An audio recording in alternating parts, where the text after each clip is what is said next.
The Return of Sherlock Holmes ******. The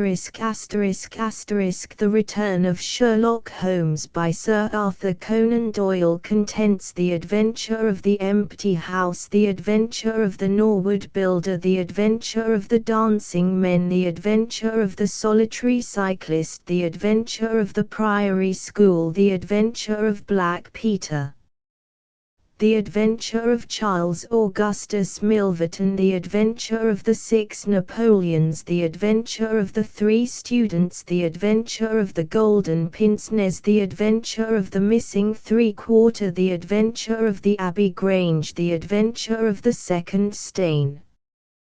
The adventure of the empty house. It was in the spring of the year 1894 that all London was interested, and the fashionable world dismayed, by the murder of the Honourable Ronald Adair under most unusual and inexplicable circumstances.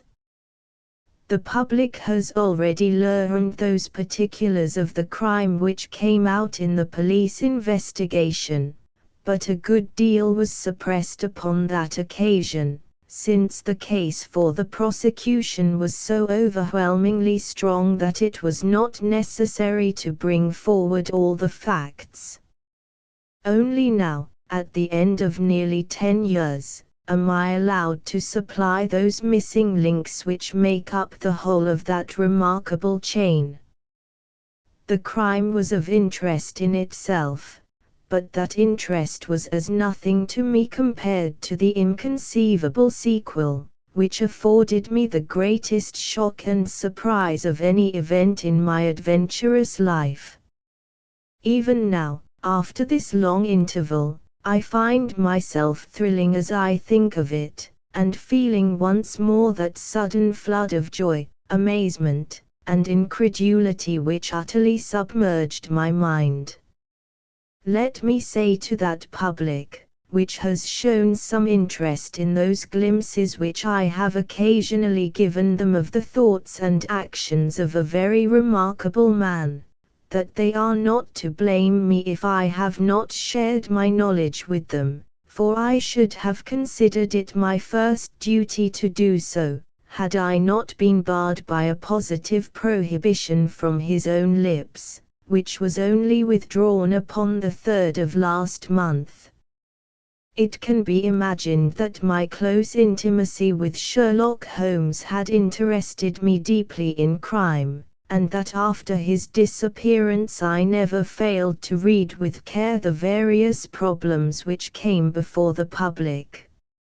And I even attempted, more than once, for my own private satisfaction, to employ his methods in their solution, though with indifferent success. There was none, however, which appealed to me like this tragedy of Ronald Adair.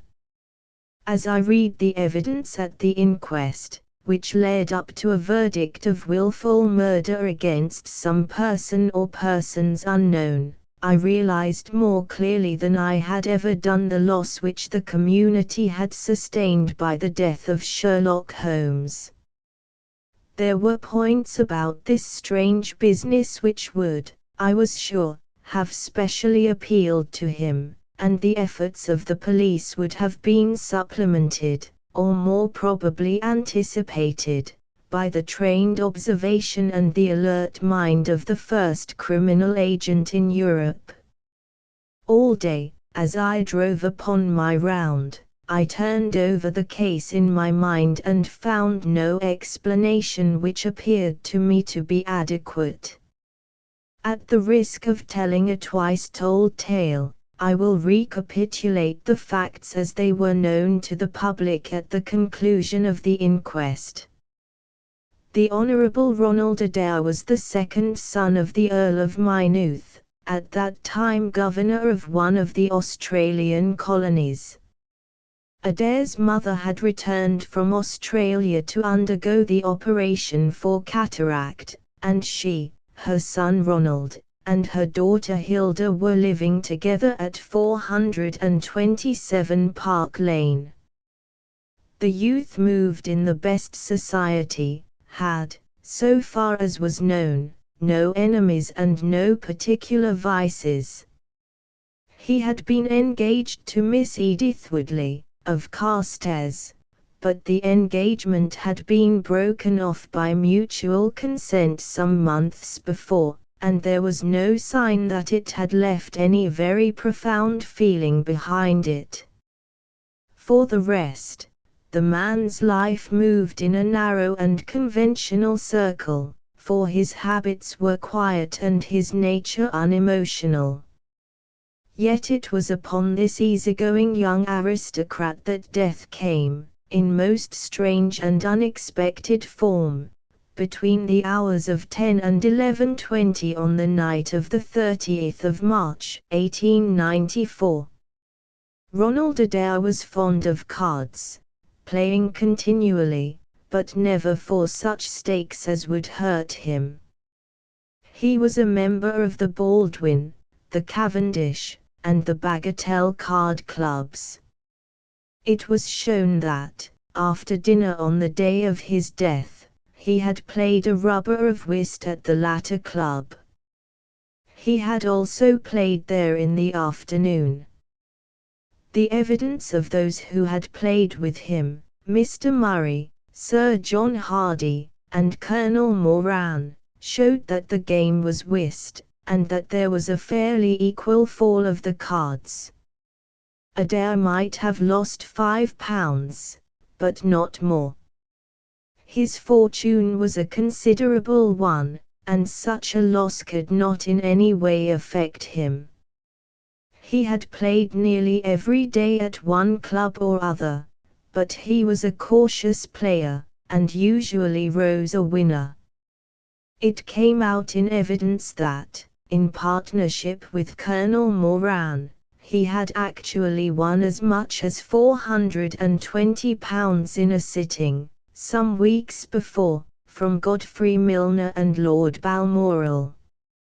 So much for his recent history as it came out at the inquest. On the evening of the crime, he returned from the club exactly at 10. His mother and sister were out spending the evening with a relation. The servant deposed that she heard him enter the front room on the second floor, generally used as his sitting room. She had lit a fire there, and as it smoked she had opened the window. No sound was heard from the room until 11:20, the hour of the return of Lady Maynooth and her daughter. Desiring to say good night, she attempted to enter her son's room. The door was locked on the inside, and no answer could be got to their cries and knocking. Help was obtained, and the door forced. The unfortunate young man was found lying near the table. His head had been horribly mutilated by an expanding revolver bullet, but no weapon of any sort was to be found in the room. On the table lay 2 banknotes for £10 each and £17.10 in silver and gold, the money arranged in little piles of varying amount. There were some figures also upon a sheet of paper, with the names of some club friends opposite to them, from which it was conjectured that before his death he was endeavouring to make out his losses or winnings at cards. A minute examination of the circumstances served only to make the case more complex. In the first place, no reason could be given why the young man should have fastened the door upon the inside. There was the possibility that the murderer had done this, and had afterwards escaped by the window. The drop was at least 20 feet, however, and a bed of crocuses in full bloom lay beneath. Neither the flowers nor the earth showed any sign of having been disturbed, nor were there any marks upon the narrow strip of grass which separated the house from the road. Apparently, therefore, it was the young man himself who had fastened the door. But how did he come by his death? No one could have climbed up to the window without leaving traces. Suppose a man had fired through the window, he would indeed be a remarkable shot who could with a revolver inflict so deadly a wound. Again, Park Lane is a frequented thoroughfare. There is a cab stand within 100 yards of the house. No one had heard a shot. And yet there was the dead man and there the revolver bullet, which had mushroomed out, as soft-nosed bullets will, and so inflicted a wound which must have caused instantaneous death. Such were the circumstances of the Park Lane mystery, which were further complicated by entire absence of motive, since, as I have said, young Adair was not known to have any enemy, and no attempt had been made to remove the money or valuables in the room. All day I turned these facts over in my mind, endeavoring to hit upon some theory which could reconcile them all, and to find that line of least resistance which my poor friend had declared to be the starting point of every investigation. I confess that I made little progress. In the evening I strolled across the park, and found myself about 6 o'clock at the Oxford Street end of Park Lane. A group of loafers upon the pavements, all staring up at a particular window, directed me to the house which I had come to see. A tall, thin man with colored glasses, whom I strongly suspected of being a plainclothes detective, was pointing out some theory of his own, while the others crowded round to listen to what he said. I got as near him as I could, but his observations seemed to me to be absurd, so I withdrew again in some disgust. As I did so I struck against an elderly, deformed man, who had been behind me, and I knocked down several books which he was carrying. I remember that as I picked them up, I observed the title of one of them, The Origin of Tree Worship, and it struck me that the fellow must be some poor bibliophile, who, either as a trade or as a hobby, was a collector of obscure volumes. I endeavored to apologize for the accident, but it was evident that these books which I had so unfortunately maltreated were very precious objects in the eyes of their owner. With a snarl of contempt he turned upon his heel, and I saw his curved back and white side whiskers disappear among the throng. My observations of number 427 Park Lane did little to clear up the problem in which I was interested. The house was separated from the street by a low wall and railing, the whole not more than 5 feet high. It was perfectly easy, therefore, for anyone to get into the garden, but the window was entirely inaccessible, since there was no water pipe or anything which could help the most active man to climb it. More puzzled than ever, I retraced my steps to Kensington. I had not been in my study 5 minutes when the maid entered to say that a person desired to see me. To my astonishment it was none other than my strange old book collector, his sharp, wizened face peering out from a frame of white hair, and his precious volumes, a dozen of them at least, wedged under his right arm. "You're surprised to see me, sir," said he, in a strange, croaking voice. I acknowledged that I was.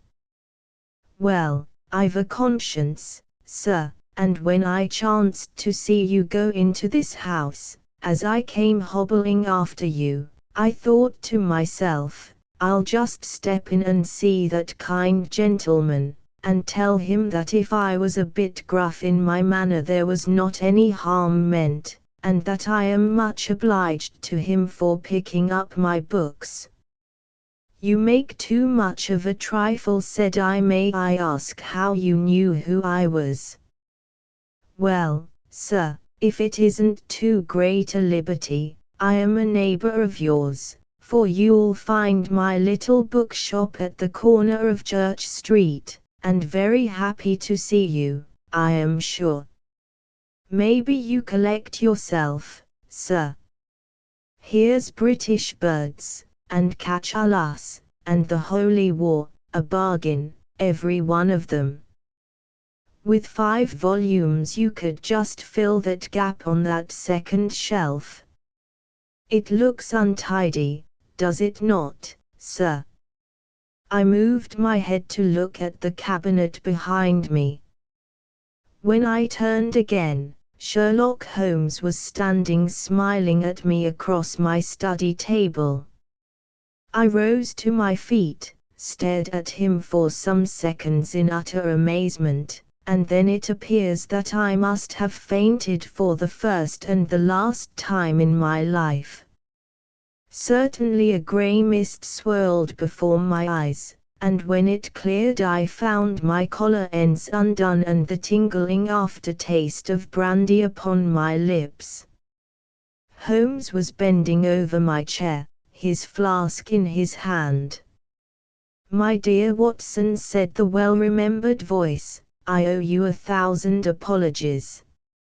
I had no idea that you would be so affected." I gripped him by the arms. "Holmes," I cried. "Is it really you? Can it indeed be that you are alive? Is it possible that you succeeded in climbing out of that awful abyss?" "Wait a moment," said he. "Are you sure that you are really fit to discuss things? I have given you a serious shock by my unnecessarily dramatic reappearance."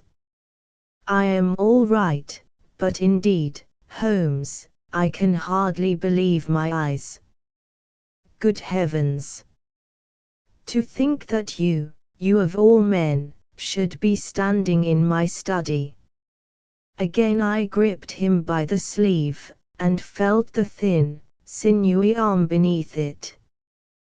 "Well, you're not a spirit anyhow," said I. "My dear chap, I'm overjoyed to see you. Sit down, and tell me how you came alive out of that dreadful chasm." He sat opposite to me, and lit a cigarette in his old, nonchalant manner. He was dressed in the seedy frock-coat of the book merchant, but the rest of that individual lay in a pile of white hair and old books upon the table. Holmes looked even thinner and keener than of old, but there was a dead white tinge in his aquiline face which told me that his life recently had not been a healthy one. "I am glad to stretch myself, Watson," said he. "It is no joke when a tall man has to take a foot off his stature for several hours on end. Now, my dear fellow, in the matter of these explanations, we have, if I may ask for your cooperation, a hard and dangerous night's work in front of us. Perhaps it would be better if I gave you an account of the whole situation when that work is finished. I am full of curiosity. I should much prefer to hear now. You'll come with me tonight. When you like and where you like. This is, indeed, like the old days. We shall have time for a mouthful of dinner before we need go. Well, then, about that chasm. I had no serious difficulty in getting out of it, for the very simple reason that I never was in it." "You never were in it?" "No, Watson, I never was in it. My note to you was absolutely genuine. I had little doubt that I had come to the end of my career when I perceived the somewhat sinister figure of the late Professor Moriarty standing upon the narrow pathway which led to safety. I read an inexorable purpose in his grey eyes. I exchanged some remarks with him, therefore, and obtained his courteous permission to write the short note which you afterwards received.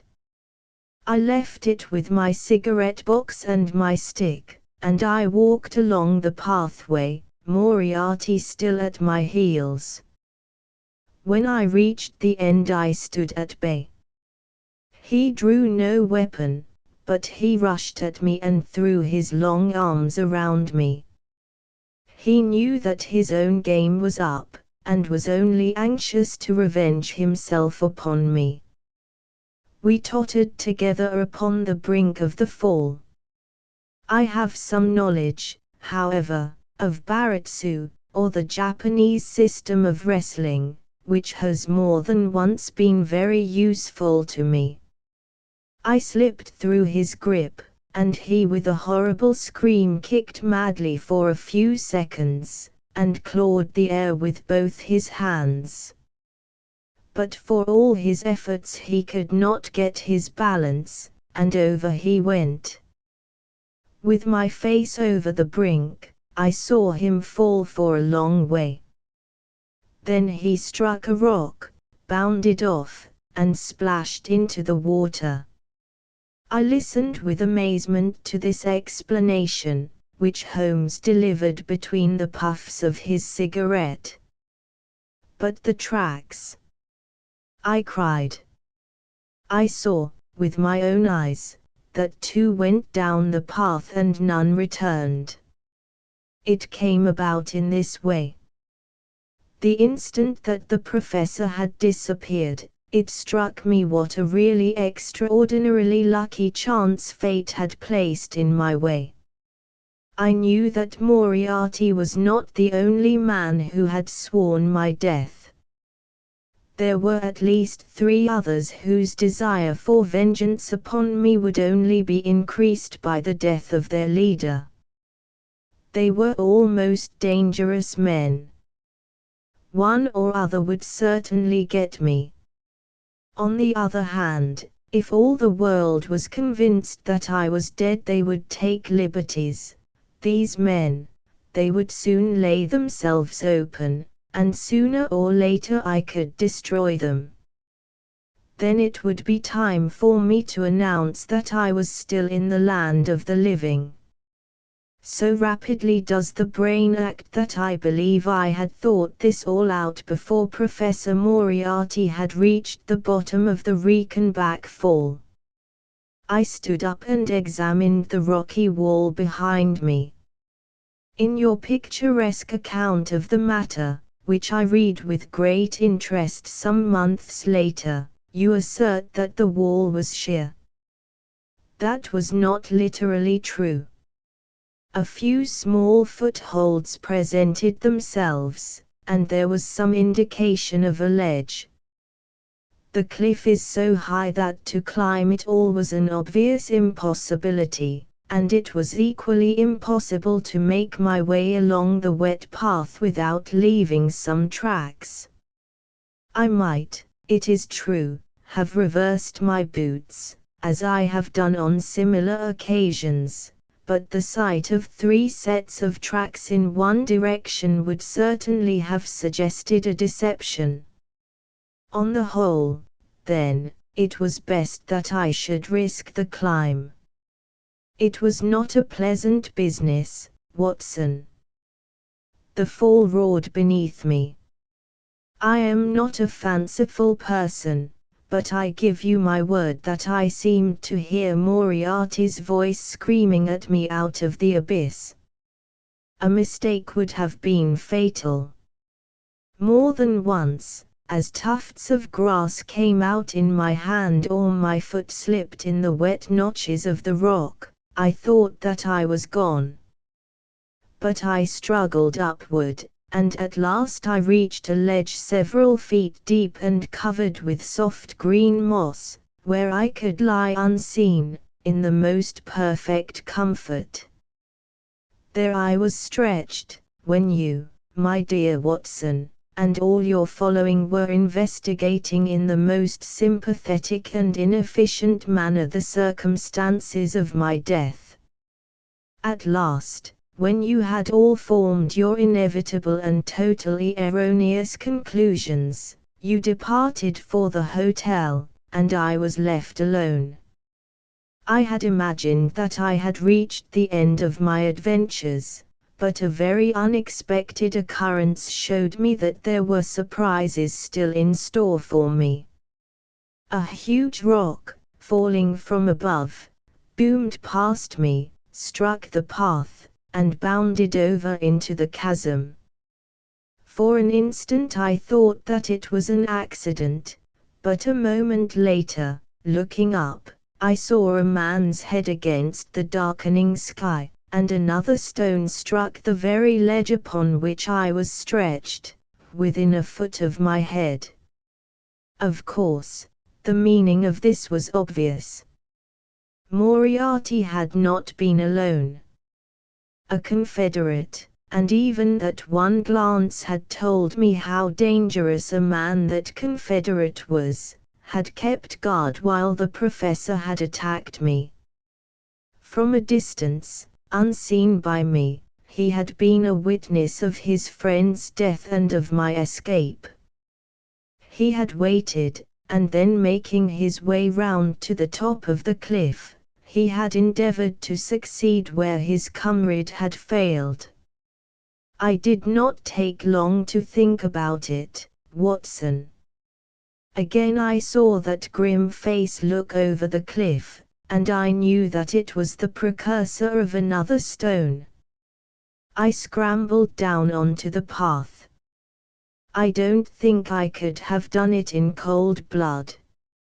It was 100 times more difficult than getting up. But I had no time to think of the danger, for another stone sang past me as I hung by my hands from the edge of the ledge. Halfway down I slipped, but, by the blessing of God, I landed, torn and bleeding, upon the path.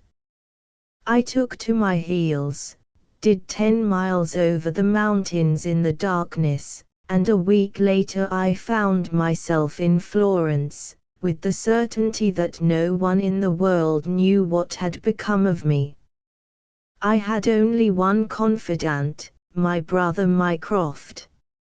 I owe you many apologies, my dear Watson, but it was all important that it should be thought I was dead, and it is quite certain that you would not have written so convincing an account of my unhappy end had you not yourself thought that it was true.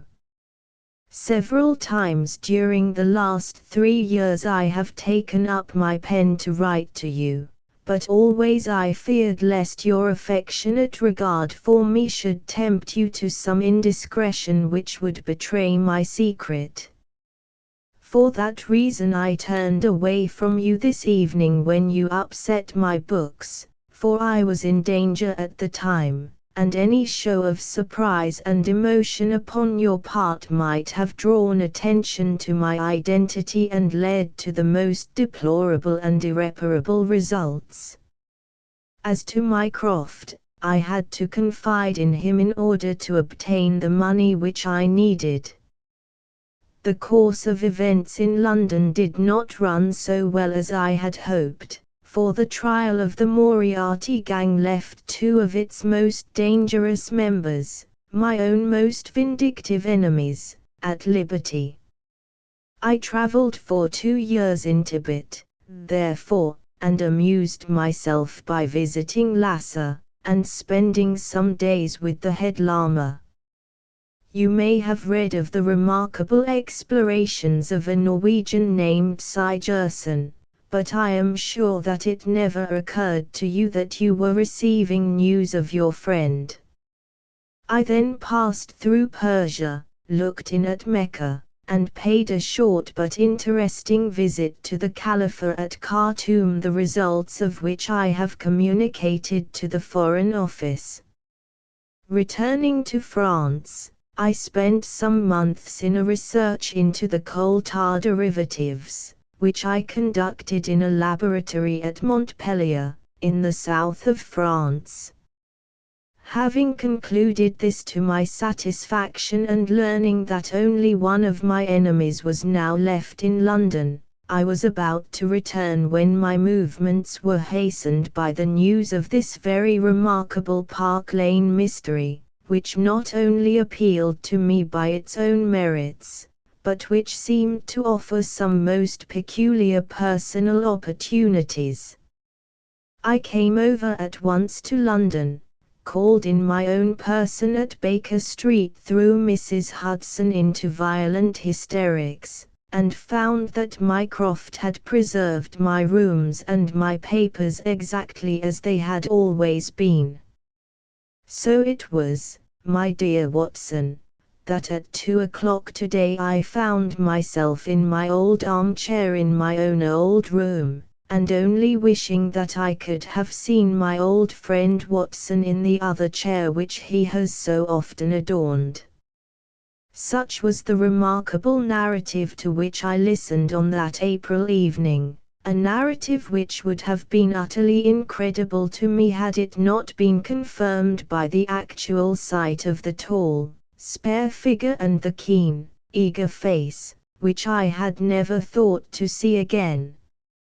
In some manner he had learned of my own sad bereavement, and his sympathy was shown in his manner rather than in his words. "Work is the best antidote to sorrow, my dear Watson," said he, "and I have a piece of work for us both tonight which, if we can bring it to a successful conclusion, will in itself justify a man's life on this planet." In vain I begged him to tell me more. "You will hear and see enough before morning," he answered. "We have 3 years of the past to discuss. Let that suffice until 9:30, when we start upon the notable adventure of the empty house." It was indeed like old times when, at that hour, I found myself seated beside him in a hansom, my revolver in my pocket, and the thrill of adventure in my heart. Holmes was cold and stern and silent. As the gleam of the street lamps flashed upon his austere features, I saw that his brows were drawn down in thought and his thin lips compressed. I knew not what wild beast we were about to hunt down in the dark jungle of criminal London, but I was well assured, from the bearing of this master huntsman, that the adventure was a most grave one, while the sardonic smile which occasionally broke through his ascetic gloom boded little good for the object of our quest. I had imagined that we were bound for Baker Street, but Holmes stopped the cab at the corner of Cavendish Square. I observed that as he stepped out he gave a most searching glance to right and left, and at every subsequent street corner he took the utmost pains to assure that he was not followed. Our route was certainly a singular one. Holmes's knowledge of the byways of London was extraordinary, and on this occasion he passed rapidly and with an assured step through a network of mews and stables, the very existence of which I had never known. We emerged at last into a small road, lined with old, gloomy houses, which led us into Manchester Street, and so to Blandford Street. Here he turned swiftly down a narrow passage, passed through a wooden gate into a deserted yard, and then opened with a key the back door of a house. We entered together, and he closed it behind us. The place was pitch dark, but it was evident to me that it was an empty house. Our feet creaked and crackled over the bare planking, and my outstretched hand touched a wall from which the paper was hanging in ribbons. Holmes's cold, thin fingers closed round my wrist and led me forward down a long hall, until I dimly saw the murky fanlight over the door. Here Holmes turned suddenly to the right and we found ourselves in a large, square, empty room, heavily shadowed in the corners, but faintly lit in the center from the lights of the street beyond. There was no lamp near, and the window was thick with dust, so that we could only just discern each other's figures within. My companion put his hand upon my shoulder and his lips close to my ear. "Do you know where we are?" he whispered. "Surely that is Baker Street," I answered, staring through the dim window. "Exactly. We are in Camden House, which stands opposite to our own old quarters. But why are we here?" "Because it commands so excellent a view of that picturesque pile. Might I trouble you, my dear Watson, to draw a little nearer to the window, taking every precaution not to show yourself, and then to look up at our old rooms, the starting point of so many of your little fairy tales. We will see if my 3 years of absence have entirely taken away my power to surprise you." I crept forward and looked across at the familiar window. As my eyes fell upon it, I gave a gasp and a cry of amazement. The blind was down, and a strong light was burning in the room. The shadow of a man who was seated in a chair within was thrown in hard, black outline upon the luminous screen of the window. There was no mistaking the poise of the head, the squareness of the shoulders, the sharpness of the features. The face was turned half round, and the effect was that of one of those black silhouettes which our grandparents loved to frame. It was a perfect reproduction of Holmes. So amazed was I that I threw out my hand to make sure that the man himself was standing beside me. He was quivering with silent laughter. "Well," said he. "Good heavens!" I cried. "It is marvelous. I trust that age doth not wither nor custom stale my infinite variety," said he, and I recognized in his voice the joy and pride which the artist takes in his own creation. "It really is rather like me, is it not? I should be prepared to swear that it was you." The credit of the execution is due to Monsieur Oscar Meunier, of Grenoble, who spent some days in doing the moulding. It is a bust in wax. The rest I arranged myself during my visit to Baker Street this afternoon. But why? Because, my dear Watson, I had the strongest possible reason for wishing certain people to think that I was there when I was really elsewhere. And you thought the rooms were watched. I knew that they were watched. By whom? By my old enemies, Watson. By the charming society whose leader lies in the Reichenbach Fall. You must remember that they knew, and only they knew, that I was still alive. Sooner or later they believed that I should come back to my rooms. They watched them continuously, and this morning they saw me arrive. How do you know?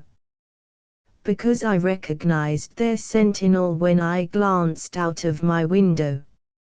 He is a harmless enough fellow, Parker by name, a garroter by trade, and a remarkable performer upon the Jew's harp. I cared nothing for him. But I cared a great deal for the much more formidable person who was behind him, the bosom friend of Moriarty, the man who dropped the rocks over the cliff, the most cunning and dangerous criminal in London. That is the man who is after me tonight, Watson, and that is the man who is quite unaware that we are after him. My friend's plans were gradually revealing themselves. From this convenient retreat, the watchers were being watched and the trackers tracked. That angular shadow up yonder was the bait, and we were the hunters. In silence we stood together in the darkness and watched the hurrying figures who passed and repassed in front of us. Holmes was silent and motionless, but I could tell that he was keenly alert, and that his eyes were fixed intently upon the stream of passers-by. It was a bleak and boisterous night and the wind whistled shrilly down the long street. Many people were moving to and fro, most of them muffled in their coats and cravats. Once or twice it seemed to me that I had seen the same figure before, and I especially noticed two men who appeared to be sheltering themselves from the wind in the doorway of a house some distance up the street. I tried to draw my companion's attention to them, but he gave a little ejaculation of impatience, and continued to stare into the street. More than once he fidgeted with his feet and tapped rapidly with his fingers upon the wall. It was evident to me that he was becoming uneasy, and that his plans were not working out altogether as he had hoped. At last, as midnight approached and the street gradually cleared, he paced up and down the room in uncontrollable agitation. I was about to make some remark to him, when I raised my eyes to the lighted window, and again experienced almost as great a surprise as before. I clutched Holmes's arm, and pointed upward. "The shadow has moved," I cried. It was indeed no longer the profile, but the back, which was turned towards us. 3 years had certainly not smoothed the asperities of his temper or his impatience with a less active intelligence than his own. "Of course it has moved," said he. "Am I such a farcical bungler, Watson, that I should erect an obvious dummy, and expect that some of the sharpest men in Europe would be deceived by it? We have been in this room 2 hours, and Mrs. Hudson has made some change in that figure 8 times, or once in every quarter of an hour. She works it from the front, so that her shadow may never be seen. Ah!" He drew in his breath with a shrill, excited intake. In the dim light I saw his head thrown forward, his whole attitude rigid with attention. Outside the street was absolutely deserted. Those 2 men might still be crouching in the doorway, but I could no longer see them. All was still and dark, save only that brilliant yellow screen in front of us with the black figure outlined upon its center. Again in the utter silence I heard that thin, sibilant note which spoke of intense suppressed excitement. An instant later he pulled me back into the blackest corner of the room, and I felt his warning hand upon my lips. The fingers which clutched me were quivering. Never had I known my friend more moved, and yet the dark street still stretched lonely and motionless before us. but suddenly I was aware of that which his keener senses had already distinguished. A low, stealthy sound came to my ears, not from the direction of Baker Street, but from the back of the very house in which we lay concealed. A door opened and shut. An instant later steps crept down the passage, steps which were meant to be silent, but which reverberated harshly through the empty house. Holmes crouched back against the wall, and I did the same, my hand closing upon the handle of my revolver. Peering through the gloom, I saw the vague outline of a man, a shade blacker than the blackness of the open door. He stood for an instant, and then he crept forward, crouching, menacing, into the room. He was within 3 yards of us, this sinister figure, and I had braced myself to meet his spring, before I realized that he had no idea of our presence. He passed close beside us, stole over to the window, and very softly and noiselessly raised it for half a foot. As he sank to the level of this opening, the light of the street, no longer dimmed by the dusty glass, fell full upon his face. The man seemed to be beside himself with excitement. His 2 eyes shone like stars, and his features were working convulsively. He was an elderly man, with a thin, projecting nose, a high, bald forehead, and a huge grizzled mustache. An opera hat was pushed to the back of his head, and an evening dress shirt front gleamed out through his open overcoat. His face was gaunt and swarthy, scored with deep, savage lines. In his hand he carried what appeared to be a stick, but as he laid it down upon the floor it gave a metallic clang.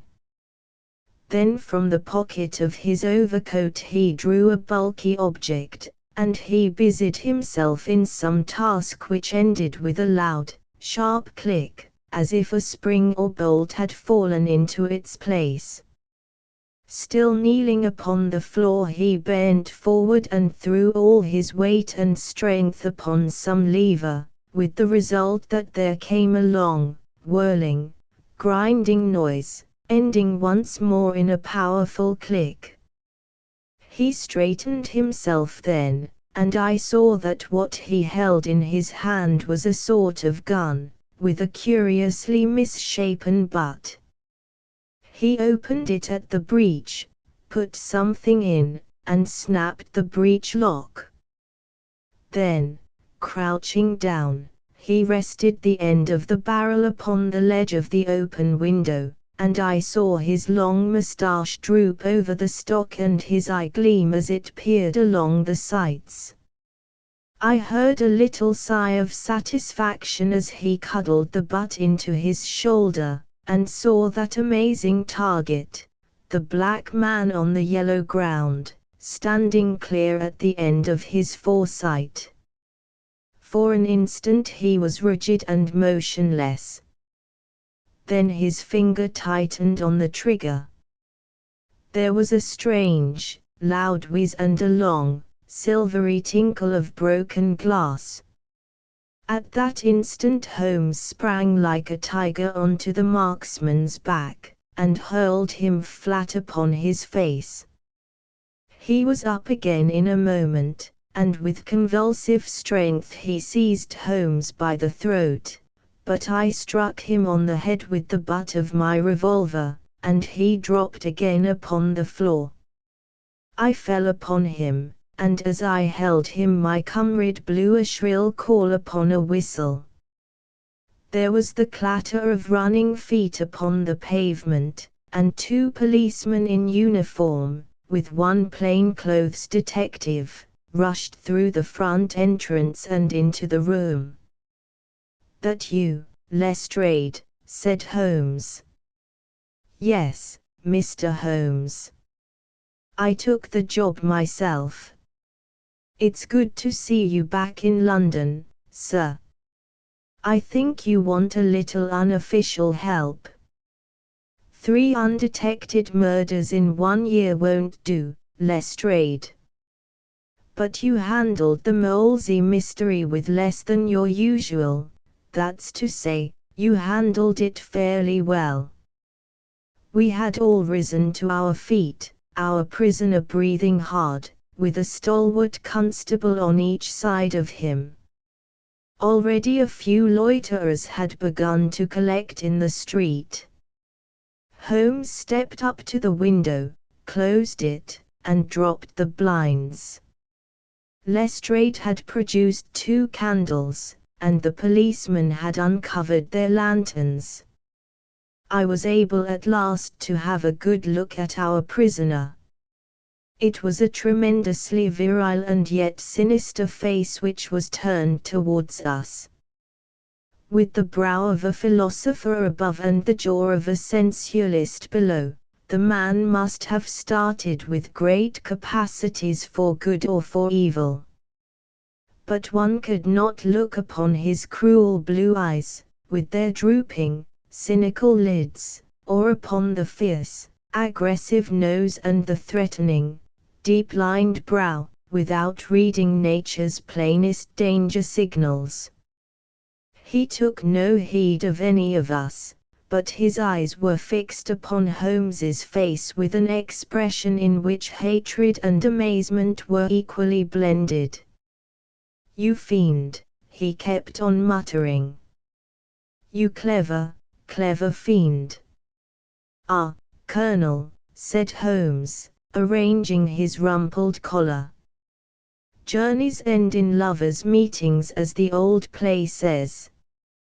I don't think I have had the pleasure of seeing you since you favored me with those attentions as I lay on the ledge above the Reichenbach fall." The Colonel still stared at my friend like a man in a trance. "You cunning, cunning fiend," was all that he could say. "I have not introduced you yet," said Holmes. "This, gentlemen, is Colonel Sebastian Moran, once of Her Majesty's Indian Army, and the best heavy game shot that our Eastern Empire has ever produced. I believe I am correct, Colonel, in saying that your bag of tigers still remains unrivaled." The fierce old man said nothing, but still glared at my companion. With his savage eyes and bristling moustache he was wonderfully like a tiger himself. "I wonder that my very simple stratagem could deceive so old a shikari," said Holmes. "It must be very familiar to you. Have you not tethered a young kid under a tree, lain above it with your rifle, and waited for the bait to bring up your tiger? This empty house is my tree, and you are my tiger. You have possibly had other guns in reserve in case there should be several tigers, or in the unlikely supposition of your own aim failing you. These," he pointed around, "are my other guns. The parallel is exact." Colonel Moran sprang forward with a snarl of rage, but the constables dragged him back. The fury upon his face was terrible to look at. "I confess that you had one small surprise for me," said Holmes. "I did not anticipate that you would yourself make use of this empty house and this convenient front window. I had imagined you as operating from the street, where my friend, Lestrade and his merry men were awaiting you. With that exception, all has gone as I expected." Colonel Moran turned to the official detective. "You may or may not have just cause for arresting me," said he, "but at least there can be no reason why I should submit to the gibes of this person. If I am in the hands of the law, let things be done in a legal way. Well, that's reasonable enough, said Lestrade. Nothing further you have to say, Mr. Holmes, before we go? Holmes had picked up the powerful air gun from the floor, and was examining its mechanism. An admirable and unique weapon, said he, noiseless and of tremendous power. I knew von Herder, the blind German mechanic, who constructed it to the order of the late Professor Moriarty. For years I have been aware of its existence, though I have never before had the opportunity of handling it. I commend it very specially to your attention, Lestrade, and also the bullets which fit it. You can trust us to look after that, Mr. Holmes, said Lestrade, as the whole party moved towards the door. Anything further to say? Only to ask what charge you intend to prefer. What charge, sir? Why, of course, the attempted murder of Mr. Sherlock Holmes. Not so, Lestrade. I do not propose to appear in the matter at all. To you, and to you only, belongs the credit of the remarkable arrest which you have effected. Yes, Lestrade, I congratulate you. With your usual happy mixture of cunning and audacity, you have got him. Got him? Got whom, Mr. Holmes? The man that the whole force has been seeking in vain, Colonel Sebastian Moran, who shot the Honourable Ronald Adair with an expanding bullet from an air gun through the open window of the second floor front of number 427 Park Lane upon the 30th of last month. That's the charge, Lestrade. And now, Watson, if you can endure the draught from a broken window, I think that half an hour in my study over a cigar may afford you some profitable amusement. Our old chambers had been left unchanged through the supervision of Mycroft Holmes and the immediate care of Mrs. Hudson.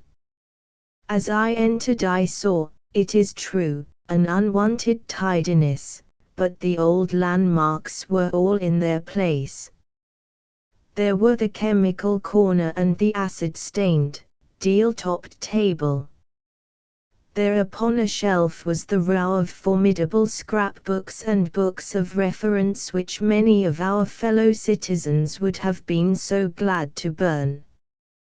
The diagrams, the violin case, and the pipe rack, even the Persian slipper which contained the tobacco, all met my eyes as I glanced round me. There were two occupants of the room, one, Mrs. Hudson, who beamed upon us both as we entered, the other, the strange dummy which had played so important a part in the evening's adventures. It was a wax-colored model of my friend, so admirably done that it was a perfect facsimile. It stood on a small pedestal table with an old dressing gown of Holmes's so draped round it that the illusion from the street was absolutely perfect. I hope you observed all precautions, Mrs. Hudson, said Holmes. I went to it on my knees, sir, just as you told me. Excellent. You carried the thing out very well. Did you observe where the bullet went? Yes, sir. I'm afraid it has spoilt your beautiful bust, for it passed right through the head and flattened itself on the wall. I picked it up from the carpet. Here it is. Holmes held it out to me. A soft revolver bullet, as you perceive, Watson. There's genius in that, for who would expect to find such a thing fired from an air gun? All right, Mrs. Hudson. I am much obliged for your assistance. And now, Watson, let me see you in your old seat once more, for there are several points which I should like to discuss with you. He had thrown off the seedy frock-coat, and now he was the Holmes of old in the mouse-coloured dressing-gown which he took from his effigy. The old shikari's nerves have not lost their steadiness, nor his eyes their keenness, said he, with a laugh, as he inspected the shattered forehead of his bust. Plumb in the middle of the back of the head and smack through the brain. He was the best shot in India, and I expect that there are few better in London.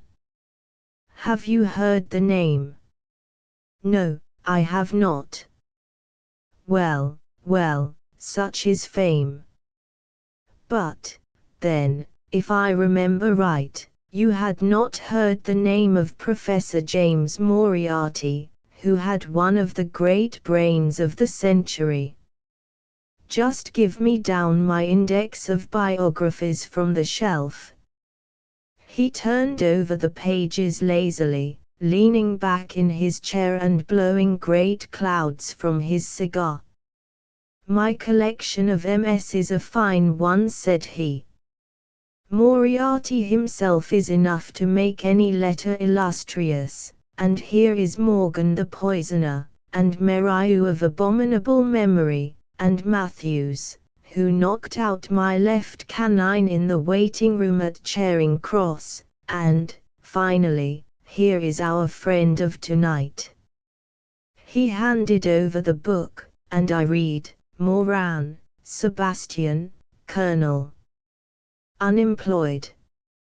Formerly 1st Bangalore Pioneers. Born London, 1840. Son of Sir Augustus Moran, C.B., once British Minister to Persia. Educated Eton and Oxford. Served in Jalwaki Campaign, Afghan Campaign, Shahrajab, Dispatches, Sherpa, and Kabul. Author of Heavy Game of the Western Himalayas, 1881, 3 Months in the Jungle, 1884. Address, Condit Street. Clubs, the Anglo-Indian, the Tankerville, the Bagatelle Card Club. On the margin was written, in Holmes's precise hand, the second most dangerous man in London. This is astonishing, said I, as I handed back the volume. The man's career is that of an honorable soldier. It is true, Holmes answered. Up to a certain point he did well. He was always a man of iron nerve, and the story is still told in India how he crawled down a drain after a wounded man-eating tiger. There are some trees, Watson, which grow to a certain height, and then suddenly develop some unsightly eccentricity. You will see it often in humans. I have a theory that the individual represents in his development the whole procession of his ancestors, and that such a sudden turn to good or evil stands for some strong influence which came into the line of his pedigree. The person becomes, as it were, the epitome of the history of his own family. It is surely rather fanciful. Well, I don't insist upon it. Whatever the cause, Colonel Moran began to go wrong. Without any open scandal, he still made India too hot to hold him. He retired, came to London, and again acquired an evil name. It was at this time that he was sought out by Professor Moriarty, to whom for a time he was chief of the staff. Moriarty supplied him liberally with money, and used him only in 1 or 2 very high-class jobs, which no ordinary criminal could have undertaken. You may have some recollection of the death of Mrs. Stewart, of Lauder, in 1887. Not? Well, I am sure Moran was at the bottom of it, but nothing could be proved. So cleverly was the Colonel concealed that, even when the Moriarty gang was broken up, we could not incriminate him. You remember at that date, when I called upon you in your rooms, how I put up the shutters for fear of air guns. No doubt you thought me fanciful. I knew exactly what I was doing, for I knew of the existence of this remarkable gun, and I knew also that one of the best shots in the world would be behind it. When we were in Switzerland he followed us with Moriarty, and it was undoubtedly he who gave me that evil 5 minutes on the Reichenbach ledge. You may think that I read the papers with some attention during my sojourn in France, on the lookout for any chance of laying him by the heels. So long as he was free in London, my life would really not have been worth living. Night and day the shadow would have been over me, and sooner or later his chance must have come. What could I do? I could not shoot him at sight, or I should myself be in the dock. There was no use appealing to a magistrate. They cannot interfere on the strength of what would appear to them to be a wild suspicion. So I could do nothing. But I watched the criminal news, knowing that sooner or later I should get him. Then came the death of this Ronald Adair. My chance had come at last. Knowing what I did, was it not certain that Colonel Moran had done it? He had played cards with the lad, he had followed him home from the club, he had shot him through the open window. There was not a doubt of it. The bullets alone are enough to put his head in a noose. I came over at once. I was seen by the sentinel, who would, I knew, direct the Colonel's attention to my presence.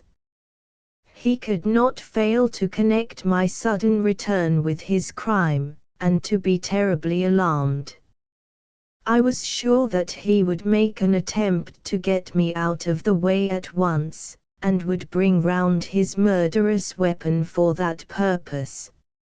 I left him an excellent mark in the window, and, having warned the police that they might be needed, by the way, Watson, you spotted their presence in that doorway with unerring accuracy, I took up what seemed to me to be a judicious post for observation, never dreaming that he would choose the same spot for his attack.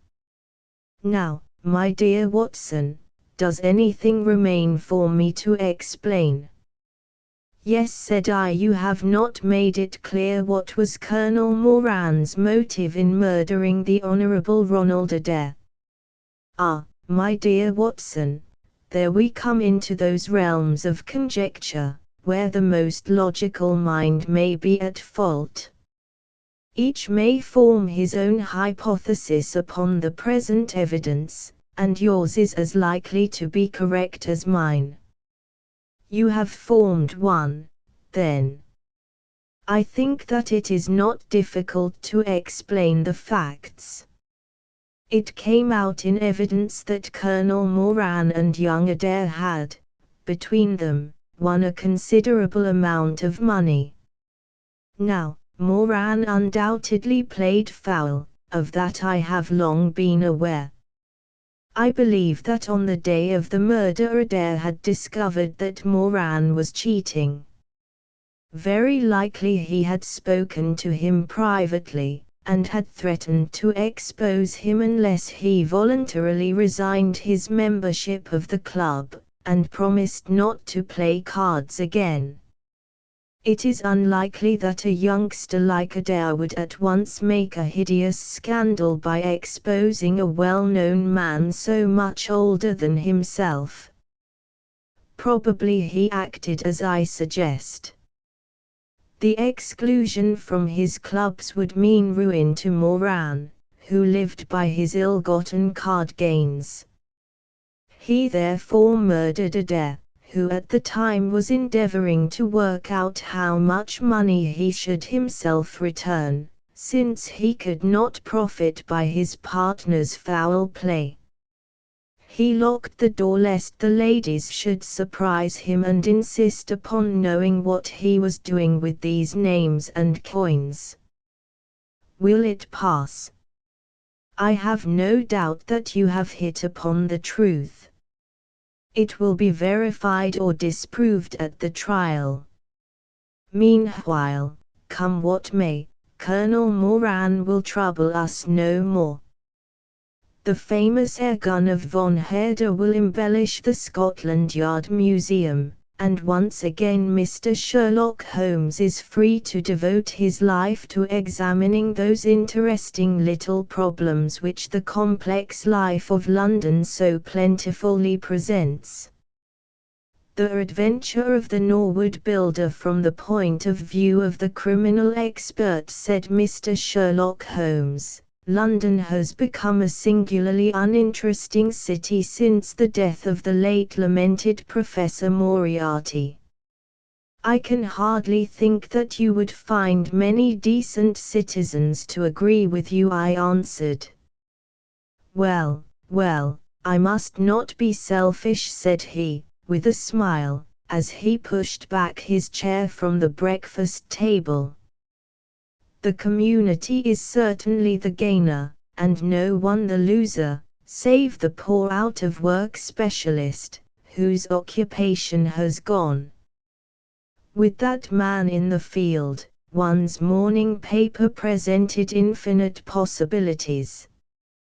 Often it was only the smallest trace, Watson, the faintest indication, and yet it was enough to tell me that the great malignant brain was there, as the gentlest tremors of the edges of the web remind one of the foul spider which lurks in the center.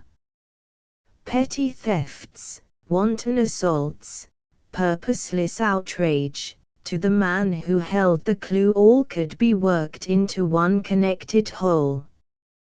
To the scientific student of the higher criminal world, no capital in Europe offered the advantages which London then possessed. But now, he shrugged his shoulders in humorous deprecation of the state of things which he had himself done so much to produce. At the time of which I speak, Holmes had been back for some months, and I at his request had sold my practice and returned to share the old quarters in Baker Street.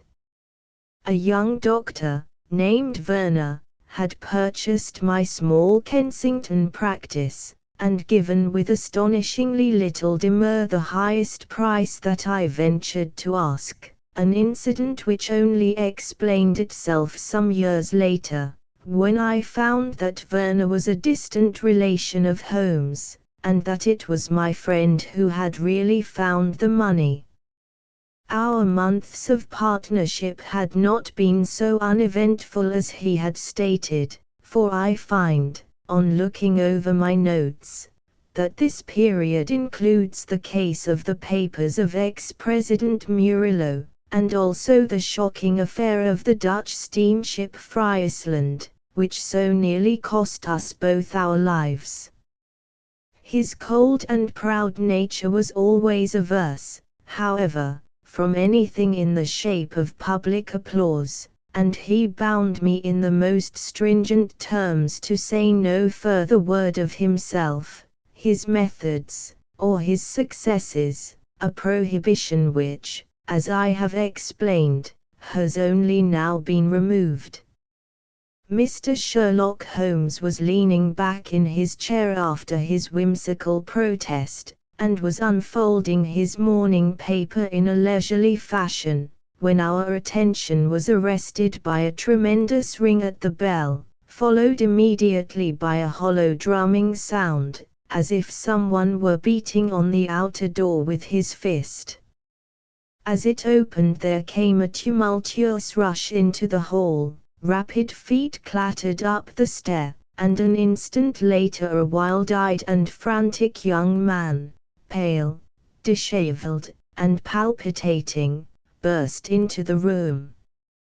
He looked from one to the other of us, and under our gaze of inquiry he became conscious that some apology was needed for this unceremonious entry. "I'm sorry, Mr. Holmes," he cried.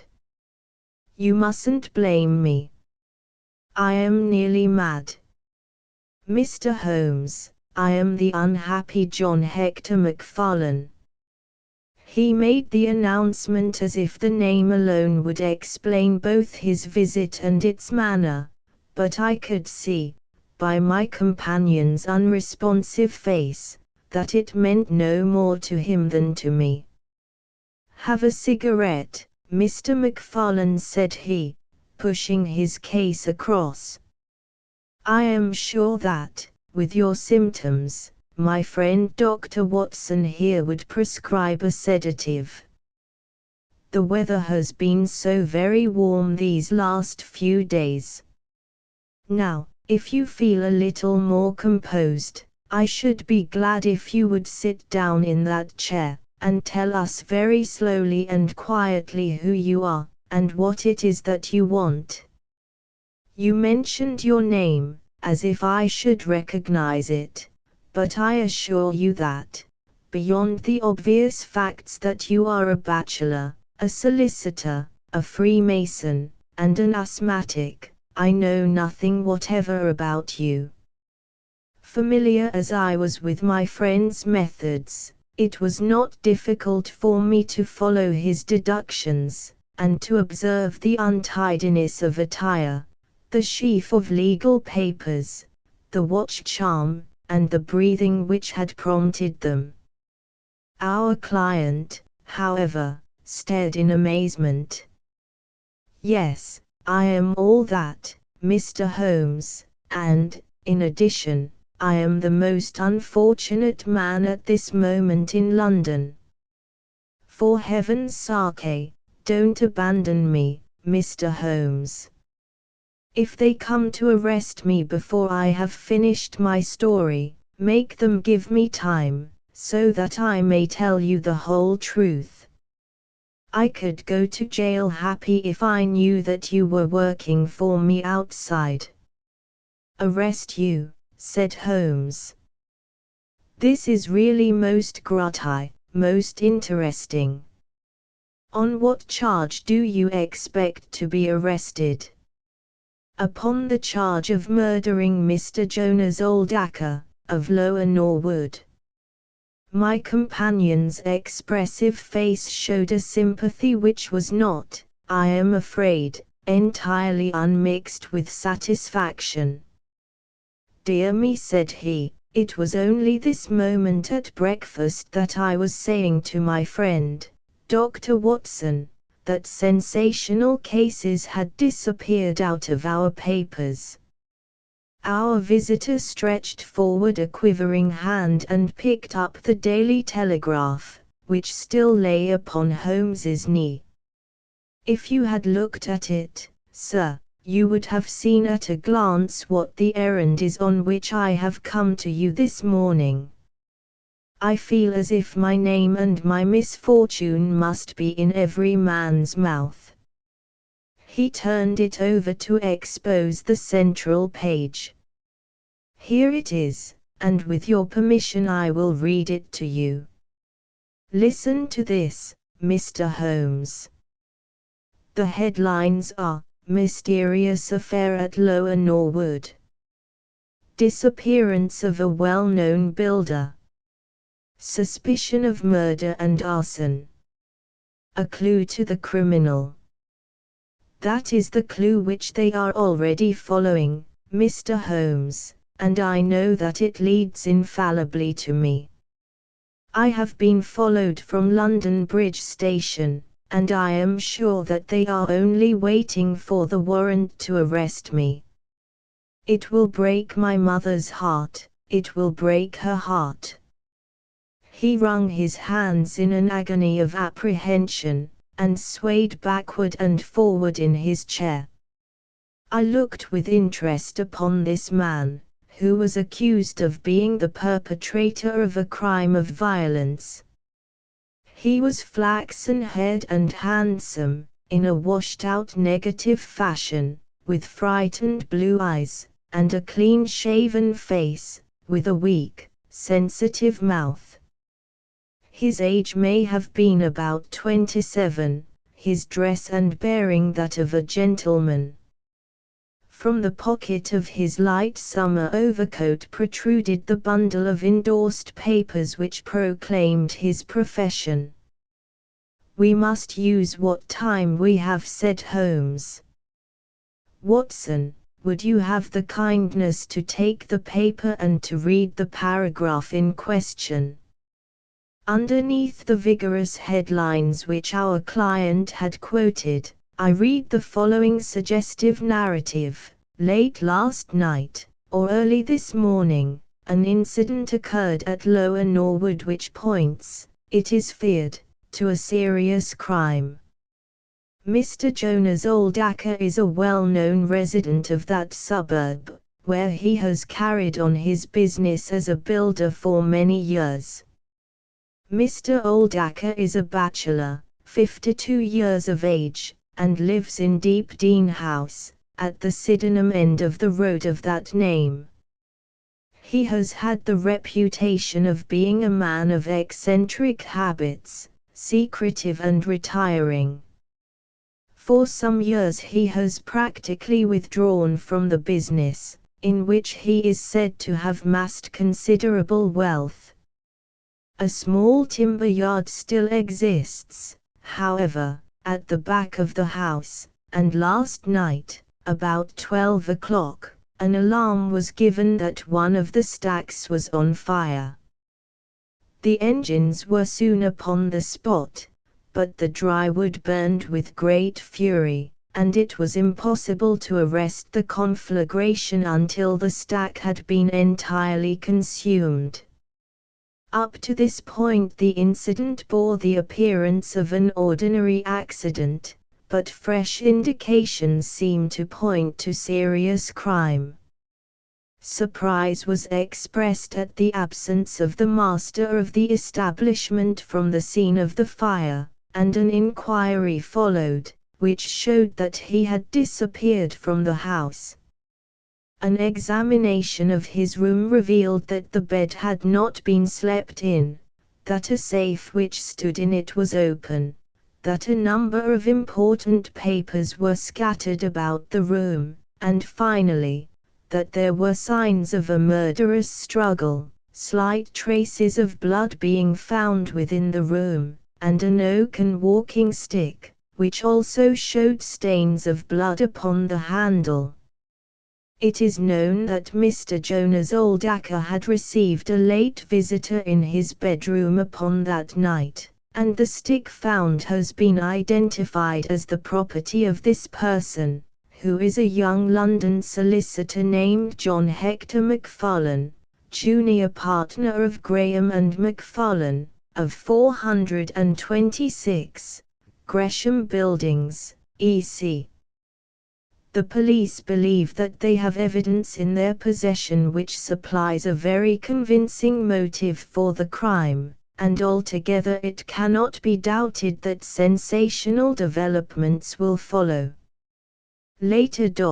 It is rumored as we go to press that Mr. John Hector McFarlane has actually been arrested on the charge of the murder of Mr. Jonas Oldacker. It is at least certain that a warrant has been issued. There have been further and sinister developments in the investigation at Norwood. Besides the signs of a struggle in the room of the unfortunate builder, it is now known that the French windows of his bedroom, which is on the ground floor, were found to be open, that there were marks as if some bulky object had been dragged across to the wood pile, and, finally, it is asserted that charred remains have been found among the charcoal ashes of the fire. The police theory is that a most sensational crime has been committed, that the victim was clubbed to death in his own bedroom, his papers rifled, and his dead body dragged across to the wood stack, which was then ignited so as to hide all traces of the crime. The conduct of the criminal investigation has been left in the experienced hands of Inspector Lestrade, of Scotland Yard, who is following up the clues with his accustomed energy and sagacity. Sherlock Holmes listened with closed eyes and fingertips together to this remarkable account. "The case has certainly some points of interest," said he, in his languid fashion. "May I ask, in the first place, Mr. McFarlane, how it is that you are still at liberty, since there appears to be enough evidence to justify your arrest?" "I live at Torrington Lodge, Blackheath, with my parents, Mr. Holmes, but last night, having to do business very late with Mr. Jonas Oldacre, I stayed at an hotel in Norwood, and came to my business from there. I knew nothing of this affair until I was in the train, when I read what you have just heard. I at once saw the horrible danger of my position, and I hurried to put the case into your hands. I have no doubt that I should have been arrested either at my city office or at my home. A man followed me from London Bridge Station, and I have no doubt, great heaven! What is that?"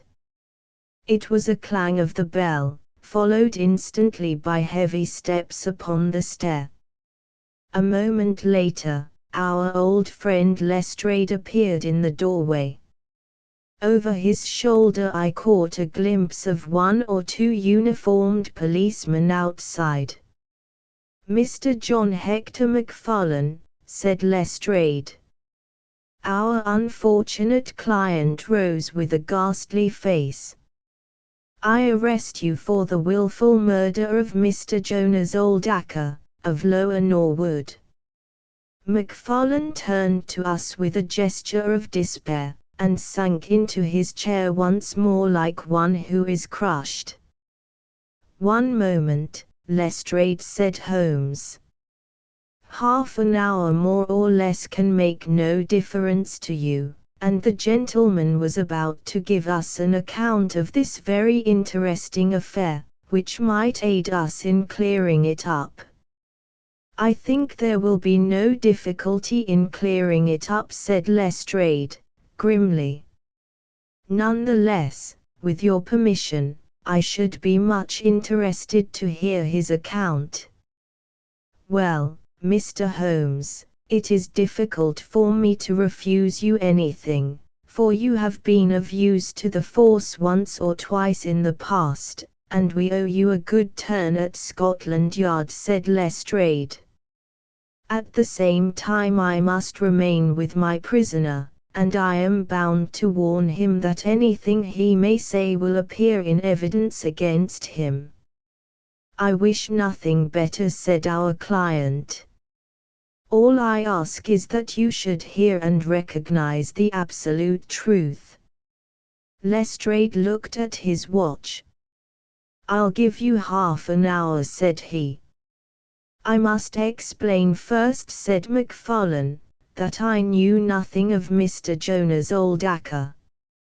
His name was familiar to me, for many years ago my parents were acquainted with him, but they drifted apart. I was very much surprised therefore, when yesterday, about 3 o'clock in the afternoon, he walked into my office in the city.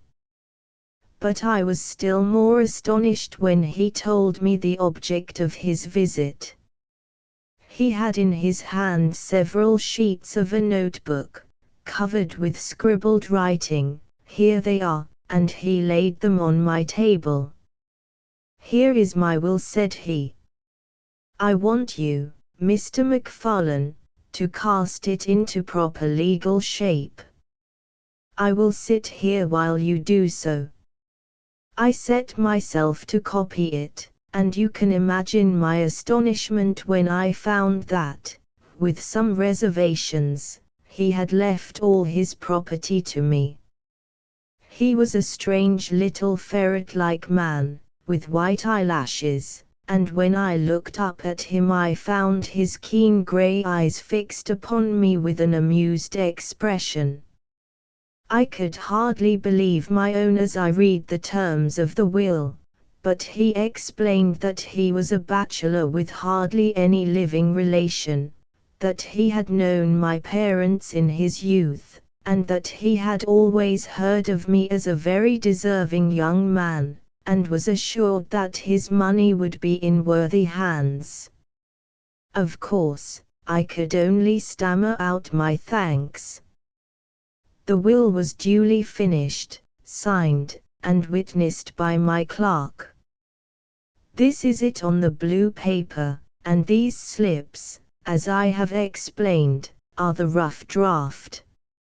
Mr. Jonas Oldacker then informed me that there were a number of documents, building leases, title deeds, mortgages, scrip, and so forth, which it was necessary that I should see and understand.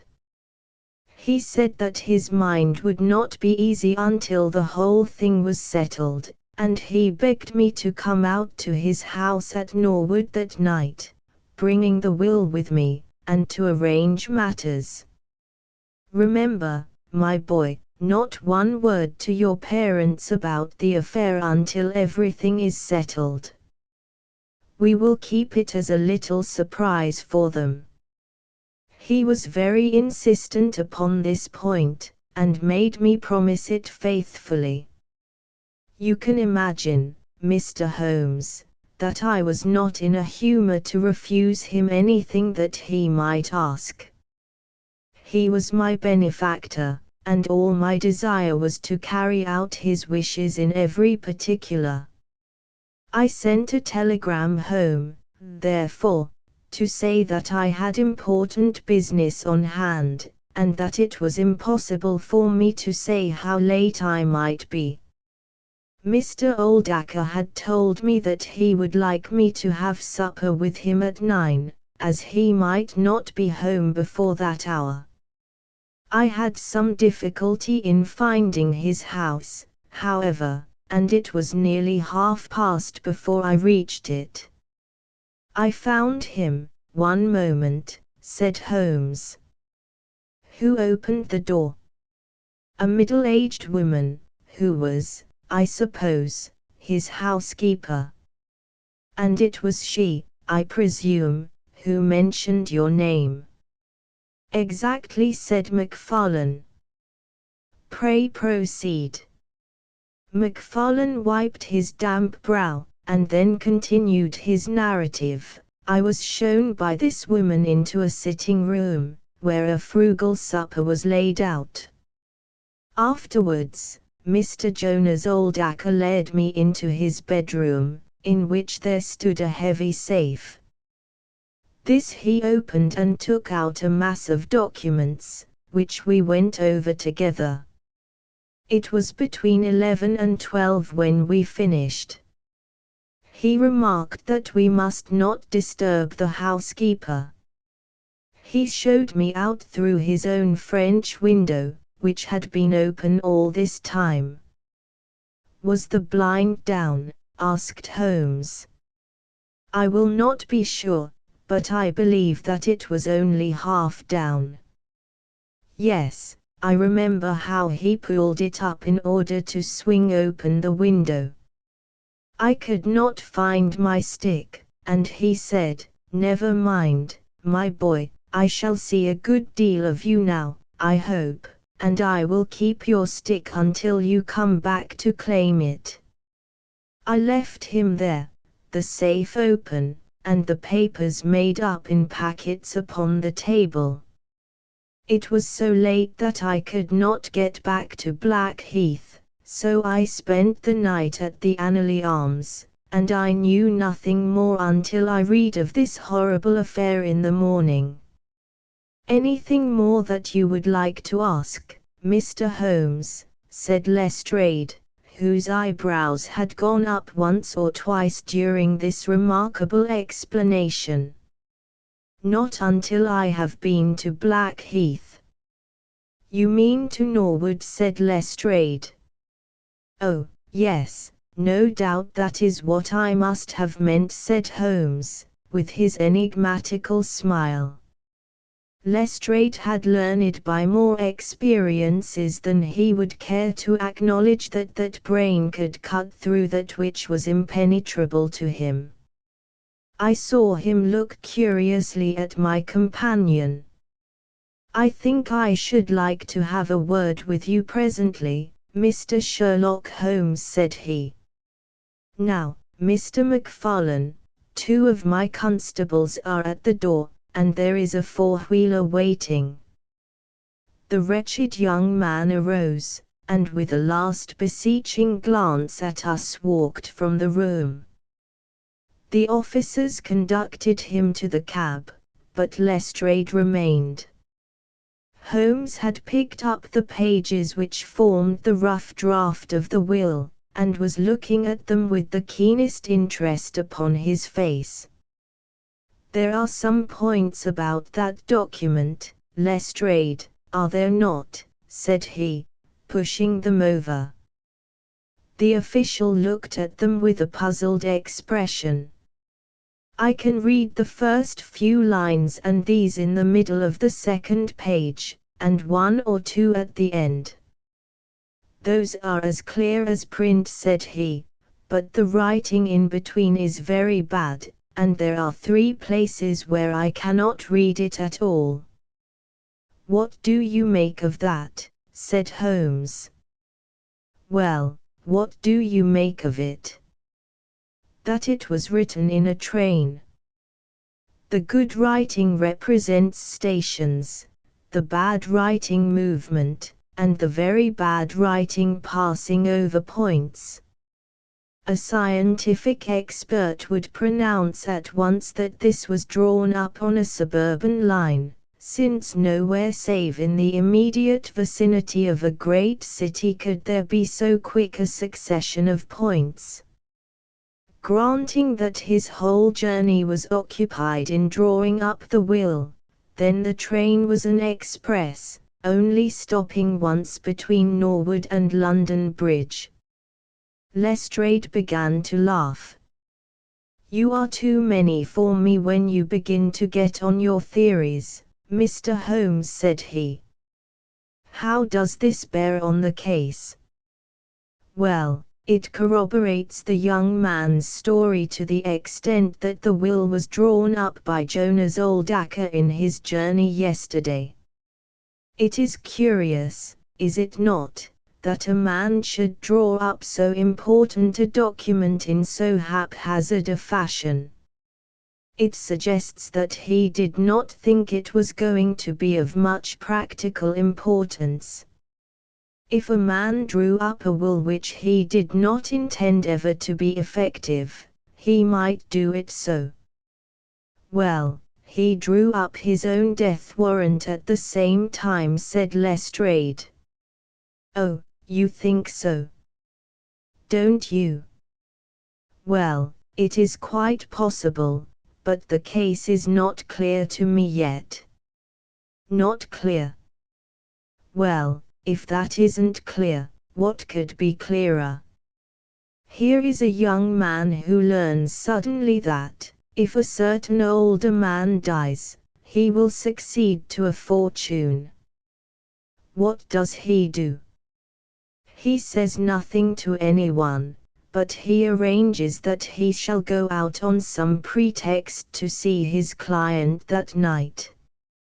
He waits until the only other person in the house is in bed, and then in the solitude of a man's room he murders him, burns his body in the woodpile, and departs to a neighboring hotel. The blood stains in the room and also on the stick are very slight. It is probable that he imagined his crime to be a bloodless one, and hoped that if the body were consumed it would hide all traces of the method of his death, traces which, for some reason, must have pointed to him. Is not all this obvious?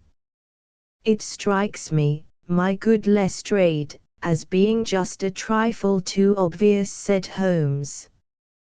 You do not add imagination to your other great qualities, but if you could for one moment put yourself in the place of this young man, would you choose the very night after the will had been made to commit your crime?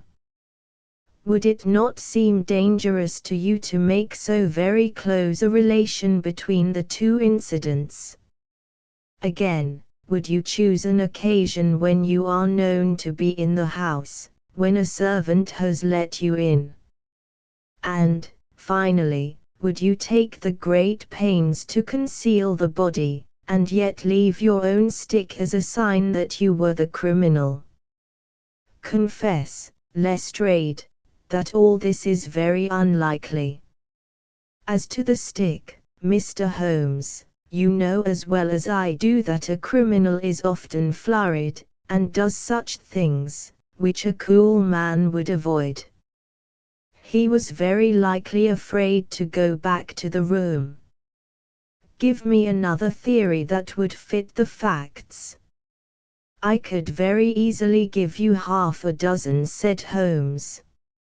Here, for example, is a very possible and even probable one. I make you a free present of it. The older man is showing documents which are of evident value. A passing tramp sees them through the window, the blind of which is only half down. Exit the solicitor. Enter the tramp. He seizes a stick, which he observes there, kills old Acker, and departs after burning the body. Why should the tramp burn the body? For the matter of that, why should Macfarlane? To hide some evidence. Possibly the tramp wanted to hide that any murder at all had been committed. And why did the tramp take nothing? Because they were papers that he could not negotiate. Lestrade shook his head, though it seemed to me that his manner was less absolutely assured than before. Well, Mr. Sherlock Holmes, you may look for your tramp, and while you are finding him we will hold on to our man. The future will show which is right. Just notice this point, Mr. Holmes, that so far as we know, none of the papers were removed, and that the prisoner is the one man in the world who had no reason for removing them, since he was heir at law, and would come into them in any case. My friend seemed struck by this remark. I don't mean to deny that the evidence is in some ways very strongly in favor of your theory, said he. I only wish to point out that there are other theories possible. As you say, the future will decide. Good morning. I dare say that in the course of the day I shall drop in at Norwood and see how you are getting on. When the detective departed, my friend rose and made his preparations for the day's work with the alert air of a man who has a congenial task before him. My first movement, Watson, said he, as he bustled into his frock-coat, must, as I said, be in the direction of Blackheath. And why not Norwood? Because we have in this case one singular incident coming close to the heels of another singular incident. The police are making the mistake of concentrating their attention upon the second, because it happens to be the one which is actually criminal. But it is evident to me that the logical way to approach the case is to begin by trying to throw some light upon the first incident, the curious will, so suddenly made, and to so unexpected an heir. It may do something to simplify what followed. No, my dear fellow, I don't think you can help me. There is no prospect of danger, or I should not dream of stirring out without you. I trust that when I see you in the evening, I will be able to report that I have been able to do something for this unfortunate youngster, who has thrown himself upon my protection. It was late when my friend returned, and I could see, by a glance at his haggard and anxious face, that the high hopes with which he had started had not been fulfilled. For an hour he droned away upon his violin, endeavoring to soothe his own ruffled spirits. At last he flung down the instrument, and plunged into a detailed account of his misadventures. "It's all going wrong, Watson, all as wrong as it can go. I kept a bold face before Lestrade, but, upon my soul, I believe that for once the fellow is on the right track and we are on the wrong. All my instincts are one way, and all the facts are the other, and I much fear that British juries have not yet attained that pitch of intelligence when they will give the preference to my theories over Lestrade's facts." "Did you go to Blackheath?" "Yes, Watson, I went there, and I found very quickly that the late lamented old Acker was a pretty considerable blackguard. The father was away in search of his son. The mother was at home, a little, fluffy, blue-eyed person, in a tremor of fear and indignation. Of course, she would not admit even the possibility of his guilt. But she would not express either surprise or regret over the fate of old Acker. On the contrary, she spoke of him with such bitterness that she was unconsciously considerably strengthening the case of the police for, of course, if her son had heard her speak of the man in this fashion, it would predispose him towards hatred and violence. He was more like a malignant and cunning ape than a human being, said she, and he always was, ever since he was a young man. You knew him at that time, said I. Yes, I knew him well, in fact, he was an old suitor of mine. Thank heaven that I had the sense to turn away from him and to marry a better, if poorer, man. I was engaged to him, Mr. Holmes, when I heard a shocking story of how he had turned a cat loose in an aviary, and I was so horrified at his brutal cruelty that I would have nothing more to do with him." She rummaged in a bureau, and presently she produced a photograph of a woman, shamefully defaced and mutilated with a knife. "That is my own photograph," she said.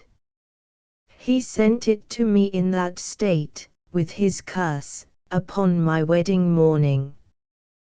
"Well," said I, "at least he has forgiven you now, since he has left all his property to your son."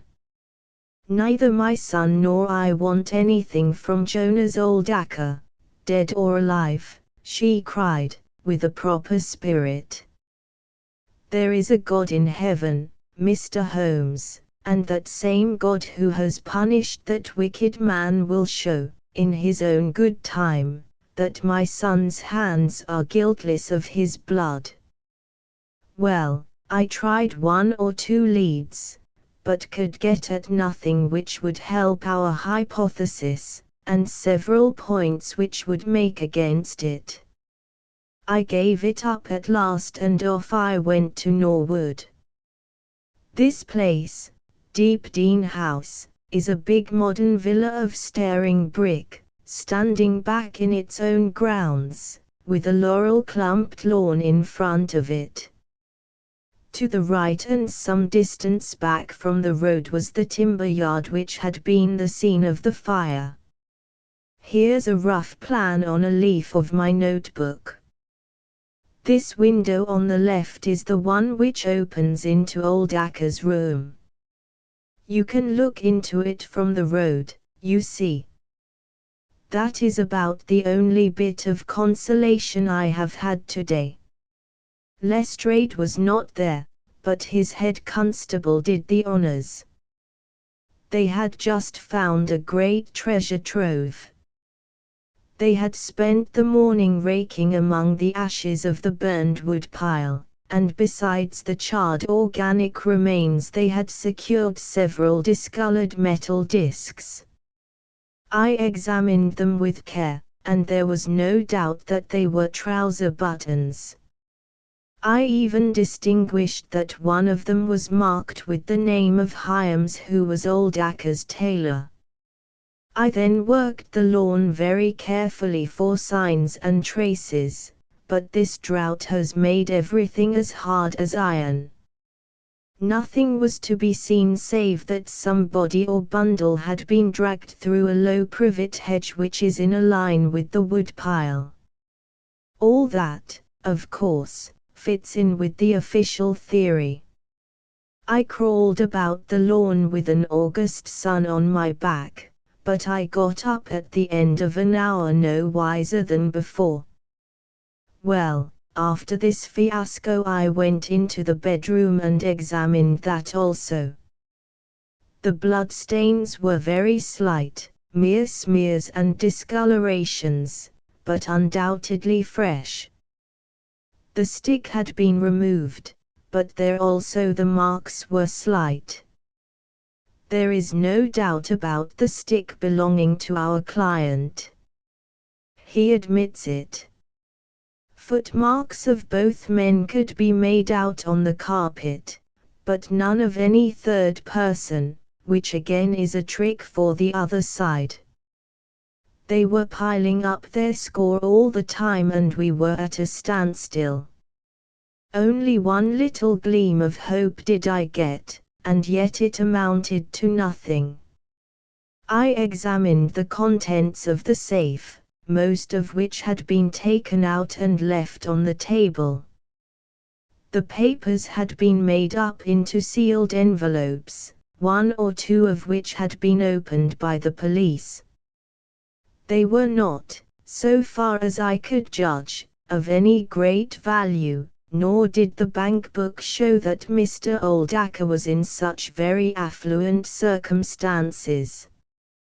But it seemed to me that all the papers were not there.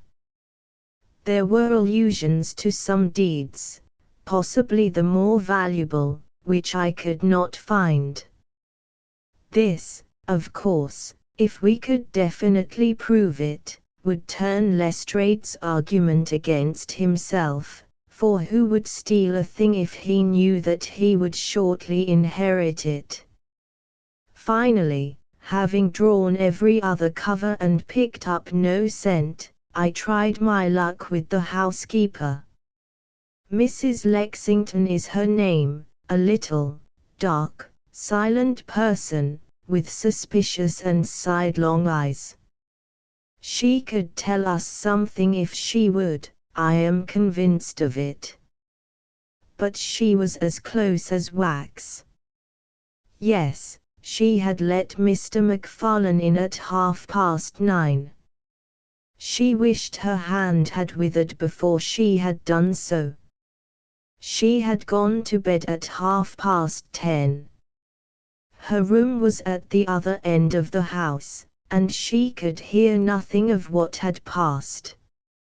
Mr. MacFarlane had left his hat, and to the best of her belief his stick, in the hall. She had been awakened by the alarm of fire, Her poor, dear master had certainly been murdered. Had he any enemies? Well, every man had enemies, but Mr. Oldacre kept himself very much to himself, and only met people in the way of business. She had seen the buttons, and was sure that they belonged to the clothes which he had worn last night. The woodpile was very dry, for it had not rained for a month. It burned like tinder, and by the time she reached the spot, nothing could be seen but flames. She and all the firemen smelled the burned flesh from inside it. She knew nothing of the papers, nor of Mr. Oldacre's private affairs.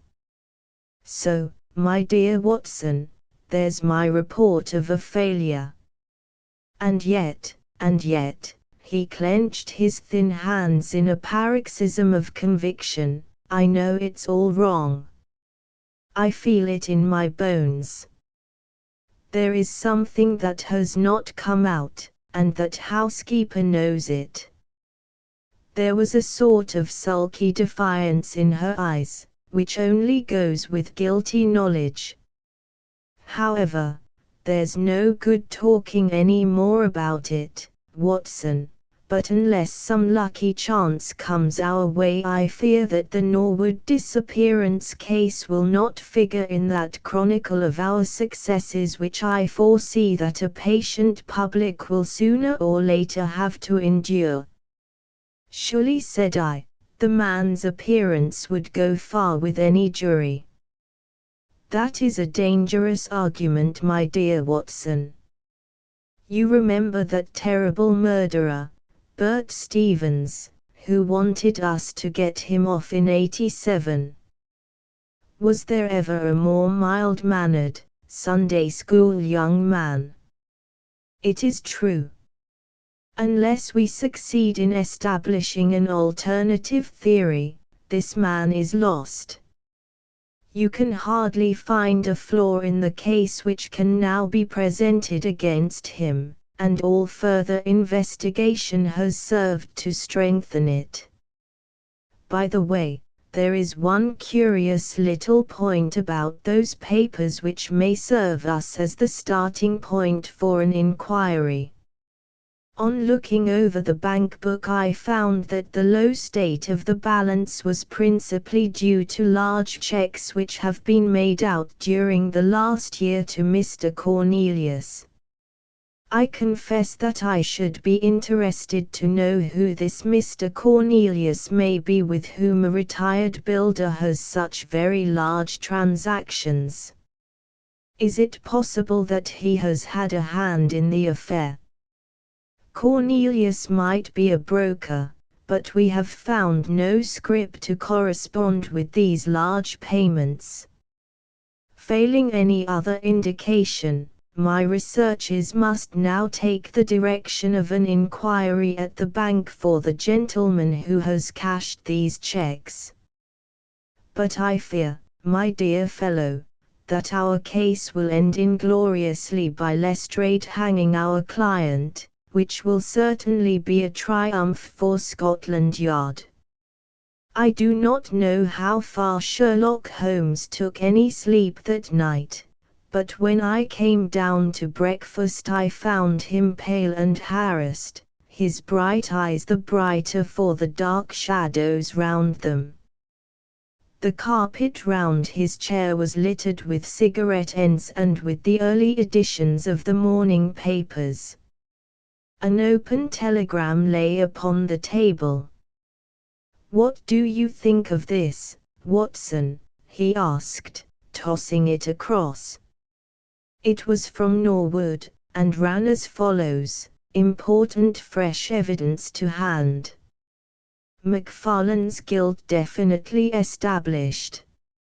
Advise you to abandon case. Lestrade. This sounds serious, said I. It is Lestrade's little cock-a-doodle of victory, Holmes answered, with a bitter smile. And yet it may be premature to abandon the case. After all, important fresh evidence is a two-edged thing, and may possibly cut in a very different direction to that which Lestrade imagines. Take your breakfast, Watson, and we will go out together and see what we can do. I feel as if I shall need your company and your moral support today. My friend had no breakfast himself, for it was one of his peculiarities that in his more intense moments he would permit himself no food, and I have known him presume upon his iron strength until he has fainted from pure inanition. At present I cannot spare energy and nerve force for digestion, he would say in answer to my medical remonstrances. I was not surprised, therefore, when this morning he left his untouched meal behind him, and started with me for Norwood. A crowd of morbid sightseers were still gathered round Deepdene House, which was just such a suburban villa as I had pictured. Within the gates Lestrade met us, his face flushed with victory, his manner grossly triumphant. "Well, Mr. Holmes, have you proved us to be wrong yet? Have you found your tramp?" he cried. "I have formed no conclusion whatever," my companion answered. "But we formed ours yesterday, and now it proves to be correct, so you must acknowledge that we have been a little in front of you this time, Mr. Holmes." "You certainly have the air of something unusual having occurred," said Holmes. Lestrade laughed loudly. "You don't like being beaten any more than the rest of us do," said he. "A man can't expect always to have it his own way, can he, Dr. Watson? Step this way, if you please, gentlemen, and I think I can convince you once for all that it was John McFarlane who did this crime." He led us through the passage and out into a dark hall beyond. "This is where young McFarlane must have come out to get his hat after the crime was done," said he. "Now look at this."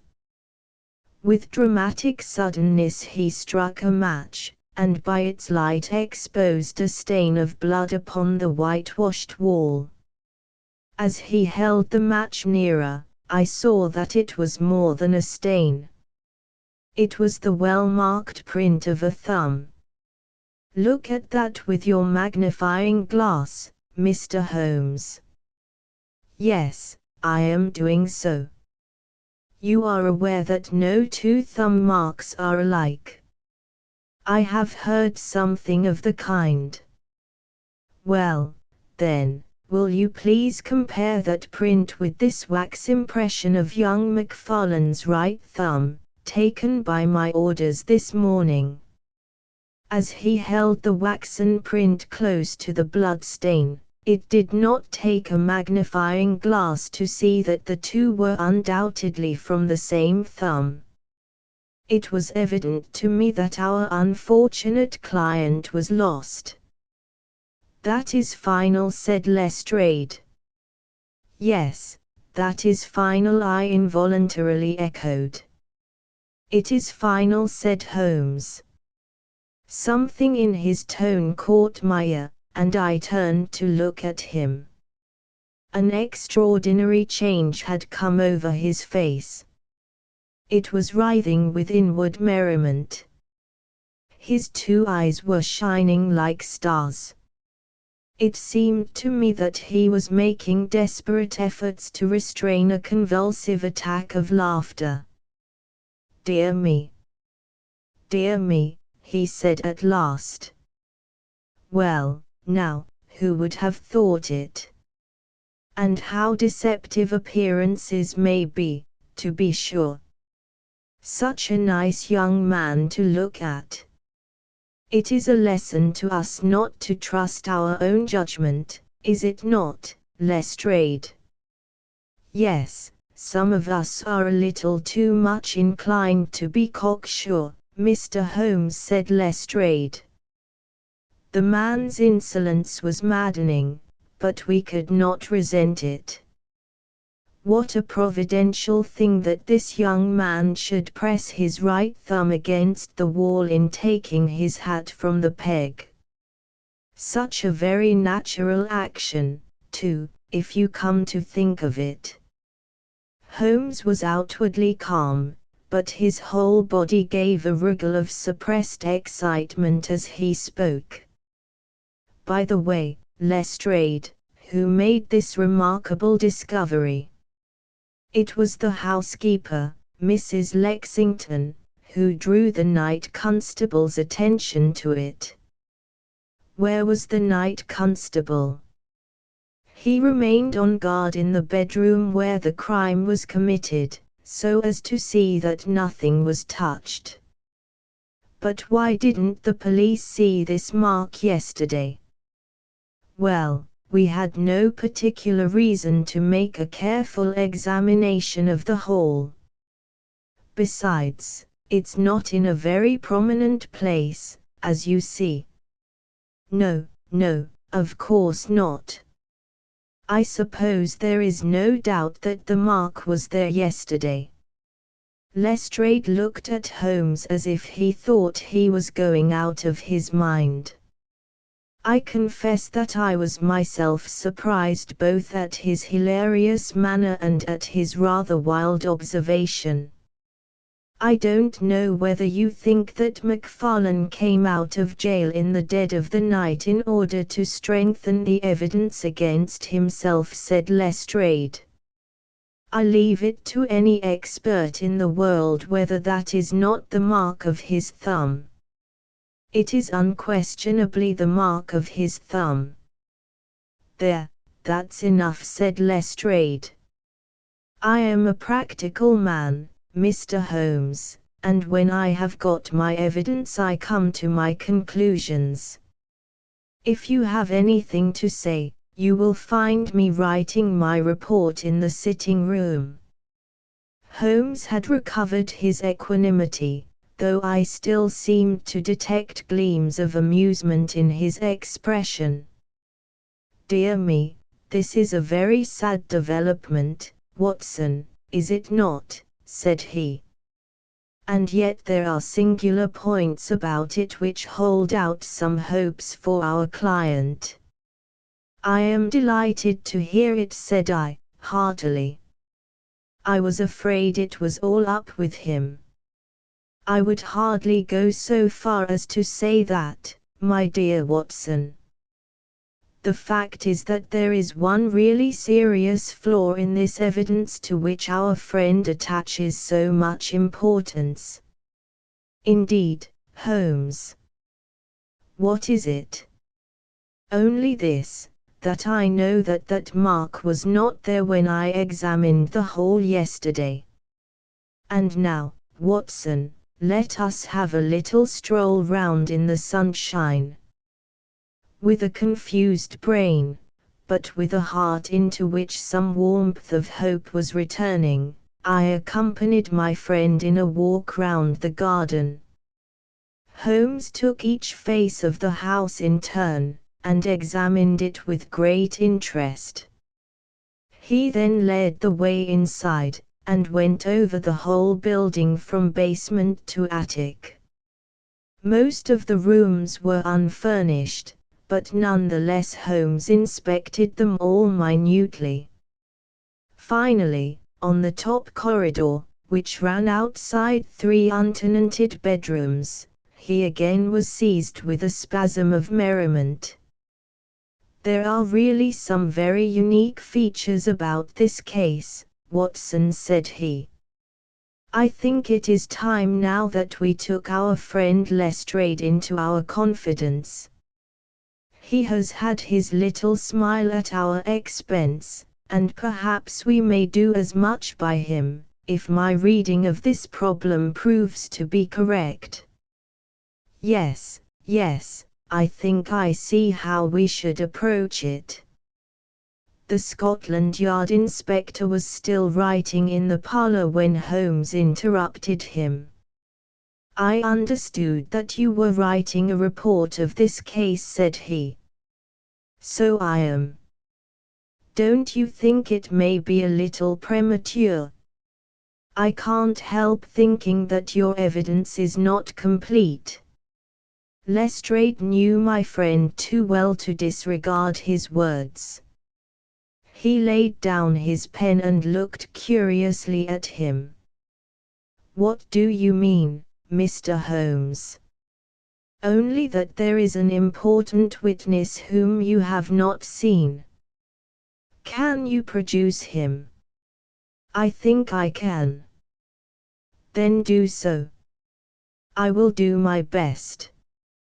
"How many constables have you?" "There are 3 within call." "Excellent," said Holmes. "May I ask if they are all large, able-bodied men with powerful voices?" "I have no doubt they are, though I fail to see what their voices have to do with it." "Perhaps I can help you to see that and 1 or 2 other things as well," said Holmes. "Kindly summon your men, and I will try." 5 minutes later, 3 policemen had assembled in the hall. "In the outhouse you will find a considerable quantity of straw," said Holmes. "I will ask you to carry in 2 bundles of it. I think it will be of the greatest assistance in producing the witness whom I require." "Thank you very much. I believe you have some matches in your pocket, Watson. Now, Mr. Lestrade, I will ask you all to accompany me to the top landing." As I have said, there was a broad corridor there, which ran outside 3 empty bedrooms. At one end of the corridor we were all marshalled by Sherlock Holmes, the constables grinning and Lestrade staring at my friend with amazement, expectation, and derision chasing each other across his features. Holmes stood before us with the air of a conjurer who is performing a trick. "Would you kindly send one of your constables for 2 buckets of water? Put the straw on the floor here, free from the wall on either side. Now I think that we are all ready." Lestrade's face had begun to grow red and angry. "I don't know whether you are playing a game with us, Mr. Sherlock Holmes," said he. "If you know anything, you can surely say it without all this tomfoolery. I assure you, my good Lestrade, that I have an excellent reason for everything that I do. You may possibly remember that you chaffed me a little, some hours ago, when the sun seemed on your side of the hedge, so you must not grudge me a little pomp and ceremony now. Might I ask you, Watson, to open that window, and then to put a match to the edge of the straw?" I did so, and driven by the draught a coil of grey smoke swirled down the corridor, while the dry straw crackled and flamed. "Now we must see if we can find this witness for you, Lestrade. Might I ask you all to join in the cry of fire? Now then, 1, 2, 3, fire," we all yelled. "Thank you. I will trouble you once again. Fire. Just once more, gentlemen, and all together. Fire." The shout must have rung over Norwood. It had hardly died away when an amazing thing happened. A door suddenly flew open out of what appeared to be solid wall at the end of the corridor, and a little, wizened man darted out of it, like a rabbit out of its burrow. "Capital," said Holmes, calmly. "Watson, a bucket of water over the straw. That will do. Lestrade, allow me to present you with your principal missing witness, Mr. Jonas Oldacre. The detective stared at the newcomer with blank amazement. The latter was blinking in the bright light of the corridor, and peering at us and at the smouldering fire. It was an odious face, crafty, vicious, malignant, with shifty, light grey eyes and white lashes. "What's this, then?" said Lestrade, at last. "What have you been doing all this time, eh?" Oldacre gave an uneasy laugh, shrinking back from the furious red face of the angry detective. "I have done no harm." "No harm? You have done your best to get an innocent man hanged. If it wasn't for this gentleman here, I am not sure that you would not have succeeded." The wretched creature began to whimper. "I am sure, sir, it was only my practical joke." "Oh, a joke, was it? You won't find the laugh on your side, I promise you. Take him down, and keep him in the sitting-room until I come. Mr. Holmes," he continued, when they had gone, "I could not speak before the constables, but I don't mind saying, in the presence of Dr. Watson, that this is the brightest thing that you have done yet, though it is a mystery to me how you did it. You have saved an innocent man's life, and you have prevented a very grave scandal, which would have ruined my reputation in the force." Holmes smiled, and clapped Lestrade upon the shoulder. "Instead of being ruined, my good sir, you will find that your reputation has been enormously enhanced. Just make a few alterations in that report which you were writing, and they will understand how hard it is to throw dust in the eyes of Inspector Lestrade. And you don't want your name to appear?" "Not at all. The work is its own reward. Perhaps I shall get the credit also at some distant day, when I permit my zealous historian to lay out his foolscap once more, eh, Watson? Well, now, let us see where this rat has been lurking."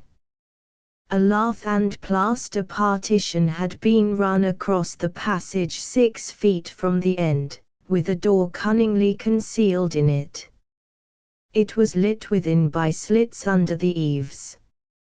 A few articles of furniture and a supply of food and water were within, together with a number of books and papers.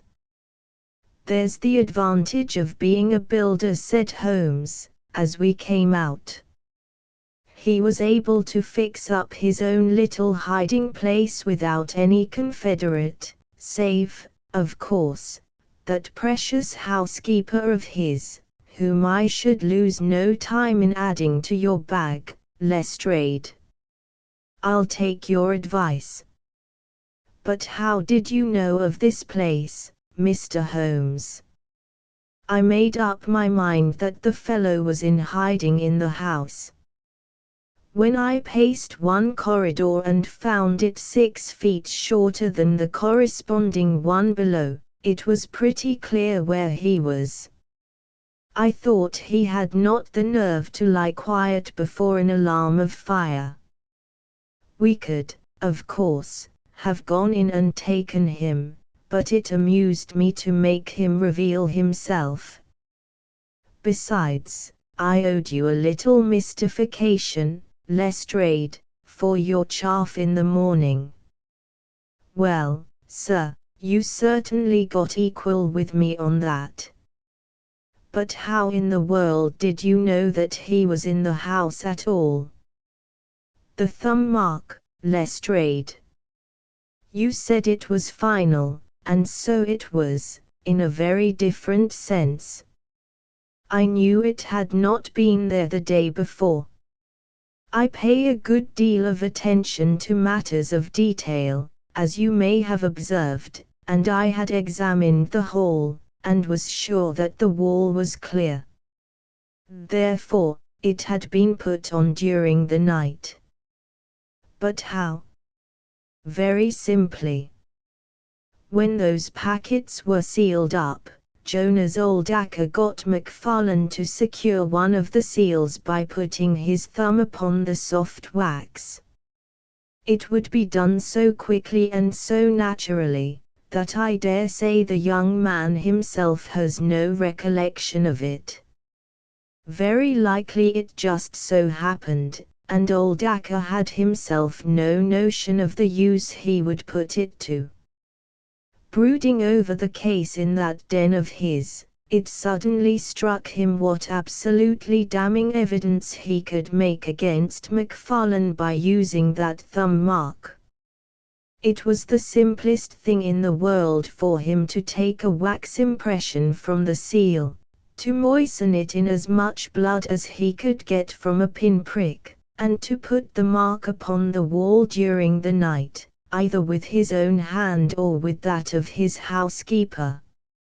If you examine among those documents which he took with him into his retreat, I will lay you a wager that you find the seal with the thumb mark upon it. Wonderful, said Lestrade. Wonderful. It's all as clear as crystal, as you put it. But what is the object of this deep deception, Mr. Holmes? It was amusing to me to see how the detective's overbearing manner had changed suddenly to that of a child asking questions of its teacher.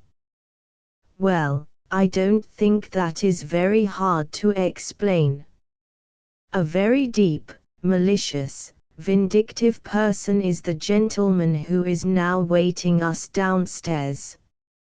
You know that he was once refused by McFarlane's mother. You don't. I told you that you should go to Blackheath first and Norwood afterwards. Well, this injury, as he would consider it, has rankled in his wicked, scheming brain, and all his life he has longed for vengeance, but never seen his chance. During the last year or two, things have gone against him, secret speculation, I think, and he finds himself in a bad way. He determines to swindle his creditors, and for this purpose he pays large checks to a certain Mr. Cornelius, who is, I imagine, himself under another name. I have not traced these checks yet, but I have no doubt that they were banked under that name at some provincial town where Oldacre from time to time led a double existence. He intended to change his name altogether, draw this money, and vanish, starting life again elsewhere. Well, that's likely enough. It would strike him that in disappearing he might throw all pursuit off his track, and at the same time have an ample and crushing revenge upon his old sweetheart, if he could give the impression that he had been murdered by her only child. It was a masterpiece of villainy, and he carried it out like a master. The idea of the will, which would give an obvious motive for the crime, the secret visit unknown to his own parents, the retention of the stick, the blood, and the animal remains and buttons in the wood pile, all were admirable. It was a net from which it seemed to me, a few hours ago, that there was no possible escape. But he had not that supreme gift of the artist, the knowledge of when to stop. He wished to improve that which was already perfect, to draw the rope tighter yet round the neck of his unfortunate victim, and so he ruined all. Let us descend, Lestrade. There are just one or two questions that I would ask him. The malignant creature was seated in his own parlour, with a policeman upon each side of him. It was a joke, my good sir, a practical joke, nothing more, he whined incessantly. I assure you, sir, that I simply concealed myself in order to see the effect of my disappearance, and I am sure that you would not be so unjust as to imagine that I would have allowed any harm to befall poor young Mr. MacFarlane. That's for a jury to decide, said Lestrade. Anyhow, we shall have you on a charge of conspiracy, if not for attempted murder. And you'll probably find that your creditors will impound the banking account of Mr. Cornelius, said Holmes. The little man started, and turned his malignant eyes upon my friend. I have to thank you for a good deal, said he. Perhaps I'll pay my debt some day. Holmes smiled indulgently. I fancy that, for some few years, you will find your time very fully occupied, said he. By the way, what was it you put into the woodpile besides your old trousers? A dead dog, or rabbits, or what? You won't tell. Dear me, how very unkind of you. Well, I dare say that a couple of rabbits would account both for the blood and for the charred ashes. If ever you write an account, Watson, you can make rabbits serve your turn. The Adventure of the Dancing Men. Holmes had been seated for some hours in silence with his long, thin back curved over a chemical vessel in which he was brewing a particularly malodorous product. His head was sunk upon his breast, and he looked from my point of view like a strange, lank bird, with dull grey plumage and a black top knot.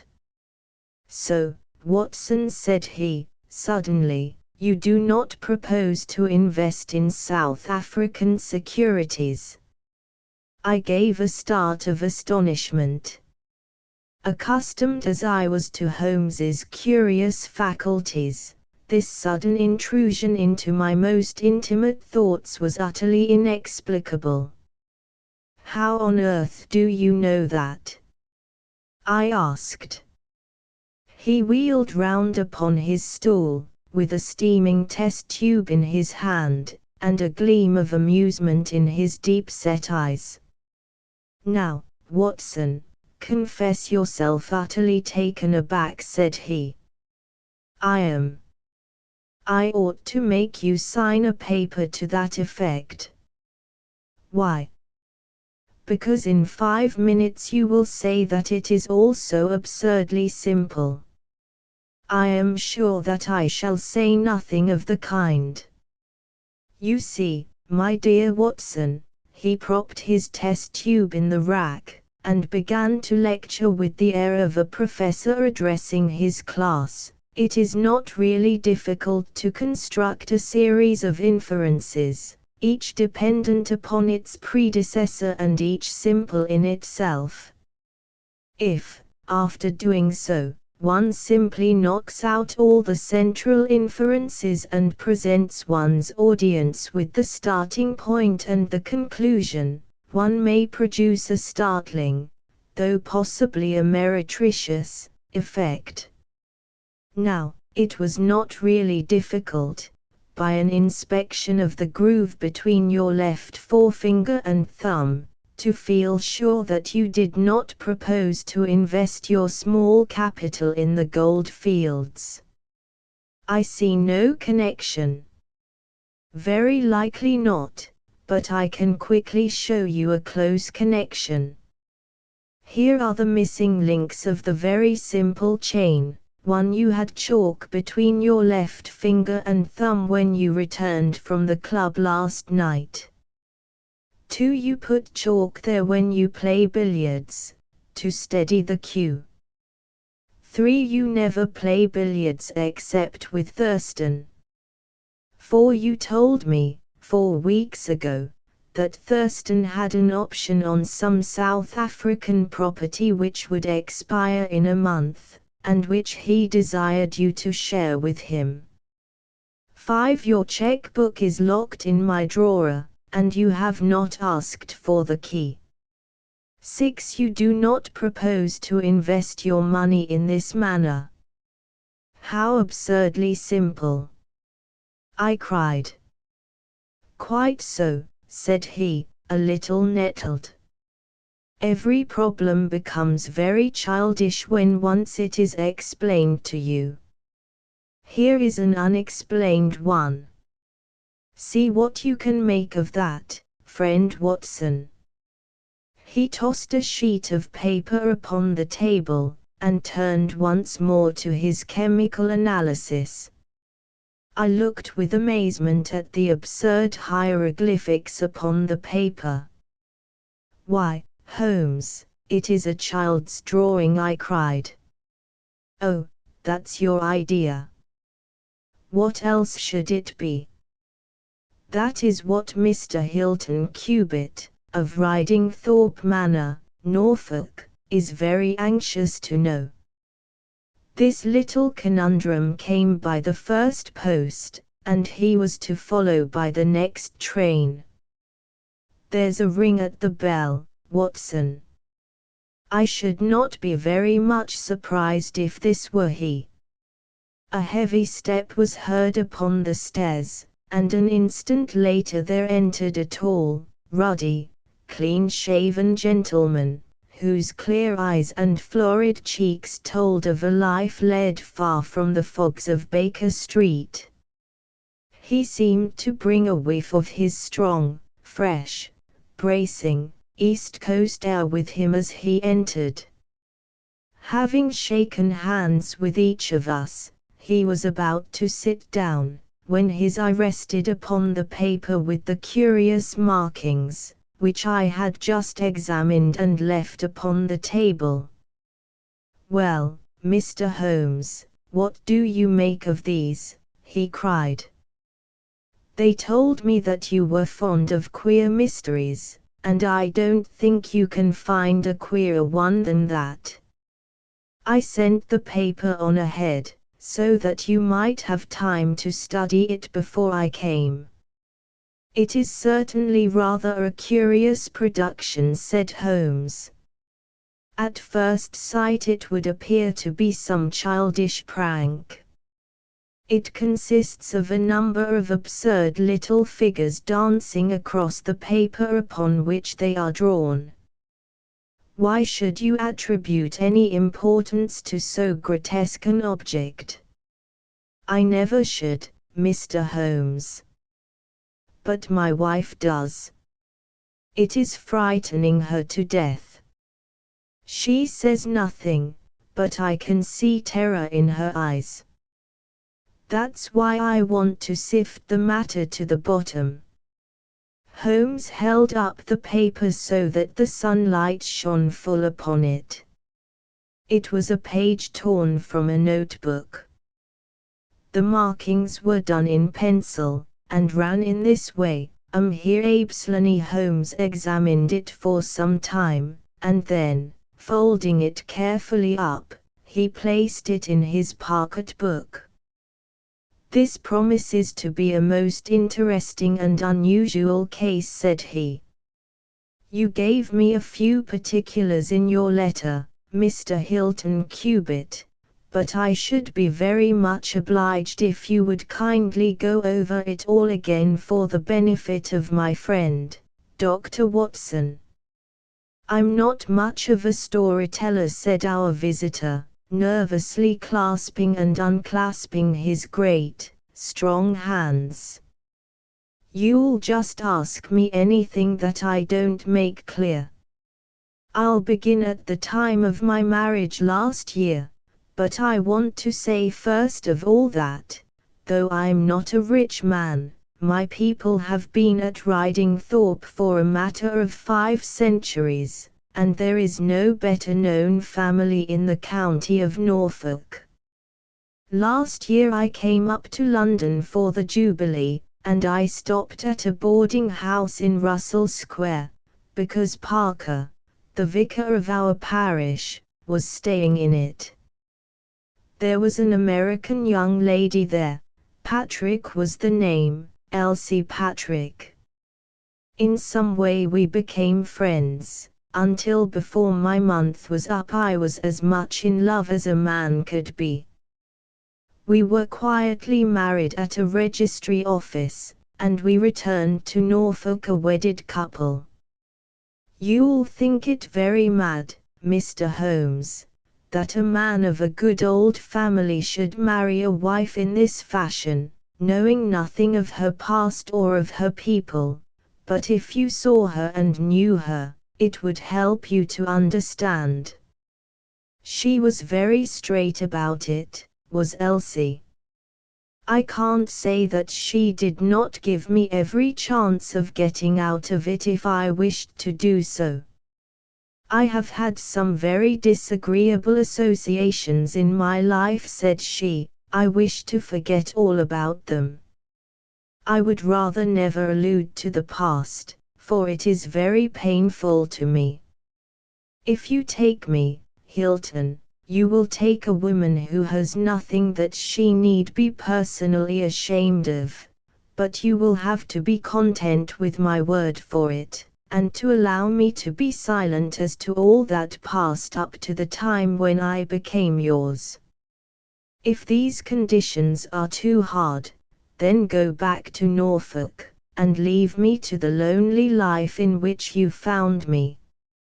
It was only the day before our wedding that she said those very words to me. I told her that I was content to take her on her own terms, and I have been as good as my word. Well, we have been married now for a year, and very happy we have been. But about a month ago, at the end of June, I saw for the first time signs of trouble. One day my wife received a letter from America. I saw the American stamp. She turned deadly white, read the letter, and threw it into the fire.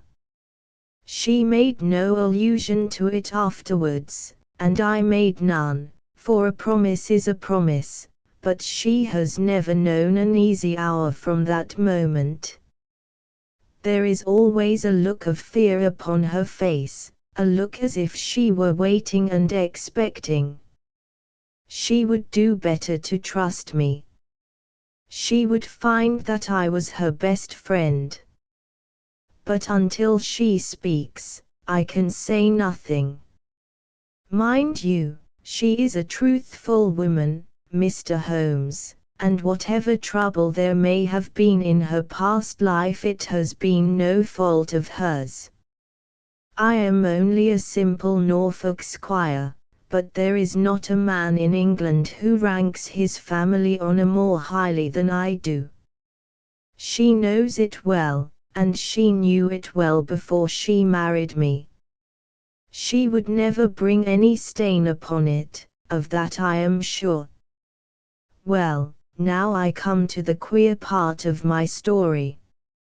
About a week ago, it was the Tuesday of last week, I found on one of the windowsills a number of absurd little dancing figures like these upon the paper. They were scrawled with chalk. I thought that it was the stable boy who had drawn them, but the lad swore he knew nothing about it. Anyhow, they had come there during the night. I had them washed out, and I only mentioned the matter to my wife afterwards. To my surprise, she took it very seriously, and begged me if any more came to let her see them. None did come for a week, and then yesterday morning I found this paper lying on the sundial in the garden. I showed it to Elsie, and down she dropped in a dead faint. Since then she has looked like a woman in a dream, half dazed, and with terror always lurking in her eyes. It was then that I wrote and sent the paper to you, Mr. Holmes. It was not a thing that I could take to the police, for they would have laughed at me, but you will tell me what to do. I am not a rich man, but if there is any danger threatening my little woman, I would spend my last copper to shield her. He was a fine creature, this man of the old English soil, simple, straight, and gentle, with his great, earnest blue eyes and broad, comely face. His love for his wife and his trust in her shone in his features. Holmes had listened to his story with the utmost attention, and now he sat for some time in silent thought. "Don't you think, Mr. Cubitt," said he, at last, "that your best plan would be to make a direct appeal to your wife, and to ask her to share her secret with you?" Hilton Cubitt shook his massive head. "A promise is a promise, Mr. Holmes. If Elsie wished to tell me she would. If not, it is not for me to force her confidence. But I am justified in taking my own line, and I will. Then I will help you with all my heart. In the first place, have you heard of any strangers being seen in your neighborhood?" "No, I presume that it is a very quiet place." "Any fresh face would cause comment?" "In the immediate neighborhood, yes. But we have several small watering places not very far away. And the farmers take in lodgers." These hieroglyphics have evidently a meaning. If it is a purely arbitrary one, it may be impossible for us to solve it. If, on the other hand, it is systematic, I have no doubt that we shall get to the bottom of it. But this particular sample is so short that I can do nothing, and the facts which you have brought me are so indefinite that we have no basis for an investigation. I would suggest that you return to Norfolk, that you keep a keen lookout, and that you take an exact copy of any fresh dancing men which may appear. It is 1,000 pities that we have not a reproduction of those which were done in chalk upon the window-sill. Make a discreet inquiry also as to any strangers in the neighborhood. When you have collected some fresh evidence, come to me again. That is the best advice which I can give you, Mr. Hilton Cubitt. If there are any pressing fresh developments, I shall be always ready to run down and see you in your Norfolk home." The interview left Sherlock Holmes very thoughtful, and several times in the next few days I saw him take his slip of paper from his notebook and look long and earnestly at the curious figures inscribed upon it. He made no allusion to the affair, however, until one afternoon a fortnight or so later. I was going out when he called me back. "You had better stay here, Watson." "Why?" "Because I had a wire from Hilton Cubitt this morning. You remember Hilton Cubitt, of the Dancing Men? He was to reach Liverpool Street at 1:20. He may be here at any moment. I gather from his wire that there have been some new incidents of importance." We had not long to wait, for our Norfolk squire came straight from the station as fast as a hansom could bring him. He was looking worried and depressed, with tired eyes and a lined forehead. It's getting on my nerves, this business, Mr. Holmes, said he, as he sank, like a wearied man, into an armchair. It's bad enough to feel that you are surrounded by unseen, unknown folk, who have some kind of design upon you, but when, in addition to that, you know that it is just killing your wife by inches, then it becomes as much as flesh and blood can endure. She's wearing away under it, just wearing away before my eyes. Has she said anything yet? No, Mr. Holmes, she has not. And yet there have been times when the poor girl has wanted to speak, and yet could not quite bring herself to take the plunge. I have tried to help her, but I dare say I did it clumsily, and scared her from it. She has spoken about my old family, and our reputation in the county, and our pride in our unsullied honor, and I always felt it was leading to the point, but somehow it turned off before we got there. But you have found out something for yourself. A good deal, Mr. Holmes.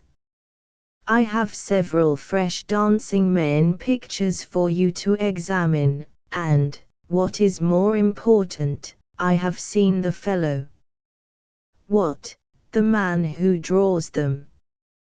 Yes, I saw him at his work. But I will tell you everything in order.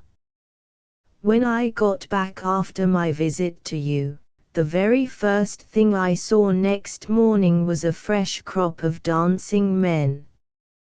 They had been drawn in chalk upon the black wooden door of the tool house, which stands beside the lawn in full view of the front windows. I took an exact copy, and here it is.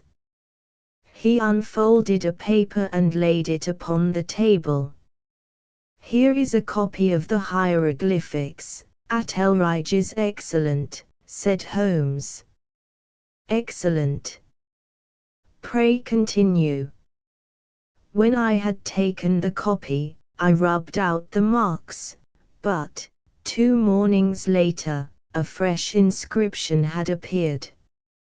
I have a copy of it here. Come, Elsie. Holmes rubbed his hands and chuckled with delight. Our material is rapidly accumulating, said he. 3 days later a message was left scrawled upon paper, and placed under a pebble upon the sundial. Here it is. The characters are, as you see, exactly the same as the last one. After that I determined to lie in wait, so I got out my revolver and I sat up in my study, which overlooks the lawn and garden. About 2 in the morning I was seated by the window, all being dark save for the moonlight outside, when I heard steps behind me, and there was my wife in her dressing gown.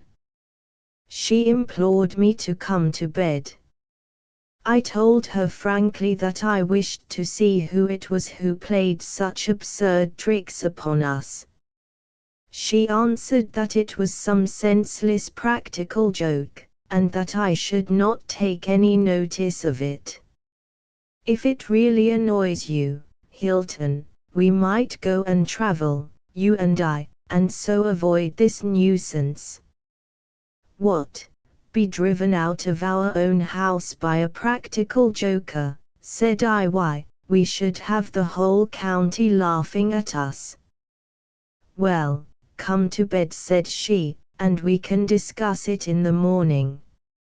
Suddenly, as she spoke, I saw her white face grow whiter yet in the moonlight, and her hand tightened upon my shoulder.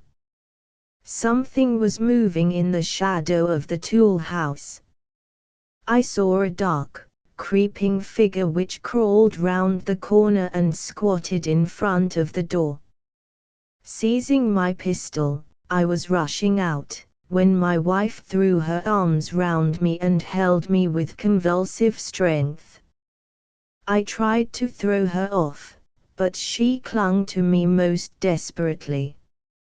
At last I got clear, but by the time I had opened the door and reached the house the creature was gone. He had left a trace of his presence, however, for there on the door was the very same arrangement of dancing men which had already twice appeared, and which I have copied on that paper. There was no other sign of the fellow anywhere, though I ran all over the grounds. And yet the amazing thing is that he must have been there all the time, for when I examined the door again in the morning, he had scrawled some more of his pictures under the line which I had already seen. Have you that fresh drawing? Yes, it is very short, but I made a copy of it, and here it is. Again he produced a paper. The new dance was in this form, "Never tell me," said Holmes, and I could see by his eyes that he was much excited. Was this a mere addition to the first, or did it appear to be entirely separate? It was on a different panel of the door. Excellent. This is far the most important of all for our purpose. It fills me with hopes. Now, Mr. Hilton Cubitt, please continue your most interesting statement. I have nothing more to say, Mr. Holmes, except that I was angry with my wife that night for having held me back when I might have caught the skulking rascal. She said that she feared that I might come to harm. For an instant it had crossed my mind that perhaps what she really feared was that he might come to harm, for I could not doubt that she knew who this man was, and what he meant by these strange signals. But there is a tone in my wife's voice, Mr. Holmes, and a look in her eyes which forbid doubt, and I am sure that it was indeed my own safety that was in her mind. There's the whole case, and now I want your advice as to what I ought to do. My own inclination is to put half a dozen of my farm lads in the shrubbery, and when this fellow comes again to give him such a hiding that he will leave us in peace for the future. I fear it is too deep a case for such simple remedies, said Holmes. How long can you stay in London? I must go back today. I would not leave my wife alone all night for anything. She is very nervous, and begged me to come back. I dare say you are right. But if you could have stopped, I might possibly have been able to return with you in a day or two. Meanwhile you will leave me these papers, and I think that it is very likely that I shall be able to pay you a visit shortly and to throw some light upon your case. Sherlock Holmes preserved his calm professional manner until our visitor had left us, although it was easy for me, who knew him so well, to see that he was profoundly excited. The moment that Hilton Cubitt's broad back had disappeared through the door, my comrade rushed to the table, laid out all the slips of paper containing dancing men in front of him, and threw himself into an intricate and elaborate calculation. For 2 hours I watched him as he covered sheet after sheet of paper with figures and letters, so completely absorbed in his task that he had evidently forgotten my presence. Sometimes he was making progress and whistled and sang at his work, sometimes he was puzzled, and would sit for long spells with a furrowed brow and a vacant eye. Finally he sprang from his chair with a cry of satisfaction, and walked up and down the room rubbing his hands together. Then he wrote a long telegram upon a cable form. "If my answer to this is as I hope, you will have a very pretty case to add to your collection, Watson," said he. "I expect that we shall be able to go down to Norfolk tomorrow, and to take our friend some very definite news as to the secret of his annoyance." I confess that I was filled with curiosity, but I was aware that Holmes liked to make his disclosures at his own time and in his own way, so I waited until it should suit him to take me into his confidence.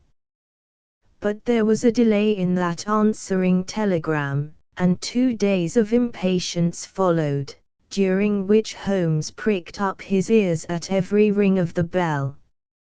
On the evening of the 2nd there came a letter from Hilton Cubitt.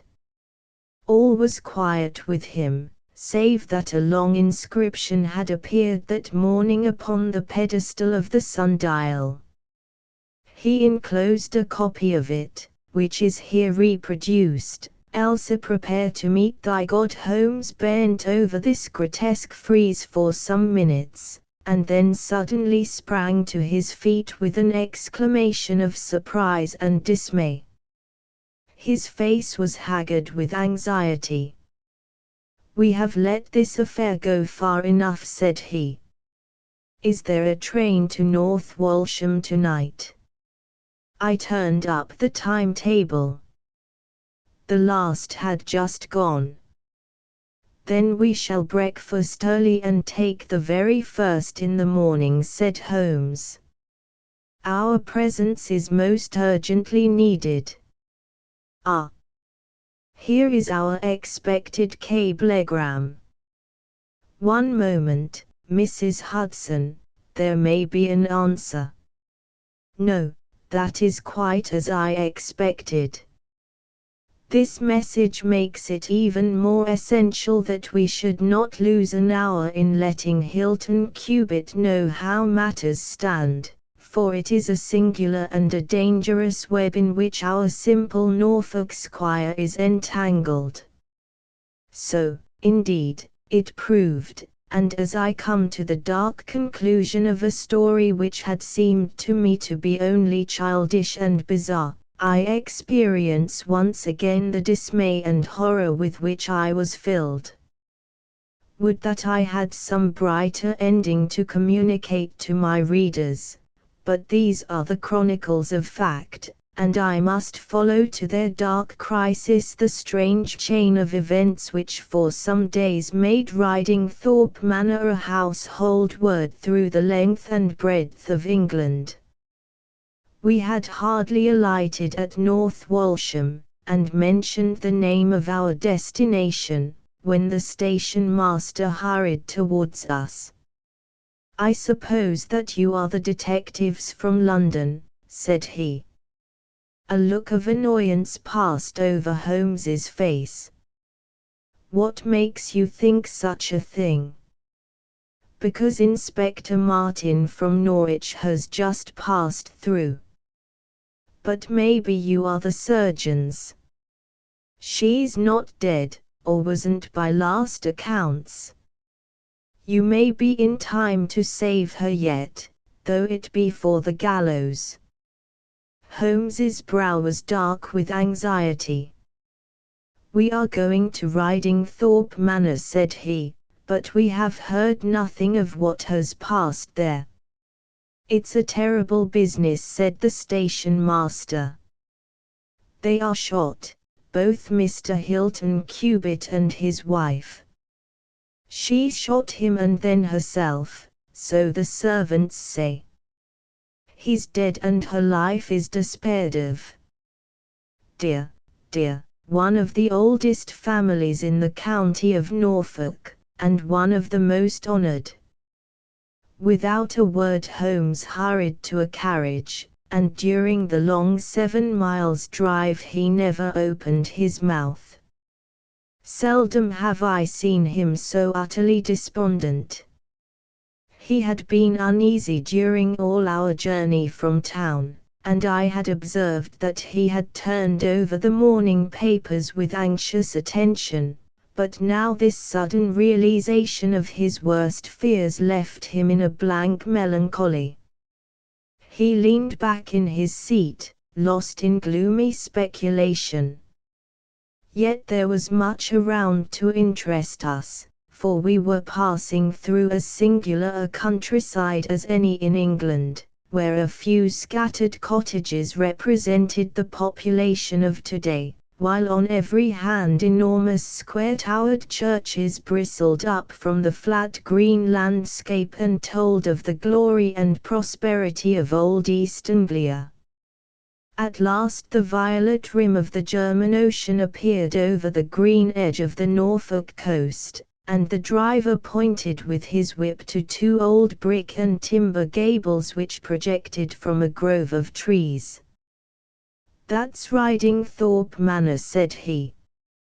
As we drove up to the porticoed front door, I observed in front of it, beside the tennis lawn, the black tool house and the pedestaled sundial with which we had such strange associations. A dapper little man, with a quick, alert manner and a waxed moustache, had just descended from a high dog cart. He introduced himself as Inspector Martin, of the Norfolk Constabulary, and he was considerably astonished when he heard the name of my companion. "Why, Mr. Holmes, the crime was only committed at 3 this morning. How could you hear of it in London and get to the spot as soon as I anticipated it. I came in the hope of preventing it."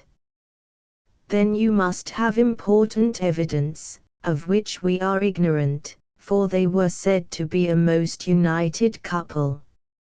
"I have only the evidence of the dancing men," said Holmes.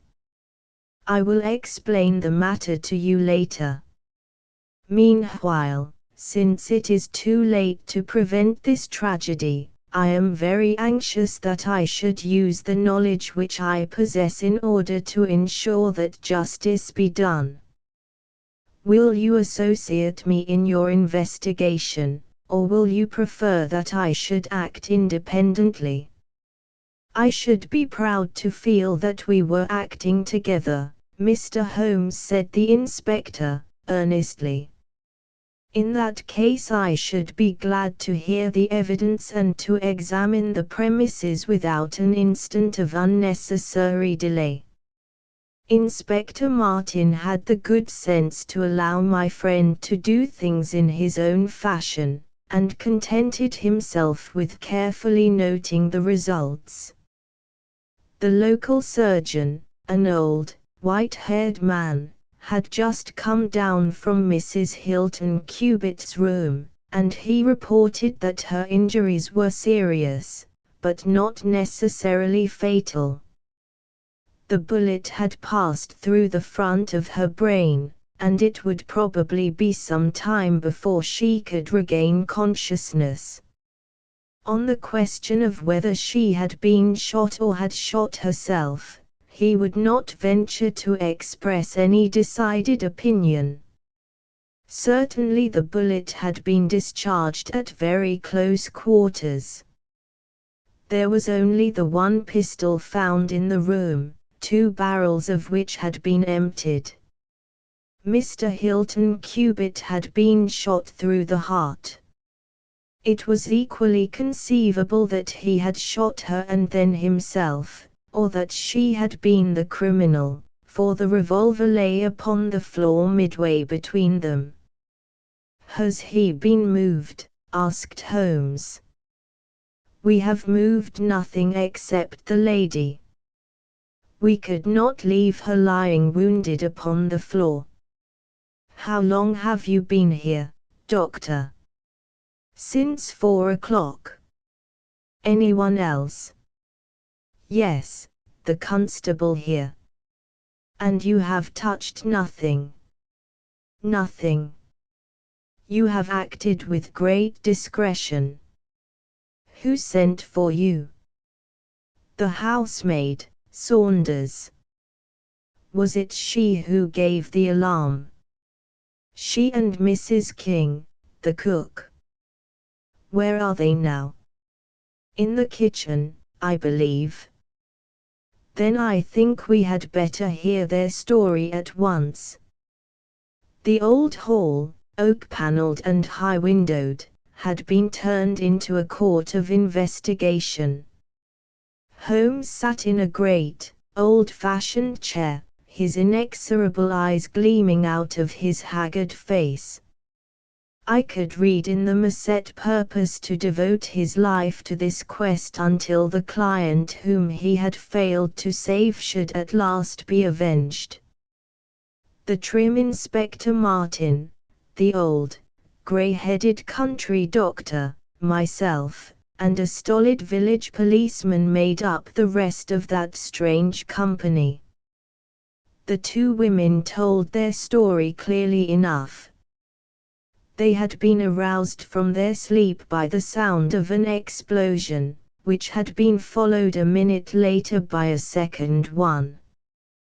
They slept in adjoining rooms, and Mrs. King had rushed into Saunders.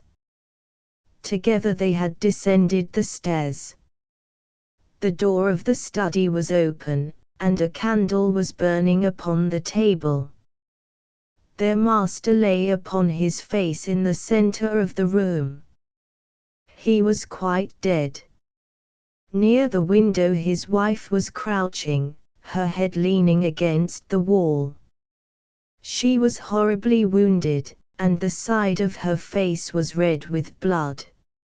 She breathed heavily, but was incapable of saying anything. The passage, as well as the room, was full of smoke and the smell of powder. The window was certainly shut and fastened upon the inside. Both women were positive upon the point. They had at once sent for the doctor and for the constable. Then, with the aid of the groom and the stable boy, they had conveyed their injured mistress to her room.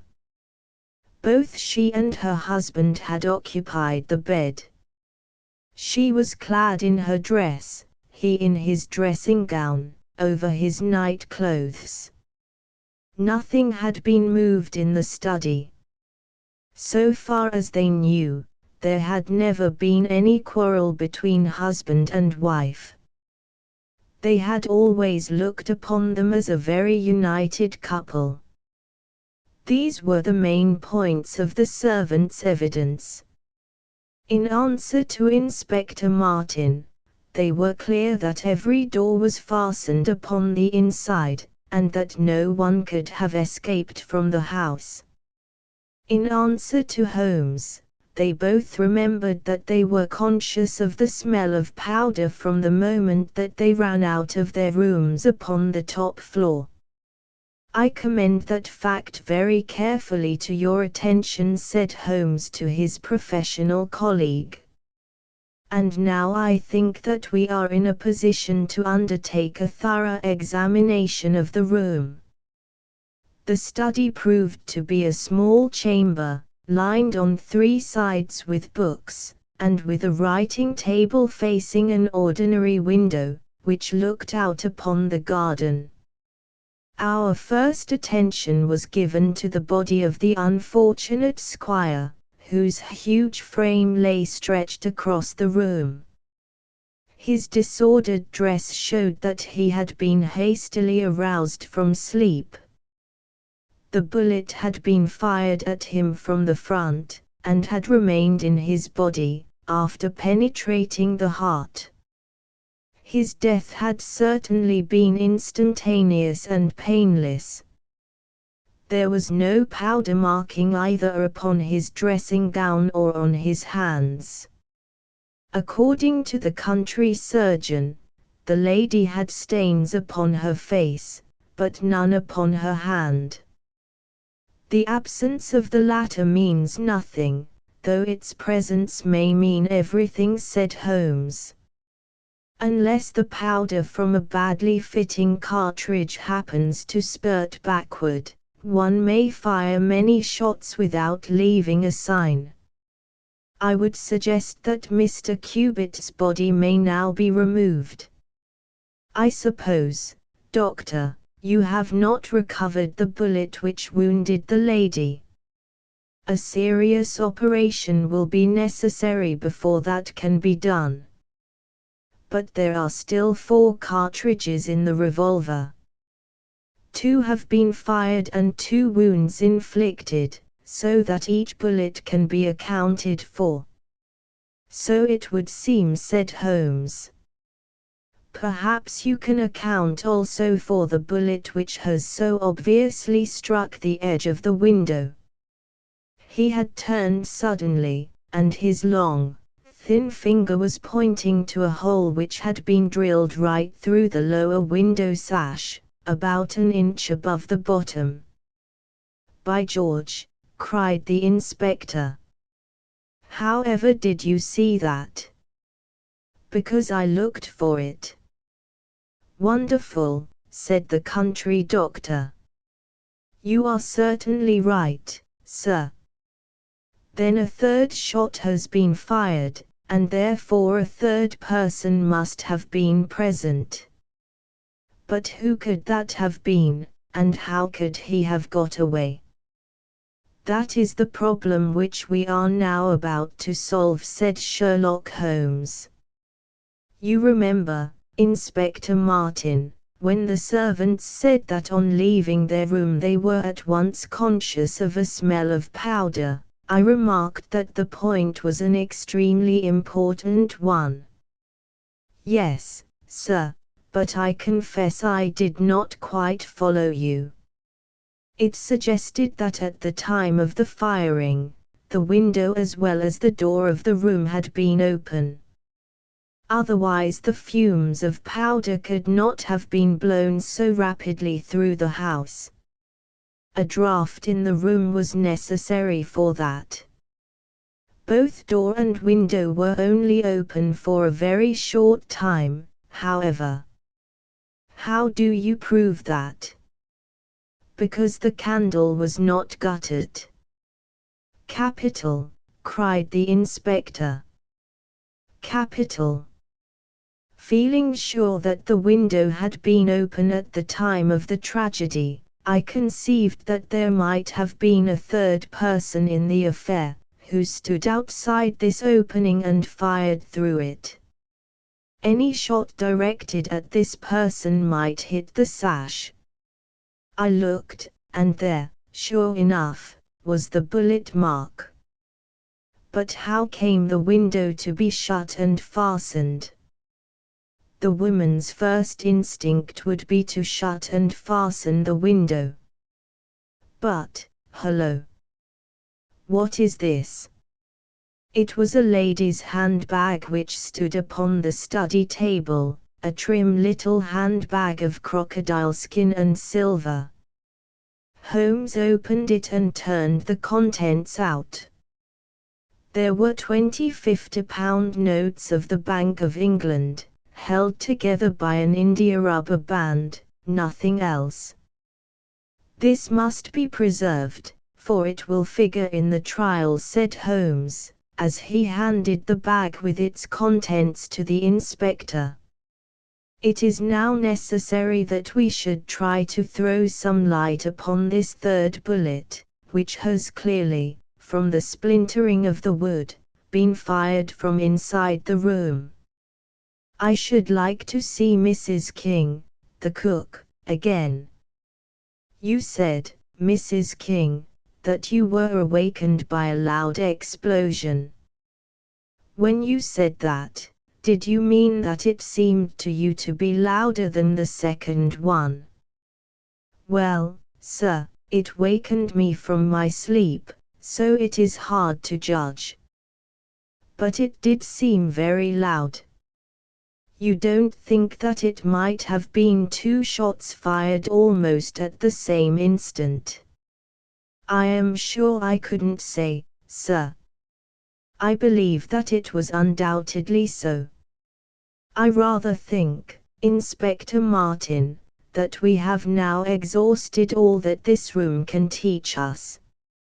If you will kindly step round with me, we shall see what fresh evidence the garden has to offer. A flower bed extended up to the study window, and we all broke into an exclamation as we approached it. The flowers were trampled down, and the soft soil was imprinted all over with footmarks.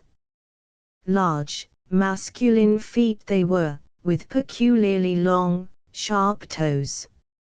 Holmes hunted about among the grass and leaves like a retriever after a wounded bird. Then, with a cry of satisfaction, he bent forward and picked up a little brazen cylinder. "I thought so," said he. "The revolver had an ejector, and here is the third cartridge. I really think, Inspector Martin, that our case is almost complete." The country inspector's face had shown his intense amazement at the rapid and masterful progress of Holmes's investigation. At first he had shown some disposition to assert his own position, but now he was overcome with admiration, and ready to follow without question wherever Holmes led. "Whom do you suspect?" he asked. "I'll go into that later. There are several points in this problem which I have not been able to explain to you yet. Now that I have got so far, I had best proceed on my own lines, and then clear the whole matter up once and for all." "Just as you wish, Mr. Holmes, so long as we get our man. I have no desire to make mysteries, but it is impossible at the moment of action to enter into long and complex explanations. I have the threads of this affair all in my hand. Even if this lady should never recover consciousness, we can still reconstruct the events of last night and ensure that justice be done. First of all, I wish to know whether there is any inn in this neighborhood known as Elridge's." The servants were cross-questioned, but none of them had heard of such a place.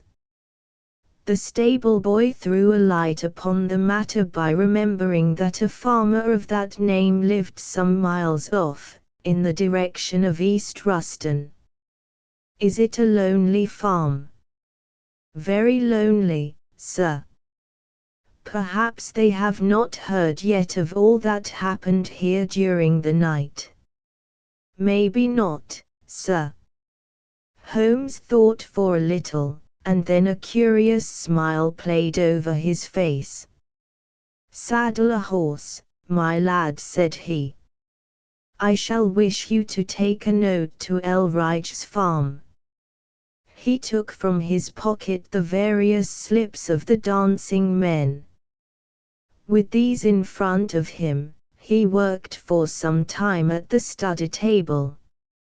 Finally he handed a note to the boy, with directions to put it into the hands of the person to whom it was addressed, and especially to answer no questions of any sort which might be put to him. I saw the outside of the note, addressed in straggling, irregular characters, very unlike Holmes's usual precise hand. It was consigned to Mr. Abeslany, Elridge's Farm, East Ruston, Norfolk. "I think," Inspector Holmes remarked, "that you would do well to telegraph for an escort, as, if my calculations prove to be correct, you may have a particularly dangerous prisoner to convey to the county jail. The boy who takes this note could no doubt forward your telegram. If there is an afternoon train to town, Watson, I think we should do well to take it, as I have a chemical analysis of some interest to finish, and this investigation draws rapidly to a close. When the youth had been dispatched with the note, Sherlock Holmes gave his instructions to the servants. If any visitor were to call asking for Mrs. Hilton Cubitt, no information should be given as to her condition, but he was to be shown at once into the drawing-room. He impressed these points upon them with the utmost earnestness. Finally he led the way into the drawing-room, with the remark that the business was now out of our hands, and that we must while away the time as best we might until we could see what was in store for us. The doctor had departed to his patients, and only the inspector and myself remained. "I think that I can help you to pass an hour in an interesting and profitable manner," said Holmes, drawing his chair up to the table, and spreading out in front of him the various papers upon which were recorded the antics of the dancing men. "As to you, friend Watson, I owe you every atonement for having allowed your natural curiosity to remain so long unsatisfied. To you, Inspector, the whole incident may appeal as a remarkable professional study. I must tell you, first of all, the interesting circumstances connected with the previous consultations which Mr. Hilton Cubitt has had with me in Baker Street." He then shortly recapitulated the facts which have already been recorded. "I have here in front of me these singular productions, at which one might smile, had they not proved themselves to be the forerunners of so terrible a tragedy. I am fairly familiar with all forms of secret writings, and am myself the author of a trifling monograph upon the subject, in which I analyze 160 separate ciphers, but I confess that this is entirely new to me. The object of those who invented the system has apparently been to conceal that these characters convey a message, and to give the idea that they are the mere random sketches of children. Having once recognized, however, that the symbols stood for letters, and having applied the rules which guide us in all forms of secret writings, the solution was easy enough. The first message submitted to me was so short that it was impossible for me to do more than to say, with some confidence, that the symbol XXX stood for E. As you are aware, E is the most common letter in the English alphabet, and it predominates to so marked an extent that even in a short sentence one would expect to find it most often. Out of 15 symbols in the first message, 4 were the same, so it was reasonable to set this down as E. It is true that in some cases the figure was bearing a flag, and in some cases not, but it was probable, from the way in which the flags were distributed, that they were used to break the sentence up into words. I accepted this as a hypothesis, and noted that E was represented by E, but now came the real difficulty of the inquiry.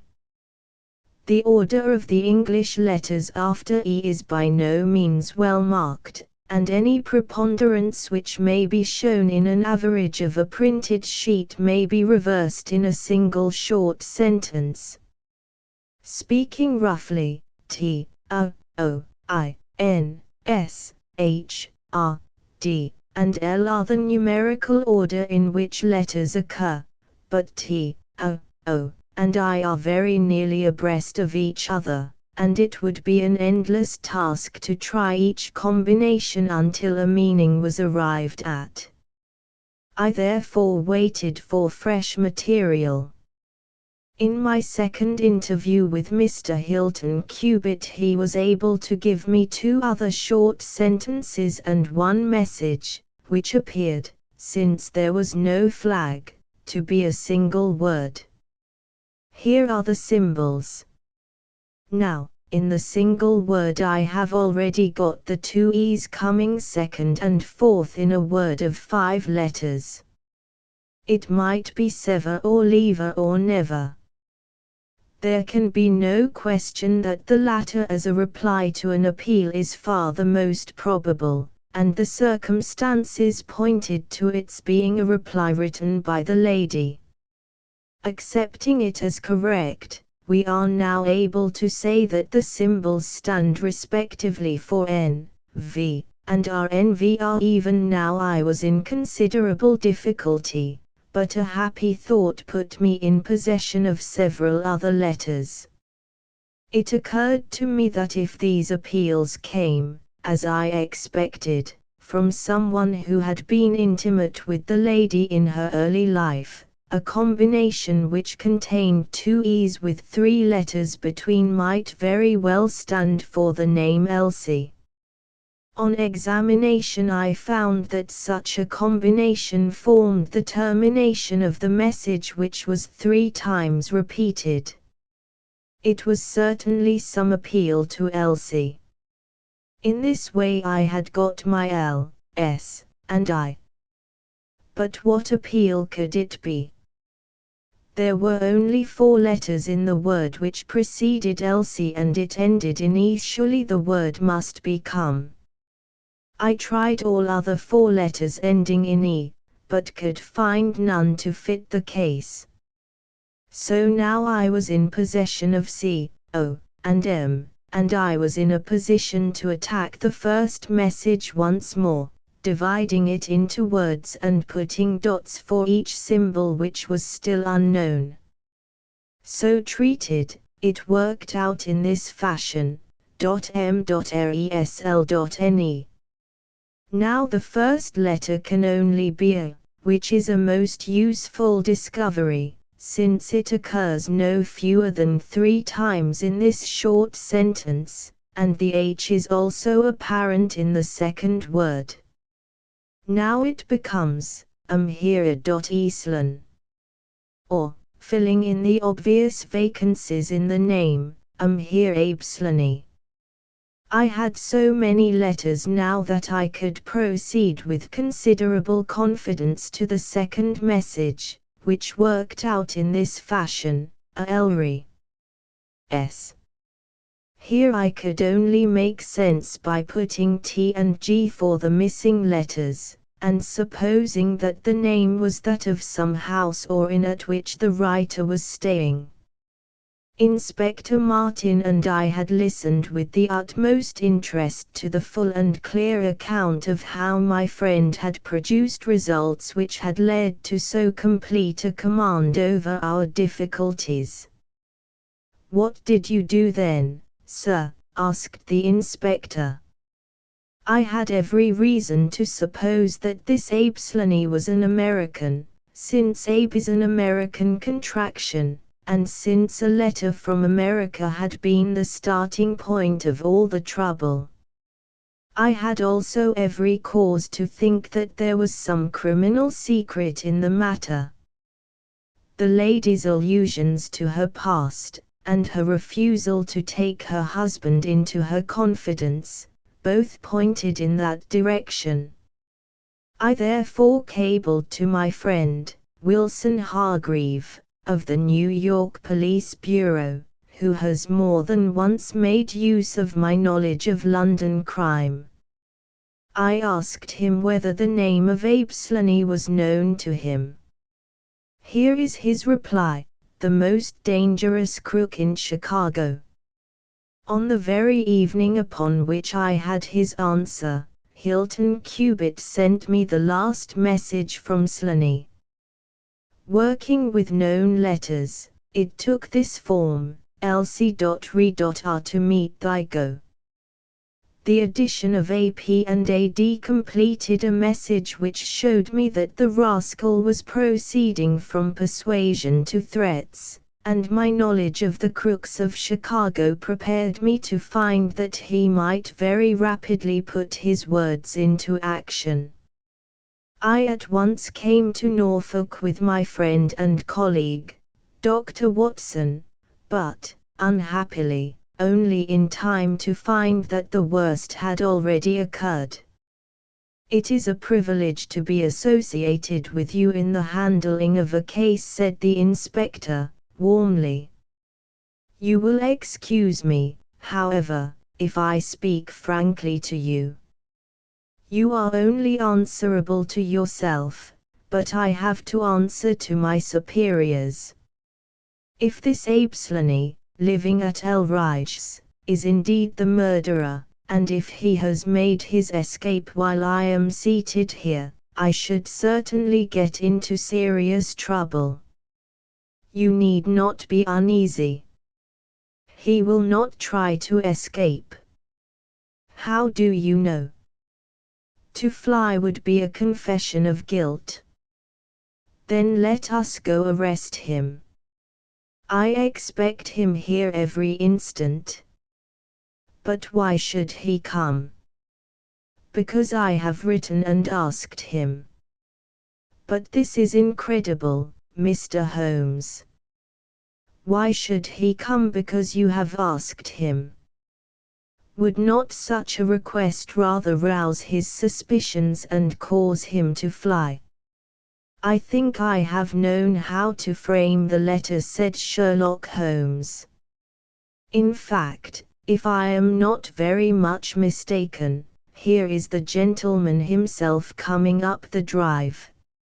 A man was striding up the path which led to the door. He was a tall, handsome, swarthy fellow, clad in a suit of grey flannel, with a Panama hat, a bristling black beard, and a great, aggressive hooked nose, and flourishing a cane as he walked. He swaggered up a path as if the place belonged to him, and we heard his loud, confident peal at the bell. "I think, gentlemen," said Holmes, quietly, "that we had best take up our position behind the door. Every precaution is necessary when dealing with such a fellow. You will need your handcuffs, Inspector. You can leave the talking to me." We waited in silence for a minute, one of those minutes which one can never forget. Then the door opened and the man stepped in. In an instant Holmes clapped a pistol to his head, and Martin slipped the handcuffs over his wrists. It was all done so swiftly and deftly that the fellow was helpless before he knew that he was attacked. He glared from one to the other of us with a pair of blazing black eyes. Then he burst into a bitter laugh. "Well, gentlemen, you have the drop on me this time. I seem to have knocked up against something hard. But I came here in answer to a letter from Mrs. Hilton Cubitt. Don't tell me that she is in this. Don't tell me that she helped to set a trap for me. Mrs. Hilton Cubitt was seriously injured, and is at death's door." The man gave a hoarse cry of grief, which rang through the house. "You're crazy," he cried, fiercely. "It was he that was hurt, not she. Who would have hurt little Elsie? I may have threatened her, God forgive me, but I would not have touched a hair of her pretty head. Take it back, you. Say that she is not hurt. She was found badly wounded, by the side of her dead husband." He sank with a deep groan on the settee and buried his face in his manacled hands. For 5 minutes he was silent. Then he raised his face once more, and spoke with the cold composure of despair. I have nothing to hide from you, gentlemen, said he. If I shot the man, he had his shot at me, and there's no murder in that. But if you think I could have hurt that woman, then you don't know either me or her. I tell you, there was never a man in this world loved a woman more than I loved her. I had a right to her. She was pledged to me years ago. Who was this Englishman that he should come between us? I tell you that I had the first right to her, and that I was only claiming my own. She broke away from your influence when she found the man that you are, said Holmes, sternly. She fled from America to avoid you, and she married an honorable gentleman in England. You dogged her and followed her and made her life a misery to her, in order to induce her to abandon the husband whom she loved and respected in order to fly with you, whom she feared and hated. You have ended by bringing about the death of a noble man and driving his wife to suicide. That is your record in this business, Mr. Abeslany, and you will answer for it to the law. If Elsie dies, I care nothing what becomes of me, said the American. He opened one of his hands, and looked at a note crumpled up in his palm. See here, mister, he cried, with a gleam of suspicion in his eyes, you're not trying to scare me over this, are you? If the lady is hurt as bad as you say, who was it that wrote this note? He tossed it forward onto the table. I wrote it, to bring you here. You wrote it. There was no one on earth outside the joint who knew the secret of the dancing men. How came you to write it? What one man can invent another can discover, said Holmes. There is a cab coming to convey you to Norwich, Mr. Slaney. But meanwhile, you have time to make some small reparation for the injury you have wrought. Are you aware that Mrs. Hilton Cubitt has herself lain under grave suspicion of the murder of her husband, and that it was only my presence here, and the knowledge which I happened to possess, which has saved her from the accusation? The least that you owe her is to make it clear to the whole world that she was in no way, directly or indirectly, responsible for his tragic end. I ask nothing better, said the American. I guess the very best case I can make for myself is the absolute naked truth. It is my duty to warn you that it will be used against you, cried the inspector, with the magnificent fair play of the British criminal law. Slaney shrugged his shoulders. I'll chance that, said he. First of all, I want you gentlemen to understand that I have known this lady since she was a child. There were 7 of us in a gang in Chicago, and Elsie's father was the boss of the joint. He was a clever man, was old Patrick. It was he who invented that writing, which would pass as a child's scrawl unless you just happened to have the key to it. Well, Elsie learned some of our ways, but she couldn't stand the business, and she had a bit of honest money of her own, so she gave us all the slip and got away to London. She had been engaged to me, and she would have married me, I believe, if I had taken over another profession, but she would have nothing to do with anything on the cross. It was only after her marriage to this Englishman that I was able to find out where she was. I wrote to her, but got no answer. After that I came over, and, as letters were no use, I put my messages where she could read them. Well, I have been here a month now. I lived in that farm, where I had a room down below, and could get in and out every night, and no one the wiser. I tried all I could to coax Elsie away. I knew that she read the messages, for once she wrote an answer under one of them. Then my temper got the better of me, and I began to threaten her. She sent me a letter then, imploring me to go away, and saying that it would break her heart if any scandal should come upon her husband. She said that she would come down when her husband was asleep at 3 in the morning, and speak with me through the end window, if I would go away afterwards and leave her in peace. She came down and brought money with her, trying to bribe me to go. This made me mad, and I caught her arm and tried to pull her through the window. At that moment in rushed the husband with his revolver in his hand. Elsie had sunk down upon the floor, and we were face to face. I was healed also, and I held up my gun to scare him off and let me get away. He fired and missed me.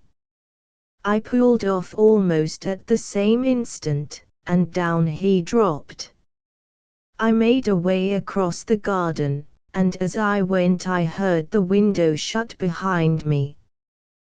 That's God's truth, gentlemen, every word of it, and I heard no more about it until that lad came riding up with a note which made me walk in here, like a jay, and give myself into your hands. A cab had driven up whilst the American had been talking.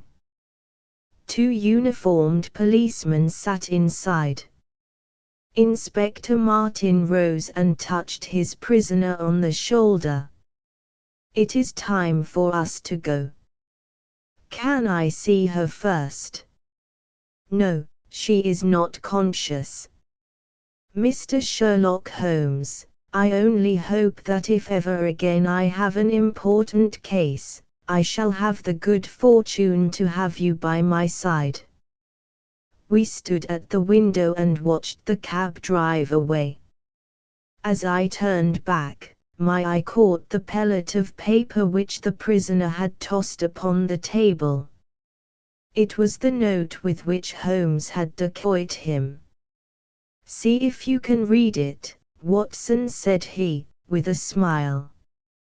It contained no word, but this little line of "dancing men, come here at once." "If you use the code which I have explained," said Holmes, "you will find that it simply means 'come here at once.'" I was convinced that it was an invitation which he would not refuse, since he could never imagine that it could come from anyone but the lady. And so, my dear Watson, we have ended by turning the dancing men to good when they have so often been the agents of evil, and I think that I have fulfilled my promise of giving you something unusual for your notebook. 3:40 is our train, and I fancy we should be back in Baker Street for dinner. Only one word of epilogue. The American, Apslany, was condemned to death at the winter assizes at Norwich, but his penalty was changed to penal servitude in consideration of mitigating circumstances, and the certainty that Hilton Cubitt had fired the first shot. Of Mrs. Hilton Cubitt I only know that I have heard she recovered entirely, and that she still remains a widow, devoting her whole life to the care of the poor and to the administration of her husband's estate. The Adventure of the Solitary Cyclist from the years 1894 to 1901 inclusive. Mr. Sherlock Holmes was a very busy man. It is safe to say that there was no public case of any difficulty in which he was not consulted during those 8 years, and there were hundreds of private cases, some of them of the most intricate and extraordinary character, in which he played a prominent part. Many startling successes and a few unavoidable failures were the outcome of this long period of continuous work. As I have preserved very full notes of all these cases, and was myself personally engaged in many of them, it may be imagined that it is no easy task to know which I should select to lay before the public. I shall, however, preserve my former rule, and give the preference to those cases which derive their interest not so much from the brutality of the crime as from the ingenuity and dramatic quality of the solution. For this reason I will now lay before the reader the facts connected with Miss Violet Smith, the solitary cyclist of Charlington, and the curious sequel of our investigation, which culminated in unexpected tragedy. It is true that the circumstance did not admit of any striking illustration of those powers for which my friend was famous, but there were some points about the case which made it stand out in those long records of crime from which I gather the material for these little narratives. On referring to my notebook for the year 1895, I find that it was upon Saturday, the 23rd of April, that we first heard of Miss Violet Smith. Her visit was, I remember, extremely unwelcome to Holmes, for he was immersed at the moment in a very abstruse and complicated problem concerning the peculiar persecution to which John Vincent Harden, the well-known tobacco millionaire, had been subjected. My friend, who loved above all things precision and concentration of thought, resented anything which distracted his attention from the matter in hand. And yet, without a harshness which was foreign to his nature, it was impossible to refuse to listen to the story of the young and beautiful woman, tall, graceful, and queenly, who presented herself at Baker Street late in the evening, and implored his assistance and advice. It was vain to urge that his time was already fully occupied, for the young lady had come with the determination to tell her story, and it was evident that nothing short of force could get her out of the room until she had done so. With a resigned air and a somewhat weary smile, Holmes begged the beautiful intruder to take a seat, and to inform us what it was that was troubling her. "At least it cannot be your health," said he, as his keen eyes darted over her. "So ardent a bicyclist must be full of energy." She glanced down in surprise at her own feet, and I observed the slight roughening of the side of the sole caused by the friction of the edge of the pedal. "Yes, I bicycle a good deal, Mr. Holmes, and that has something to do with my visit to you today." My friend took the lady's ungloved hand, and examined it with as close an attention and as little sentiment as a scientist would show to a specimen. "You will excuse me, I am sure."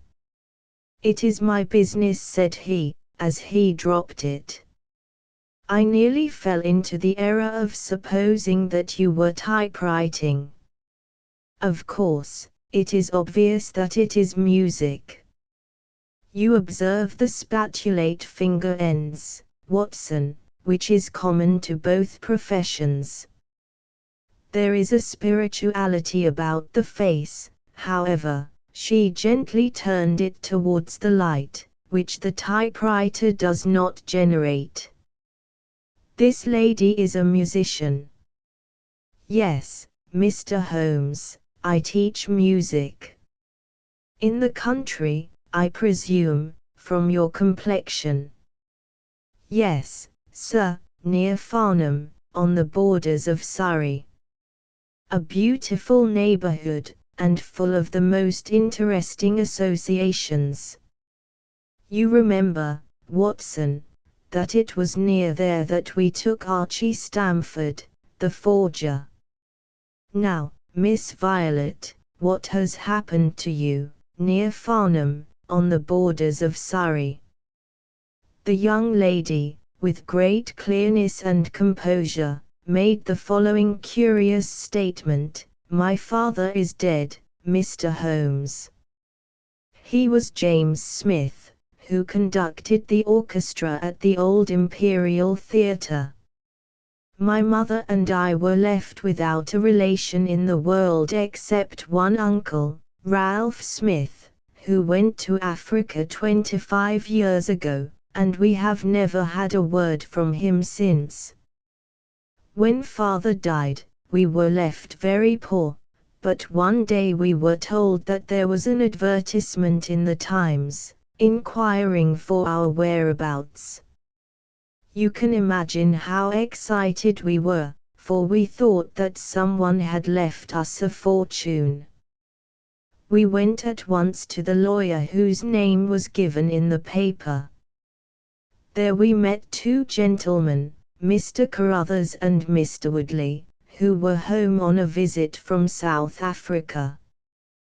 They said that my uncle was a friend of theirs, that he had died some months before in great poverty in Johannesburg, and that he had asked them with his last breath to hunt up his relations, and see that they were in no want.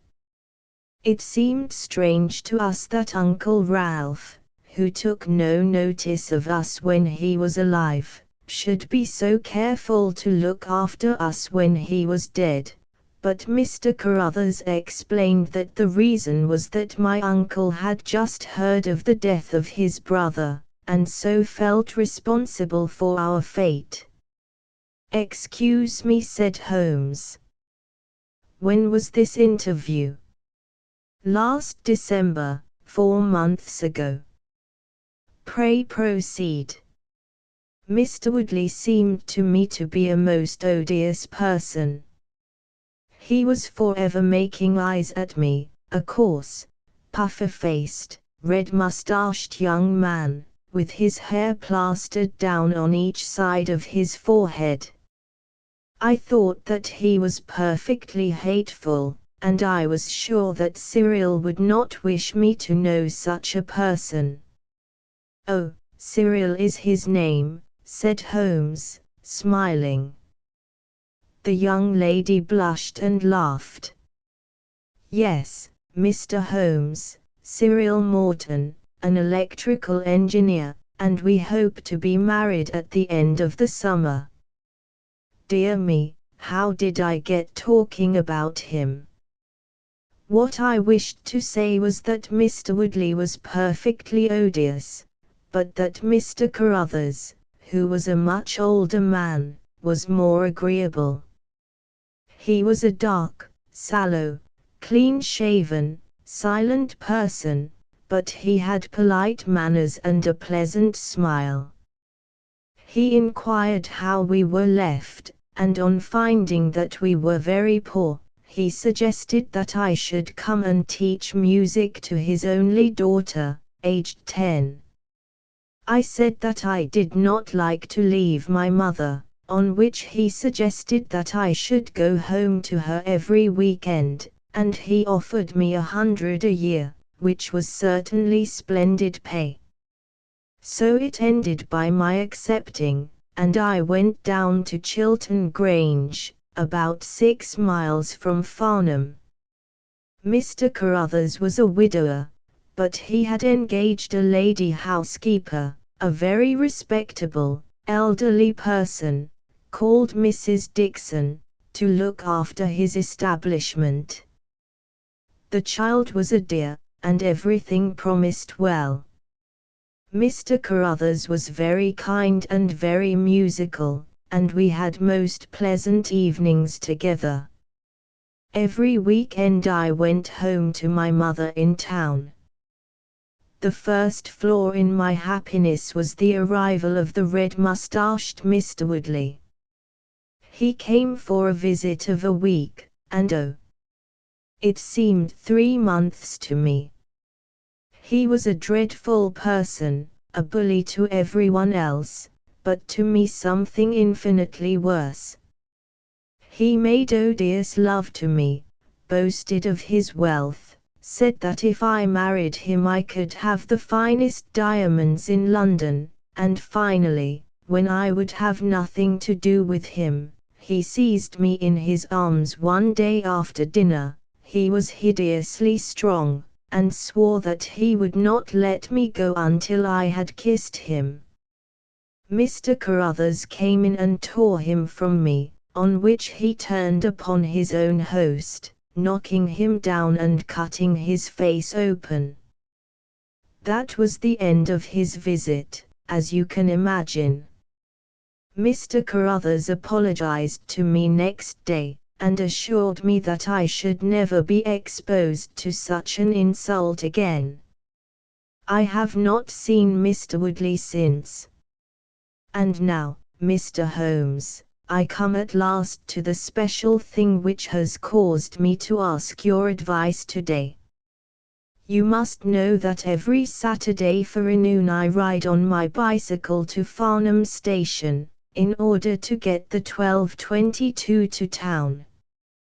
The road from Chiltern Grange is a lonely one, and at one spot it is particularly so, for it lies for over a mile between Charlington Heath upon one side and the woods which lie round Charlington Hall upon the other. You could not find a more lonely tract of road anywhere, and it is quite rare to meet so much as a cart, or a peasant, until you reach the high road near Crooksbury Hill. 2 weeks ago I was passing this place, when I chanced to look back over my shoulder, and about 200 yards behind me I saw a man, also on a bicycle. He seemed to be a middle-aged man, with a short, dark beard. I looked back before I reached Farnham, but the man was gone, so I thought no more about it. But you can imagine how surprised I was, Mr. Holmes, when, on my return on the Monday, I saw the same man on the same stretch of road. My astonishment was increased when the incident occurred again, exactly as before, on the following Saturday and Monday. He always kept his distance and did not molest me in any way, but still it certainly was very odd. I mentioned it to Mr. Carruthers, who seemed interested in what I said, and told me that he had ordered a horse and trap, so that in future I should not pass over these lonely roads without some companion. The horse and trap were to have come this week, but for some reason they were not delivered, and again I had to cycle to the station. That was this morning. You can think that I looked out when I came to Charlington Heath, and there, sure enough, was the man, exactly as he had been the 2 weeks before. He always kept so far from me that I could not clearly see his face, but it was certainly someone whom I did not know. He was dressed in a dark suit with a cloth cap. The only thing about his face that I could clearly see was his dark beard. Today I was not alarmed, but I was filled with curiosity, and I determined to find out who he was and what he wanted. I slowed down my machine, but he slowed down his. Then I stopped altogether, but he stopped also. Then I laid a trap for him. There is a sharp turning of the road, and I pedaled very quickly round this, and then I stopped and waited. I expected him to shoot round and pass me before he could stop. But he never appeared. Then I went back and looked round the corner.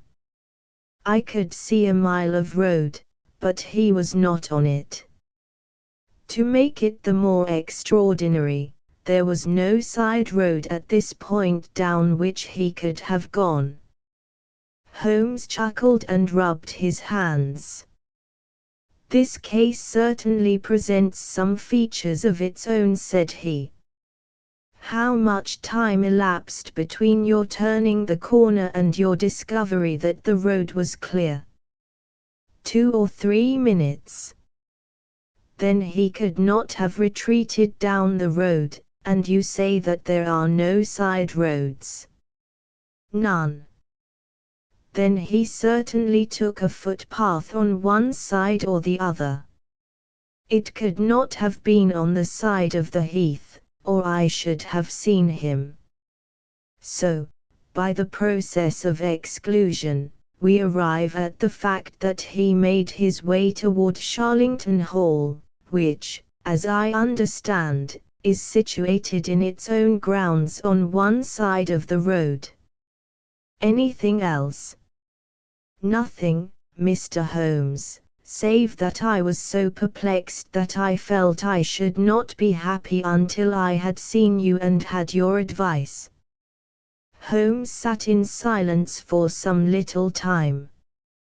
"Where is the gentleman to whom you are engaged?" he asked at last. "He is in the Midland Electrical Company, at Coventry." "He would not pay you a surprise visit?" "Oh, Mr. Holmes! As if I should not know him. Have you had any other admirers?" "Several before I knew Cyril." "And since?" "There was this dreadful man, Woodley, if you can call him an admirer." "No one else?" Our fair client seemed a little confused. "Who was he?" asked Holmes. "Oh, it may be a mere fancy of mine, but it had seemed to me sometimes that my employer, Mr. Carruthers, takes a great deal of interest in me. We are thrown rather together. I play his accompaniments in the evening. He has never said anything. He is a perfect gentleman. But a girl always knows." "Ha!" Holmes looked grave. "What does he do for a living?" "He is a rich man."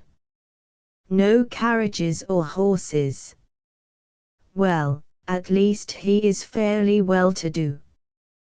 But he goes into the city 2 or 3 times a week. He is deeply interested in South African gold shares. You will let me know any fresh development, Miss Smith.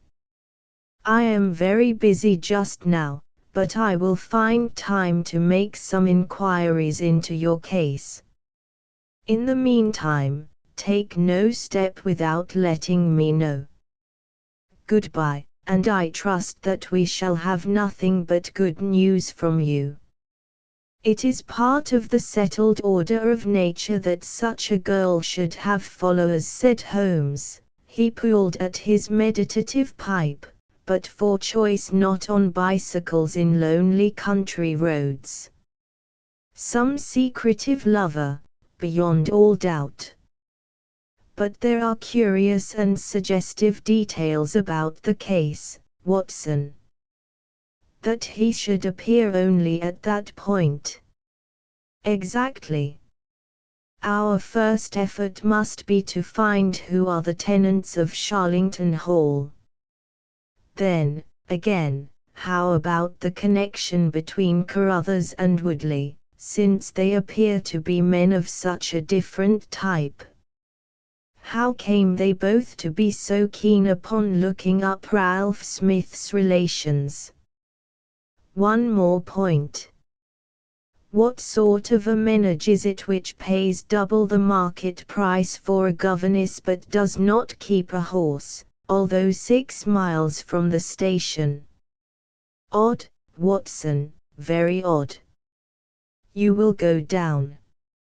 No, my dear fellow, you will go down. This may be some trifling intrigue, and I cannot break my other important research for the sake of it. On Monday you will arrive early at Farnham, you will conceal yourself near Charlington Heath, you will observe these facts for yourself, and act as your own judgment advises. Then, having inquired as to the occupants of the hall, you will come back to me and report. And now, Watson, not another word of the matter until we have a few solid stepping stones on which we may hope to get across to our solution. We had ascertained from the lady that she went down upon the Monday by the train which leaves Waterloo at 9:50, so I started early and caught the 9:13. At Farnham Station I had no difficulty in being directed to Charlington Heath. It was impossible to mistake the scene of the young lady's adventure, for the road runs between the open heath on one side and an old yew hedge upon the other, surrounding a park which is studded with magnificent trees. There was a main gateway of lichen-studded stone, each side pillar surmounted by mouldering heraldic emblems, but besides this central carriage drive I observed several points where there were gaps in the hedge and paths leading through them. The house was invisible from the road, but the surroundings all spoke of gloom and decay. The heath was covered with golden patches of flowering gorse, gleaming magnificently in the light of the bright spring sunshine. Behind one of these clumps I took up my position, so as to command both the gateway of the hall and a long stretch of the road upon either side. It had been deserted when I left it, but now I saw a cyclist riding down it from the opposite direction to that in which I had come. He was clad in a dark suit, and I saw that he had a black beard.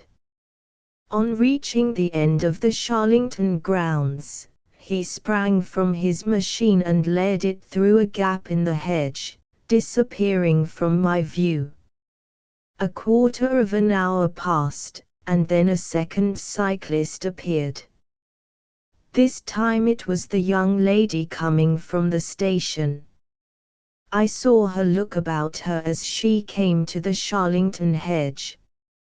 An instant later the man emerged from his hiding place, sprang upon his cycle, and followed her. In all the broad landscape those were the only moving figures, the graceful girl sitting very straight upon her machine, and the man behind her bending low over his handlebar with a curiously furtive suggestion in every movement. She looked back at him and slowed her pace. He slowed also. She stopped. He at once stopped, too, keeping 200 yards behind her. Her next movement was as unexpected as it was spirited. She suddenly whisked her wheels round and dashed straight at him. He was as quick as she, however, and darted off in desperate flight. Presently she came back up the road again, her head haughtily in the air, not deigning to take any further notice of her silent attendant. He had turned also, and still kept his distance until the curve of the road hid them from my sight. I remained in my hiding place, and it was well that I did so, for presently the man reappeared, cycling slowly back. He turned in at the hall gates, and dismounted from his machine. For some minutes I could see him standing among the trees. His hands were raised, and he seemed to be settling his necktie. Then he mounted his cycle, and rode away from me down the drive towards the hall. I ran across the heath and peered through the trees. Far away I could catch glimpses of the old grey building with its bristling Tudor chimneys, but the drive ran through a dense shrubbery, and I saw no more of my man. However, it seemed to me that I had done a fairly good morning's work, and I walked back in high spirits to Farnham. The local house agent could tell me nothing about Charlington Hall, and referred me to a well-known firm in Pall Mall. There I halted on my way home, and met with courtesy from the representative. No, I could not have Charlington Hall for the summer. I was just too late. It had been let about a month ago. Mr. Williamson was the name of the tenant. He was a respectable, elderly gentleman. The polite agent was afraid he could say no more, as the affairs of his clients were not matters which he could discuss. Mr. Sherlock Holmes listened with attention to the long report which I was able to present to him that evening, but it did not elicit that word of curt praise which I had hoped for and should have valued. On the contrary, his austere face was even more severe than usual as he commented upon the things that I had done and the things that I had not. Your hiding place, my dear Watson, was very faulty. You should have been behind the hedge, then you would have had a close view of this interesting person. As it is, you were some hundreds of yards away and can tell me even less than Miss Smith. She thinks she does not know the man, I am convinced she does. Why, otherwise, should he be so desperately anxious that she should not get so near him as to see his features? You describe him as bending over the handlebar. Concealment again, you see. You really have done remarkably badly. He returns to the house, and you want to find out who he is. You come to a London house agent. What should I have done? I cried, with some heat. Gone to the nearest public house. That is the centre of country gossip. They would have told you every name, from the master to the scullery maid. Williamson. It conveys nothing to my mind.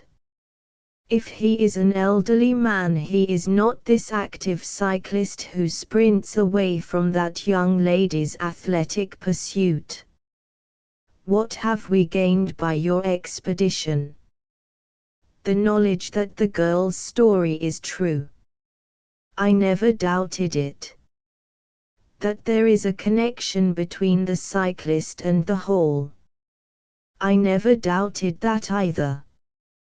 That the Hall is tenanted by Williamson. Who's the better for that? Well, well, my dear sir, don't look so depressed. We can do little more until next Saturday, and in the meantime I may make one or two inquiries myself.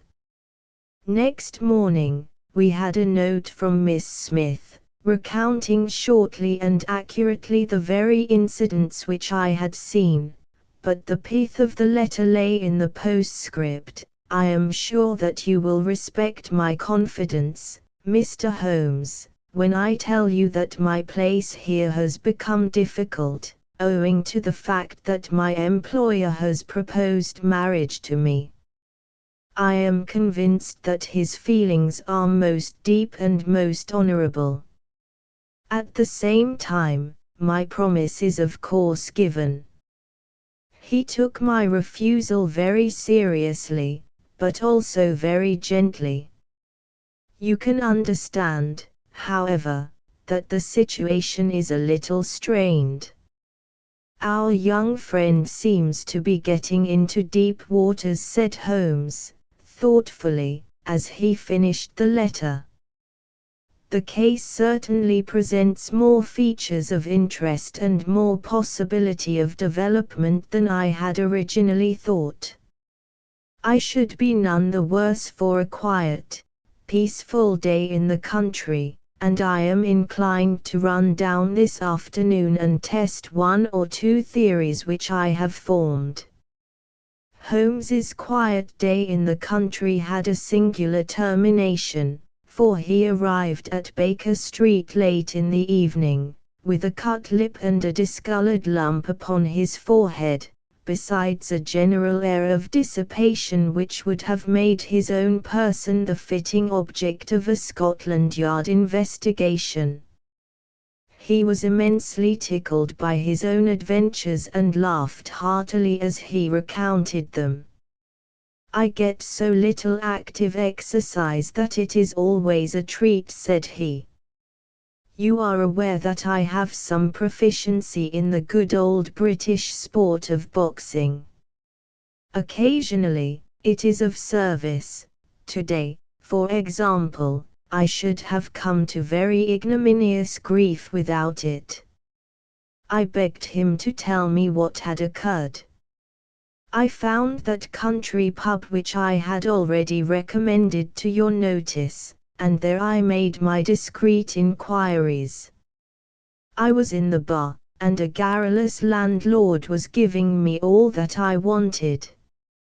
Williamson is a white-bearded man, and he lives alone with a small staff of servants at the Hall. There is some rumor that he is or has been a clergyman, but one or two incidents of his short residence at the Hall struck me as peculiarly unecclesiastical.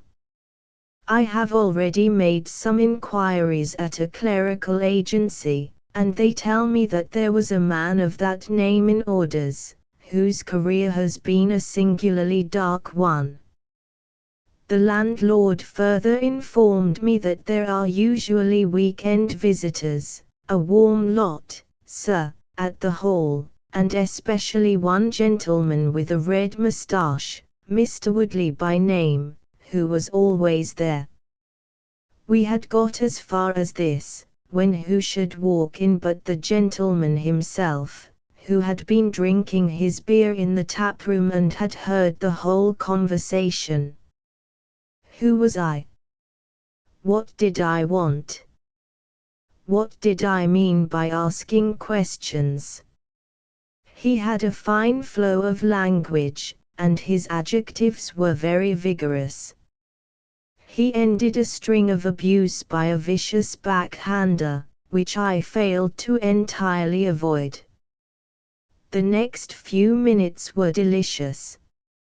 It was a straight left against a slogging ruffian.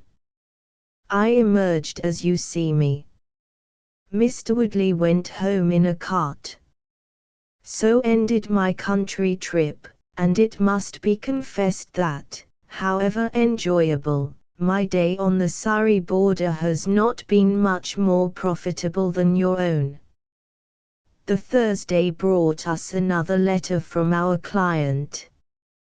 You will not be surprised, Mr. Holmes, said she, to hear that I am leaving Mr. Carruthers's employment. Even the high pay cannot reconcile me to the discomforts of my situation. On Saturday I come up to town, and I do not intend to return. Mr. Carruthers has got a trap, and so the dangers of the lonely road, if there ever were any dangers, are now over. As to the special cause of my leaving, it is not merely the strained situation with Mr. Carruthers, but it is the reappearance of that odious man, Mr. Woodley. He was always hideous, but he looks more awful than ever now, for he appears to have had an accident and he is much disfigured. I saw him out of the window, but I am glad to say I did not meet him. He had a long talk with Mr. Carruthers, who seemed much excited afterwards. Woodley must be staying in the neighborhood, for he did not sleep here, and yet I caught a glimpse of him again this morning, slinking about in the shrubbery. I would sooner have a savage wild animal loose about the place. I loathe and fear him more than I can say. How can Mr. Carruthers endure such a creature for a moment? However, all my troubles will be over on Saturday. So I trust, Watson, so I trust, said Holmes, gravely. There is some deep intrigue going on round that little woman, and it is our duty to see that no one molests her upon that last journey. I think, Watson, that we must spare time to run down together on Saturday morning and make sure that this curious and inclusive investigation has no untoward ending. I confess that I had not up to now taken a very serious view of the case, which had seemed to me rather grotesque and bizarre than dangerous. That a man should lie in wait for and follow a very handsome woman is no unheard of thing, and if he has so little audacity that he not only dared not address her, but even fled from her approach, he was not a very formidable assailant. The ruffian Woodley was a very different person, but, except on one occasion, he had not molested our client, and now he visited the house of Carruthers without intruding upon her presence. The man on the bicycle was doubtless a member of those week-end parties at the hall of which the publican had spoken, but who he was, or what he wanted, was as obscure as ever. It was the severity of Holmes's manner and the fact that he slipped a revolver into his pocket before leaving our rooms which impressed me with the feeling that tragedy might prove to lurk behind this curious train of events. A rainy night had been followed by a glorious morning, and the heath-covered countryside, with the glowing clumps of flowering gorse, seemed all the more beautiful to eyes which were weary of the duns and drabs and slate greys of London. Holmes and I walked along the broad, sandy road inhaling the fresh morning air and rejoicing in the music of the birds and the fresh breath of the spring. From a rise of the road on the shoulder of Crooksbury Hill, we could see the grim Hall bristling out from amidst the ancient oaks, which, old as they were still younger than the building which they surrounded. Holmes pointed down the long tract of road which wound, a reddish-yellow band, between the brown of the heath and the budding green of the woods. Far away, a black dot, we could see a vehicle moving in our direction. Holmes gave an exclamation of impatience. "I have given a margin of half an hour," said he. "If that is her trap, she must be making for the earlier train. I fear, Watson, that she will be past Charlington before we can possibly meet her." From the instant that we passed the rise, we could no longer see the vehicle, but we hastened onward at such a pace that my sedentary life began to tell upon me, and I was compelled to fall behind. Holmes, however, was always in training, for he had inexhaustible stores of nervous energy upon which to draw. His springy step never slowed until suddenly, when he was 100 yards in front of me, he halted, and I saw him throw up his hand with a gesture of grief and despair.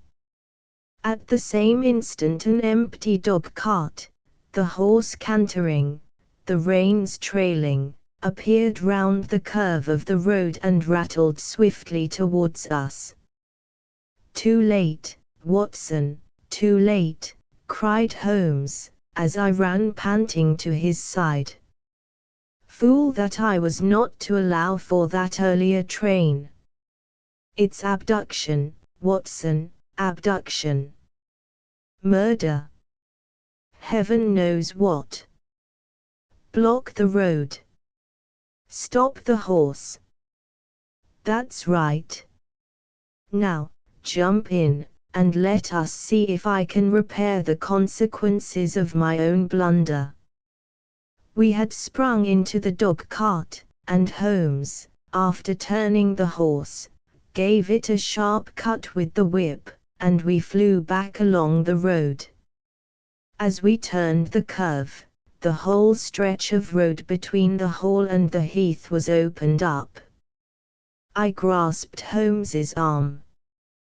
"That's the man," I gasped. A solitary cyclist was coming towards us. His head was down and his shoulders rounded, as he put every ounce of energy that he possessed onto the pedals. He was flying like a racer. Suddenly he raised his bearded face, saw us close to him, and pulled up, springing from his machine. That coal-black beard was in singular contrast to the pallor of his face, and his eyes were as bright as if he had a fever. He stared at us and at the dog-cart. Then a look of amazement came over his face. "Hello! Stop there," he shouted, holding his bicycle to block our road. "Where did you get that dog-cart? Pull up, man," he yelled, drawing a pistol from his side pocket. "Pull up, I say, or, by George, I'll put a bullet into your horse." Holmes threw the reins into my lap and sprang down from the cart. "You're the man we want to see." "Where is Miss Violet Smith?" he said, in his quick, clear way. "That's what I'm asking you. You're in her dog-cart. You ought to know where she is." We met the dog-cart on the road. There was no one in it. We drove back to help the young lady. "Good Lord! Good Lord! What shall I do?" cried the stranger, in an ecstasy of despair. "They've got her, that hellhound Woodley and the blackguard parson. Come, man, come, if you really are her friend. Stand by me and we'll save her, if I have to leave my carcass in Charlington Wood." He ran distractedly, his pistol in his hand, towards a gap in the hedge. Holmes followed him, and I, leaving the horse grazing beside the road, followed Holmes. "This is where they came through," said he, pointing to the marks of several feet upon the muddy path. "Hello! Stop a minute. Who's this in the bush?" It was a young fellow about 17, dressed like an ostler, with leather cords and gaiters. He lay upon his back, his knees drawn up, a terrible cut upon his head.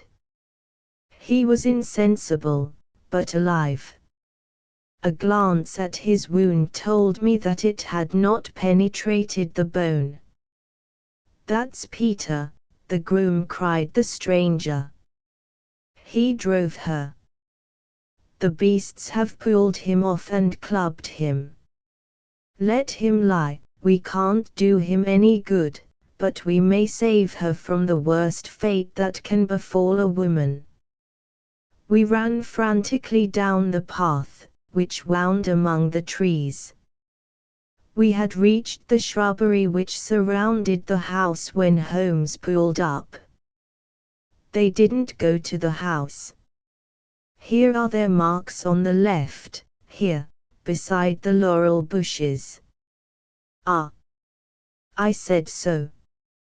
As he spoke, a woman's shrill scream, a scream which vibrated with a frenzy of horror, burst from the thick, green clump of bushes in front of us. It ended suddenly on its highest note with a choke and a gurgle. "This way! This way! They are in the bowling alley!" cried the stranger, darting through the bushes. "Ah, the cowardly dogs! Follow me, gentlemen." Too late! Too late! By the living Jingo! We had broken suddenly into a lovely glade of green sward surrounded by ancient trees. On the farther side of it, under the shadow of a mighty oak, there stood a singular group of 3 people. One was a woman, our client, drooping and faint, a handkerchief round her mouth.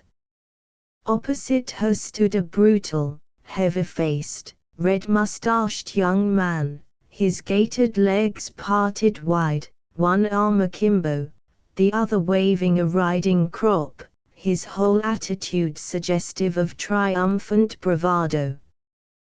Between them an elderly, grey-bearded man, wearing a short surplice over a light tweed suit, had evidently just completed the wedding service, for he pocketed his prayer book as we appeared, and slapped the sinister bridegroom upon the back in jovial congratulation. "They're married!" I gasped. "Come on," cried our guide, "come on." He rushed across the glade, Holmes and I at his heels. As we approached, the lady staggered against the trunk of the tree for support.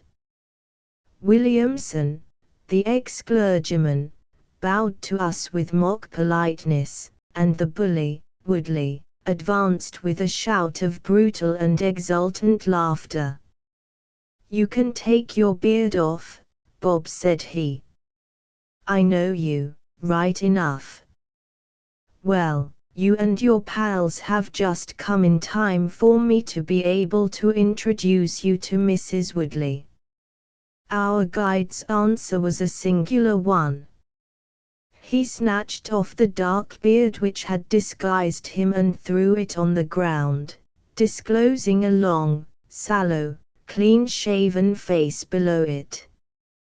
Then he raised his revolver and covered the young ruffian, who was advancing upon him with his dangerous riding crop swinging in his hand.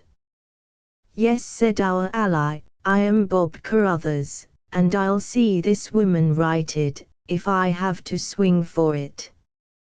I told you what I'd do if you molested her, and, by the Lord, I'll be as good as my word." "You're too late. She's my wife." "No, she's your widow." His revolver cracked, and I saw the blood spurt from the front of Woodley's waistcoat.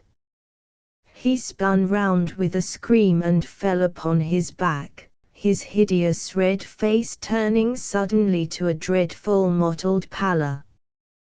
The old man, still clad in his surplice, burst into such a string of foul oaths as I have never heard, and pulled out a revolver of his own, but, before he could raise it, he was looking down the barrel of Holmes's weapon.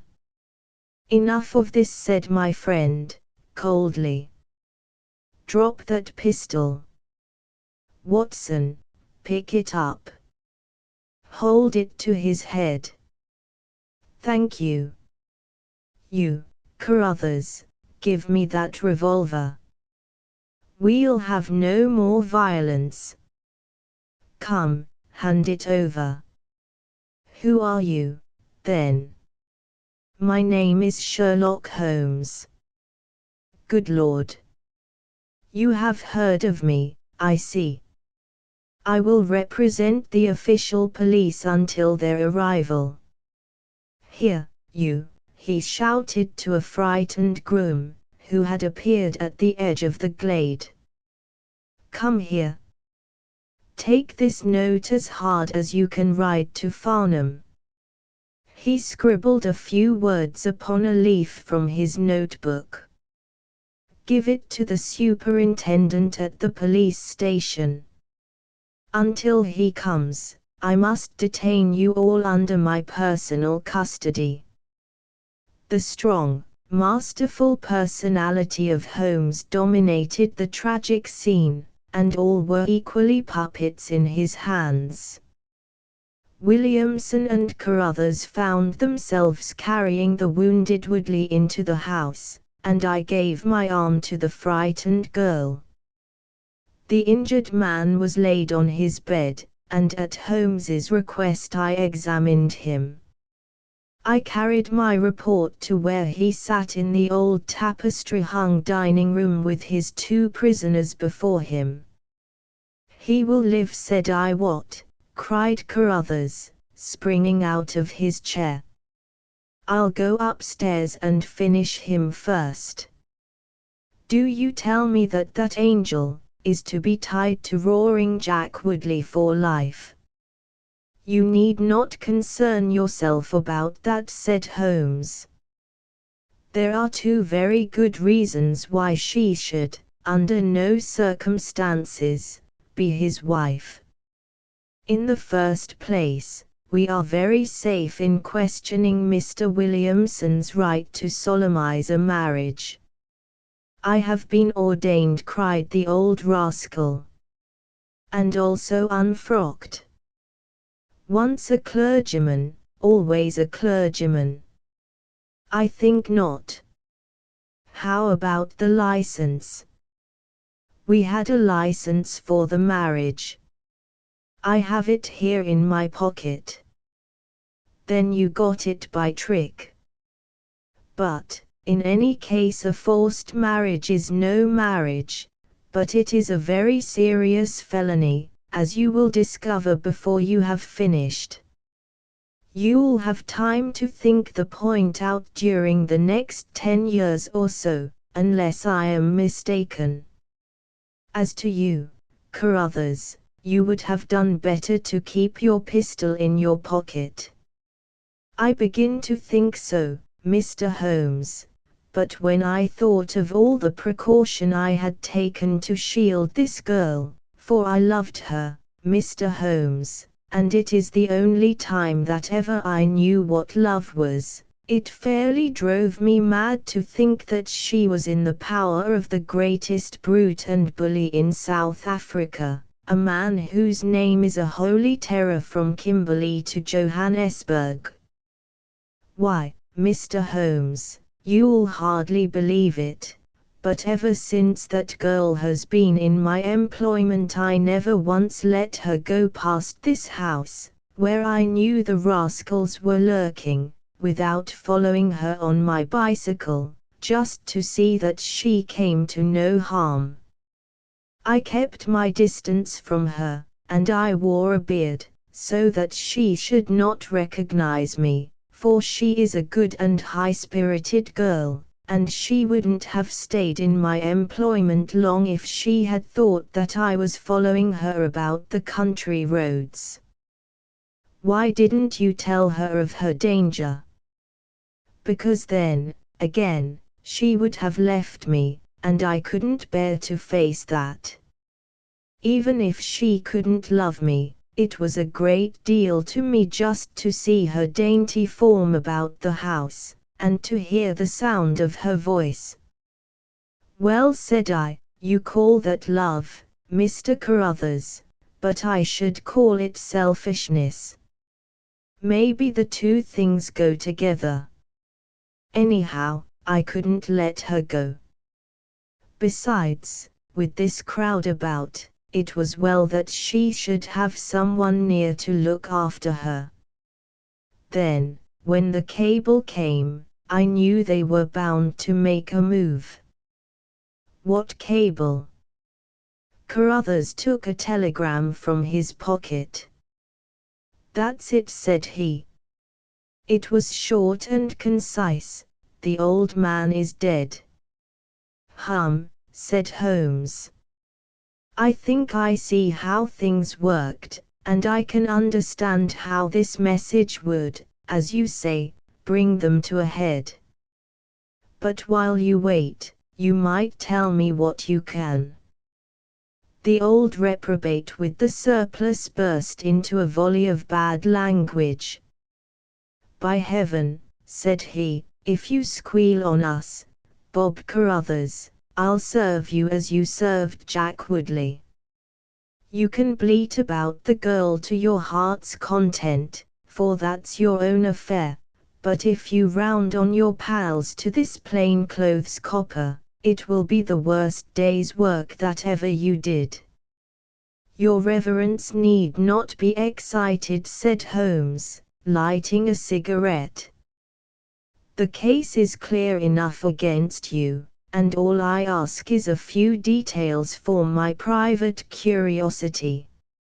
However, if there's any difficulty in your telling me, I'll do the talking, and then you will see how far you have a chance of holding back your secrets.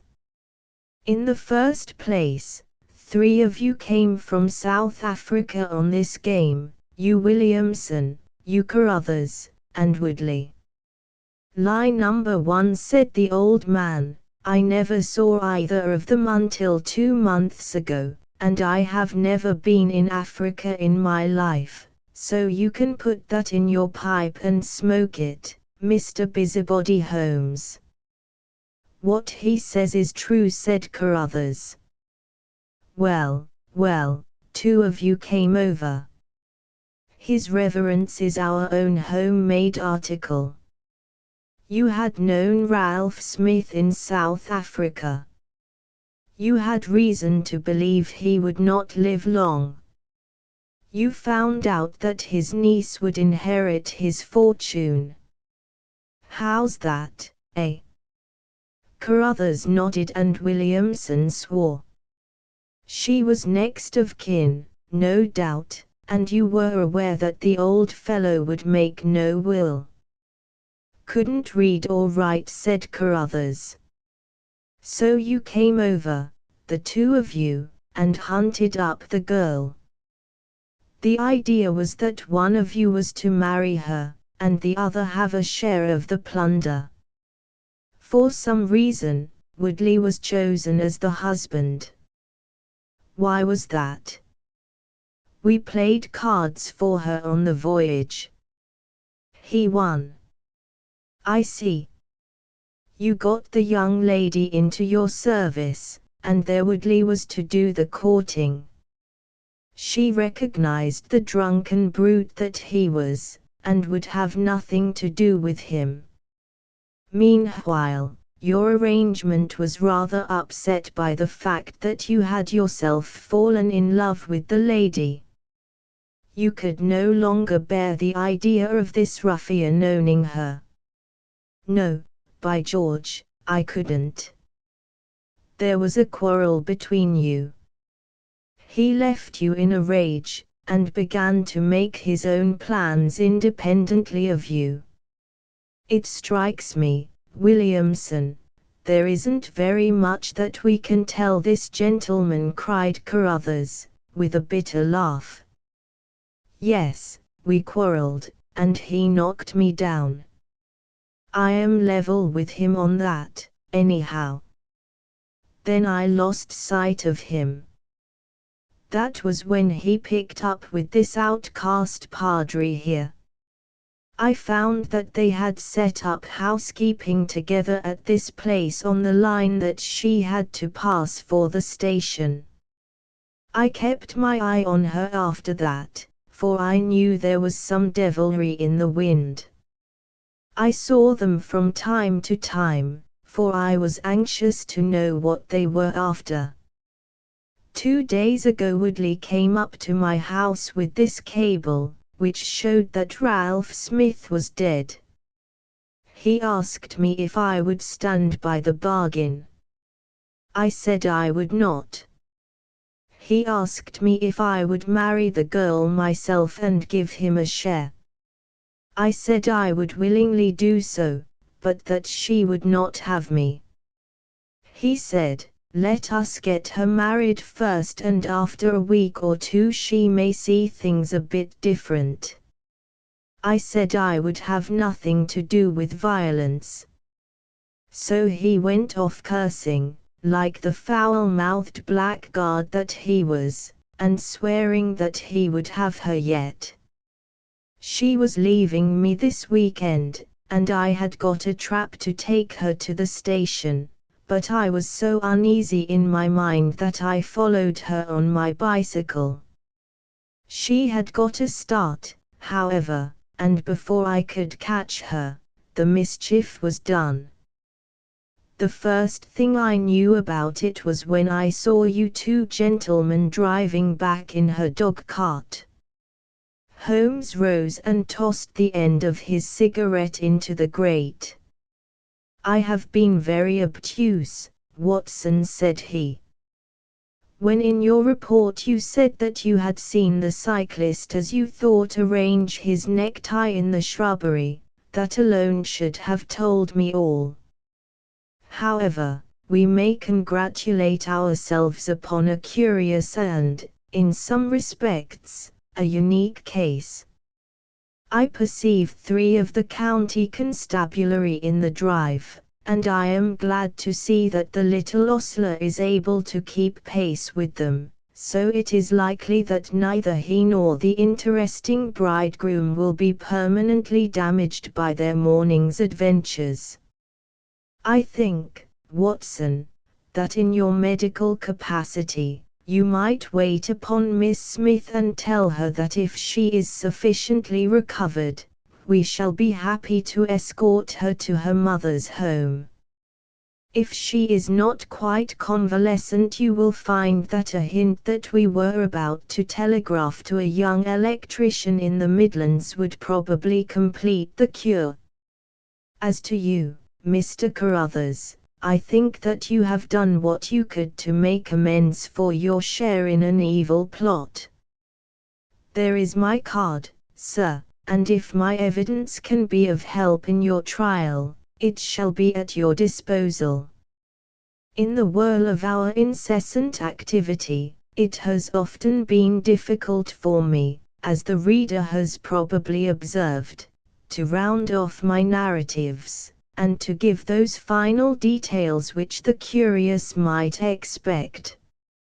Each case has been the prelude to another, and the crisis once over, the actors have passed forever out of our busy lives. I find, however, a short note at the end of my manuscript dealing with this case, in which I have put it upon record that Miss Violet Smith did indeed inherit a large fortune, and that she is now the wife of Cyril Morton, the senior partner of Morton and Kennedy, the famous Westminster electricians. Williamson and Woodley were both tried for abduction and assault, the former getting 7 years, the latter 10. Of the fate of Carruthers, I have no record, but I am sure that his assault was not viewed very gravely by the court, since Woodley had the reputation of being a most dangerous ruffian, and I think that a few months were sufficient to satisfy the demands of justice. The adventure of the Priory School. We have had some dramatic entrances and exits upon our small stage at Baker Street, but I cannot recollect anything more sudden and startling than the first appearance of Thornycroft Huxtable, M.A., Ph.D., etc. His card, which seemed too small to carry the weight of his academic distinctions, preceded him by a few seconds, and then he entered himself, so large, so pompous, and so dignified that he was the very embodiment of self-possession and solidity. And yet his first action, when the door had closed behind him, was to stagger against the table, whence he slipped down upon the floor, and there was that majestic figure prostrate and insensible upon our bearskin hearth-rug. We had sprung to our feet, and for a few moments we stared in silent amazement at this ponderous piece of wreckage, which told of some sudden and fatal storm far out on the ocean of life. Then Holmes hurried with a cushion for his head, and I with brandy for his lips. The heavy, white face was seamed with lines of trouble, the hanging pouches under the closed eyes were leaden in color, the loose mouth drooped dolorously at the corners, the rolling chins were unshaven. Collar and shirt bore the grime of a long journey, and the hair bristled unkempt from the well-shaped head. It was a sorely stricken man who lay before us. "What is it, Watson?" asked Holmes. "Absolute exhaustion, possibly mere hunger and fatigue," said I, with my finger on the thready pulse, where the stream of life trickled thin and small. "Return ticket from Mackleton, in the north of England," said Holmes, drawing it from the watch pocket. "It is not 12 o'clock yet. He has certainly been an early starter." The puckered eyelids had begun to quiver, and now a pair of vacant grey eyes looked up at us. An instant later the man had scrambled onto his feet, his face crimson with shame. "Forgive this weakness, Mr. Holmes, I have been a little overwrought." "Thank you. If I might have a glass of milk and a biscuit, I have no doubt that I should be better. I came personally, Mr. Holmes, in order to ensure that you would return with me. I feared that no telegram would convince you of the absolute urgency of the case. When you are quite restored, I am quite well again. I cannot imagine how I came to be so weak. I wish you, Mr. Holmes, to come to Mackleton with me by the next train." My friend shook his head. "My colleague, Dr. Watson, could tell you that we are very busy at present.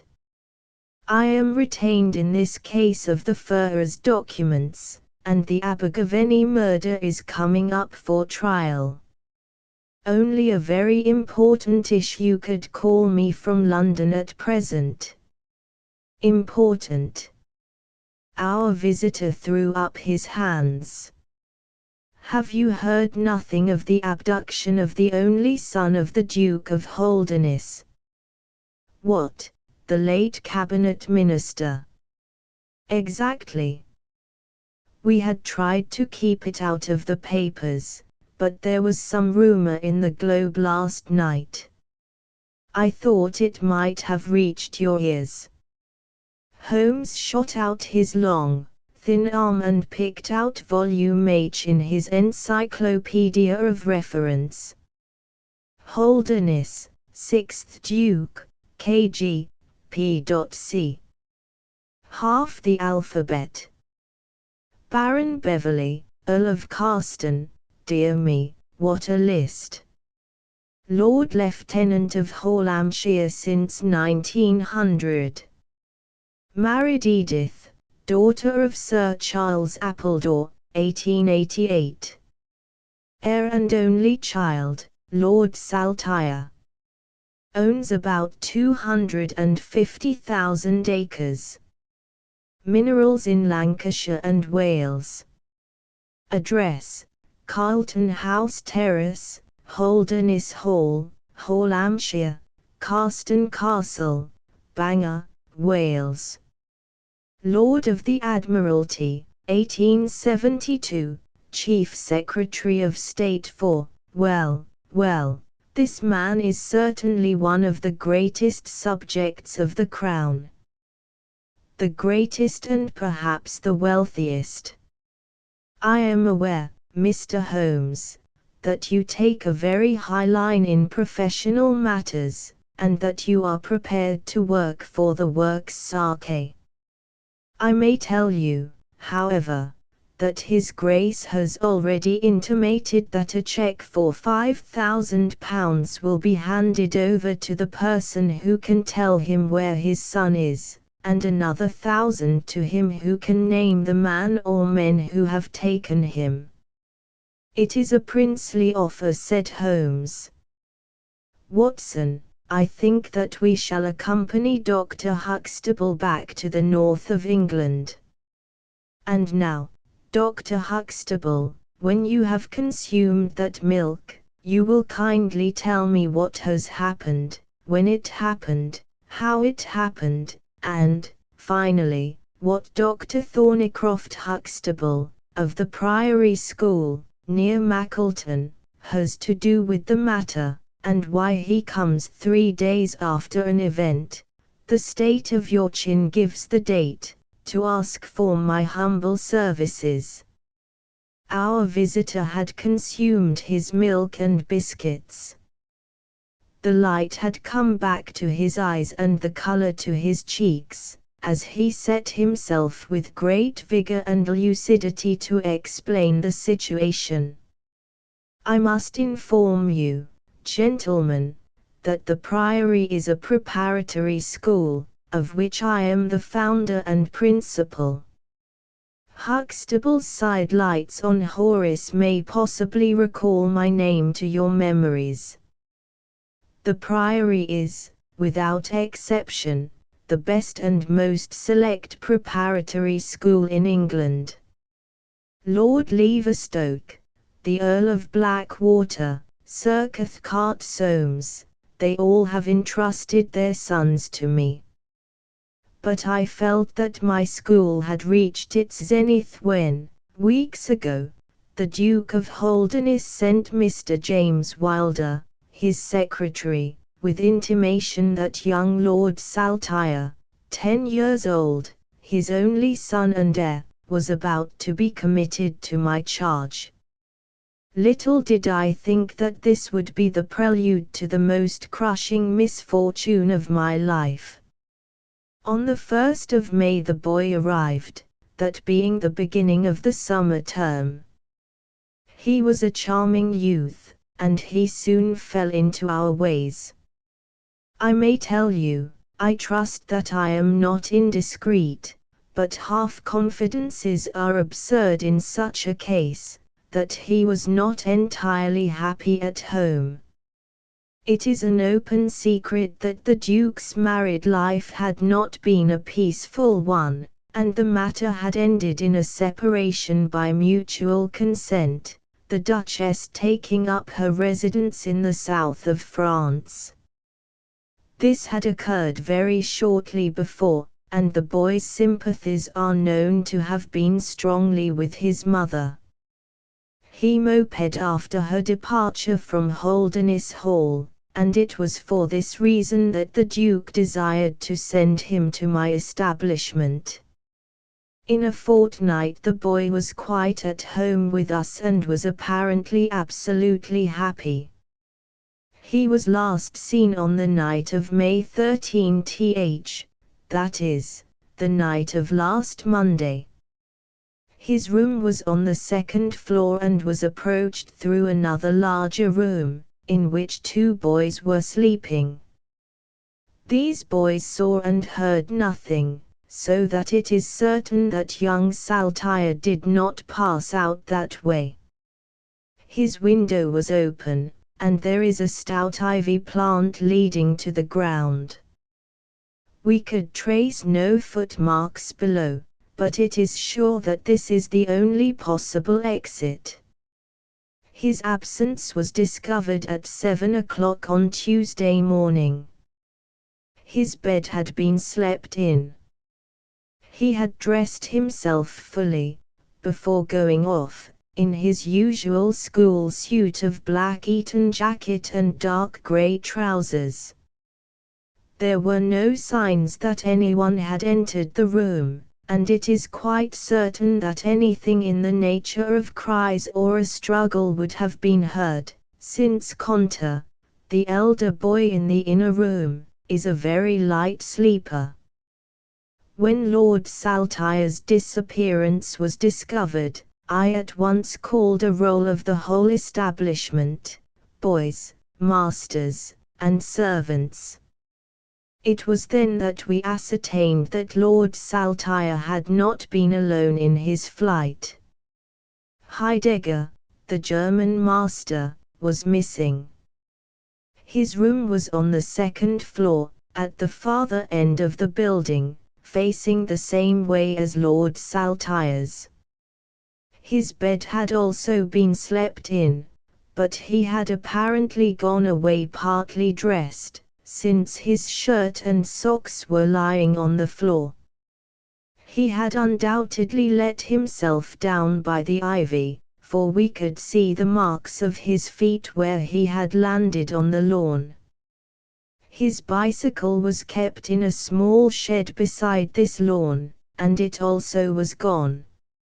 He had been with me for 2 years, and came with the best references, but he was a silent, morose man, not very popular either with masters or boys. No trace could be found of the fugitives, and now, on Thursday morning, we are as ignorant as we were on Tuesday. Inquiry was, of course, made at once at Holderness Hall. It is only a few miles away, and we imagined that, in some sudden attack of homesickness, he had gone back to his father, but nothing had been heard of him.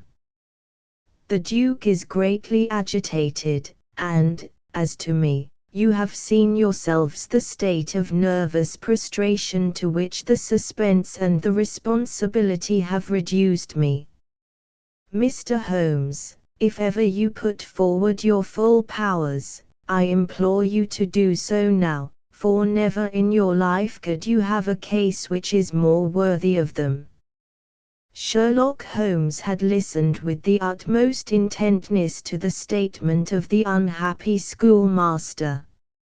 His drawn brows and the deep furrow between them showed that he needed no exhortation to concentrate all his attention upon a problem which, apart from the tremendous interests involved, must appeal so directly to his love of the complex and the unusual. He now drew out his notebook and jotted down 1 or 2 memoranda. "You have been very remiss in not coming to me sooner," said he, severely. "You start me on my investigation with a very serious handicap. It is inconceivable, for example, that this ivy and this lawn would have yielded nothing to an expert observer. I am not to blame, Mr. Holmes." His Grace was extremely desirous to avoid all public scandal. He was afraid of his family unhappiness being dragged before the world. He has a deep horror of anything of the kind. But there has been some official investigation. Yes, sir, and it has proved most disappointing. An apparent clue was at once obtained, since a boy and a young man were reported to have been seen leaving a neighboring station by an early train. Only last night we had news that the couple had been hunted down in Liverpool, and they proved to have no connection whatever with the matter in hand. Then it was that in my despair and disappointment, after a sleepless night, I came straight to you by the early train. I suppose the local investigation was relaxed while this false clue was being followed up. It was entirely dropped. So that 3 days have been wasted. The affair has been most deplorably handled. I feel it and admit it. And yet the problem should be capable of ultimate solution. I shall be very happy to look into it. Have you been able to trace any connection between the missing boy and this German master? None at all. Was he in the master's class? No, he never exchanged a word with him, so far as I know. That is certainly very singular. Had the boy a bicycle? No. Was any other bicycle missing? No. Is that certain? Quite. Well, now, you do not mean to seriously suggest that this German rode off upon a bicycle in the dead of the night, bearing the boy in his arms? Certainly not. Then what is the theory in your mind? The bicycle may have been a blind. It may have been hidden somewhere, and the pair gone off on foot. Quite so, but it seems rather an absurd blind, does it not? Were there other bicycles in this shed? Several. Would he not have hidden a couple, had he desired to give the idea that they had gone off upon them? I suppose he would. Of course he would. The blind theory won't do. But the incident is an admirable starting point for an investigation. After all, a bicycle is not an easy thing to conceal or to destroy. One other question. Did anyone call to see the boy on the day before he disappeared? No. Did he get any letters? Yes, one letter. From whom? From his father. Do you open the boy's letters? No. How do you know it was from the father? The coat of arms was on the envelope, and it was addressed in the Duke's peculiar stiff hand. Besides, the Duke remembers having written. When had he a letter before that? Not for several days. Had he ever one from France? No, never. You see the point of my questions, of course. Either the boy was carried off by force or he went of his own free will. In the latter case, you would expect that some prompting from outside would be needed to make so young a lad do such a thing. If he has had no visitors, that prompting must have come in letters, hence I try to find out who were his correspondents. I fear I cannot help you much. His only correspondent, so far as I know, was his own father, who wrote to him on the very day of his disappearance.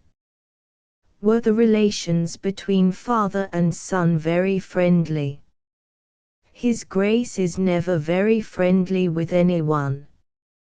He is completely immersed in large public questions, and is rather inaccessible to all ordinary emotions. But he was always kind to the boy in his own way. But the sympathies of the latter were with the mother. Yes. Did he say so? No. The Duke, then? Good heavens, no. Then how could you know? I have had some confidential talks with Mr. James Wilder, His Grace's secretary. It was he who gave me the information about Lord Saltire's feelings. I see. By the way, that last letter of the Duke's, was it found in the boy's room after he was gone? No, he had taken it with him. I think, Mr. Holmes, it is time that we were leaving for Euston. I will order a four-wheeler. In a quarter of an hour, we shall be at your service. If you are telegraphing home, Mr. Huxtable, it would be well to allow the people in your neighbourhood to imagine that the inquiry is still going on in Liverpool, or wherever else that red herring led your pack. In the meantime I will do a little quiet work at your own doors, and perhaps the scent is not so cold but that two old hounds like Watson and myself may get a sniff of it. That evening found us in the cold, bracing atmosphere of the Peak Country, in which Dr. Huxtable's famous school is situated. It was already dark when we reached it. A card was lying on the hall table, and the butler whispered something to his master, who turned to us with agitation in every heavy feature. "The Duke is here," said he. "The Duke and Mr. Wilder are in the study. Come, gentlemen, and I will introduce you." I was, of course, familiar with the pictures of the famous statesman, but the man himself was very different from his representation. He was a tall and stately person, scrupulously dressed, with a drawn, thin face, and a nose which was grotesquely curved and long.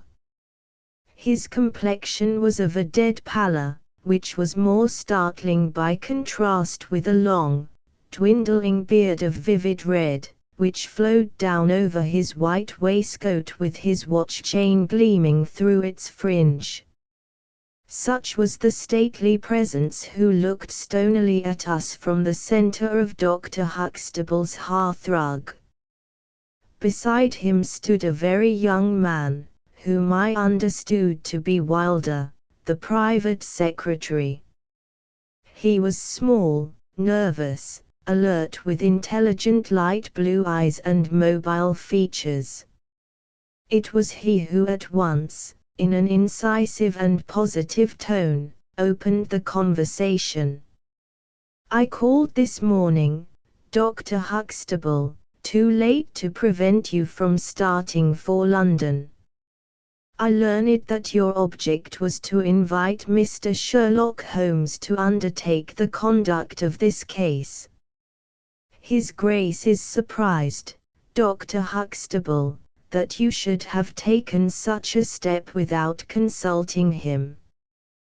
When I learned that the police had failed, His Grace is by no means convinced that the police have failed. But surely, Mr. Wilder, you are well aware, Dr. Huxtable, that His Grace is particularly anxious to avoid all public scandal. He prefers to take as few people as possible into his confidence." "The matter can be easily remedied," said the browbeaten doctor. "Mr. Sherlock Holmes can return to London by the morning train." "Hardly that, doctor, hardly that," said Holmes, in his blandest voice. "This northern air is invigorating and pleasant, so I propose to spend a few days upon your moors, and to occupy my mind as best I may. Whether I have the shelter of your roof or of the village inn is, of course, for you to decide." I could see that the unfortunate doctor was in the last stage of indecision, from which he was rescued by the deep, sonorous voice of the red-bearded Duke, which boomed out like a dinner gong. "I agree with Mr. Wilder, Dr. Huxtable, that you would have done wisely to consult me. But since Mr. Holmes has already been taken into your confidence, it would indeed be absurd that we should not avail ourselves of his services. Far from going to the inn, Mr. Holmes, I should be pleased if you would come and stay with me at Holderness Hall. I thank your grace. For the purposes of my investigation, I think that it would be wiser for me to remain at the scene of the mystery. Just as you like, Mr. Holmes.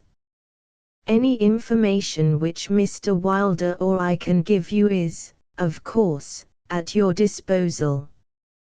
It will probably be necessary for me to see you at the Hall, said Holmes.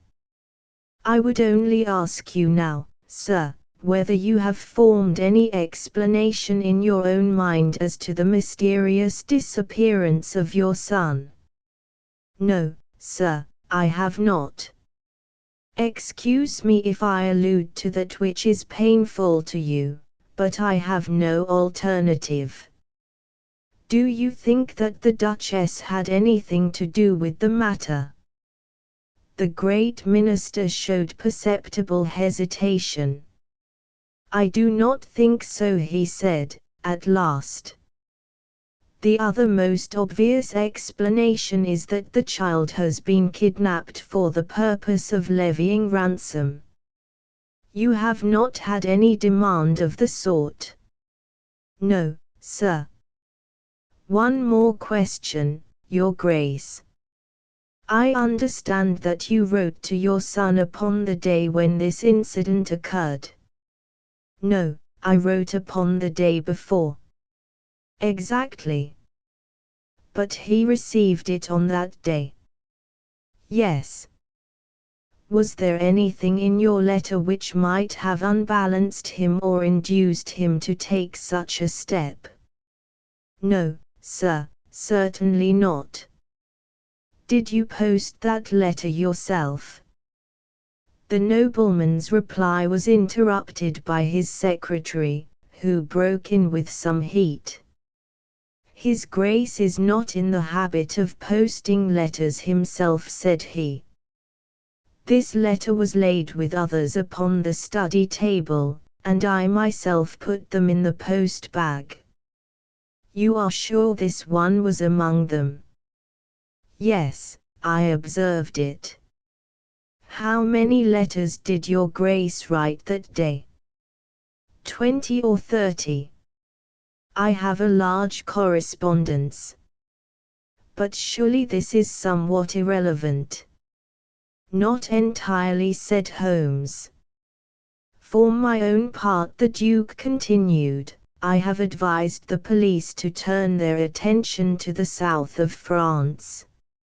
I have already said that I do not believe that the Duchess would encourage so monstrous an action, but the lad had the most wrong-headed opinions, and it is possible that he may have fled to her, aided and abetted by this German.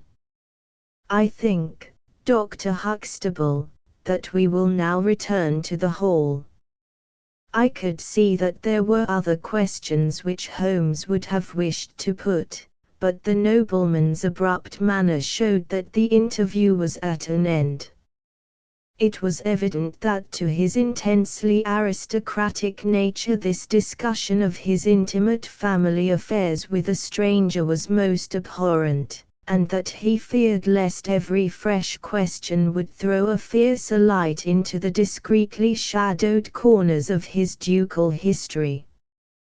When the nobleman and his secretary had left, my friend flung himself at once with characteristic eagerness into the investigation. The boy's chamber was carefully examined, and yielded nothing save the absolute conviction that it was only through the window that he could have escaped. The German master's room and effects gave no further clue.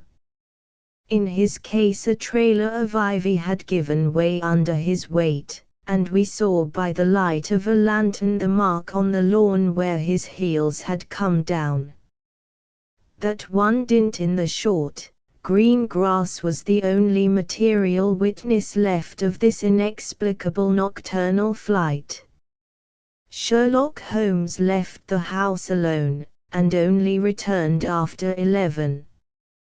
He had obtained a large ordnance map of the neighborhood, and this he brought into my room, where he laid it out on the bed, and, having balanced the lamp in the middle of it, he began to smoke over it, and occasionally to point out objects of interest with the reeking amber of his pipe. "This case grows upon me, Watson," said he. "There are decidedly some points of interest in connection with it. In this early stage, I want you to realize those geographical features which may have a good deal to do with our investigation. Holmes' map of the neighborhood of the school. Look at this map. This dark square is the Priory School. I'll put a pin in it. Now, this line is the main road. You see that it runs east and west past the school, and you see also that there is no side road for a mile either way. If these two folk passed away by road, it was this road." "Exactly. By a singular and happy chance, we are able to some extent to check what passed along this road during the night in question. At this point, where my pipe is now resting, a county constable was on duty from 12 to 6. It is, as you perceive, the first crossroad on the east side. This man declares that he was not absent from his post for an instant, and he is positive that neither boy nor man could have gone that way unseen. I have spoken with this policeman tonight and he appears to me to be a perfectly reliable person. That blocks this end. We have now to deal with the other. There is an inn here, the Red Bull, the landlady of which was ill. She had sent to Mackleton for a doctor, but he did not arrive until morning, being absent at another case. The people at the inn were alert all night, awaiting his coming, and one or other of them seems to have continually had an eye upon the road. They declare that no one passed. If their evidence is good, then we are fortunate enough to be able to block the west, and also to be able to say that the fugitives did not use the road at all. But the bicycle? I objected. Quite so. We will come to the bicycle presently. To continue our reasoning, if these people did not go by the road, they must have traversed the country to the north of the house or to the south of the house. That is certain. Let us weigh the one against the other. On the south of the house is, as you perceive, a large district of arable land, cut up into small fields, with stone walls between them. There, I admit that a bicycle is impossible. We can dismiss the idea. We turn to the country on the north. Here there lies a grove of trees, marked as the Ragged Shore, and on the farther side stretches a great rolling moor, Lower Gilmoor, extending for 10 miles and sloping gradually upward. Here, at one side of this wilderness, is Holderness Hall, 10 miles by road, but only 6 across the moor. It is a peculiarly desolate plain. A few moor farmers have small holdings, where they rear sheep and cattle. Except these, the plover and the curlew are the only inhabitants until you come to the Chesterfield High Road. There is a church there, you see, a few cottages, and an inn. Beyond that the hills become precipitous. Surely it is here to the north that our quest must lie. But the bicycle? I persisted. Well, well, said Holmes, impatiently. A good cyclist does not need a high road. The moor is intersected with paths, and the moon was at the full. Hello. What is this? There was an agitated knock at the door, and an instant afterwards Dr. Huxtable was in the room. In his hand he held a blue cricket cap with a white chevron on the peak. "At last we have a clue," he cried.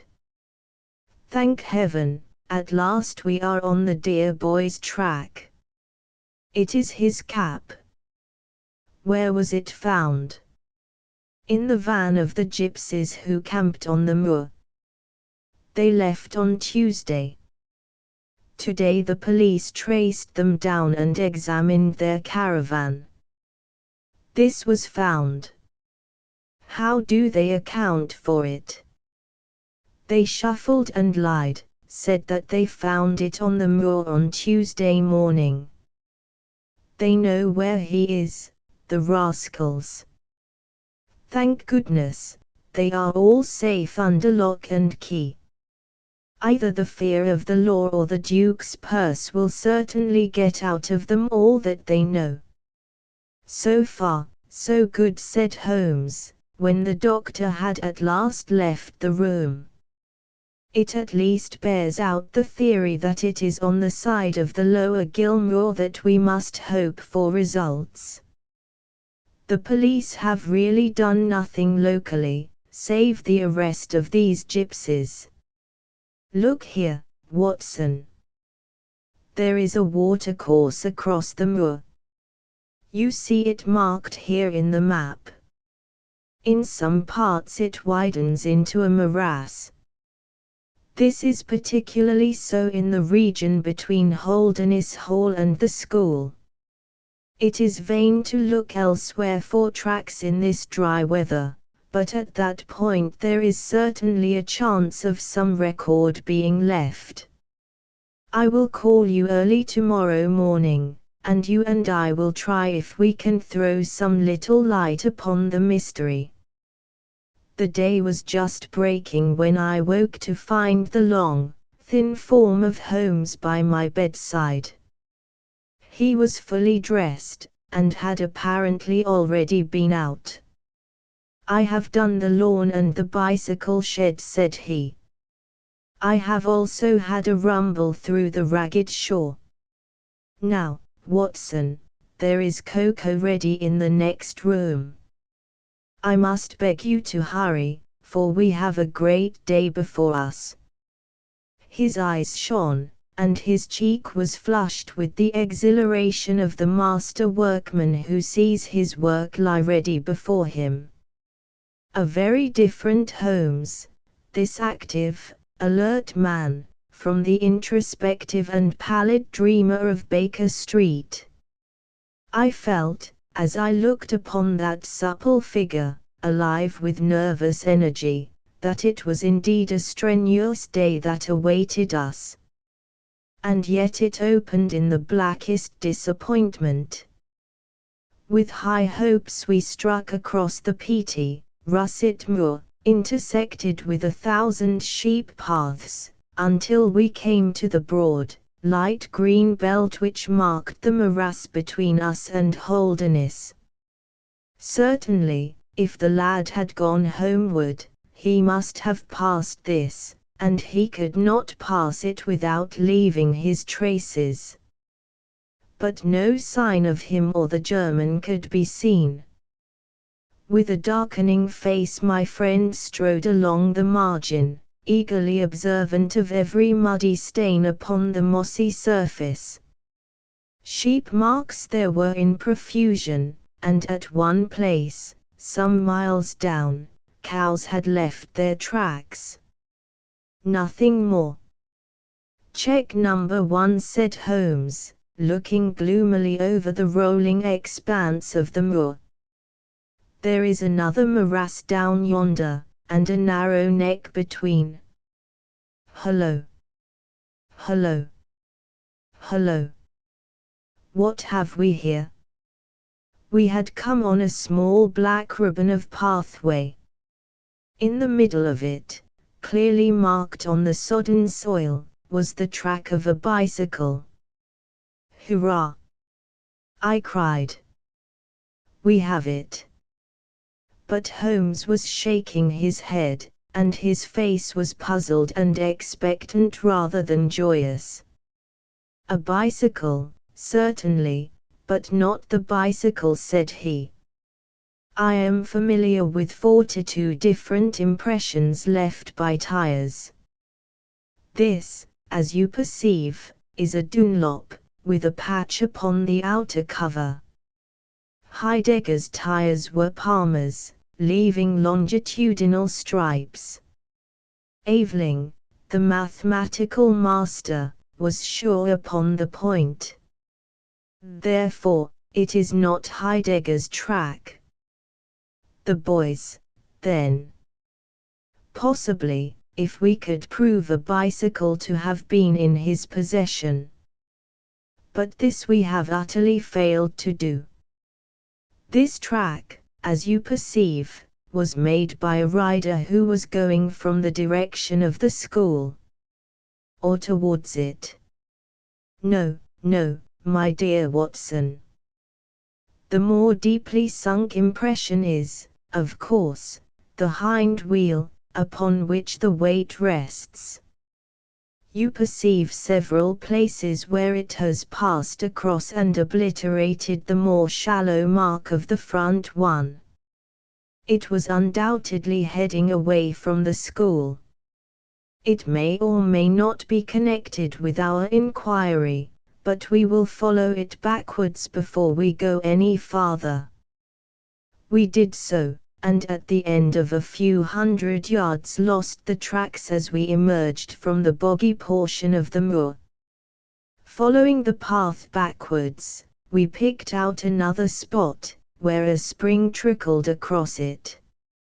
Here, once again, was the mark of the bicycle, though nearly obliterated by the hoofs of cows. After that there was no sign, but the path ran right on into Ragged Shaw, the wood which backed onto the school. From this wood the cycle must have emerged. Holmes sat down on a boulder and rested his chin in his hands. I had smoked 2 cigarettes before he moved. "Well, well," said he, at last. "It is, of course, possible that a cunning man might change the tires of his bicycle in order to leave unfamiliar tracks. A criminal who was capable of such a thought is a man whom I should be proud to do business with. We will leave this question undecided and hark back to our morass again, for we have left a good deal unexplored." We continued our systematic survey of the edge of the sodden portion of the moor, and soon our perseverance was gloriously rewarded. Right across the lower part of the bog lay a miry path. Holmes gave a cry of delight as he approached it. An impression like a fine bundle of telegraph wires ran down the center of it. It was the Palmer tires. "Here is Herr Heidegger, sure enough," cried Holmes, exultantly. "My reasoning seems to have been pretty sound, Watson. I congratulate you. But we have a long way still to go. Kindly walk clear of the path. Now let us follow the trail. I fear that it will not lead very far." We found, however, as we advanced that this portion of the moor is intersected with soft patches, and, though we frequently lost sight of the track, we always succeeded in picking it up once more. "Do you observe," said Holmes, "that the rider is now undoubtedly forcing the pace? There can be no doubt of it. Look at this impression, where you get both tires clear. The one is as deep as the other. That can only mean that the rider is throwing his weight onto the handlebar, as a man does when he is sprinting. By Jove! He has had a fall. There was a broad, irregular smudge covering some yards of the track. Then there were a few footmarks, and the tire reappeared once more. A side slip, I suggested. Holmes held up a crumpled branch of flowering gorse. To my horror I perceived that the yellow blossoms were all dabbled with crimson. On the path, too, and among the heather were dark stains of clotted blood. "Bad," said Holmes. "Bad. Stand clear, Watson.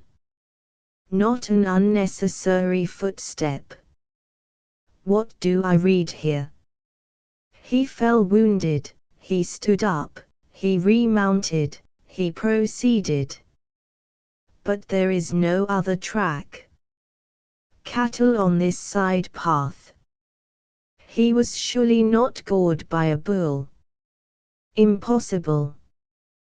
But I see no traces of anyone else. We must push on, Watson. Surely, with stains as well as the track to guide us, he cannot escape us now. Our search was not a very long one. The tracks of the tire began to curve fantastically upon the wet and shining path. Suddenly, as I looked ahead, the gleam of metal caught my eye from amid the thick gorse bushes. Out of them we dragged a bicycle, palm-tired, one pedal bent, and the whole front of it horribly smeared and slobbered with blood. On the other side of the bushes a shoe was projecting. We ran round, and there lay the unfortunate rider. He was a tall man, full-bearded, with spectacles, one glass of which had been knocked out. The cause of his death was a frightful blow upon the head, which had crushed in part of his skull. That he could have gone on after receiving such an injury said much for the vitality and courage of the man. He wore shoes, but no socks, and his open coat disclosed a nightshirt beneath it. It was undoubtedly the German master. Holmes turned the body over reverently, and examined it with great attention. He then sat in deep thought for a time, and I could see by his ruffled brow that this grim discovery had not, in his opinion, advanced us much in our inquiry. "It is a little difficult to know what to do, Watson," said he, at last. "My own inclinations are to push this inquiry on, for we have already lost so much time that we cannot afford to waste another hour. On the other hand, we are bound to inform the police of the discovery, and to see that this poor fellow's body is looked after. I could take a note back. But I need your company and assistance. Wait a bit. There is a fellow cutting peat up yonder. Bring him over here, and he will guide the police." I brought the peasant across, and Holmes dispatched the frightened man with a note to Dr. Huxtable. "Now, Watson," said he, "we have picked up 2 clues this morning. One is the bicycle with the Palmer tire, and we see what that has led to. The other is the bicycle with the patched Dunlop. Before we start to investigate that, let us try to realize what we do know, so as to make the most of it, and to separate the essential from the accidental. First of all, I wish to impress upon you that the boy certainly left of his own free will. He got down from his window and he went off, either alone or with someone. That is sure. I assented. Well, now, let us turn to this unfortunate German master. The boy was fully dressed when he fled. Therefore, he foresaw what he would do. But the German went without his socks. He certainly acted on very short notice. Undoubtedly. Why did he go? Because, from his bedroom window, he saw the flight of the boy, because he wished to overtake him and bring him back. He seized his bicycle, pursued the lad, and in pursuing him met his death. So it would seem. Now I come to the critical part of my argument. The natural action of a man in pursuing a little boy would be to run after him. He would know that he could overtake him. But the German does not do so. He turns to his bicycle. I am told that he was an excellent cyclist. He would not do this, if he did not see that the boy had some swift means of escape. The other bicycle. Let us continue our reconstruction. He meets his death 5 miles from the school, not by a bullet, mark you, which even a lad might conceivably discharge, but by a savage blow dealt by a vigorous arm. The lad, then, had a companion in his flight. And the flight was a swift one, since it took 5 miles before an expert cyclist could overtake them. Yet we survey the ground round the scene of the tragedy. What do we find? A few cattle tracks, nothing more. I took a wide sweep round, and there is no path within 50 yards. Another cyclist could have had nothing to do with the actual murder, nor were there any human footmarks. Holmes, I cried, this is impossible. Admirable, he said. A most illuminating remark. It is impossible as I state it, and therefore I must in some respect have stated it wrong. Yet you saw for yourself. Can you suggest any fallacy? He could not have fractured his skull in a fall. In a morass, Watson. I am at my wit's end. Tut, tut, we have solved some worse problems. At least we have plenty of material, if we can only use it. Come, then, and, having exhausted the Palmer, let us see what the Dunlop with the patched cover has to offer us. We picked up the track and followed it onward for some distance, but soon the moor rose into a long, heather-tufted curve, and we left the watercourse behind us. No further help from tracks could be hoped for. At the spot where we saw the last of the Dunlop tire it might equally have led to Holderness Hall, the stately towers of which rose some miles to our left, or to a low, grey village which lay in front of us and marked the position of the Chesterfield High Road.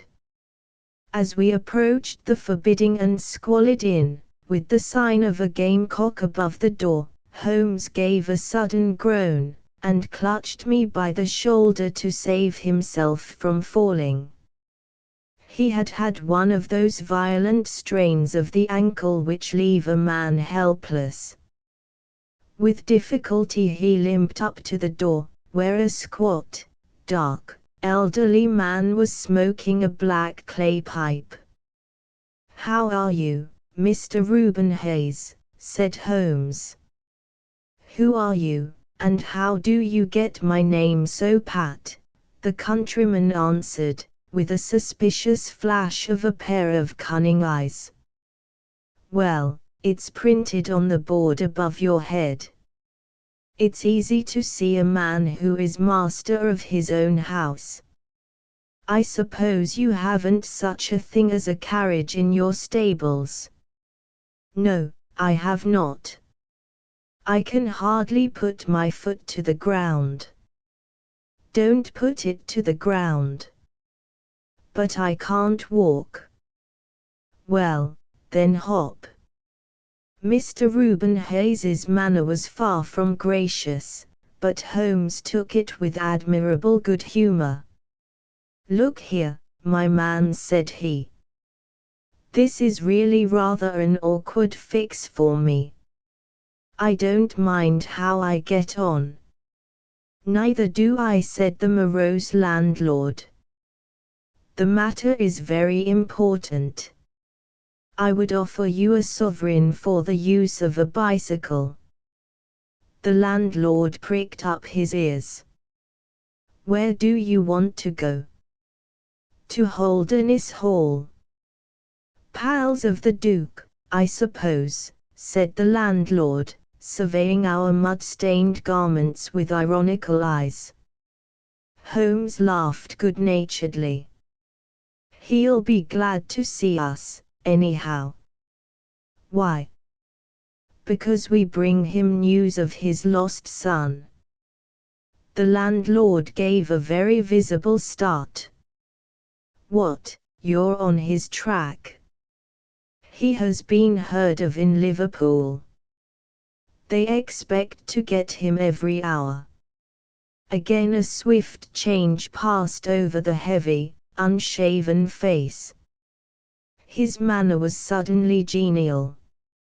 I've less reason to wish the Duke well than most men, said he, for I was head coachman once, and cruel bad he treated me. It was him that sacked me without a character on the word of a lying corn chandler.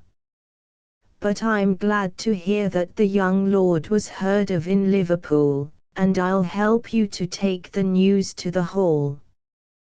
Thank you, said Holmes. We'll have some food first. Then you can bring round the bicycle. I haven't got a bicycle. Holmes held up a sovereign.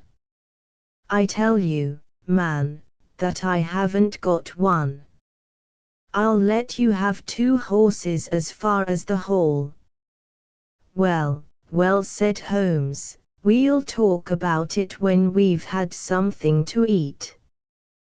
When we were left alone in the stone-flagged kitchen, it was astonishing how rapidly that sprained ankle recovered.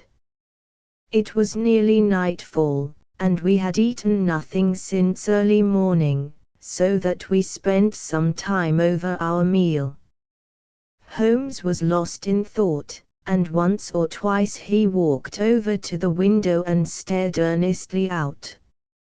It opened onto a squalid courtyard. In the far corner was a smithy, where a grimy lad was at work. On the other side were the stables. Holmes had sat down again after one of these excursions, when he suddenly sprang out of his chair with a loud exclamation. By heaven, Watson, I believe that I've got it, he cried. Yes, yes, it must be so. Watson, do you remember seeing any cow tracks today? Yes, several. Where? Well, everywhere. They were at the morass, and again on the path, and again near where poor Heidegger met his death. Exactly. Well, now, Watson, how many cows did you see on the moor? I don't remember seeing any. Strange, Watson, that we should see tracks all along our line, but never a cow on the whole moor. Very strange, Watson, eh? Yes, it is strange. Now, Watson, make an effort, throw your mind back. Can you see those tracks upon the path? Yes, I can. Can you recall that the tracks were sometimes like that, Watson? He arranged a number of breadcrumbs in this fashion, and sometimes like this. And occasionally like this. Can you remember that? No, I cannot. But I can. I could swear to it. However, we will go back at our leisure and verify it. What a blind beetle I have been, not to draw my conclusion. And what is your conclusion? Only that it is a remarkable cow which walks, canters, and gallops. By George!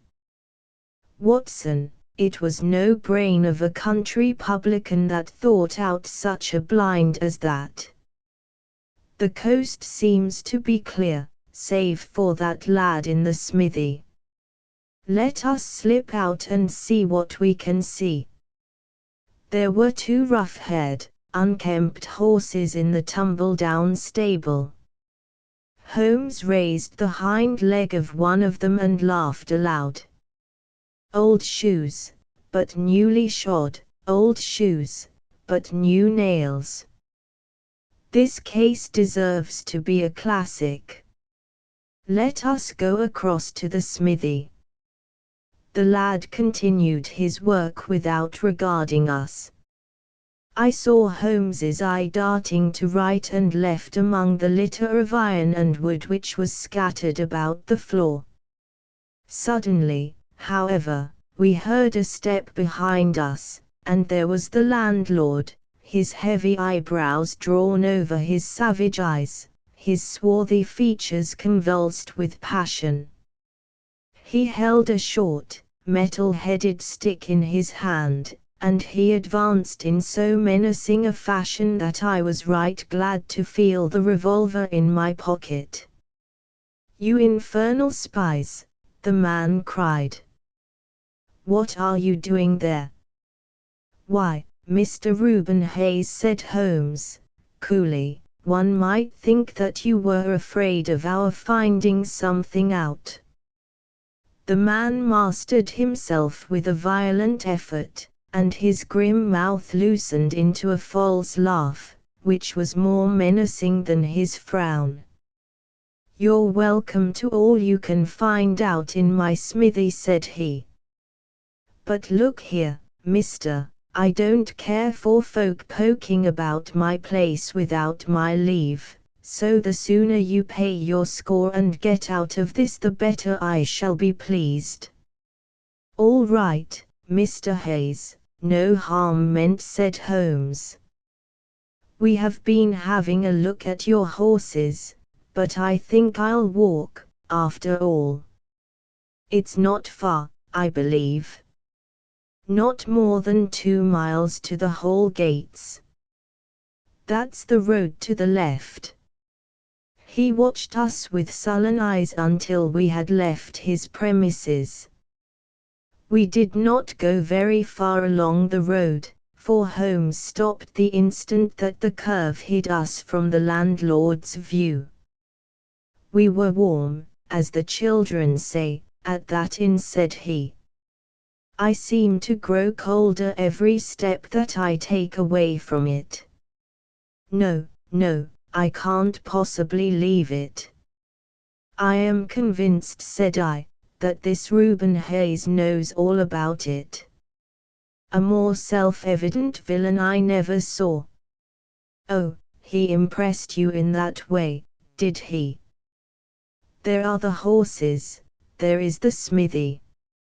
"Yes, it is an interesting place, this Fighting Cock. I think we shall have another look at it in an unobtrusive way." A long, sloping hillside, dotted with grey limestone boulders, stretched behind us. We had turned off the road, and were making our way up the hill, when, looking in the direction of Holderness Hall, I saw a cyclist coming swiftly along. "Get down, Watson," cried Holmes, with a heavy hand upon my shoulder.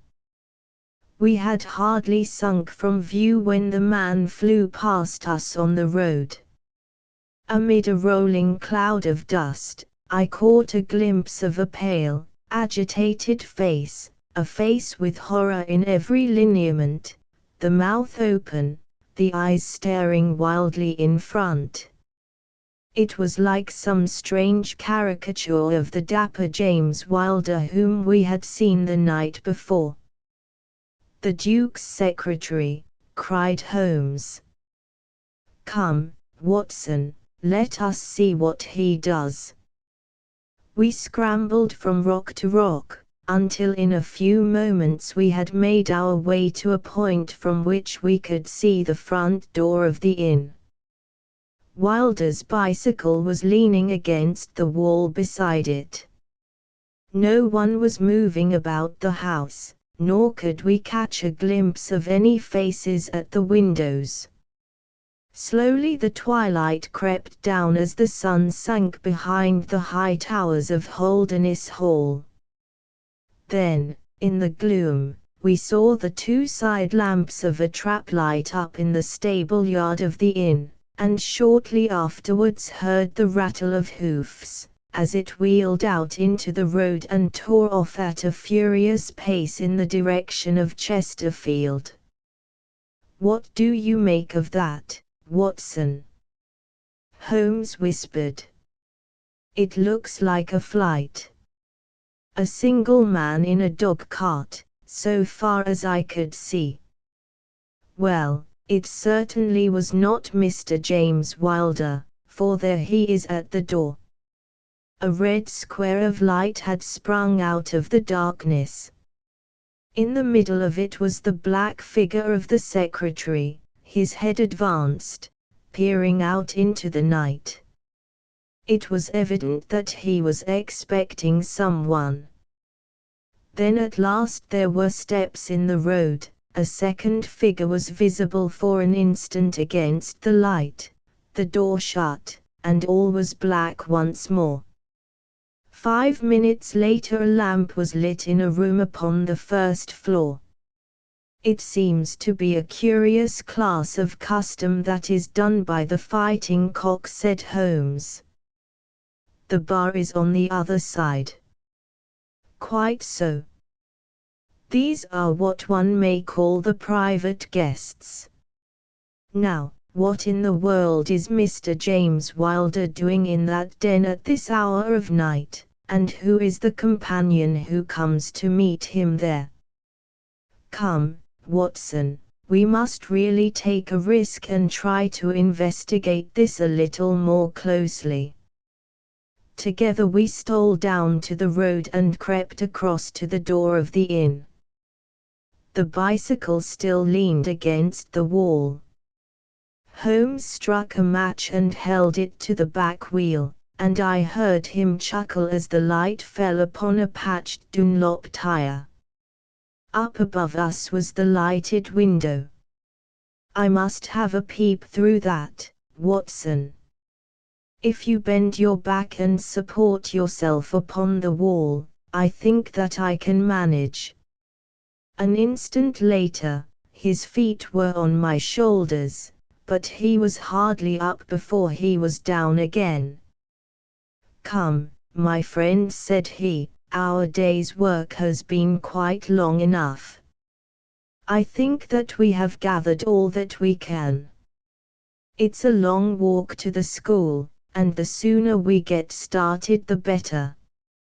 He hardly opened his lips during that weary trudge across the moor, nor would he enter the school when he reached it, but went on to Mackleton Station, whence he could send some telegrams. Late at night I heard him consoling Dr. Huxtable, prostrated by the tragedy of his master's death, and later still he entered my room as alert and vigorous as he had been when he started in the morning. All goes well, my friend, said he. I promise that before tomorrow evening we shall have reached the solution of the mystery. At 11 o'clock next morning my friend and I were walking up the famous Yew Avenue of Holderness Hall. We were ushered through the magnificent Elizabethan doorway and into His Grace's study. There we found Mr. James Wilder, demure and courtly, but with some trace of that wild terror of the night before still lurking in his furtive eyes and in his twitching features. You have come to see His Grace. I am sorry, but the fact is that the Duke is far from well. He has been very much upset by the tragic news. We received a telegram from Dr. Huxtable yesterday afternoon, which told us of your discovery. I must see the Duke, Mr. Wilder. But he is in his room. Then I must go to his room. I believe he is in his bed. I will see him there.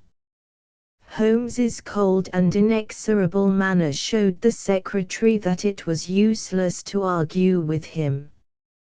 Very good, Mr. Holmes, I will tell him that you are here. After an hour's delay, the great nobleman appeared. His face was more cadaverous than ever, his shoulders had rounded, and he seemed to me to be an altogether older man than he had been the morning before. He greeted us with a stately courtesy and seated himself at his desk, his red beard streaming down on the table. Well, Mr. Holmes, said he. But my friend's eyes were fixed upon the secretary, who stood by his master's chair.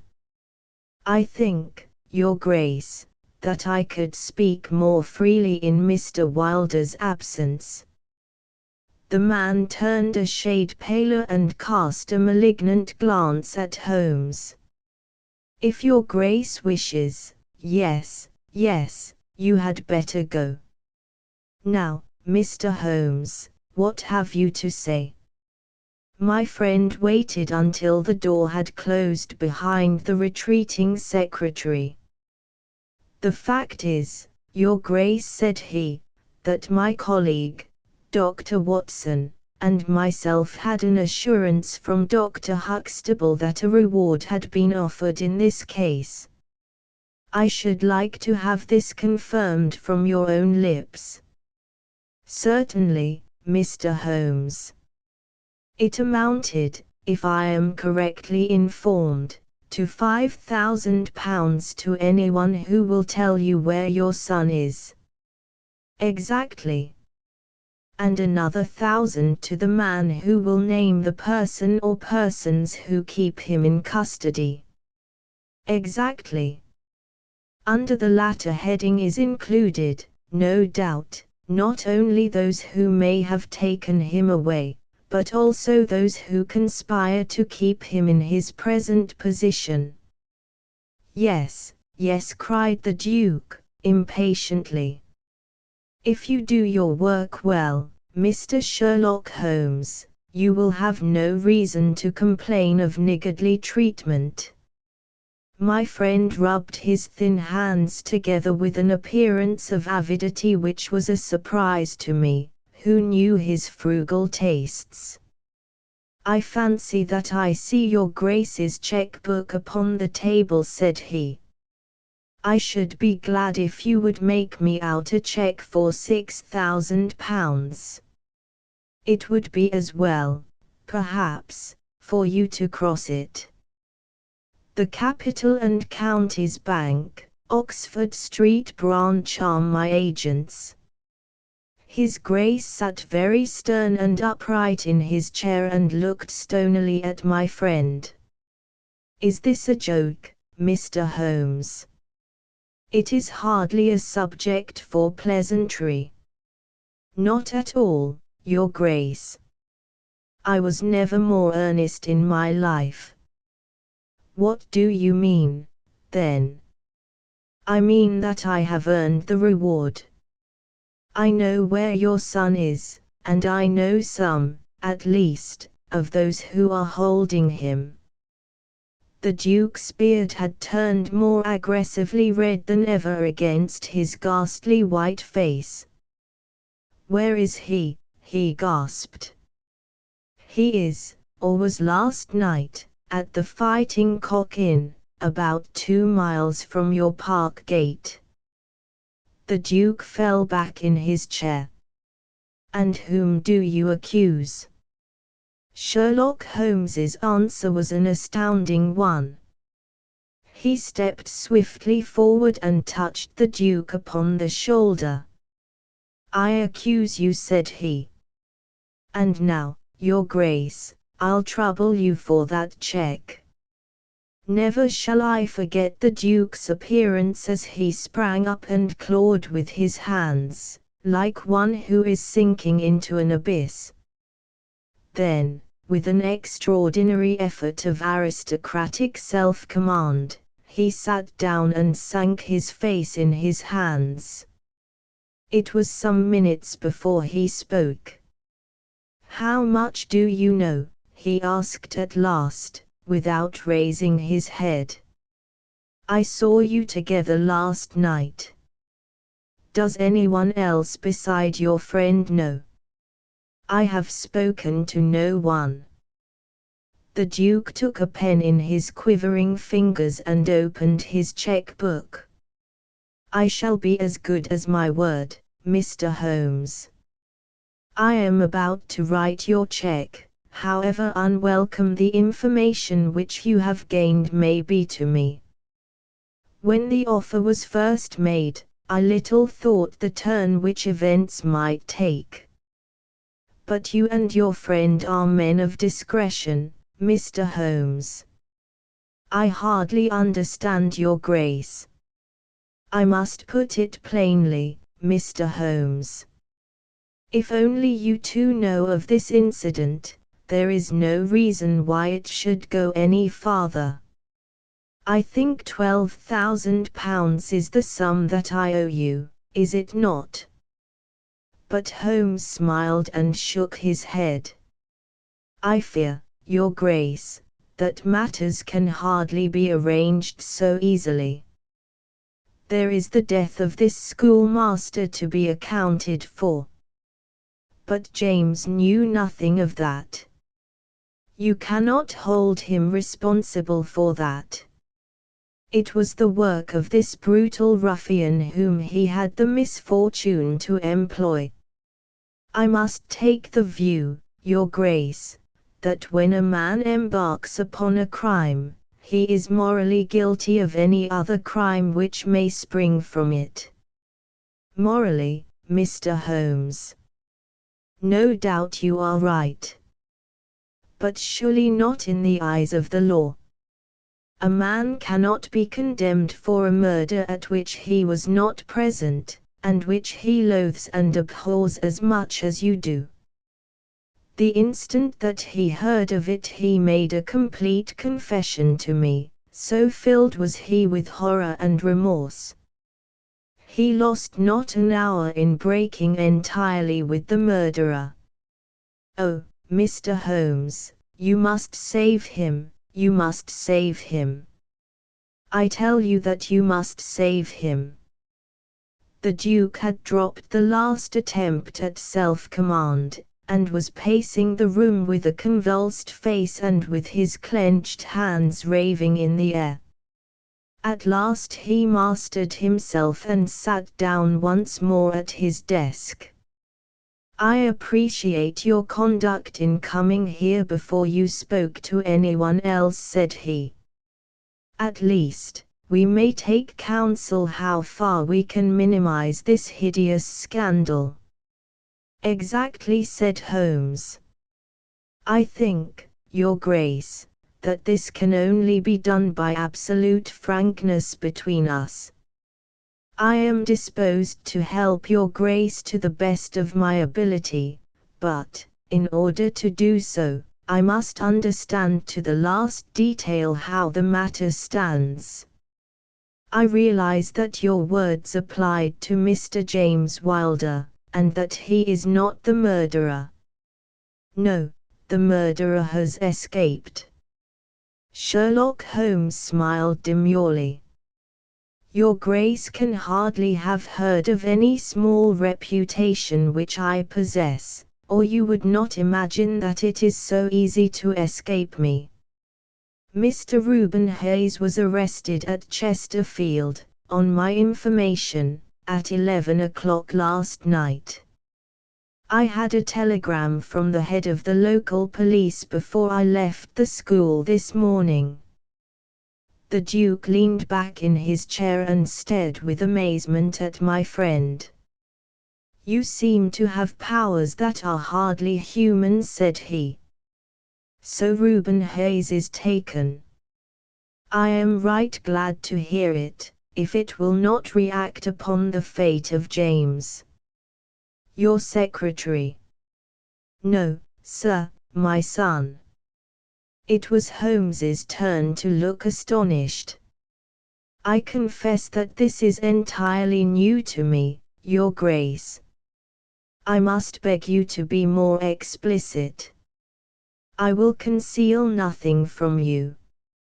I agree with you that complete frankness, however painful it may be to me, is the best policy in this desperate situation to which James's folly and jealousy have reduced us. When I was a very young man, Mr. Holmes, I loved with such a love as comes only once in a lifetime. I offered the lady marriage, but she refused it on the grounds that such a match might mar my career. Had she lived, I would certainly never have married anyone else. She died, and left this one child, whom for her sake I have cherished and cared for. I could not acknowledge the paternity to the world, but I gave him the best of educations, and since he came to manhood I have kept him near my person. He surmised my secret, and has presumed ever since upon the claim which he has upon me, and upon his power of provoking a scandal which would be abhorrent to me. His presence had something to do with the unhappy issue of my marriage. Above all, he hated my young legitimate heir from the first with a persistent hatred. You may well ask me why, under these circumstances, I still kept James under my roof. I answer that it was because I could see his mother's face in his, and that for her dear sake there was no end to my long suffering. All her pretty ways too, there was not one of them which he could not suggest and bring back to my memory. I could not send him away. But I feared so much lest he should do Arthur, that is, Lord Saltire, a mischief, that I dispatched him for safety to Dr. Huxtable's school. James came into contact with this fellow Hayes, because the man was a tenant of mine, and James acted as agent. The fellow was a rascal from the beginning, but, in some extraordinary way, James became intimate with him. He had always a taste for low company. When James determined to kidnap Lord Saltire, it was of this man's service that he availed himself. You remember that I wrote to Arthur upon that last day. Well, James opened the letter and inserted a note asking Arthur to meet him in a little wood called the Ragged Shaw, which is near to the school. He used the Duchess's name, and in that way got the boy to come. That evening James bicycled over. I am telling you what he has himself confessed to me, and he told Arthur, whom he met in the wood, that his mother longed to see him, that she was awaiting him on the moor, and that if he would come back into the wood at midnight he would find a man with a horse, who would take him to her. Poor Arthur fell into the trap. He came to the appointment, and found this fellow Hayes with a led pony. Arthur mounted, and they set off together.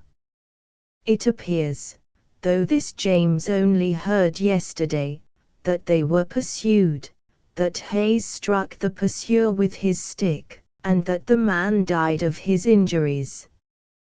Hayes brought Arthur to his public house, the Fighting Cock, where he was confined in an upper room, under the care of Mrs. Hayes, who is a kindly woman, but entirely under the control of her brutal husband. Well, Mr. Holmes, that was the state of affairs when I first saw you 2 days ago. I had no more idea of the truth than you. You will ask me what was James's motive in doing such a deed. I answer that there was a great deal which was unreasoning and fanatical in the hatred which he bore my heir. In his view he should himself have been heir of all my estates, and he deeply resented those social laws which made it impossible. At the same time, he had a definite motive also. He was eager that I should break the entail, and he was of opinion that it lay in my power to do so. He intended to make a bargain with me, to restore Arthur if I would break the entail, and so make it possible for the estate to be left to him by will. He knew well that I should never willingly invoke the aid of the police against him. I say that he would have proposed such a bargain to me, but he did not actually do so, for events moved too quickly for him, and he had not time to put his plans into practice. What brought all his wicked scheme to wreck was your discovery of this man Heidegger's dead body. James was seized with horror at the news. It came to us yesterday, as we sat together in this study. Dr. Huxtable had sent a telegram. James was so overwhelmed with grief and agitation that my suspicions, which had never been entirely absent, rose instantly to a certainty, and I taxed him with the deed. He made a complete voluntary confession. Then he implored me to keep his secret for 3 days longer, so as to give his wretched accomplice a chance of saving his guilty life. I yielded, as I have always yielded, to his prayers, and instantly James hurried off to the Fighting Cock to warn Hayes and give him the means of flight. I could not go there by daylight without provoking comment, but as soon as night fell I hurried off to see my dear Arthur. I found him safe and well, but horrified beyond expression by the dreadful deed he had witnessed. In deference to my promise, and much against my will, I consented to leave him there for 3 days, under the charge of Mrs. Hayes, since it was evident that it was impossible to inform the police where he was without telling them also who was the murderer, and I could not see how that murderer could be punished without ruin to my unfortunate James. You asked for frankness, Mr. Holmes, and I have taken you at your word, for I have now told you everything without an attempt at circumlocution or concealment. Do you in turn be as frank with me. I will, said Holmes. In the first place, Your Grace, I am bound to tell you that you have placed yourself in a most serious position in the eyes of the law. You have condoned a felony, and you have aided the escape of a murderer, for I cannot doubt that any money which was taken by James Wilder to aid his accomplice in his flight came from your Grace's purse." The Duke bowed his assent. "This is, indeed, a most serious matter. Even more culpable in my opinion, your Grace, is your attitude towards your younger son. You leave him in this den for 3 days. Under solemn promises. What are promises to such people as these? You have no guarantee that he will not be spirited away again. To humor your guilty elder son, you have exposed your innocent younger son to imminent and unnecessary danger. It was a most unjustifiable action. The proud Lord of Holderness was not accustomed to be so rated in his own ducal hall. The blood flushed into his high forehead, but his conscience held him dumb. I will help you, but on one condition only. It is that you ring for the footman and let me give such orders as I like." Without a word, the Duke pressed the electric bell. A servant entered. "You will be glad to hear," said Holmes, "that your young master is found. It is the Duke's desire that the carriage shall go at once to the Fighting Cock Inn to bring Lord Saltire home." "Now," said Holmes, when the rejoicing lackey had disappeared, "having secured the future, we can afford to be more lenient with the past. I am not in an official position, and there is no reason, so long as the ends of justice are served, why I should disclose all that I know. As to Hayes, I say nothing. The gallows awaits him, and I would do nothing to save him from it. What he will divulge I cannot tell, but I have no doubt that your Grace could make him understand that it is to his interest to be silent. From the police point of view he will have kidnapped the boy for the purpose of ransom. If they do not themselves find it out, I see no reason why I should prompt them to take a broader point of view. I would warn your Grace, however, that the continued presence of Mr. James Wilder in your household can only lead to misfortune. I understand that, Mr. Holmes, and it is already settled that he shall leave me forever, and go to seek his fortune in Australia. In that case, your Grace, since you have yourself stated that any unhappiness in your married life was caused by his presence, I would suggest that you make such amends as you can to the Duchess, and that you try to resume those relations which have been so unhappily interrupted. That also I have arranged, Mr. Holmes. I wrote to the Duchess this morning." "In that case," said Holmes, rising, "I think that my friend and I can congratulate ourselves upon several most happy results from our little visit to the north. There is one other small point upon which I desire some light. This fellow Hayes had shod his horses with shoes which counterfeit the tracks of cows. Was it from Mr. Wilder that he learned so extraordinary a device?" The Duke stood in thought for a moment, with a look of intense surprise on his face. Then he opened a door and showed us into a large room furnished as a museum.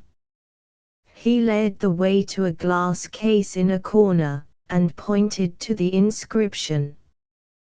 "These shoes," it ran, "were dug up in the moat of Holderness Hall. They are for the use of horses, but they are shaped below with a cloven foot of iron, so as to throw pursuers off the track. They are supposed to have belonged to some of the marauding barons of Holderness in the Middle Ages. Holmes opened the case, and moistening his finger he passed it along the shoe. A thin film of recent mud was left upon his skin. "Thank you," said he, as he replaced the glass. "It is the second most interesting object that I have seen in the North." "And the first?" Holmes folded up his check and placed it carefully in his notebook. "I am a poor man," said he, as he patted it affectionately, and thrust it into the depths of his inner pocket. "The Adventure of Black Peter. I have never known my friend to be in better form, both mental and physical, than in the year '95. His increasing fame had brought with it an immense practice, and I should be guilty of an indiscretion if I were even to hint at the identity of some of the illustrious clients who crossed our humble threshold in Baker Street." Holmes, however, like all great artists, lived for his art's sake, and, save in the case of the Duke of Holderness, I have seldom known him claim any large reward for his inestimable services.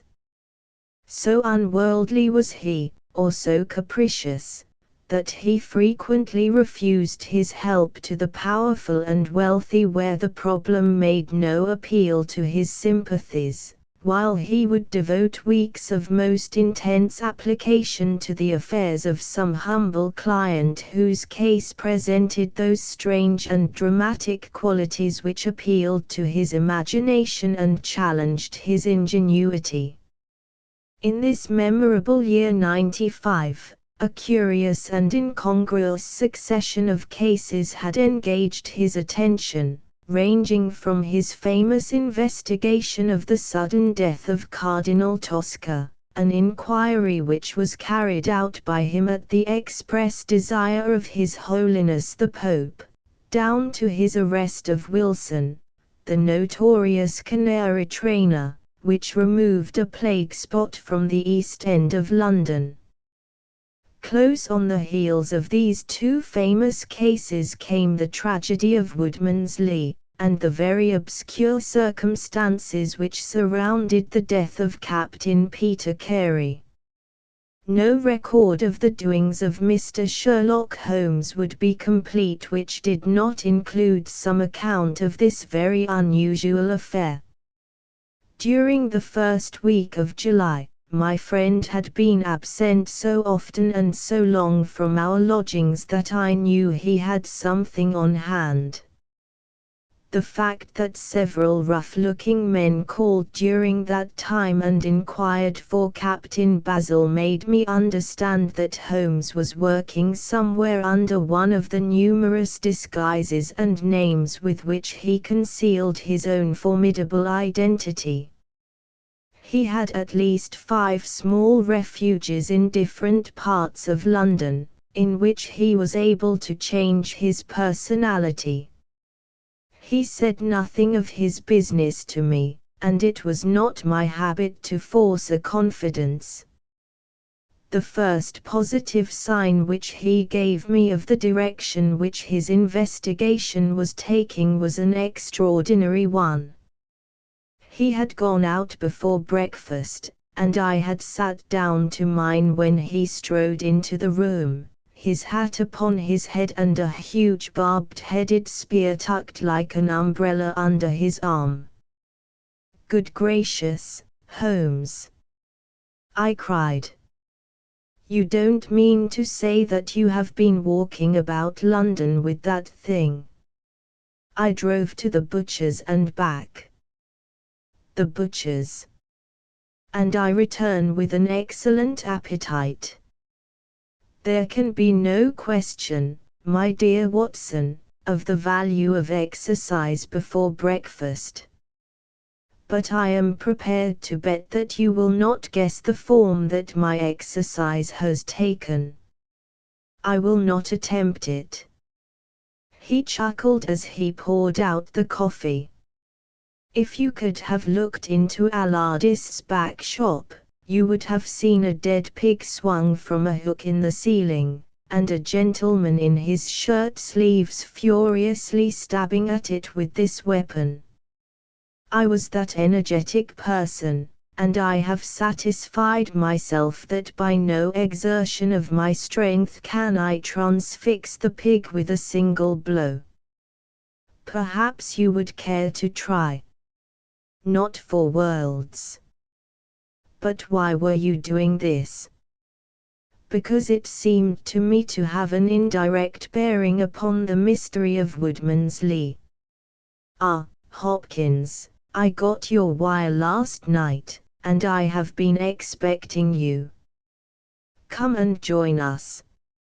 Our visitor was an exceedingly alert man, 30 years of age, dressed in a quiet tweed suit, but retaining the erect bearing of one who was accustomed to official uniform. I recognized him at once as Stanley Hopkins, a young police inspector, for whose future Holmes had high hopes, while he in turn professed the admiration and respect of a pupil for the scientific methods of the famous amateur. Hopkins's brow was clouded, and he sat down with an air of deep dejection. "No, thank you, sir. I breakfasted before I came round. I spent the night in town, for I came up yesterday to report." "And what had you to report?" "Failure, sir, absolute failure." "You have made no progress?" "None." "Dear me. I must have a look at the matter." "I wish to heavens that you would, Mr. Holmes. It's my first big chance, and I am at my wits' end. For goodness sake, come down and lend me a hand." Well, it just happens that I have already read all the available evidence, including the report of the inquest, with some care. By the way, what do you make of that tobacco pouch, found on the scene of the crime? Is there no clue there?" Hopkins looked surprised. "It was the man's own pouch, sir. His initials were inside it. And it was of sealskin, and he was an old sealer. But he had no pipe." "No, sir, we could find no pipe." "Indeed, he smoked very little, and yet he might have kept some tobacco for his friends." "No doubt. I only mention it because, if I had been handling the case, I should have been inclined to make that the starting point of my investigation. However, my friend, Dr. Watson, knows nothing of this matter, and I should be none the worse for hearing the sequence of events once more. Just give us some short sketches of the essentials." Stanley Hopkins drew a slip of paper from his pocket. "I have a few dates here which will give you the career of the dead man, Captain Peter Carey. He was born in 45, 50 years of age. He was a most daring and successful seal and whale fisher. In 1883 he commanded the steam sealer Sea Unicorn, of Dundee. He had then had several successful voyages in succession, and in the following year, 1884, he retired. After that he travelled for some years, and finally he bought a small place called Woodman's Lee, near Forest Row, in Sussex. There he has lived for 6 years, and there he died just a week ago today. There were some most singular points about the man. In ordinary life, he was a strict Puritan, a silent, gloomy fellow. His household consisted of his wife, his daughter, aged 20, and 2 female servants. These last were continually changing, for it was never a very cheery situation, and sometimes it became past all bearing. The man was an intermittent drunkard, and when he had the fit on him he was a perfect fiend. He has been known to drive his wife and daughter out of doors in the middle of the night and flog them through the park until the whole village outside the gates was aroused by their screams. He was summoned once for a savage assault upon the old vicar, who had called upon him to remonstrate with him upon his conduct. In short, Mr. Holmes, you would go far before you found a more dangerous man than Peter Carey, and I have heard that he bore the same character when he commanded his ship. He was known in the trade as Black Peter, and the name was given him, not only on account of his swarthy features and the color of his huge beard, but for the humors which were the terror of all around him. I need not say that he was loathed and avoided by every one of his neighbors, and that I have not heard one single word of sorrow about his terrible end. You must have read in the account of the inquest about the man's cabin, Mr. Holmes, but perhaps your friend here has not heard of it. He had built himself a wooden outhouse, he always called it the cabin, a few hundred yards from his house, and it was here that he slept every night. It was a little, single-roomed hut, 16 feet by 10. He kept the key in his pocket, made his own bed, cleaned it himself, and allowed no other foot to cross the threshold. There are small windows on each side, which were covered by curtains and never opened. One of these windows was turned towards the high road, and when the light burned in it at night the folk used to point it out to each other and wonder what Black Peter was doing in there.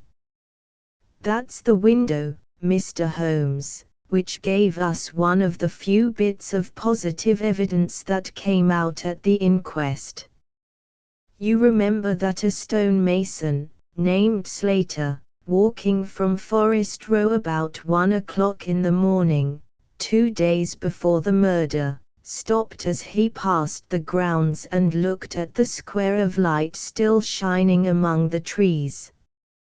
He swears that the shadow of a man's head turned sideways was clearly visible on the blind, and that this shadow was certainly not that of Peter Carey, whom he knew well. It was that of a bearded man, but the beard was short and bristled forward in a way very different from that of the captain. So he says, but he had been 2 hours in the public house, and it is some distance from the road to the window. Besides, this refers to the Monday, and the crime was done upon the Wednesday. On the Tuesday, Peter Carey was in one of his blackest moods, flushed with drink and as savage as a dangerous wild beast. He roamed about the house, and the women ran for it when they heard him coming.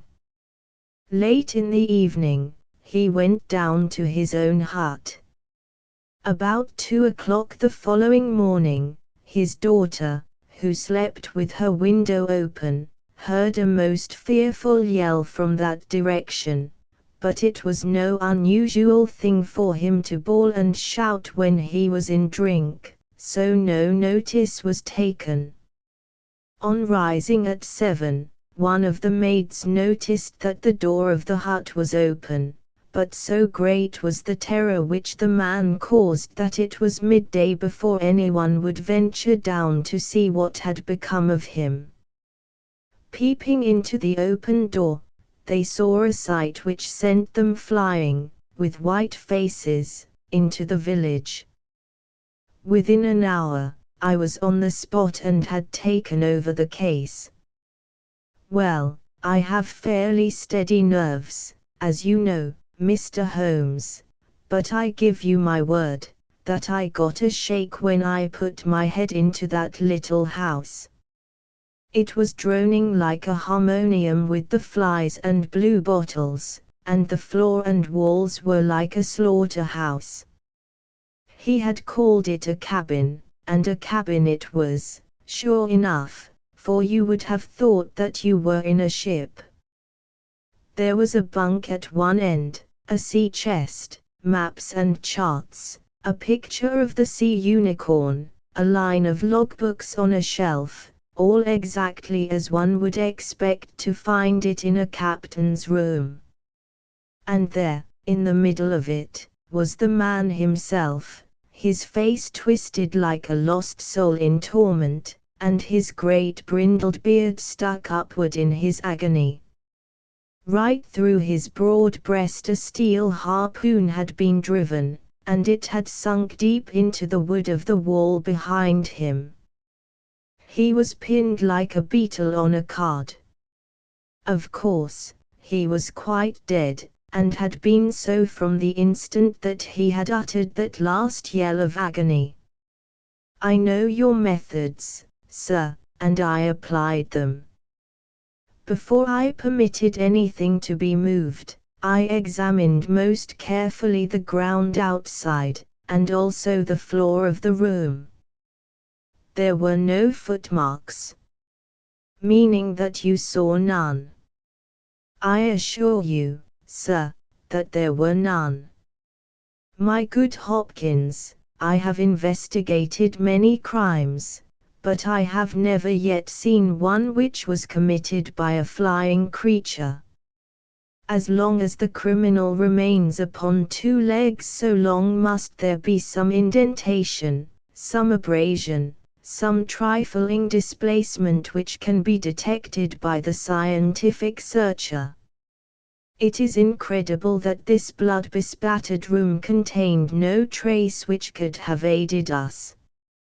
I understand, however, from the inquest that there were some objects which you failed to overlook. The young inspector winced at my companion's ironical comments. I was a fool not to call you in at the time, Mr. Holmes. However, that's past praying for now. Yes, there were several objects in the room which called for special attention. One was the harpoon with which the deed was committed. It had been snatched down from a rack on the wall. Two others remained there, and there was a vacant place for the third. On the stock was engraved SS. Sea Unicorn, Dundee. This seemed to establish that the crime had been done in a moment of fury, and that the murderer had seized the first weapon which came in his way. The fact that the crime was committed at 2 in the morning, and yet Peter Carey was fully dressed, suggested that he had an appointment with the murderer, which is borne out by the fact that a bottle of rum and 2 dirty glasses stood upon the table. Yes, said Holmes, I think that both inferences are permissible. Was there any other spirit but rum in the room? Yes, there was a tantalus containing brandy and whiskey on the sea chest. It is of no importance to us, however, since the decanters were full, and it had therefore not been used. For all that, its presence has some significance, said Holmes.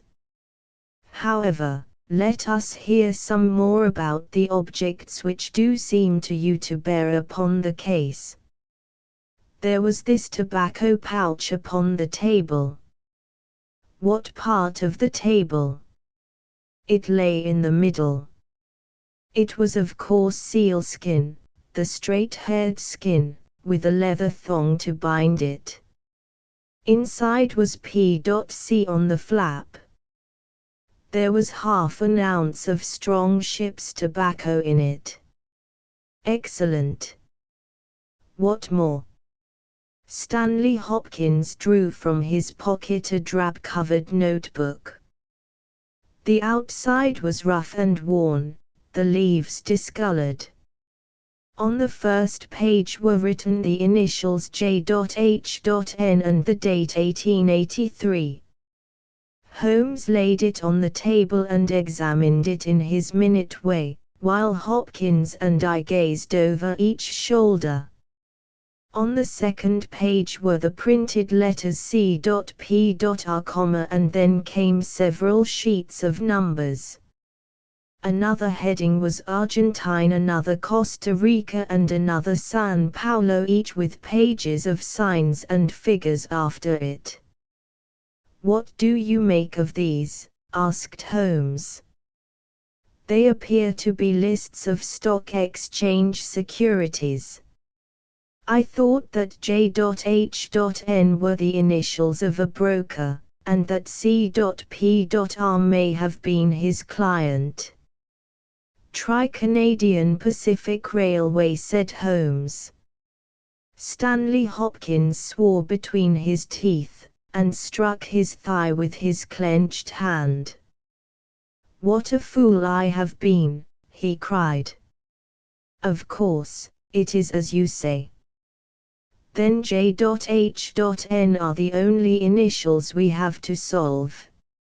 I have already examined the old stock exchange lists, and I can find no one in 1883, either in the house or among the outside brokers, whose initials correspond with these.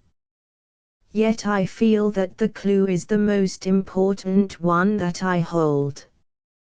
You will admit, Mr. Holmes, that there is a possibility that these initials are those of the second person who was present, in other words, of the murderer. I would also urge that the introduction into the case of a document relating to large masses of valuable securities gives us for the first time some indication of a motive for the crime." Sherlock Holmes's face showed that he was thoroughly taken aback by this new development. "I must admit both your points," said he. "I confess that this notebook, which did not appear at the inquest, modifies any views which I may have formed. I had come to a theory of the crime in which I can find no place for this. Have you endeavored to trace any of the securities here mentioned?" "Inquiries are now being made at the offices, but I fear that the complete register of the stockholders of these South American concerns is in South America, and that some weeks must elapse before we can trace the shares." Holmes had been examining the cover of the notebook with his magnifying lens. "Surely there is some discoloration here," said he. "Yes, sir, it is a blood stain. I told you that I picked the book off the floor. Was the blood stain above or below?" "On the side next the boards." "Which proves, of course, that the book was dropped after the crime was committed." "Exactly, Mr. Holmes. I appreciated that point, and I conjectured that it was dropped by the murderer in his hurried flight. It lay near the door. I suppose that none of these securities have been found among the property of the dead man?" "No, sir." "Have you any reason to suspect robbery?" "No, sir. Nothing seemed to have been touched." "Dear me, it is certainly a very interesting case. Then there was a knife, was there not?" "A sheath knife, still in its sheath." "It lay at the feet of the dead man?" Mrs. Carey has identified it as being her husband's property. Holmes was lost in thought for some time. "Well," said he, at last, "I suppose I shall have to come out and have a look at it." Stanley Hopkins gave a cry of joy. "Thank you, sir. That will, indeed, be a weight off my mind."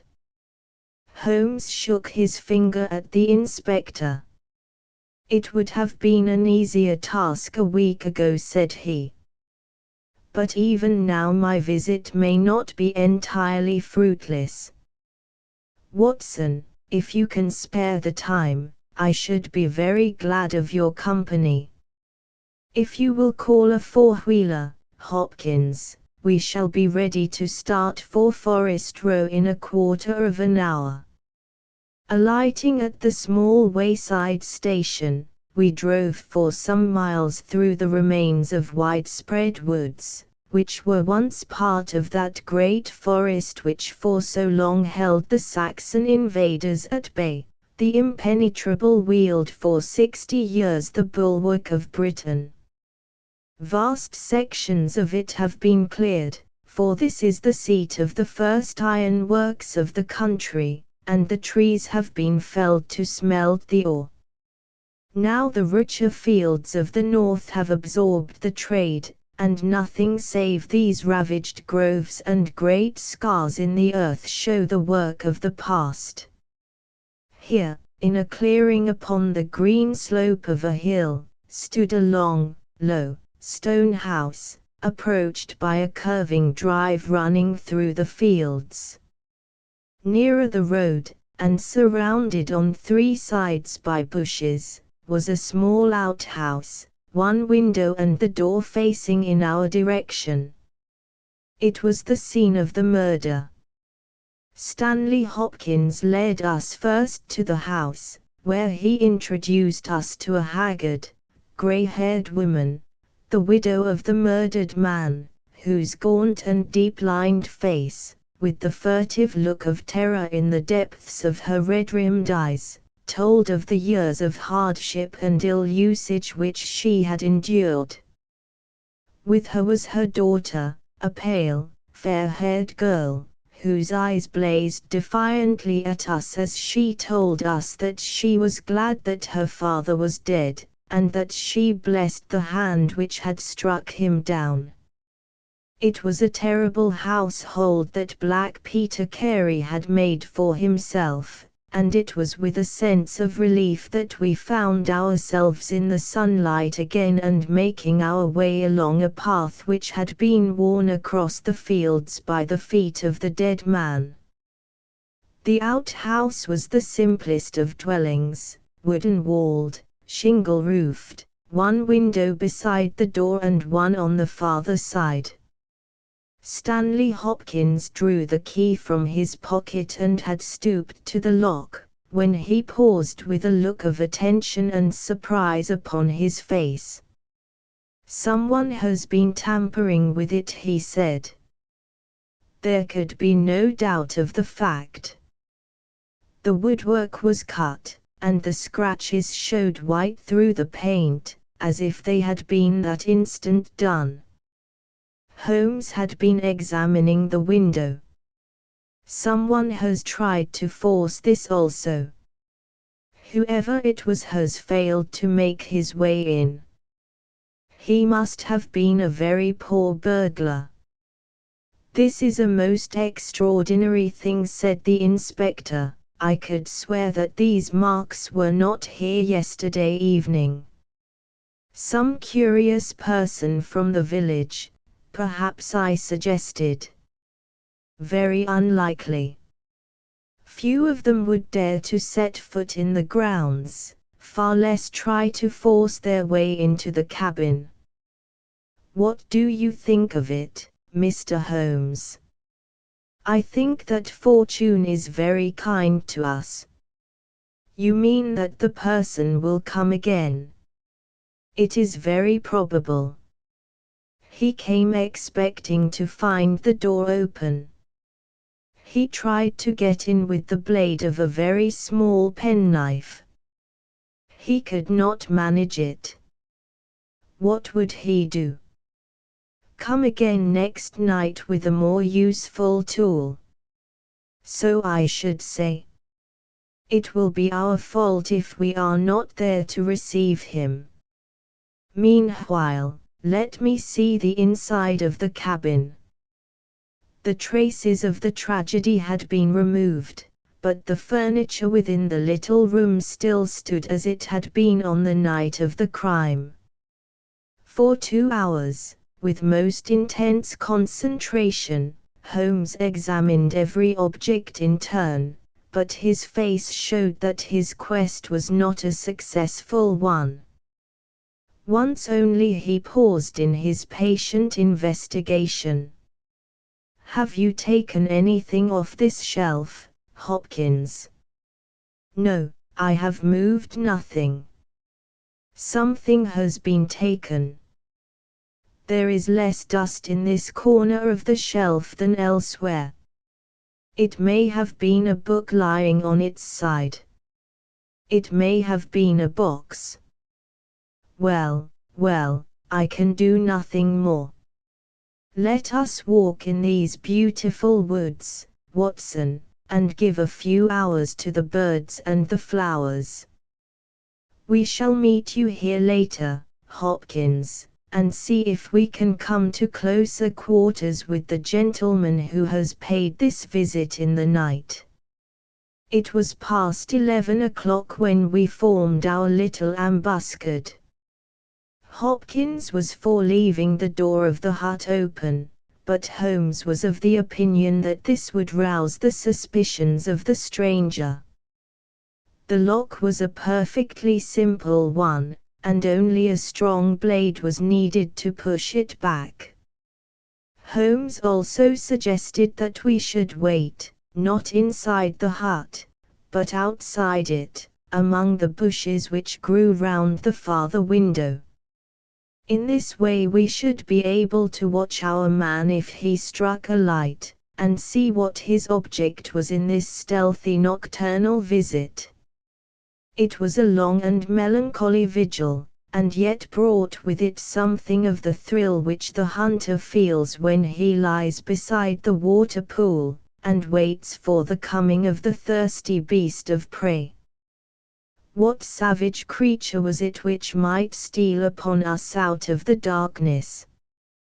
Was it a fierce tiger of crime, which could only be taken fighting hard with flashing fang and claw, or would it prove to be some skulking jackal, dangerous only to the weak and unguarded? In absolute silence we crouched amongst the bushes, waiting for whatever might come. At first the steps of a few belated villagers, or the sound of voices from the village, lightened our vigil, but one by one these interruptions died away, and an absolute stillness fell upon us, save for the chimes of the distant church, which told us of the progress of the night, and for the rustle and whisper of a fine rain falling amid the foliage which roofed us in. 2:30 had chimed, and it was the darkest hour which precedes the dawn, when we all started as a low but sharp click came from the direction of the gate. Someone had entered the drive. Again there was a long silence, and I had begun to fear that it was a false alarm, when a stealthy step was heard upon the other side of the hut, and a moment later a metallic scraping and clinking. The man was trying to force the lock. This time his skill was greater or his tool was better, for there was a sudden snap and the creak of the hinges. Then a match was struck, and next instant the steady light from a candle filled the interior of the hut. Through the gauze curtain our eyes were all riveted upon the scene within. The nocturnal visitor was a young man, frail and thin, with a black moustache, which intensified the deadly pallor of his face. He could not have been much above 20 years of age. I have never seen any human being who appeared to be in such a pitiable fright, for his teeth were visibly chattering, and he was shaking in every limb. He was dressed like a gentleman, in Norfolk jacket and knickerbockers, with a cloth cap upon his head. We watched him staring round with frightened eyes. Then he laid the candle end upon the table and disappeared from our view into one of the corners. He returned with a large book, one of the logbooks which formed a line upon the shelves. Leaning on the table, he rapidly turned over the leaves of this volume until he came to the entry which he sought. Then, with an angry gesture of his clenched hand, he closed the book, replaced it in the corner, and put out the light. He had hardly turned to leave the hut when Hopkins' hand was on the fellow's collar, and I heard his loud gasp of terror as he understood that he was taken. The candle was relit, and there was our wretched captive, shivering and cowering in the grasp of the detective. He sank down upon the sea-chest, and looked helplessly from one of us to the other. "Now, my fine fellow," said Stanley Hopkins, "who are you, and what do you want here?" The man pulled himself together, and faced us with an effort at self-composure. "You are detectives, I suppose," said he. "You imagine I am connected with the death of Captain Peter Carey. I assure you that I am innocent." "We'll see about that," said Hopkins. "First of all, what is your name?" "It is John Hopley Nealigan." I saw Holmes and Hopkins exchange a quick glance. "What are you doing here?" "Can I speak confidentially?" "No, certainly not." "Why should I tell you?" "If you have no answer, it may go badly with you at the trial." The young man winced. "Well, I will tell you," he said. "Why should I not? And yet I hate to think of this old scandal gaining a new lease of life. Did you ever hear of Dawson and Nealigan?" I could see, from Hopkins's face, that he never had, but Holmes was keenly interested. "You mean the West Country bankers," said he. "They failed for $1 million, ruined half the county families of Cornwall, and Nealigan disappeared." "Exactly. Nealigan was my father."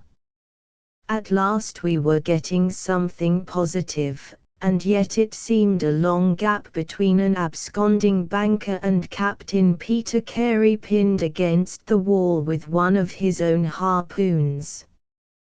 We all listened intently to the young man's words. It was my father who was really concerned. Dawson had retired. I was only 10 years of age at the time, but I was old enough to feel the shame and horror of it all. It has always been said that my father stole all the securities and fled. It is not true. It was his belief that if he were given time in which to realize them, all would be well and every creditor paid in full. He started in his little yacht for Norway just before the warrant was issued for his arrest. I can remember that last night when he bade farewell to my mother. He left us a list of the securities he was taking, and he swore that he would come back with his honor cleared, and that none who had trusted him would suffer. Well, no word was ever heard from him again. Both the yacht and he vanished utterly. We believed, my mother and I, that he and it, with the securities that he had taken with him, were at the bottom of the sea. We had a faithful friend, however, who is a businessman, and it was he who discovered some time ago that some of the securities which my father had with him had reappeared on the London market. You can imagine our amazement. I spent months in trying to trace them, and at last, after many doubtings and difficulties, I discovered that the original seller had been Captain Peter Carey, the owner of this hut. Naturally, I made some inquiries about the man. I found that he had been in command of a whaler which was due to return from the Arctic seas at the very time when my father was crossing to Norway. The autumn of that year was a stormy one, and there was a long succession of southerly gales. My father's yacht may well have been blown to the north, and there met by Captain Peter Carey's ship. If that were so, what had become of my father? In any case, if I could prove from Peter Carey's evidence how these securities came on the market, it would be a proof that my father had not sold them, and that he had no view to personal profit when he took them. I came down to Sussex with the intention of seeing the captain, but it was at this moment that his terrible death occurred. I read at the inquest a description of his cabin, in which it stated that the old logbooks of his vessel were preserved in it. It struck me that if I could see what occurred in the month of August, 1883, on board the Sea Unicorn, I might settle the mystery of my father's fate. I tried last night to get at these logbooks, but was unable to open the door. Tonight I tried again and succeeded, but I find that the pages which deal with that month have been torn from the book. It was at that moment I found myself a prisoner in your hands. Is that all? Asked Hopkins. Yes, that is all. His eyes shifted as he said it. You have nothing else to tell us? He hesitated. No, there is nothing. You have not been here before last night? No. Then how do you account for that?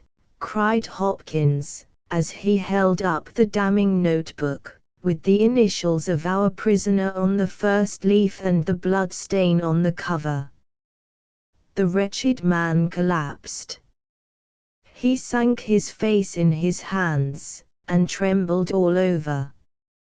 Where did you get it? He groaned. I did not know. I thought I had lost it at the hotel. That is enough, said Hopkins, sternly. Whatever else you have to say, you must say in court. You will walk down with me now to the police station. Well, Mr. Holmes, I am very much obliged to you and to your friend for coming down to help me. As it turns out, your presence was unnecessary, and I would have brought the case to this successful issue without you, but, nonetheless, I am grateful. Rooms have been reserved for you at the Brambletree Hotel, so we can all walk down to the village together. Well, Watson, what do you think of it? Asked Holmes, as we travelled back next morning. I can see that you are not satisfied. Oh, yes, my dear Watson, I am perfectly satisfied.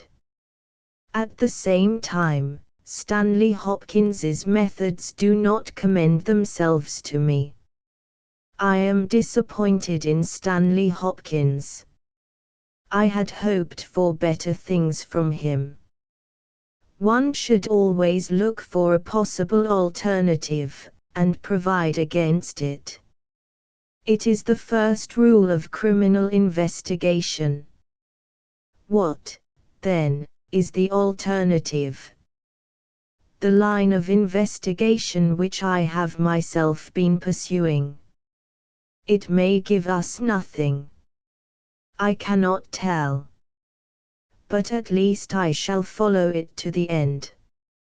Several letters were waiting for Holmes at Baker Street. He snatched one of them up, opened it, and burst out into a triumphant chuckle of laughter. Excellent, Watson. The alternative develops. Have you telegraph forms? Just write a couple of messages for me, Sumner, shipping agent, Ratcliffe Highway. Send 3 men on, to arrive 10 tomorrow morning. Basil. That's my name in those parts. The other is Inspector Stanley Hopkins, 46 Lord Street, Brixton. Come breakfast tomorrow at 9:30. Important. Wire if unable to come. Sherlock Holmes. There, Watson. This infernal case has haunted me for 10 days. I hereby banish it completely from my presence. Tomorrow, I trust that we shall hear the last of it forever. Sharp at the hour named, Inspector Stanley Hopkins appeared, and we sat down together to the excellent breakfast which Mrs. Hudson had prepared. The young detective was in high spirits at his success. "You really think that your solution must be correct?" asked Holmes. "I could not imagine a more complete case. It did not seem to me conclusive." "You astonish me, Mr. Holmes. What more could one ask for? Does your explanation cover every point?" "Undoubtedly. I find that young Nealigan arrived at the Brambletye Hotel on the very day of the crime. He came on the pretense of playing golf. His room was on the ground floor, and he could get out when he liked. That very night he went down to Woodman's Lee, saw Peter Carey at the hut, quarrelled with him, and killed him with the harpoon. Then, horrified by what he had done, he fled out of the hut, dropping the notebook which he had brought with him in order to question Peter Carey about these different securities. You may have observed that some of them were marked with ticks, and the others, the great majority, were not. Those which are ticked have been traced on the London market, but the others, presumably, were still in the possession of Carey, and young Nealigan, according to his own account, was anxious to recover them in order to do the right thing by his father's creditors. After his flight he did not dare to approach the hut again for some time, but at last he forced himself to do so in order to obtain the information which he needed. Surely that is all simple and obvious." Holmes smiled and shook his head. "It seems to me to have only one drawback, Hopkins, and that is that it is intrinsically impossible. Have you tried to drive a harpoon through a body?" "No." "Tut, tut, my dear sir, you must really pay attention to these details. My friend Watson could tell you that I spent a whole morning in that exercise. It is no easy matter, and requires a strong and practiced arm. But this blow was delivered with such violence that the head of the weapon sank deep into the wall. Do you imagine that this anemic youth was capable of so frightful an assault? Is he the man who hobnobbed in rum and water with Black Peter in the dead of the night? Was it his profile that was seen on the blind 2 nights before? No, no, Hopkins, it is another and more formidable person for whom we must seek. The detective's face had grown longer and longer during Holmes's speech. His hopes and his ambitions were all crumbling about him. But he would not abandon his position without a struggle. You can't deny that Nealigan was present that night, Mr. Holmes. The book will prove that. I fancy that I have evidence enough to satisfy a jury, even if you are able to pick a hole in it. Besides, Mr. Holmes, I have laid my hand upon my man. As to this terrible person of yours, where is he? I rather fancy that he is on the stairs, said Holmes, serenely. I think, Watson, that you would do well to put that revolver where you can reach it. He rose and laid a written paper upon a side table. Now we are ready, said he. There had been some talking in gruff voices outside, and now Mrs. Hudson opened the door to say that there were 3 men inquiring for Captain Basil. Show them in one by one, said Holmes. The first who entered was a little Ribston pippin of a man, with ruddy cheeks and fluffy white side whiskers. Holmes had drawn a letter from his pocket. What name? He asked. James Lancaster. I am sorry, Lancaster, but the berth is full. Here is half a sovereign for your trouble. Just step into this room and wait there for a few minutes. The second man was a long, dried-up creature, with lank hair and sallow cheeks. His name was Hugh Pattins.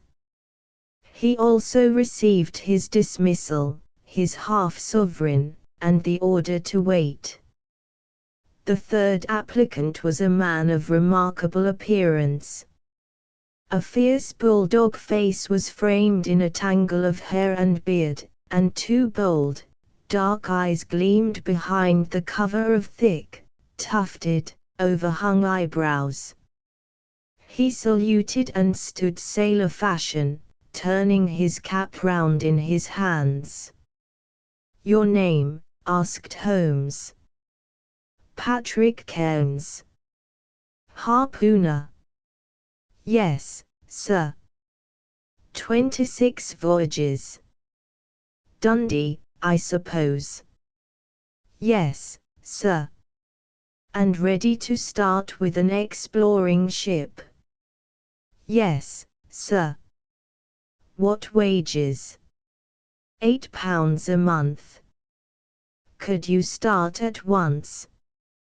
As soon as I get my kit. Have you your papers? Yes, sir. He took a sheaf of worn and greasy forms from his pocket. Holmes glanced over them and returned them. You are just the man I want, said he.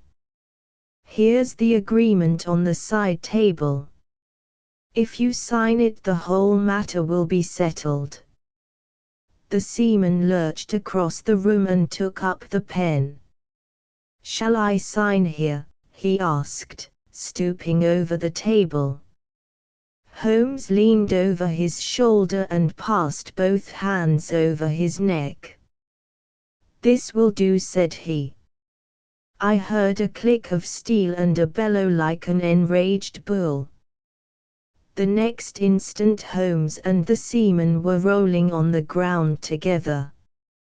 He was a man of such gigantic strength that, even with the handcuffs which Holmes had so deftly fastened upon his wrists, he would have very quickly overpowered my friend had Hopkins and I not rushed to his rescue.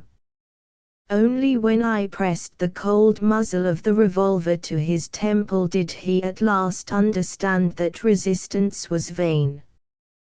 We lashed his ankles with cord, and rose breathless from the struggle. "I must really apologize," Hopkins said Sherlock Holmes. "I fear that the scrambled eggs are cold.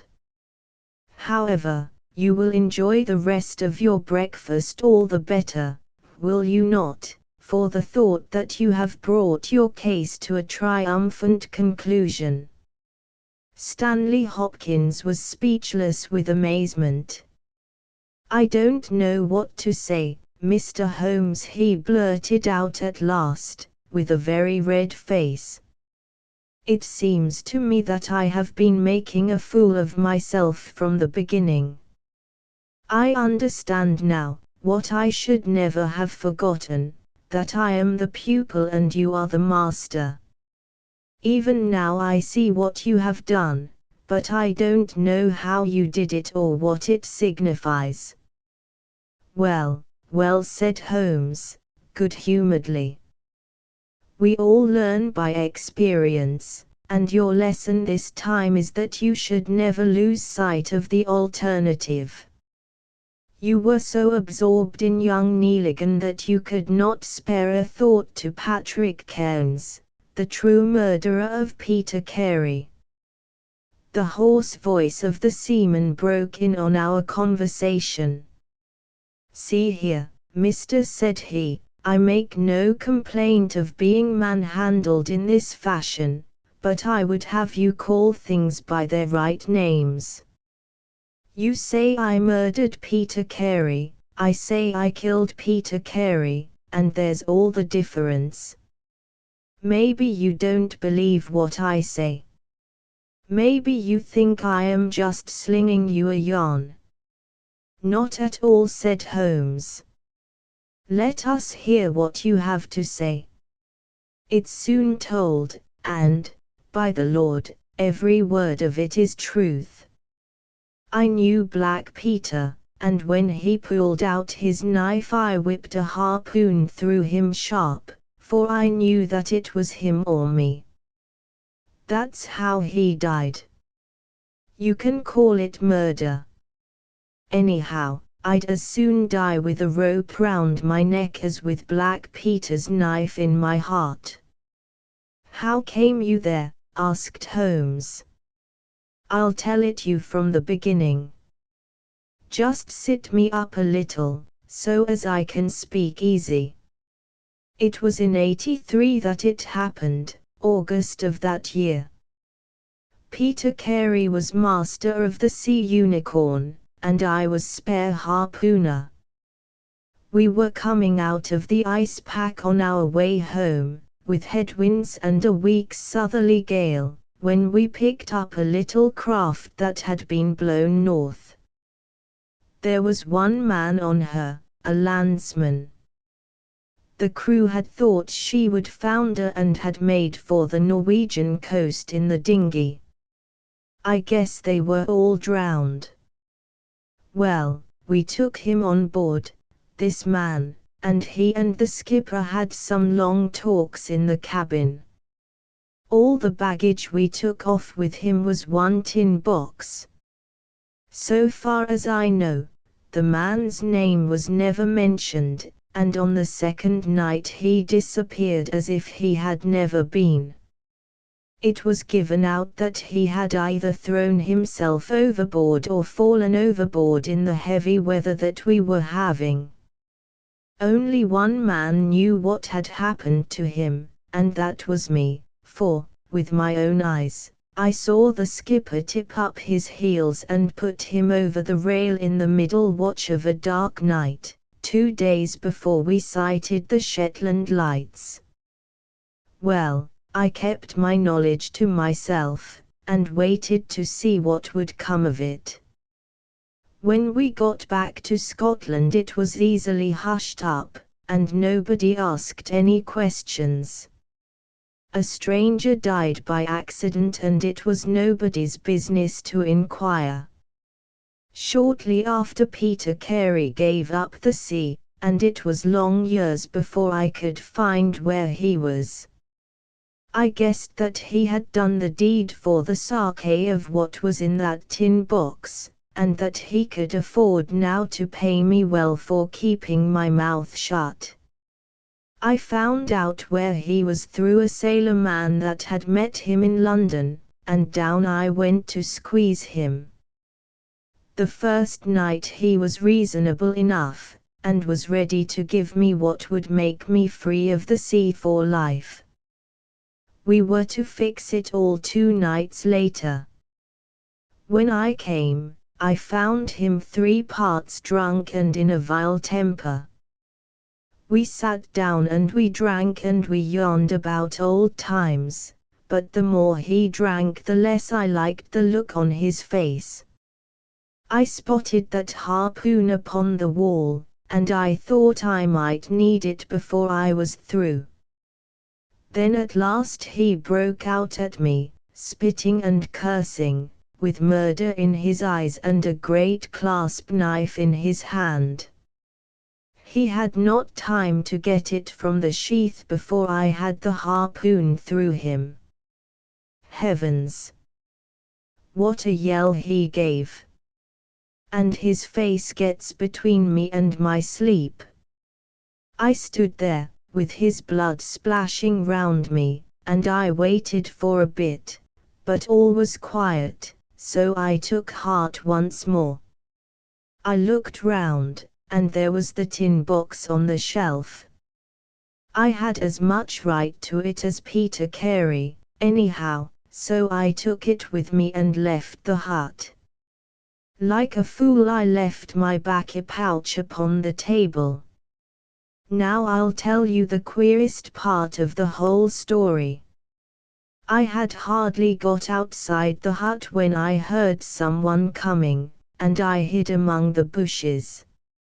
A man came slinking along, went into the hut, gave a cry as if he had seen a ghost, and legged it as hard as he could run until he was out of sight. Who he was or what he wanted is more than I can tell.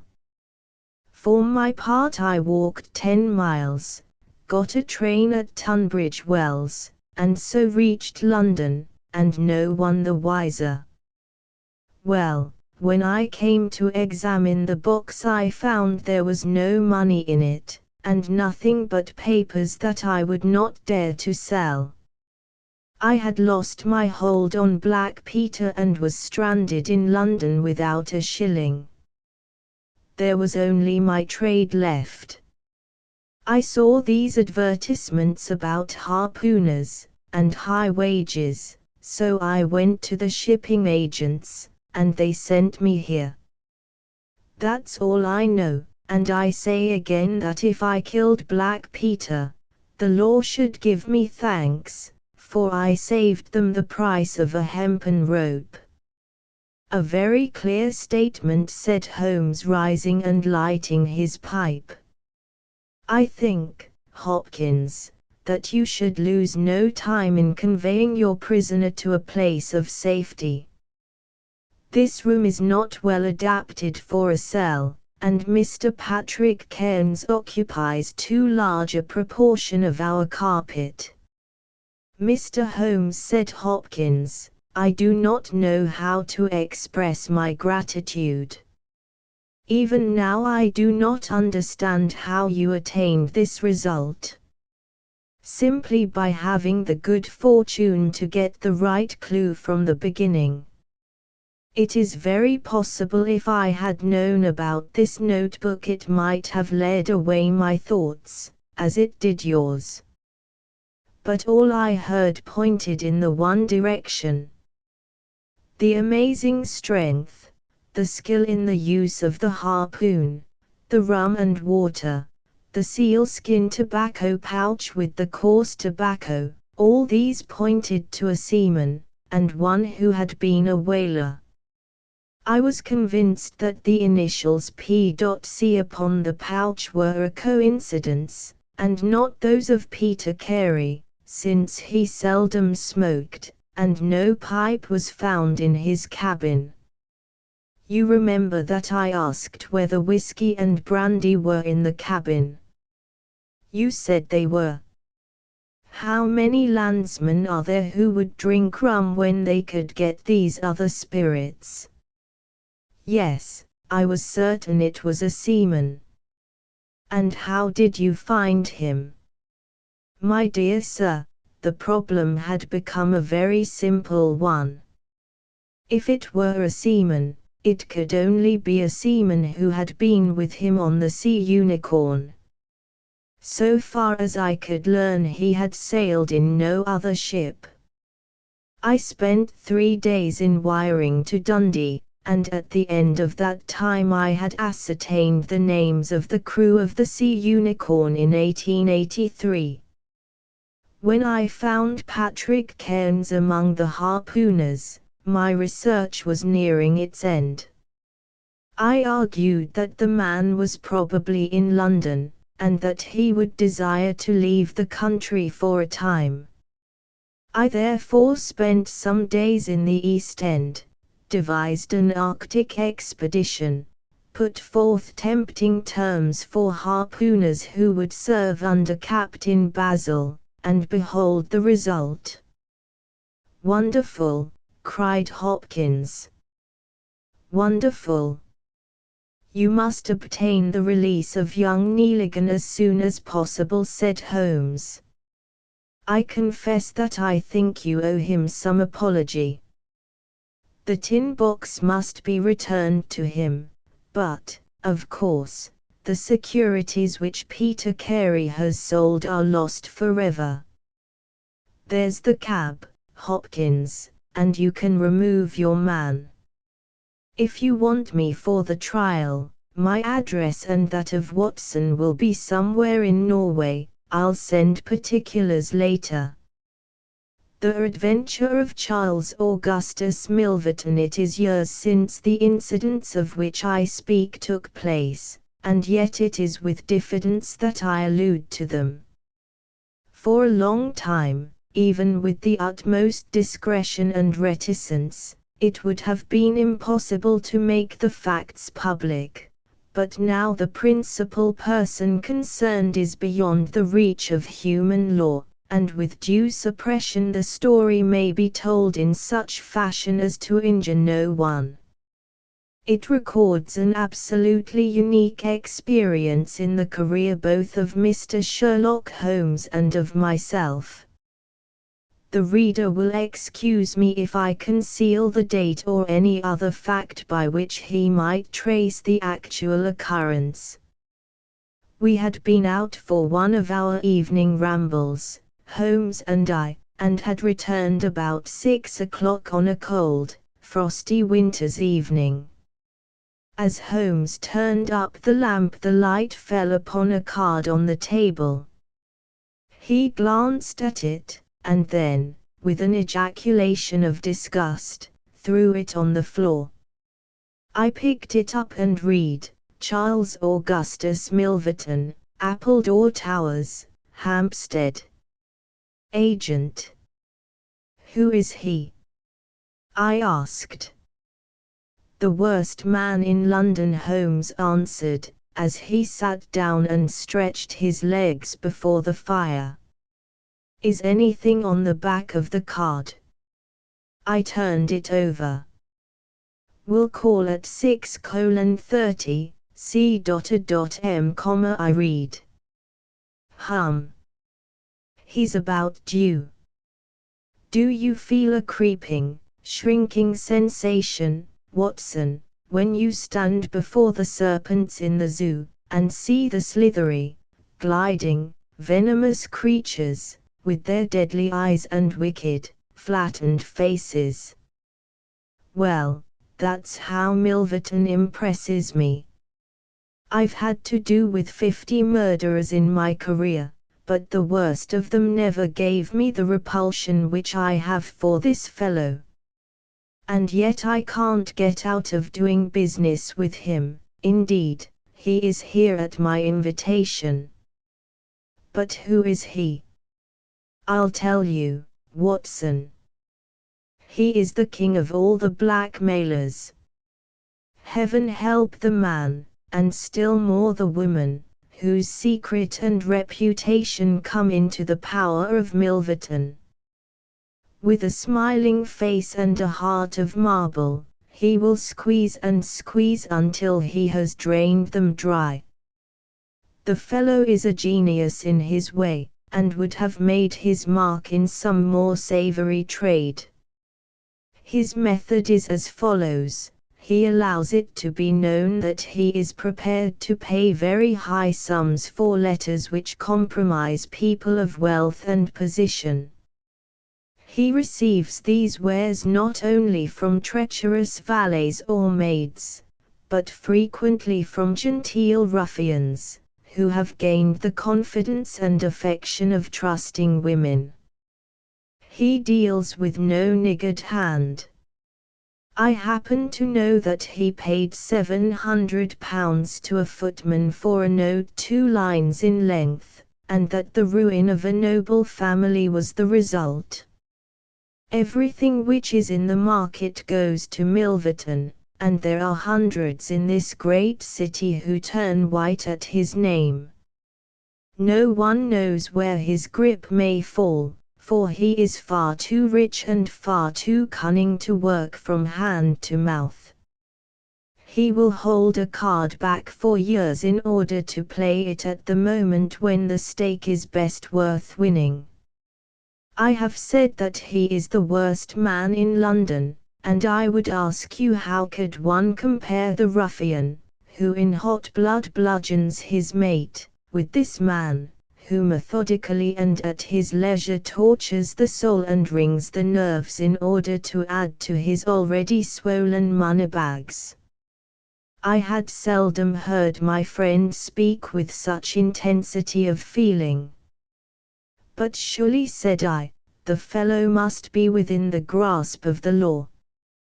Technically, no doubt, but practically not. What would it profit a woman, for example, to get him a few months' imprisonment if her own ruin must immediately follow? His victims dare not hit back. If ever he blackmailed an innocent person, then indeed we should have him, but he is as cunning as the evil one. No, no, we must find other ways to fight him. And why is he here? Because an illustrious client has placed her piteous case in my hands. It is the Lady Eva Blackwell, the most beautiful debutante of last season. She is to be married in a fortnight to the Earl of Dovercourt.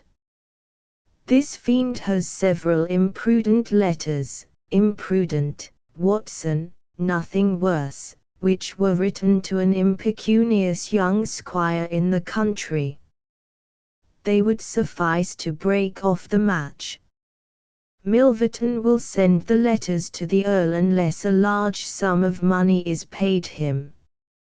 I have been commissioned to meet him, and to make the best terms I can. At that instant there was a clatter and a rattle in the street below. Looking down I saw a stately carriage and pair, the brilliant lamps gleaming on the glossy haunches of the noble chestnuts. A footman opened the door, and a small, stout man in a shaggy astrakhan overcoat descended. A minute later he was in the room.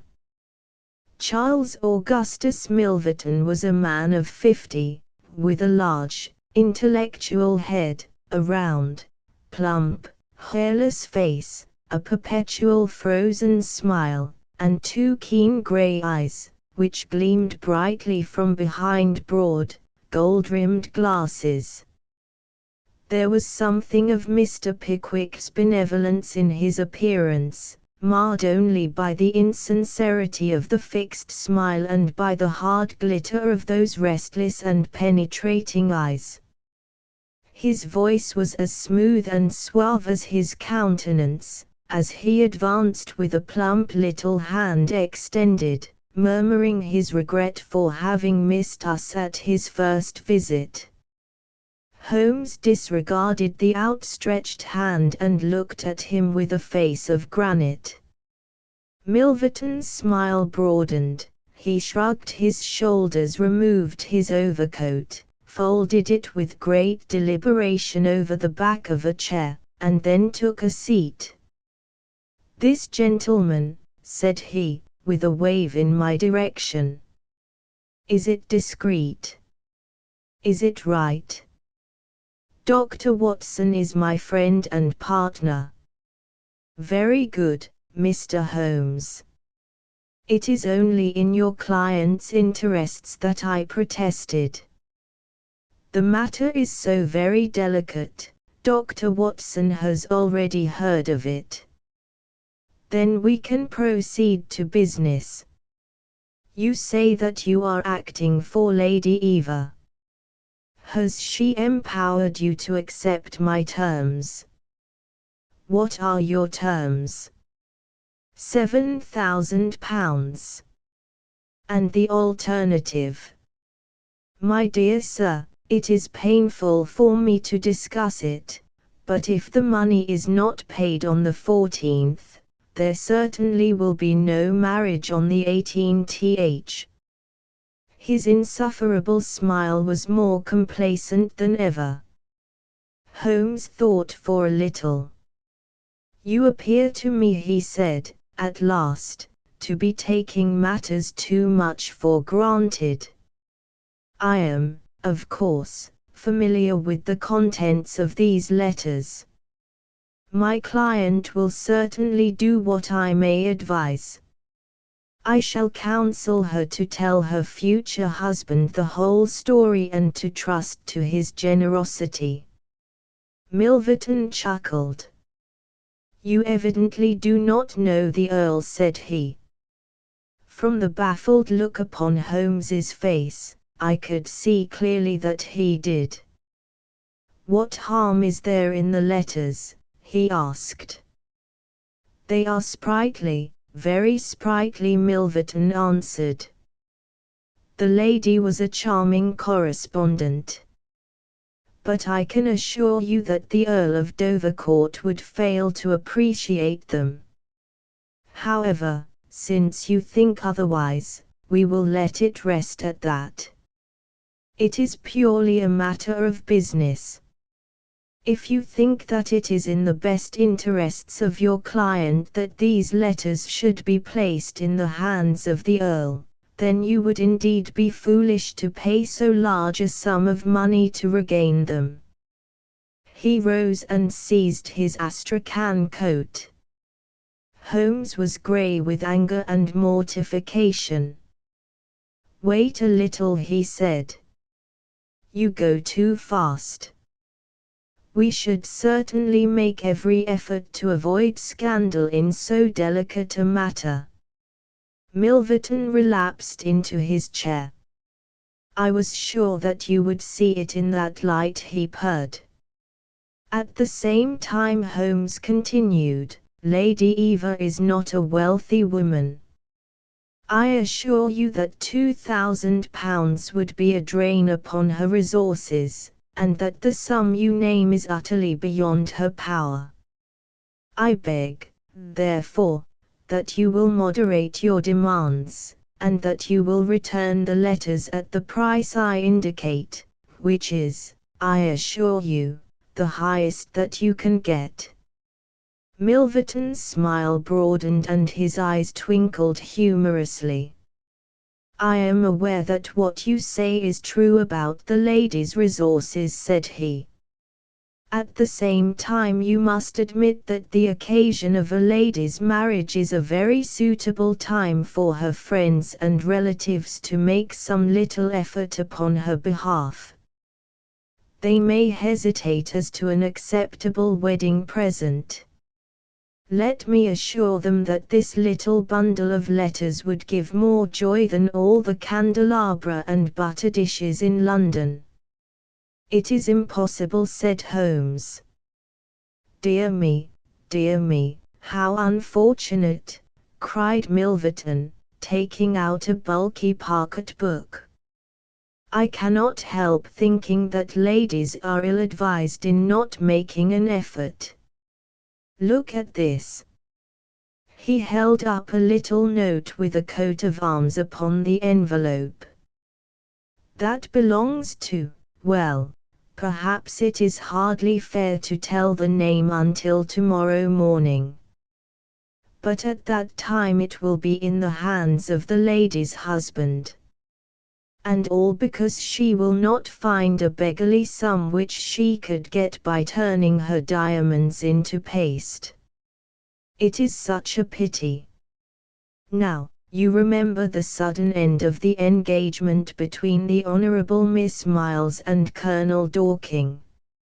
Only 2 days before the wedding, there was a paragraph in the Morning Post to say that it was all off. And why? It is almost incredible, but the absurd sum of £1,200 would have settled the whole question. Is it not pitiful? And here I find you, a man of sense, boggling about terms, when your client's future and honor are at stake. You surprise me, Mr. Holmes." "What I say is true," Holmes answered. "The money cannot be found. Surely it is better for you to take the substantial sum which I offer than to ruin this woman's career, which can profit you in no way." "There you make a mistake, Mr. Holmes. An exposure would profit me indirectly to a considerable extent. I have 8 or 10 similar cases maturing. If it was circulated among them that I had made a severe example of the Lady Eva, I should find all of them much more open to reason. You see my point." Holmes sprang from his chair. "Get behind him, Watson. Don't let him out. Now, sir, let us see the contents of that notebook." Milverton had glided as quick as a rat to the side of the room and stood with his back against the wall. Mr. Holmes," he said, turning the front of his coat and exhibiting the butt of a large revolver, which projected from the inside pocket. "I have been expecting you to do something original. This has been done so often, and what good has ever come from it? I assure you that I am armed to the teeth, and I am perfectly prepared to use my weapons, knowing that the law will support me. Besides, your supposition that I would bring the letters here in a notebook is entirely mistaken. I would do nothing so foolish. And now, gentlemen, I have 1 or 2 little interviews this evening, and it is a long drive to Hampstead." He stepped forward, took up his coat, laid his hand on his revolver, and turned to the door.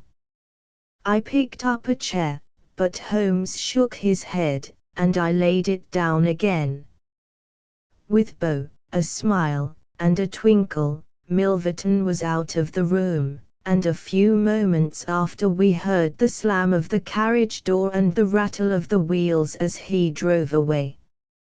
Holmes sat motionless by the fire, his hands buried deep in his trouser pockets, his chin sunk upon his breast, his eyes fixed upon the glowing embers. For half an hour he was silent and still. Then, with the gesture of a man who has taken his decision, he sprang to his feet and passed into his bedroom. A little later a rakish young workman, with a goatee beard and a swagger, lit his clay pipe at the lamp before descending into the street. "I'll be back some time, Watson," said he, and vanished into the night. I understood that he had opened his campaign against Charles Augustus Milverton, but I little dreamed the strange shape which that campaign was destined to take. For some days Holmes came and went at all hours in this attire, but beyond a remark that his time was spent at Hampstead, and that it was not wasted, I knew nothing of what he was doing. At last, however, on a wild, tempestuous evening, when the wind screamed and rattled against the windows, he returned from his last expedition, and having removed his disguise he sat before the fire and laughed heartily in his silent inward fashion. "You would not call me a marrying man, Watson?" "No, indeed." "You'll be interested to hear that I'm engaged." "My dear fellow." "I congrat to Milverton's housemaid." "Good heavens, Holmes." "I wanted information, Watson." "Surely you have gone too far." "It was a most necessary step." "I am a plumber with a rising business, Escott, by name. I have walked out with her each evening, and I have talked with her." "Good heavens, those talks!" "However, I have got all I wanted. I know Milverton's house as I know the palm of my hand."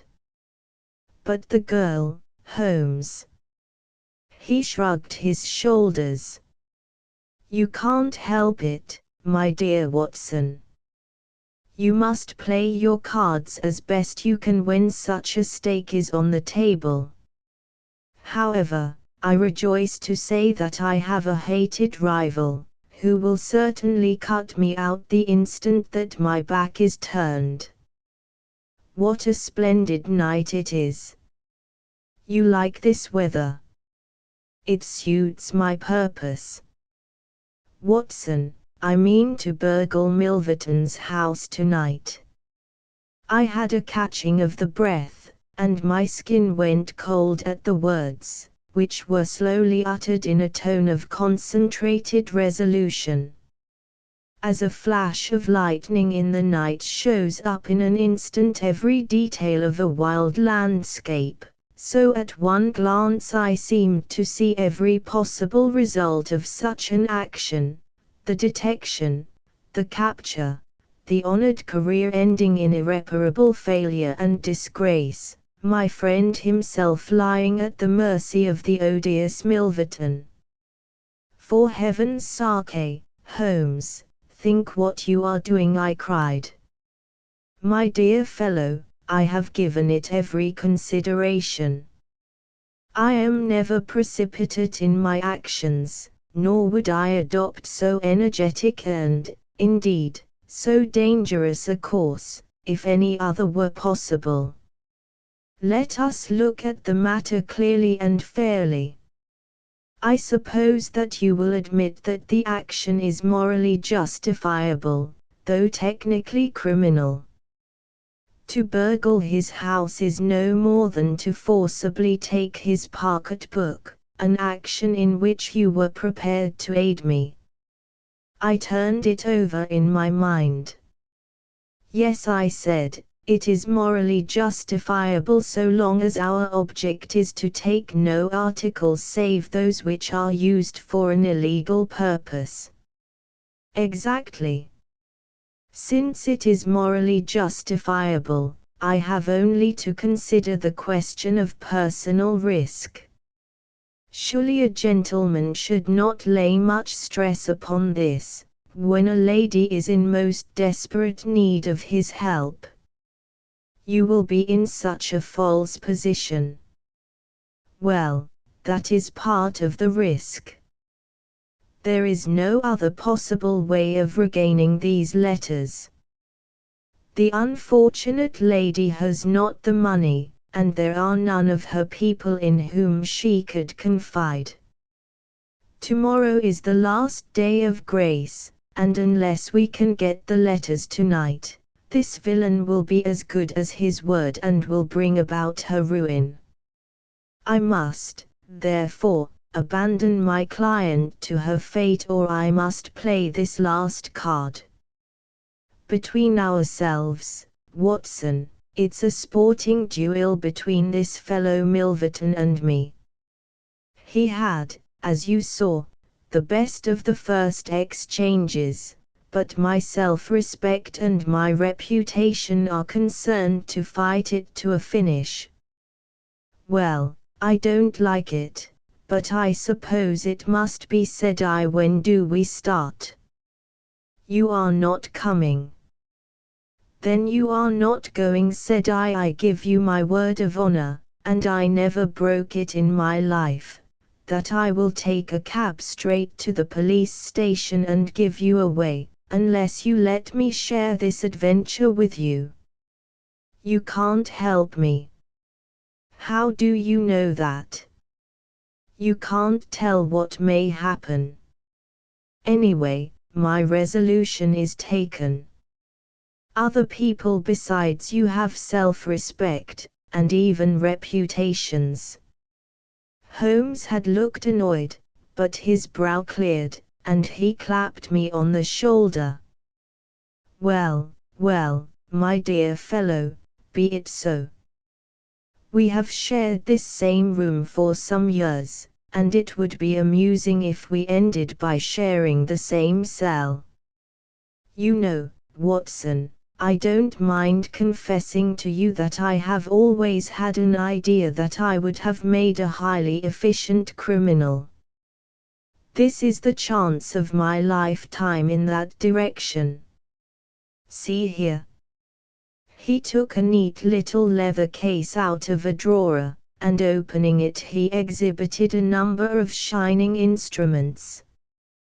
This is a first-class, up-to-date burgling kit, with nickel-plated jemmy, diamond-tipped glass cutter, adaptable keys, and every modern improvement which the march of civilization demands. Here, too, is my dark lantern. Everything is in order. Have you a pair of silent shoes?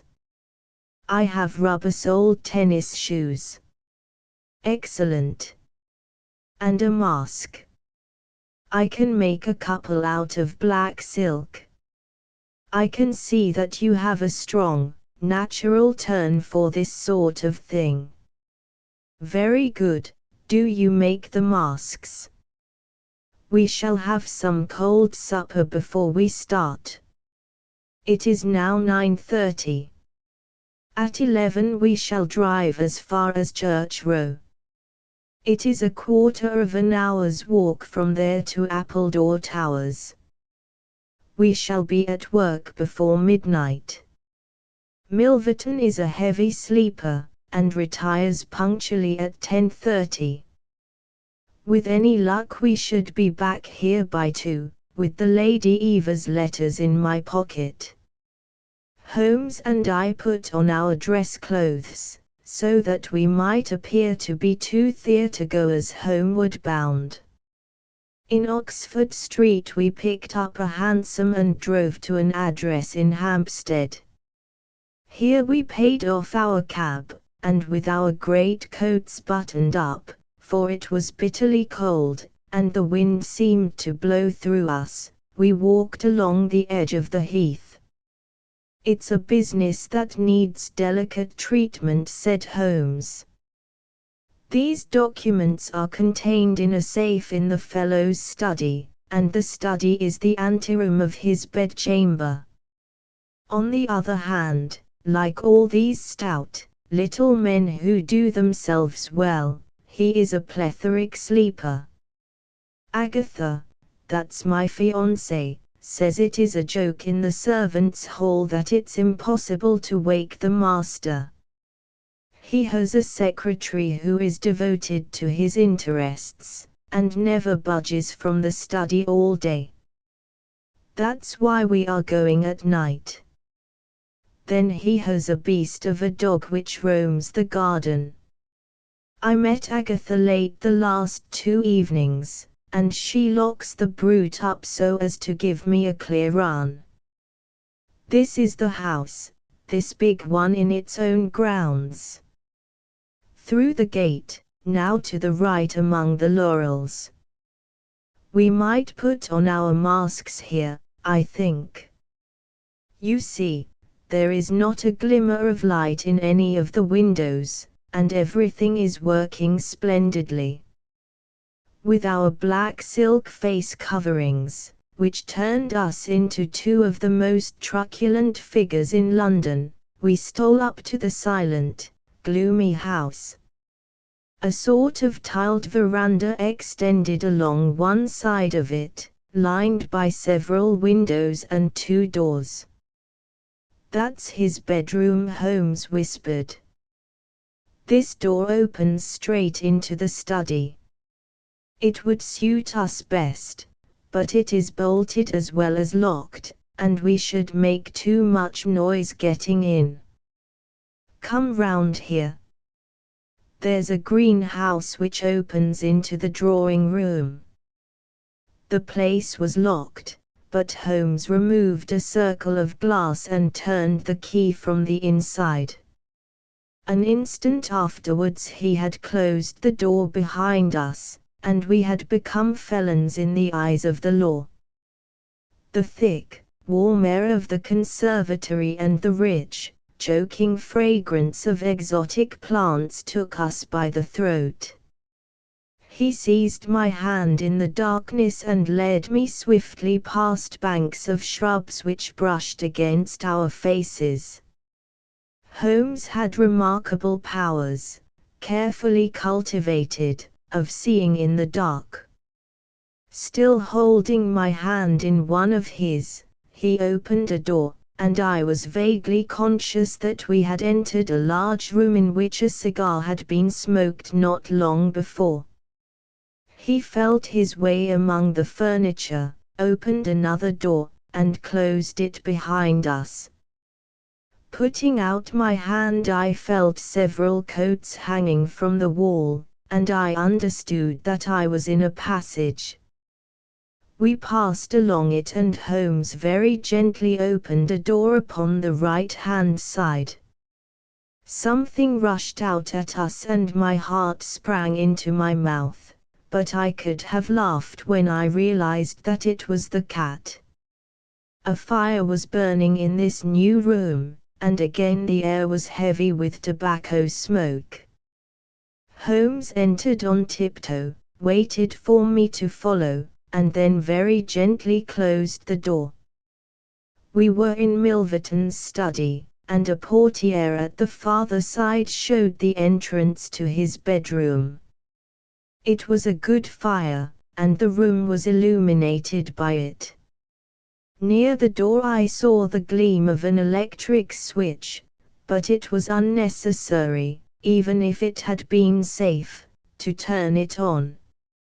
At one side of the fireplace was a heavy curtain which covered the bay window we had seen from outside. On the other side was the door which communicated with the veranda. A desk stood in the center, with a turning chair of shining red leather. Opposite was a large bookcase, with a marble bust of Athene on the top. In the corner, between the bookcase and the wall, there stood a tall, green safe, the firelight flashing back from the polished brass knobs upon its face. Holmes stole across and looked at it. Then he crept to the door of the bedroom, and stood with slanting head listening intently. No sound came from within. Meanwhile it had struck me that it would be wise to secure our retreat through the outer door, so I examined it. To my amazement, it was neither locked nor bolted. I touched Holmes on the arm, and he turned his masked face in that direction. I saw him start, and he was evidently as surprised as I don't like it, he whispered, putting his lips to my very ear. I can't quite make it out. Anyhow, we have no time to lose. Can I do anything? Yes, stand by the door. If you hear anyone come, bolt it on the inside, and we can get away as we came. If they come the other way, we can get through the door if our job is done, or hide behind these window curtains if it is not. Do you understand? I nodded, and stood by the door.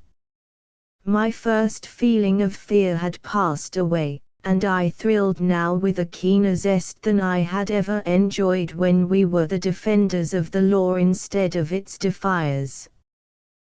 The high object of our mission, the consciousness that it was unselfish and chivalrous, the villainous character of our opponent, all added to the sporting interest of the adventure.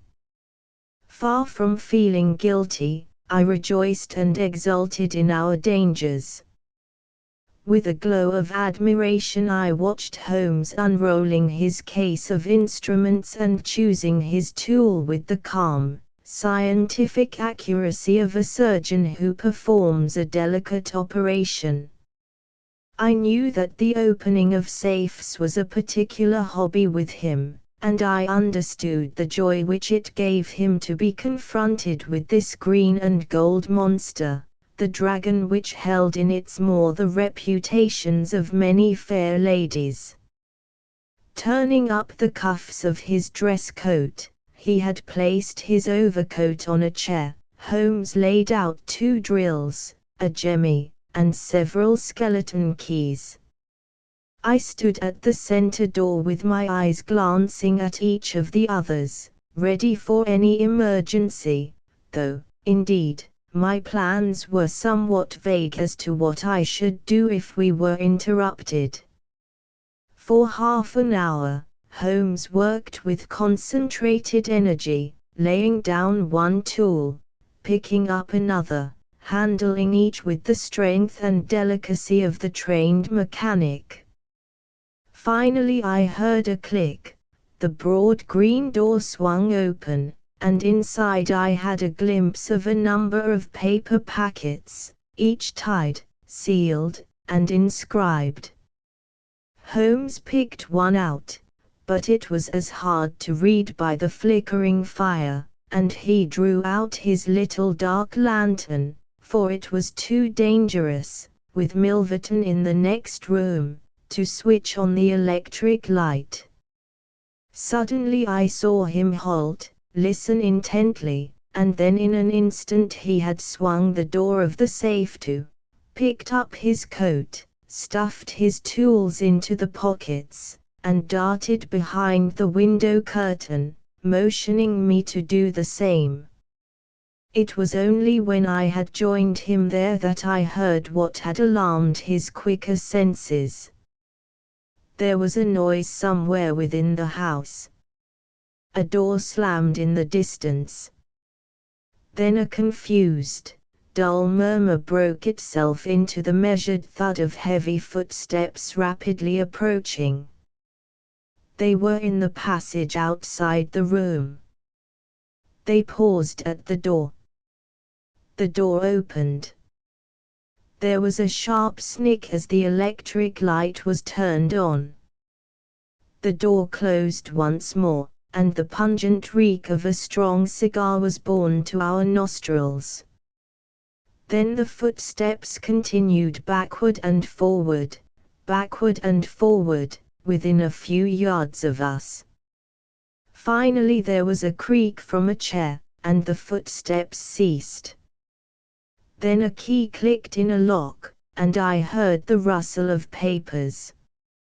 So far I had not dared to look out, but now I gently parted the division of the curtains in front of me and peeped through. From the pressure of Holmes's shoulder against mine, I knew that he was sharing my observations.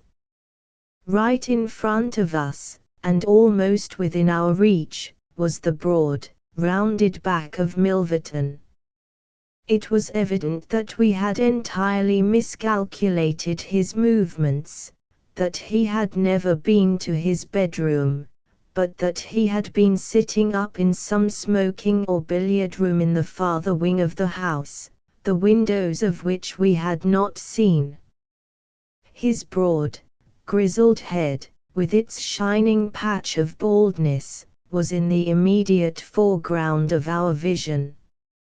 He was leaning far back in the red leather chair, his legs outstretched, a long, black cigar projecting at an angle from his mouth. He wore a semi-military smoking jacket, claret-colored, with a black velvet collar. In his hand he held a long, legal document which he was reading in an indolent fashion, blowing rings of tobacco smoke from his lips as he did so. There was no promise of a speedy departure in his composed bearing and his comfortable attitude. I felt Holmes's hand steal into mine and give me a reassuring shake, as if to say that the situation was within his powers, and that he was easy in his mind. I was not sure whether he had seen what was only too obvious from my position, that the door of the safe was imperfectly closed, and that Milverton might at any moment observe it. In my own mind I had determined that if I were sure, from the rigidity of his gaze, that it had caught his eye, I would at once spring out, throw my great coat over his head, pinion him, and leave the rest to Holmes. But Milverton never looked up. He was languidly interested by the papers in his hand, and page after page was turned as he followed the argument of the lawyer. At least, I thought, when he has finished the document and the cigar he will go to his room, but before he had reached the end of either, there came a remarkable development, which turned our thoughts into quite another channel. Several times I had observed that Milverton looked at his watch, and once he had risen and sat down again, with a gesture of impatience. The idea, however, that he might have an appointment at so strange an hour never occurred to me until a faint sound reached my ears from the veranda outside. Milverton dropped his papers and sat rigid in his chair. The sound was repeated, and then there came a gentle tap at the door. Milverton rose and opened it. "Well," said he, curtly, "you are nearly half an hour late."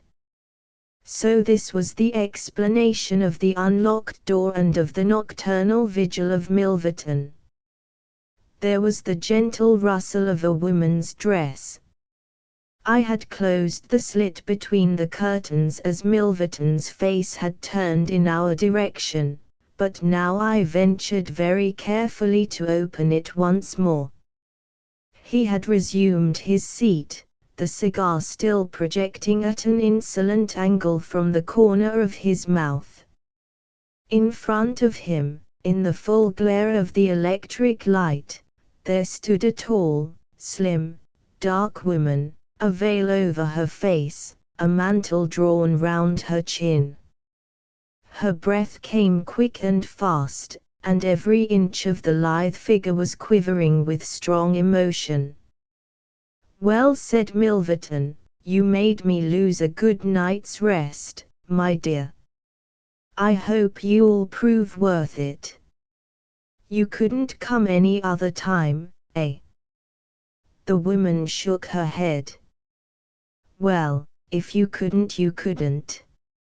If the Countess is a hard mistress, you have your chance to get level with her now. Bless the girl, what are you shivering about?" "That's right. Pull yourself together. Now, let us get down to business. He took a notebook from the drawer of his desk. You say that you have 5 letters which compromise the Countess d'Albert. You want to sell them. I want to buy them. So far so good. It only remains to fix a price. I should want to inspect the letters, of course. If they are really good specimens, great heavens, is it you? The woman, without a word, had raised her veil and dropped the mantle from her chin. It was a dark, handsome, clear-cut face which confronted Milverton, a face with a curved nose, strong, dark eyebrows shading hard, glittering eyes, and a straight, thin-lipped mouth set in a dangerous smile.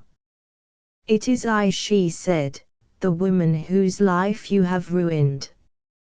Milverton laughed, but fear vibrated in his voice. You were so very obstinate, said he. Why did you drive me to such extremities? I assure you I wouldn't hurt a fly of my own accord, but every man has his business, and what was I to do? I put the price well within your means. You would not pay. So you sent the letters to my husband, and he, the noblest gentleman that ever lived, a man whose boots I was never worthy to lace, he broke his gallant heart and died.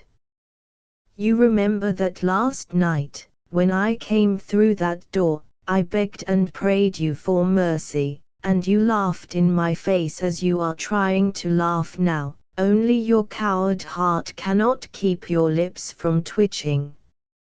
Yes, you never thought to see me here again, but it was that night which taught me how I could meet you face to face, and alone. Well, Charles Milverton, what have you to say? Don't imagine that you can bully me, said he, rising to his feet. I have only to raise my voice and I could call my servants and have you arrested. But I will make allowance for your natural anger. Leave the room at once as you came, and I will say no more. The woman stood with her hand buried in her bosom, and the same deadly smile on her thin lips. You will ruin no more lives as you have ruined mine. You will wring no more hearts as you wrung mine. I will free the world of a poisonous thing. Take that, you hound, and that, and that, and that. She had drawn a little gleaming revolver, and emptied barrel after barrel into Milverton's body, the muzzle within 2 feet of his shirt front. He shrank away and then fell forward upon the table, coughing furiously and clawing among the papers. Then he staggered to his feet, received another shot, and rolled upon the floor. You've done me, he cried, and lay still. The woman looked at him intently, and ground her heel into his upturned face. She looked again, but there was no sound or movement.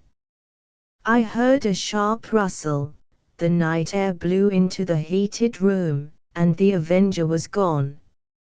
No interference upon our part could have saved the man from his fate, but, as the woman poured bullet after bullet into Milverton's shrinking body, I was about to spring out, when I felt Holmes's cold, strong grasp upon my wrist. I understood the whole argument of that firm, restraining grip, that it was no affair of ours, that justice had overtaken a villain, that we had our own duties and our own objects, which were not to be lost sight of. But hardly had the woman rushed from the room when Holmes, with swift, silent steps, was over at the other door. He turned the key in the lock. At the same instant we heard voices in the house and the sound of hurrying feet. The revolver shots had roused the household. With perfect coolness Holmes slipped across to the safe, filled his two arms with bundles of letters, and poured them all into the fire. Again and again he did it, until the safe was empty. Someone turned the handle and beat upon the outside of the door. Holmes looked swiftly round. The letter which had been the messenger of death for Milverton lay, all mottled with his blood, upon the table. Holmes tossed it in among the blazing papers. Then he drew the key from the outer door, passed through after me, and locked it on the outside. "This way, Watson," said he, "we can scale the garden wall in this direction." I could not have believed that an alarm could have spread so swiftly. Looking back, the huge house was one blaze of light. The front door was open, and figures were rushing down the drive. The whole garden was alive with people, and one fellow raised a view hallo as we emerged from the veranda and followed hard at our heels. Holmes seemed to know the grounds perfectly, and he threaded his way swiftly among a plantation of small trees, I close at his heels, and our foremost pursuer panting behind us. It was a 6-foot wall which barred our path, but he sprang to the top and over. As I did the same I felt the hand of the man behind me grab at my ankle, but I kicked myself free and scrambled over a grass-strewn coping. I fell upon my face among some bushes, but Holmes had me on my feet in an instant, and together we dashed away across the huge expanse of Hampstead Heath. We had run 2 miles, I suppose, before Holmes at last halted and listened intently. All was absolute silence behind us. We had shaken off our pursuers and were safe. We had breakfasted and were smoking our morning pipe on the day after the remarkable experience which I have recorded, when Mr. Lestrade, of Scotland Yard, very solemn and impressive, was ushered into our modest sitting room. "Good morning, Mr. Holmes," said he. "Good morning. May I ask if you are very busy just now?" "Not too busy to listen to you. I thought that, perhaps, if you had nothing particular on hand, you might care to assist us in a most remarkable case, which occurred only last night at Hampstead." "Dear me," said Holmes. "What was that?" "A murder, a most dramatic and remarkable murder. I know how keen you are upon these things, and I would take it as a great favor if you would step down to Appledore Towers, and give us the benefit of your advice. It is no ordinary crime. We have had our eyes upon this Mr. Milverton for some time, and, between ourselves, he was a bit of a villain. He is known to have held papers which he used for blackmailing purposes. These papers have all been burned by the murderers. No article of value was taken, as it is probable that the criminals were men of good position, whose sole object was to prevent social exposure." "Criminals," said Holmes. "Plural." "Yes, there were 2 of them. They were as nearly as possible captured red-handed. We have their footmarks, we have their description, it's 10 to 1 that we trace them. The first fellow was a bit too active, but the second was caught by the undergardener, and only got away after a struggle. He was a middle-sized, strongly built man, square jaw, thick neck, moustache, a mask over his eyes. "That's rather vague," said Sherlock Holmes. It might be a description of Watson." "It's true," said the inspector, with amusement. "It might be a description of Watson." "Well, I'm afraid I can't help you," Lestrade said. Holmes. "The fact is that I knew this fellow Milverton, that I considered him one of the most dangerous men in London, and that I think there are certain crimes which the law cannot touch, and which therefore, to some extent, justify private revenge. No, it's no use arguing. I have made up my mind. My sympathies are with the criminals rather than with the victim, and I will not handle this case." Holmes had not said one word to me about the tragedy which we had witnessed, but I observed all the morning that he was in his most thoughtful mood, and he gave me the impression, from his vacant eyes and his abstracted manner, of a man who is striving to recall something to his memory. We were in the middle of our lunch, when he suddenly sprang to his feet. "By Jove, Watson, I've got it," he cried. "Take your hat. Come with me." He hurried at his top speed down Baker Street and along Oxford Street, until we had almost reached Regent Circus. "Here, on the left hand, there stands a shop window filled with photographs of the celebrities and beauties of the day." Holmes's eyes fixed themselves upon one of them, and following his gaze I saw the picture of a regal and stately lady in court dress, with a high diamond tiara upon her noble head. I looked at that delicately curved nose, at the marked eyebrows, at the straight mouth, and the strong little chin beneath it. Then I caught my breath as I read the time-honored title of the great nobleman and statesman whose wife she had been. My eyes met those of Holmes, and he put his finger to his lips as we turned away from the window. The Adventure of the Six Napoleons. It was no very unusual thing for Mr. Lestrade, of Scotland Yard, to look in upon us of an evening, and his visits were welcome to Sherlock Holmes, for they enabled him to keep in touch with all that was going on at the police headquarters.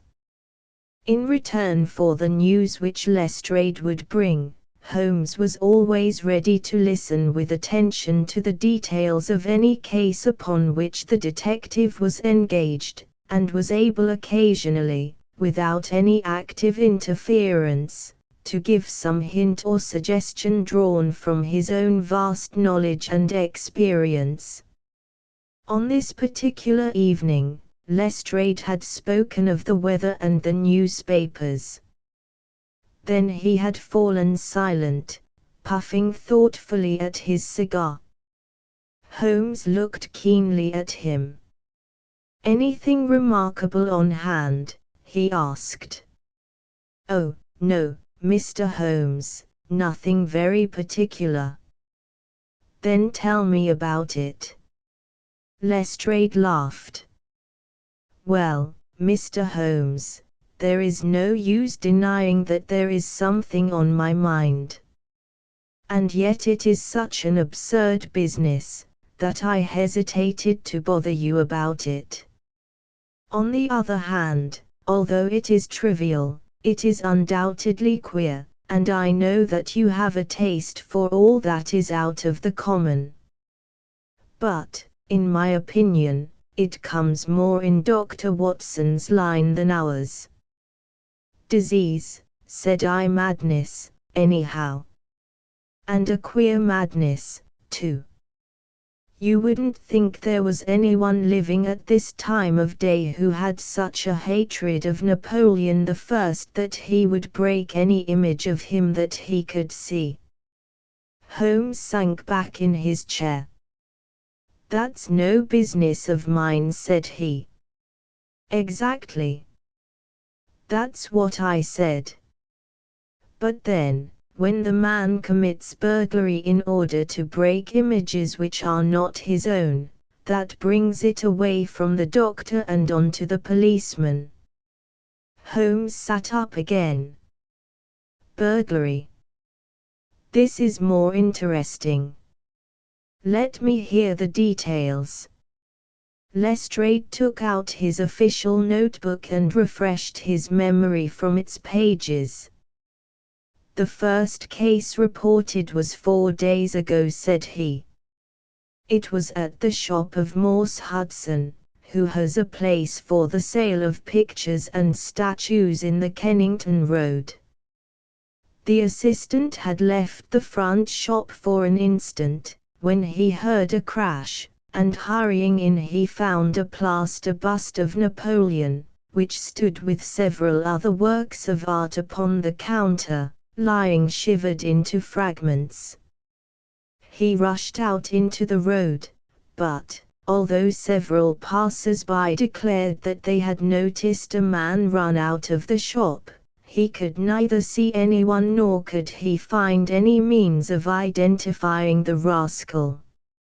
It seemed to be one of those senseless acts of hooliganism which occur from time to time, and it was reported to the constable on the beat as such. The plaster cast was not worth more than a few shillings, and the whole affair appeared to be too childish for any particular investigation. The second case, however, was more serious, and also more singular. It occurred only last night. In Kennington Road, and within a few hundred yards of Morse Hudson's shop, there lives a well-known medical practitioner, named Dr. Barnicot, who has one of the largest practices upon the south side of the Thames.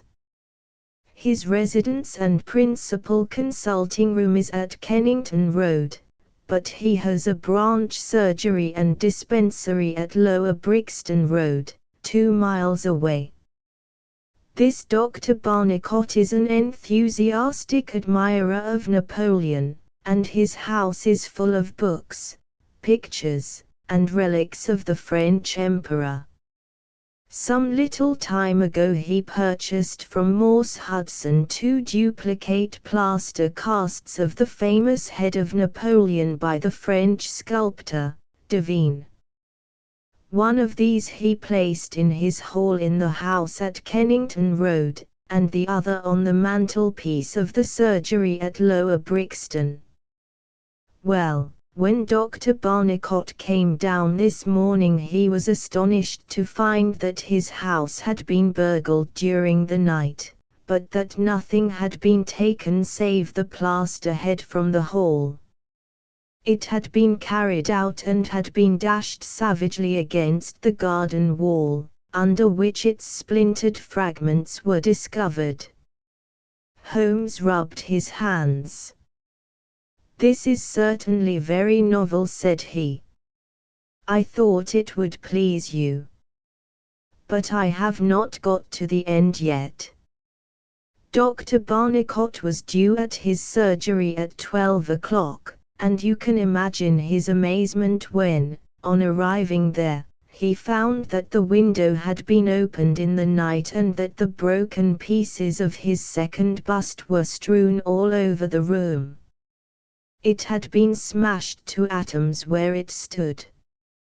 In neither case were there any signs which could give us a clue as to the criminal or lunatic who had done the mischief. Now, Mr. Holmes, you have got the facts.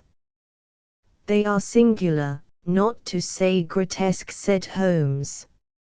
May I ask whether the two busts smashed in Dr. Barnicot's rooms were the exact duplicates of the one which was destroyed in Morse Hudson's shop?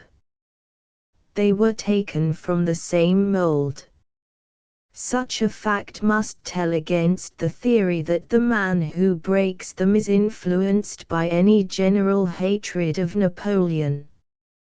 Considering how many hundreds of statues of the great emperor must exist in London, it is too much to suppose such a coincidence as that a promiscuous iconoclast should chance to begin upon 3 specimens of the same bust.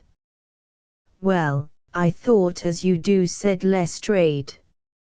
On the other hand, this Morse Hudson is the purveyor of busts in that part of London, and these 3 were the only ones which had been in his shop for years. So, although, as you say, there are many hundreds of statues in London, it is very probable that these 3 were the only ones in that district. Therefore, a local fanatic would begin with them. What do you think, Dr. Watson? There are no limits to the possibilities of monomania, I answered. There is the condition which the modern French psychologists have called the idée fixe, which may be trifling in character, and accompanied by complete sanity in every other way. A man who had read deeply about Napoleon, or who had possibly received some hereditary family injury through the Great War, might conceivably form such an idée fixe and under its influence be capable of any fantastic outrage. That won't do, my dear Watson, said Holmes, shaking his head, for no amount of idée fixe would enable your interesting monomaniac to find out where these busts were situated. Well, how do you explain it? I don't attempt to do so. I would only observe that there is a certain method in the gentleman's eccentric proceedings. For example, in Dr. Barnicot's hall, where a sound might arouse the family, the bust was taken outside before being broken, whereas in the surgery, where there was less danger of an alarm, it was smashed where it stood.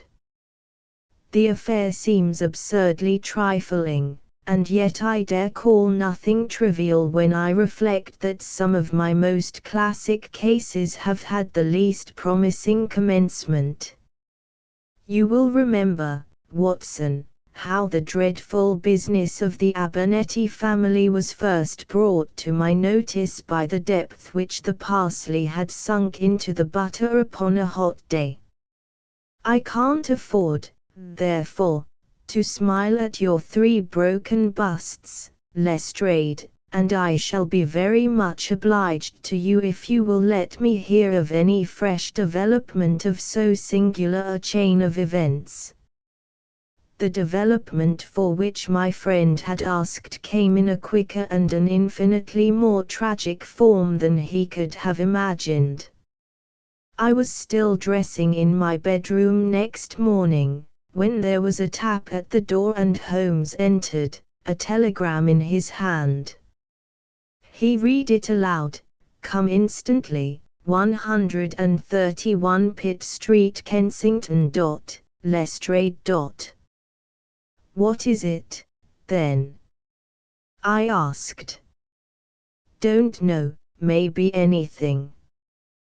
But I suspect it is the sequel of the story of the statues.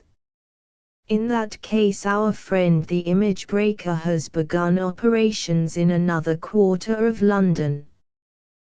There's coffee on the table, Watson, and I have a cab at the door. In half an hour we had reached Pitt Street, a quiet little backwater just beside one of the briskest currents of London life. Number 131 was one of a row, All flat-chested, respectable, and most unromantic dwellings. As we drove up, we found the railings in front of the house lined by a curious crowd. Holmes whistled. By George! It's attempted murder at the least. Nothing less will hold the London message boy. There's a deed of violence indicated in that fellow's round shoulders and outstretched neck. What's this, Watson? The top steps swilled down and the other ones dry. Footsteps enough, anyhow. Well, there's Lestrade at the front window, and we shall soon know all about it. The official received us with a very grave face and showed us into a sitting room, where an exceedingly unkempt and agitated elderly man, clad in a flannel dressing gown, was pacing up and down. He was introduced to us as the owner of the house, Mr. Horace Harker, of the Central Press Syndicate. "It's the Napoleon bust business again," said Lestrade. "You seemed interested last night, Mr. Holmes, so I thought perhaps you would be glad to be present now that the affair has taken a very much graver turn." "What has it turned to, then?" "To murder." "Mr. Harker, will you tell these gentlemen exactly what has occurred?" The man in the dressing gown turned upon us with a most melancholy face. "It's an extraordinary thing," said he, "that all my life I have been collecting other people's news, and now that a real piece of news has come my own way I am so confused and bothered that I can't put two words together. If I had come in here as a journalist, I should have interviewed myself and had 2 columns in every evening paper. As it is, I am giving away valuable copy by telling my story over and over to a string of different people, and I can make no use of it myself. However, I've heard your name, Mr. Sherlock Holmes, and if you'll only explain this queer business, I shall be paid for my trouble in telling you the story." Holmes sat down and listened. "It all seems to centre round that bust of Napoleon which I bought for this very room about 4 months ago. I picked it up cheap from Harding Brothers, 2 doors from the High Street station. A great deal of my journalistic work is done at night, and I often write until the early morning. So it was today. I was sitting in my den, which is at the back of the top of the house, about 3 o'clock, when I was convinced that I heard some sounds downstairs. I listened, but they were not repeated, and I concluded that they came from outside. Then suddenly, about 5 minutes later, there came a most horrible yell, the most dreadful sound, Mr. Holmes, that ever I heard. It will ring in my ears as long as I live. I sat frozen with horror for a minute or 2. Then I seized the poker and went downstairs. When I entered this room I found the window wide open, and I at once observed that the bust was gone from the mantelpiece.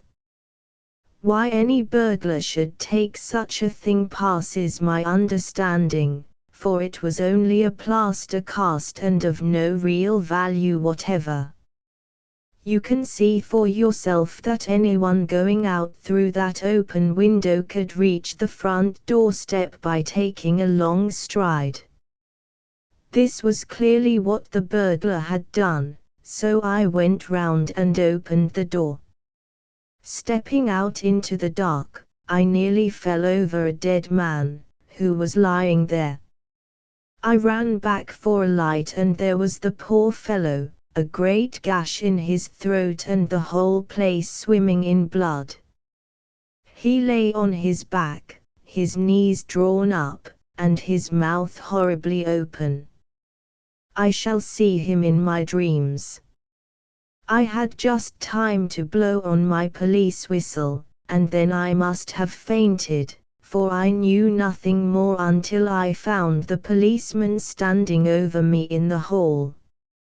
"Well, who was the murdered man?" asked Holmes. "There's nothing to show who he was," said Lestrade. "You shall see the body at the mortuary, but we have made nothing of it up to now. He is a tall man, sunburned, very powerful, not more than 30. He is poorly dressed, and yet does not appear to be a laborer. A horn-handled clasp knife was lying in a pool of blood beside him.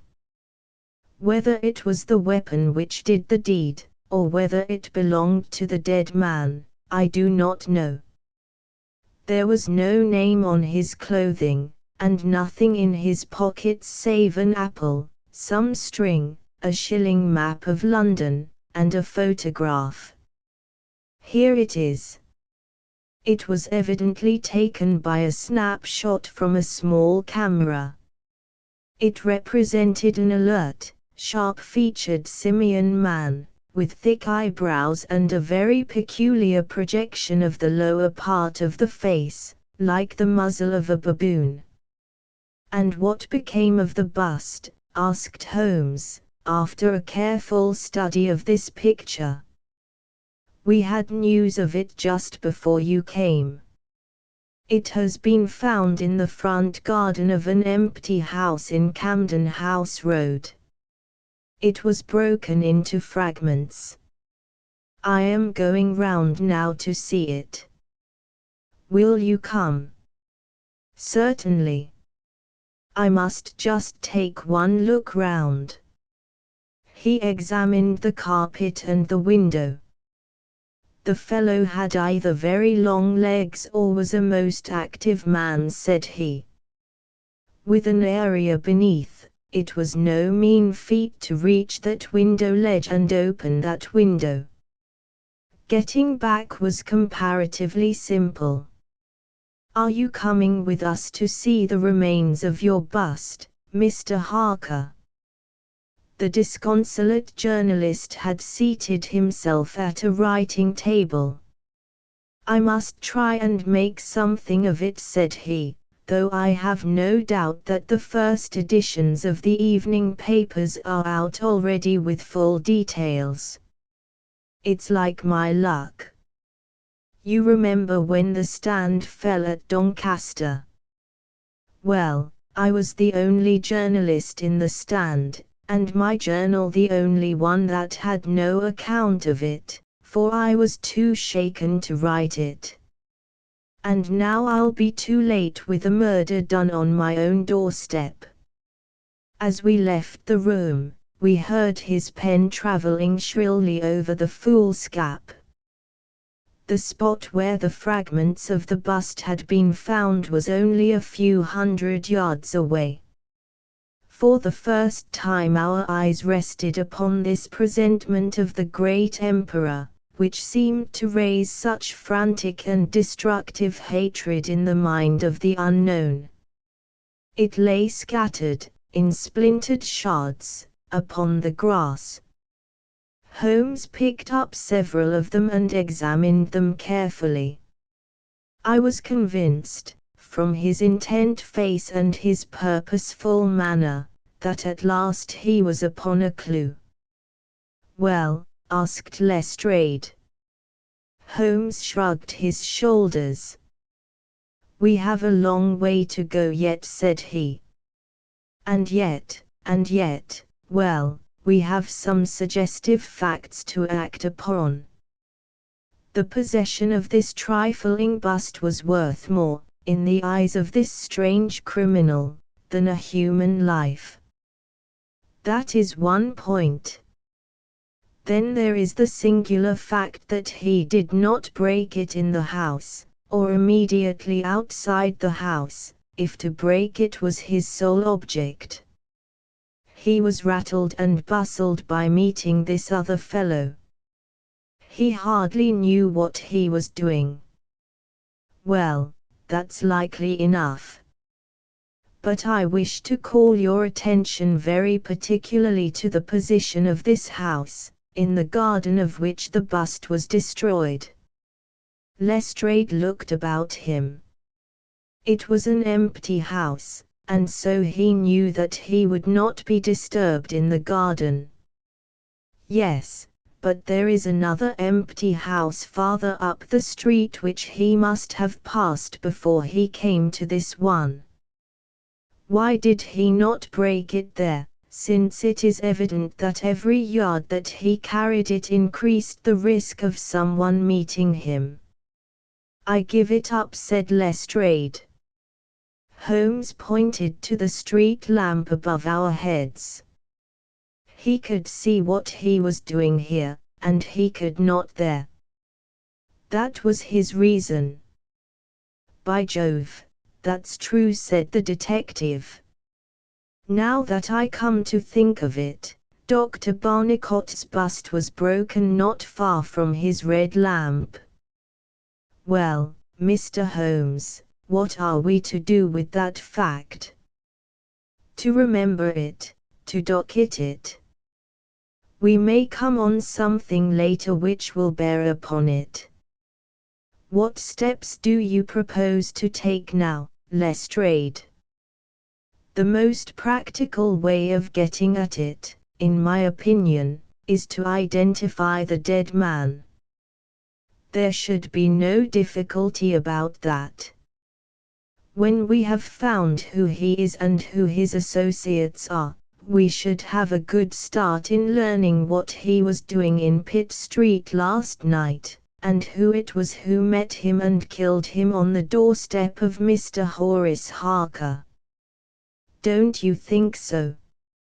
No doubt, and yet it is not quite the way in which I should approach the case.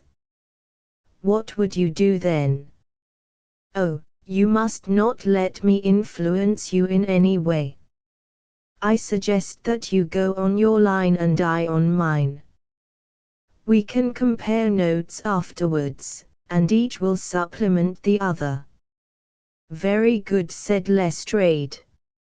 If you are going back to Pitt Street, you might see Mr. Horace Harker. Tell him for me that I have quite made up my mind, and that it is certain that a dangerous homicidal lunatic, with Napoleonic delusions, was in his house last night. It will be useful for his article. Lestrade stared. You don't seriously believe that? Holmes smiled. Don't I? Well, perhaps I don't. But I am sure that it will interest Mr. Horace Harker and the subscribers of the Central Press Syndicate. Now, Watson, I think that we shall find that we have a long and rather complex day's work before us. I should be glad, Lestrade, if you could make it convenient to meet us at Baker Street at 6 o'clock this evening. Until then I should like to keep this photograph, found in the dead man's pocket. It is possible that I may have to ask your company and assistance upon a small expedition which will have been undertaken tonight, if my chain of reasoning should prove to be correct. Until then, goodbye and good luck. Sherlock Holmes and I walked together to the High Street, where we stopped at the shop of Harding Brothers, whence the bust had been purchased. A young assistant informed us that Mr. Harding would be absent until afternoon, and that he was himself a newcomer, who could give us no information. Holmes's face showed his disappointment and annoyance. Well, we can't expect to have it all our own way, "Watson," he said, at last. "We must come back in the afternoon, if Mr. Harding will not be here until then. I am, as you have no doubt surmised, endeavoring to trace these busts to their source, in order to find if there is not something peculiar which may account for their remarkable fate. Let us make for Mr. Morse Hudson, of the Kennington Road, and see if he can throw any light upon the problem." A drive of an hour brought us to the picture dealer's establishment. He was a small, stout man with a red face and a peppery manner. "Yes, sir." "On my very counter, sir," said he. "What we pay rates and taxes for I don't know, when any ruffian can come in and break one's goods." "Yes, sir, it was I who sold Dr. Barnicot his 2 statues." "Disgraceful, sir." "A nihilist plot, that's what I make it. No one but an anarchist would go about breaking statues. Red Republicans, that's what I call 'em. Who did I get the statues from?" "I don't see what that has to do with it." "Well, if you really want to know, I got them from Gelder and Company, in Church Street, Stepney. They are a well-known house in the trade, and have been this 20 years. How many had I?" "3, 2 and 1 are 3, 2 of Dr. Barnicot's, and 1 smashed in broad daylight on my own counter." "Do I know that photograph?" "No, I don't." "Yes, I do, though." "Why, it's Beppo." He was a kind of Italian piecework man, who made himself useful in the shop. He could carve a bit, and gild and frame, and do odd jobs. The fellow left me last week, and I've heard nothing of him since. No, I don't know where he came from nor where he went to.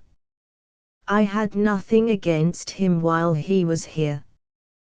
He was gone 2 days before the bust was smashed." "Well, that's all we could reasonably expect from Morse Hudson," said Holmes, as we emerged from the shop. "We have this Beppo as a common factor, both in Kennington and in Kensington, so that is worth a 10-mile drive. Now, Watson, let us make for Gelder and Company, of Stepney, the source and origin of the busts. I shall be surprised if we don't get some help down there." In rapid succession we passed through the fringe of fashionable London, Hotel London, Theatrical London, Literary London, Commercial London, and, finally, Maritime London, till we came to a riverside city of 100,000 souls, where the tenement houses swelter and reek with the outcasts of Europe. Here, in a broad thoroughfare, once the abode of wealthy city merchants, we found the sculpture works for which we searched. Outside was a considerable yard full of monumental masonry. Inside was a large room in which 50 workers were carving or molding. The manager, a big blond German, received us civilly and gave a clear answer to all Holmes's questions. A reference to his books showed that hundreds of casts had been taken from a marble copy of Devine's Head of Napoleon, but that the 3 which had been sent to Morse Hudson a year or so before had been half of a batch of 6, the other 3 being sent to Harding Brothers, of Kensington. There was no reason why those 6 should be different from any of the other casts. He could suggest no possible cause why anyone should wish to destroy them. In fact, he laughed at the idea. Their wholesale price was 6 shillings, but the retailer would get 12 or more. The cast was taken in 2 molds from each side of the face, and then these 2 profiles of plaster of Paris were joined together to make the complete bust. The work was usually done by Italians, in the room we were in. When finished, the busts were put on a table in the passage to dry, and afterwards stored. That was all he could tell us. But the production of the photograph had a remarkable effect upon the manager. His face flushed with anger, and his brows knotted over his blue Teutonic eyes. "Ah, the rascal!" he cried. "Yes, indeed, I know him very well. This has always been a respectable establishment, and the only time that we have ever had the police in it was over this very fellow. It was more than a year ago now. He knifed another Italian in the street, and then he came to the works with the police on his heels, and he was taken here. Beppo was his name, his second name I never knew. Serve me right for engaging a man with such a face. But he was a good workman, one of the best. What did he get? The man lived and he got off with a year. I have no doubt he is out now, but he has not dared to show his nose here. We have a cousin of his here, and I dare say he could tell you where he is." "No, no," cried Holmes, "not a word to the cousin, not a word, I beg of you. The matter is very important, and the farther I go with it, the more important it seems to grow. When you referred in your ledger to the sale of those casts, I observed that the date was the 3rd of June of last year. Could you give me the date when Beppo was arrested?" "I could tell you roughly by the pay list," the manager answered. "Yes," he continued, after some turning over of pages, "he was paid last on May 20th. "Thank you," said Holmes. "I don't think that I need intrude upon your time and patience any more." With a last word of caution that he should say nothing as to our researches, we turned our faces westward once more. The afternoon was far advanced before we were able to snatch a hasty luncheon at a restaurant. A newsbill at the entrance announced Kensington outrage. Murder by a madman, and the contents of the paper showed that Mr. Horace Harker had got his account into print after all. 2 columns were occupied with a highly sensational and flowery rendering of the whole incident. Holmes propped it against the croupier stand and read it while he ate. Once or twice he chuckled. "This is all right, Watson," said he. "Listen to this. It is satisfactory to know that there can be no difference of opinion upon this case, since Mr. Lestrade, one of the most experienced members of the official force, and Mr. Sherlock Holmes, the well-known consulting expert, have each come to the conclusion that the grotesque series of incidents, which have ended in so tragic a fashion, arise from lunacy rather than from deliberate crime. No explanation save mental aberration can cover the facts. The press, Watson, is a most valuable institution, if you only know how to use it. And now, if you have quite finished, we will hark back to Kensington and see what the manager of Harding Brothers has to say on the matter. The founder of that great emporium proved to be a brisk, crisp little person, very dapper and quick, with a clear head and a ready tongue. Yes, sir, I have already read the account in the evening papers. Mr. Horace Harker is a customer of ours. We supplied him with the bust some months ago. We ordered 3 busts of that sort from Gelder and Company, of Stepney. They are all sold now. To whom?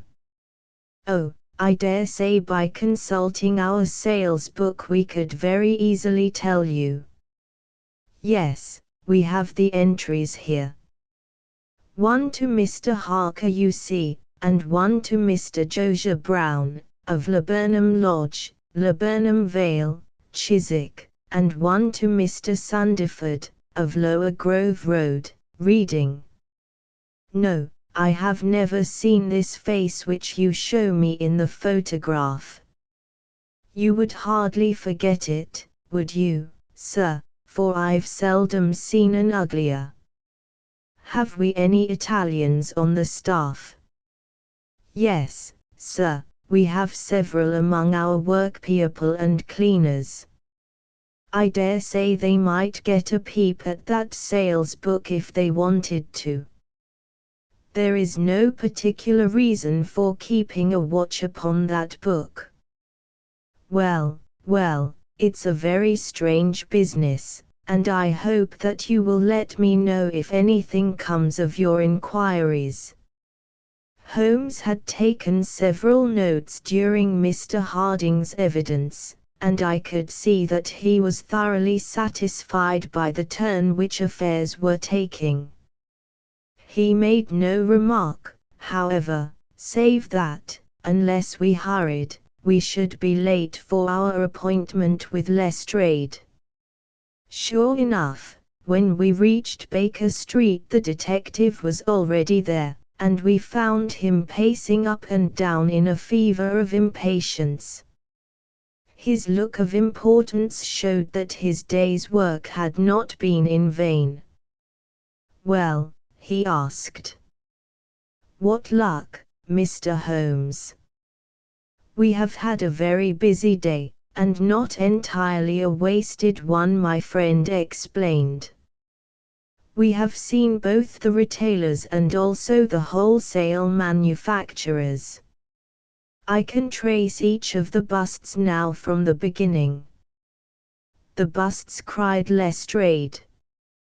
"Well, well, you have your own methods, Mr. Sherlock Holmes, and it is not for me to say a word against them, but I think I have done a better day's work than you. I have identified the dead man." "You don't say so." "And found a cause for the crime." "Splendid. We have an inspector who makes a specialty of Saffron Hill and the Italian Quarter. Well, this dead man had some Catholic emblem round his neck, and that, along with his color, made me think he was from the south. Inspector Hill knew him the moment he caught sight of him. His name is Pietro Venucci, from Naples, and he is one of the greatest cutthroats in London.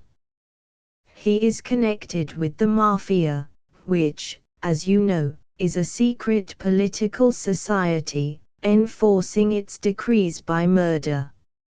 Now, you see how the affair begins to clear up. The other fellow is probably an Italian also, and a member of the Mafia. He has broken the rules in some fashion. Pietro is set upon his track. Probably the photograph we found in his pocket is the man himself, so that he may not knife the wrong person. He dogs the fellow, he sees him enter a house, he waits outside for him, and in the scuffle he receives his own death wound. How is that, Mr. Sherlock Holmes? Holmes clapped his hands approvingly.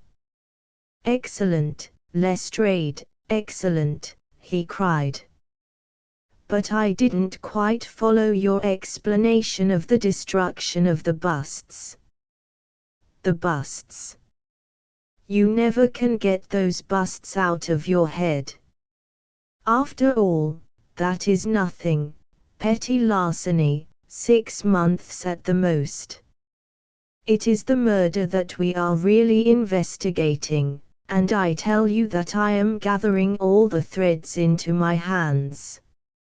And the next stage is a very simple one. I shall go down with Hill to the Italian quarter, find the man whose photograph we have got, and arrest him on the charge of murder. Will you come with us? I think not. I fancy we can attain our end in a simpler way. I can't say for certain, because it all depends, well, it all depends upon a factor which is completely outside our control. But I have great hopes, in fact, the betting is exactly 2-1, that if you will come with us tonight I shall be able to help you to lay him by the heels. In the Italian quarter? No, I fancy Chiswick is an address which is more likely to find him. If you will come with me to Chiswick tonight, Lestrade, I'll promise to go to the Italian quarter with you tomorrow, and no harm will be done by the delay. And now I think that a few hours' sleep would do us all good, for I do not propose to leave before 11 o'clock, and it is unlikely that we shall be back before morning. You'll dine with us, Lestrade, and then you are welcome to the sofa until it is time for us to start. In the meantime, Watson, I should be glad if you would ring for an express messenger, for I have a letter to send and it is important that it should go at once. Holmes spent the evening in rummaging among the files of the old daily papers with which one of our lumber rooms was packed.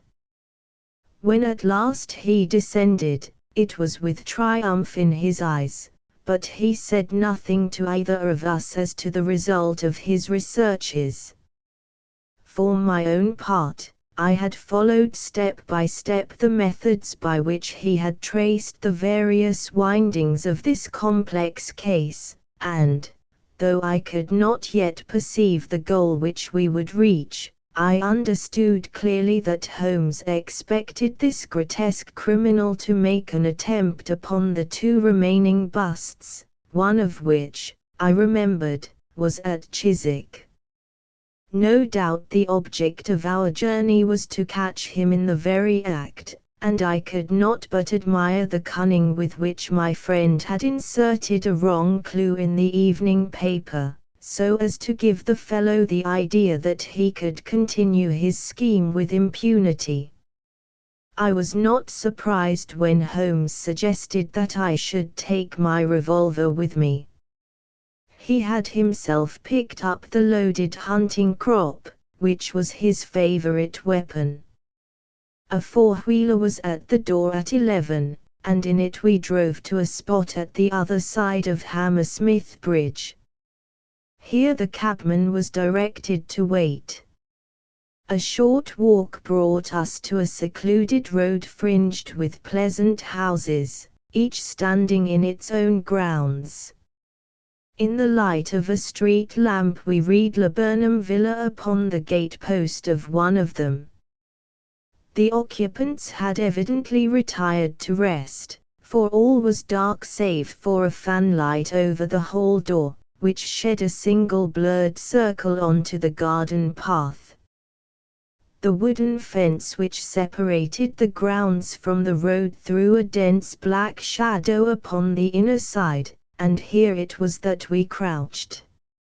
I fear that you'll have a long wait, Holmes whispered. We may thank our stars that it is not raining. I don't think we can even venture to smoke to pass the time. However, it's a 2-to-1 chance that we get something to pay us for our trouble. It proved, however, that our vigil was not to be so long as Holmes had led us to fear, and it ended in a very sudden and singular fashion. In an instant, without the least sound to warn us of his coming, the garden gate swung open, and a lithe, dark figure, as swift and active as an ape, rushed up the garden path. We saw it whisk past the light thrown from over the door and disappear against the black shadow of the house. There was a long pause, during which we held our breath, and then a very gentle creaking sound came to our ears. The window was being opened. The noise ceased, and again there was a long silence. The fellow was making his way into the house. We saw the sudden flash of a dark lantern inside the room. What he sought was evidently not there, for again we saw the flash through another blind, and then through another. Let us get to the open window. We will nab him as he climbs out, Lestrade whispered. But before we could move, the man had emerged again. As he came out into the glimmering patch of light, we saw that he carried something white under his arm. He looked stealthily all round him. The silence of the deserted street reassured him. Turning his back upon us, he laid down his burden, and the next instant there was the sound of a sharp tap, followed by a clatter and rattle. The man was so intent upon what he was doing that he never heard our steps as we stole across the grass plot. With the bound of a tiger, Holmes was on his back, and an instant later Lestrade and I had him by either wrist, and the handcuffs had been fastened. As we turned him over, I saw a hideous, sallow face, with writhing, furious features, glaring up at us, and I knew that it was indeed the man of the photograph whom we had secured. But it was not our prisoner to whom Holmes was giving his attention. Squatted on the doorstep, he was engaged in most carefully examining that which the man had brought from the house. It was a bust of Napoleon, like the one which we had seen that morning, and it had been broken into similar fragments. Carefully Holmes held each separate shard to the light, but in no way did it differ from any other shattered piece of plaster.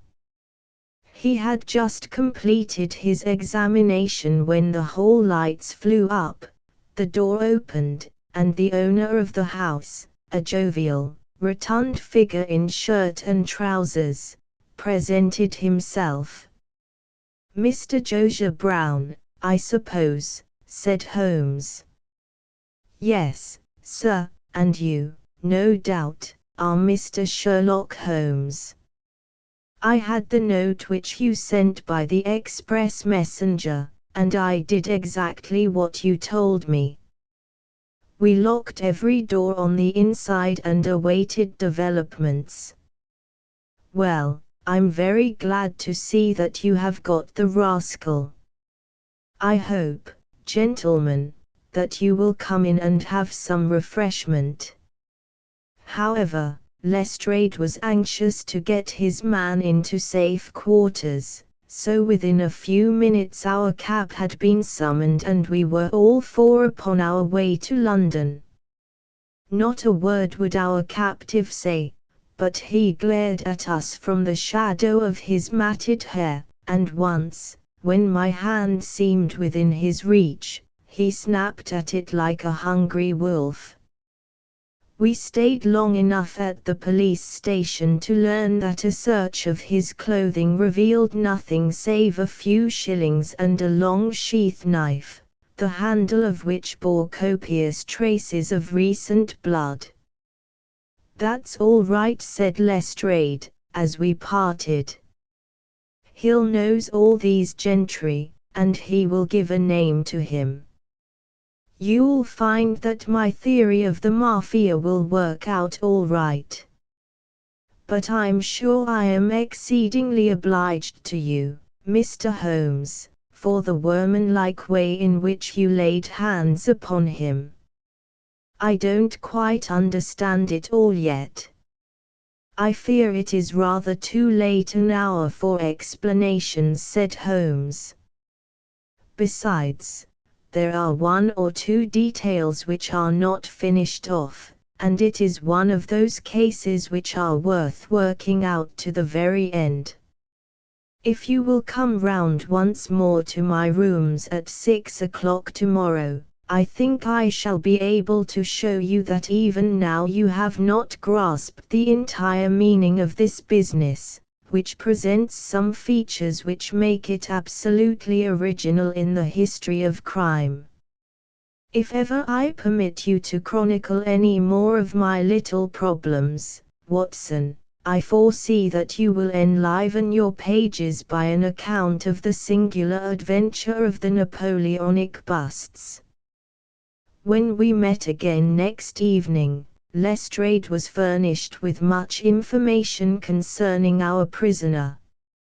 His name, it appeared, was Beppo, second name unknown. He was a well-known ne'er-do-well among the Italian colony. He had once been a skillful sculptor and had earned an honest living, but he had taken to evil courses and had twice already been in jail, once for a petty theft, and once, as we had already heard, for stabbing a fellow countryman. He could talk English perfectly well. His reasons for destroying the busts were still unknown, and he refused to answer any questions upon the subject. But the police had discovered that these same busts might very well have been made by his own hands, since he was engaged in this class of work at the establishment of Gelder and Company. To all this information, much of which we already knew, Holmes listened with polite attention, but I, who knew him so well, could clearly see that his thoughts were elsewhere, and I detected a mixture of mingled uneasiness and expectation beneath that mask which he was wont to assume. At last he started in his chair, and his eyes brightened. There had been a ring at the bell.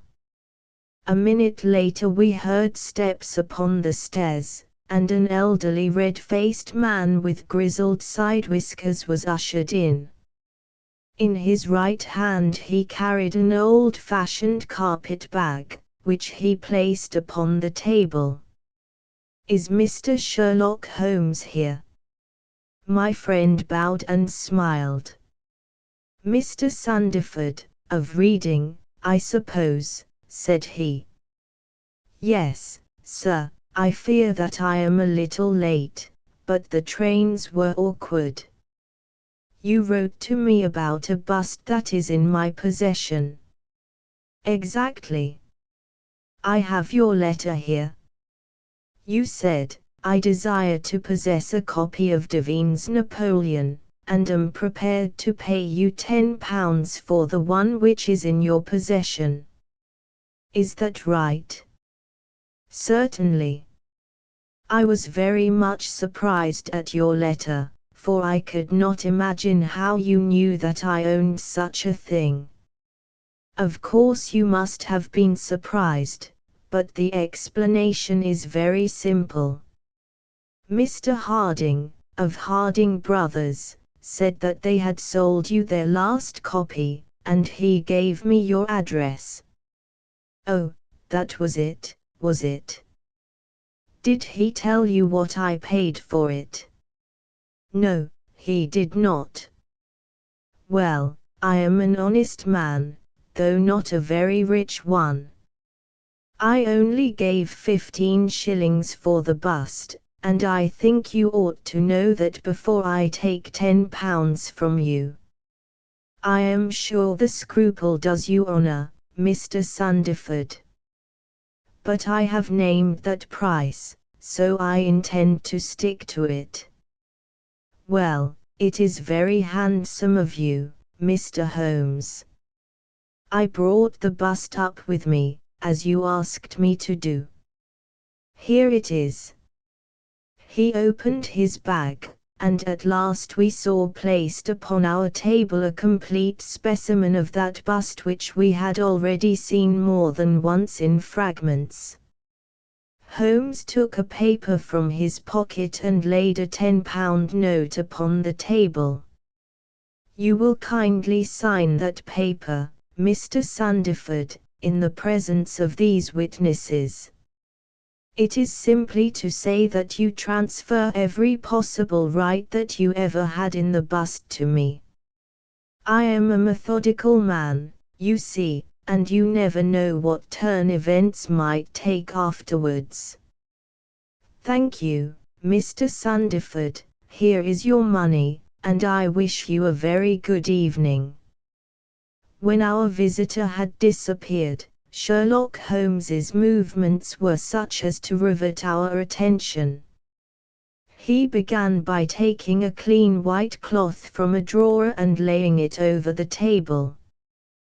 Then he placed his newly acquired bust in the center of the cloth. Finally, he picked up his hunting crop and struck Napoleon a sharp blow on the top of the head. The figure broke into fragments, and Holmes bent eagerly over the shattered remains. Next instant, with a loud shout of triumph, he held up one splinter, in which a round, dark object was fixed like a plum in a pudding. "Gentlemen," he cried, "let me introduce you to the famous Black Pearl of the Borgias." Lestrade and I sat silent for a moment, and then, with a spontaneous impulse, we both broke at clapping, as at the well-wrought crisis of a play. A flush of colour sprang to Holmes's pale cheeks, and he bowed to us like the master dramatist who receives the homage of his audience. It was at such moments that for an instant he ceased to be a reasoning machine, and betrayed his human love for admiration and applause. The same singularly proud and reserved nature which turned away with disdain from popular notoriety was capable of being moved to its depths by spontaneous wonder and praise from a friend. "Yes, gentlemen," said he, "it is the most famous pearl now existing in the world, and it has been my good fortune, by a connected chain of inductive reasoning, to trace it from the Prince of Colonna's bedroom at the Dhaka Hotel, where it was lost, to the interior of this, the last of the 6 busts of Napoleon which were manufactured by Gelder and Company, of Stepney. You will remember, Lestrade, the sensation caused by the disappearance of this valuable jewel and the vain efforts of the London police to recover it. I was myself consulted upon the case, but I was unable to throw any light upon it. Suspicion fell upon the maid of the princess, who was an Italian, and it was proved that she had a brother in London, but we failed to trace any connection between them. The maid's name was Lucretia Venuxi, and there is no doubt in my mind that this Pietro who was murdered 2 nights ago was the brother. I have been looking up the dates in the old files of the paper, and I find that the disappearance of the pearl was exactly 2 days before the arrest of Beppo, for some crime of violence, an event which took place in the factory of Gelder and Company, at the very moment when these busts were being made. Now you clearly see the sequence of events, though you see them, of course, in the inverse order to the way in which they presented themselves to me. Beppo had the pearl in his possession. He may have stolen it from Pietro, he may have been Pietro's confederate, he may have been the go-between of Pietro and his sister. It is of no consequence to us which is the correct solution. The main fact is that he had the pearl, and at that moment, when it was on his person, he was pursued by the police. He made for the factory in which he worked, and he knew that he had only a few minutes in which to conceal this enormously valuable prize, which would otherwise be found on him when he was searched. 6 plaster casts of Napoleon were drying in the passage. One of them was still soft. In an instant Beppo, a skillful workman, made a small hole in the wet plaster, dropped in the pearl, and with a few touches covered over the aperture once more. It was an admirable hiding place. No one could possibly find it. But Beppo was condemned to a year's imprisonment, and in the meanwhile his 6 busts were scattered over London. He could not tell which contained his treasure. Only by breaking them could he see. Even shaking would tell him nothing, for as the plaster was wet it was probable that the pearl would adhere to it, as, in fact, it has done. Beppo did not despair, and he conducted his search with considerable ingenuity and perseverance. Through a cousin who works with Gelder, he found out the retail firms who had bought the busts. He managed to find employment with Morse Hudson, and in that way tracked down 3 of them. The pearl was not there. Then, with the help of some Italian employee, he succeeded in finding out where the other 3 busts had gone. The first was at Harker's. There he was dogged by his confederate, who held Beppo responsible for the loss of the pearl, and he stabbed him in the scuffle which followed. If he was his confederate, why should he carry his photograph? I asked. As a means of tracing him, if he wished to inquire about him from any third person. That was the obvious reason. Well, after the murder I calculated that Beppo would probably hurry rather than delay his movements. He would fear that the police would read his secret, and so he hastened on before they should get ahead of him. Of course, I could not say that he had not found the pearl in Harker's bust. I had not even concluded for certain that it was the pearl, but it was evident to me that he was looking for something, since he carried the bust past the other houses in order to break it in the garden which had a lamp overlooking it. Since Harker's bust was 1 in 3, the chances were exactly as I told you, 2 to 1 against the pearl being inside it. There remained 2 busts, and it was obvious that he would go for the London one first. I warned the inmates of the house, so as to avoid a second tragedy, and we went down, with the happiest results.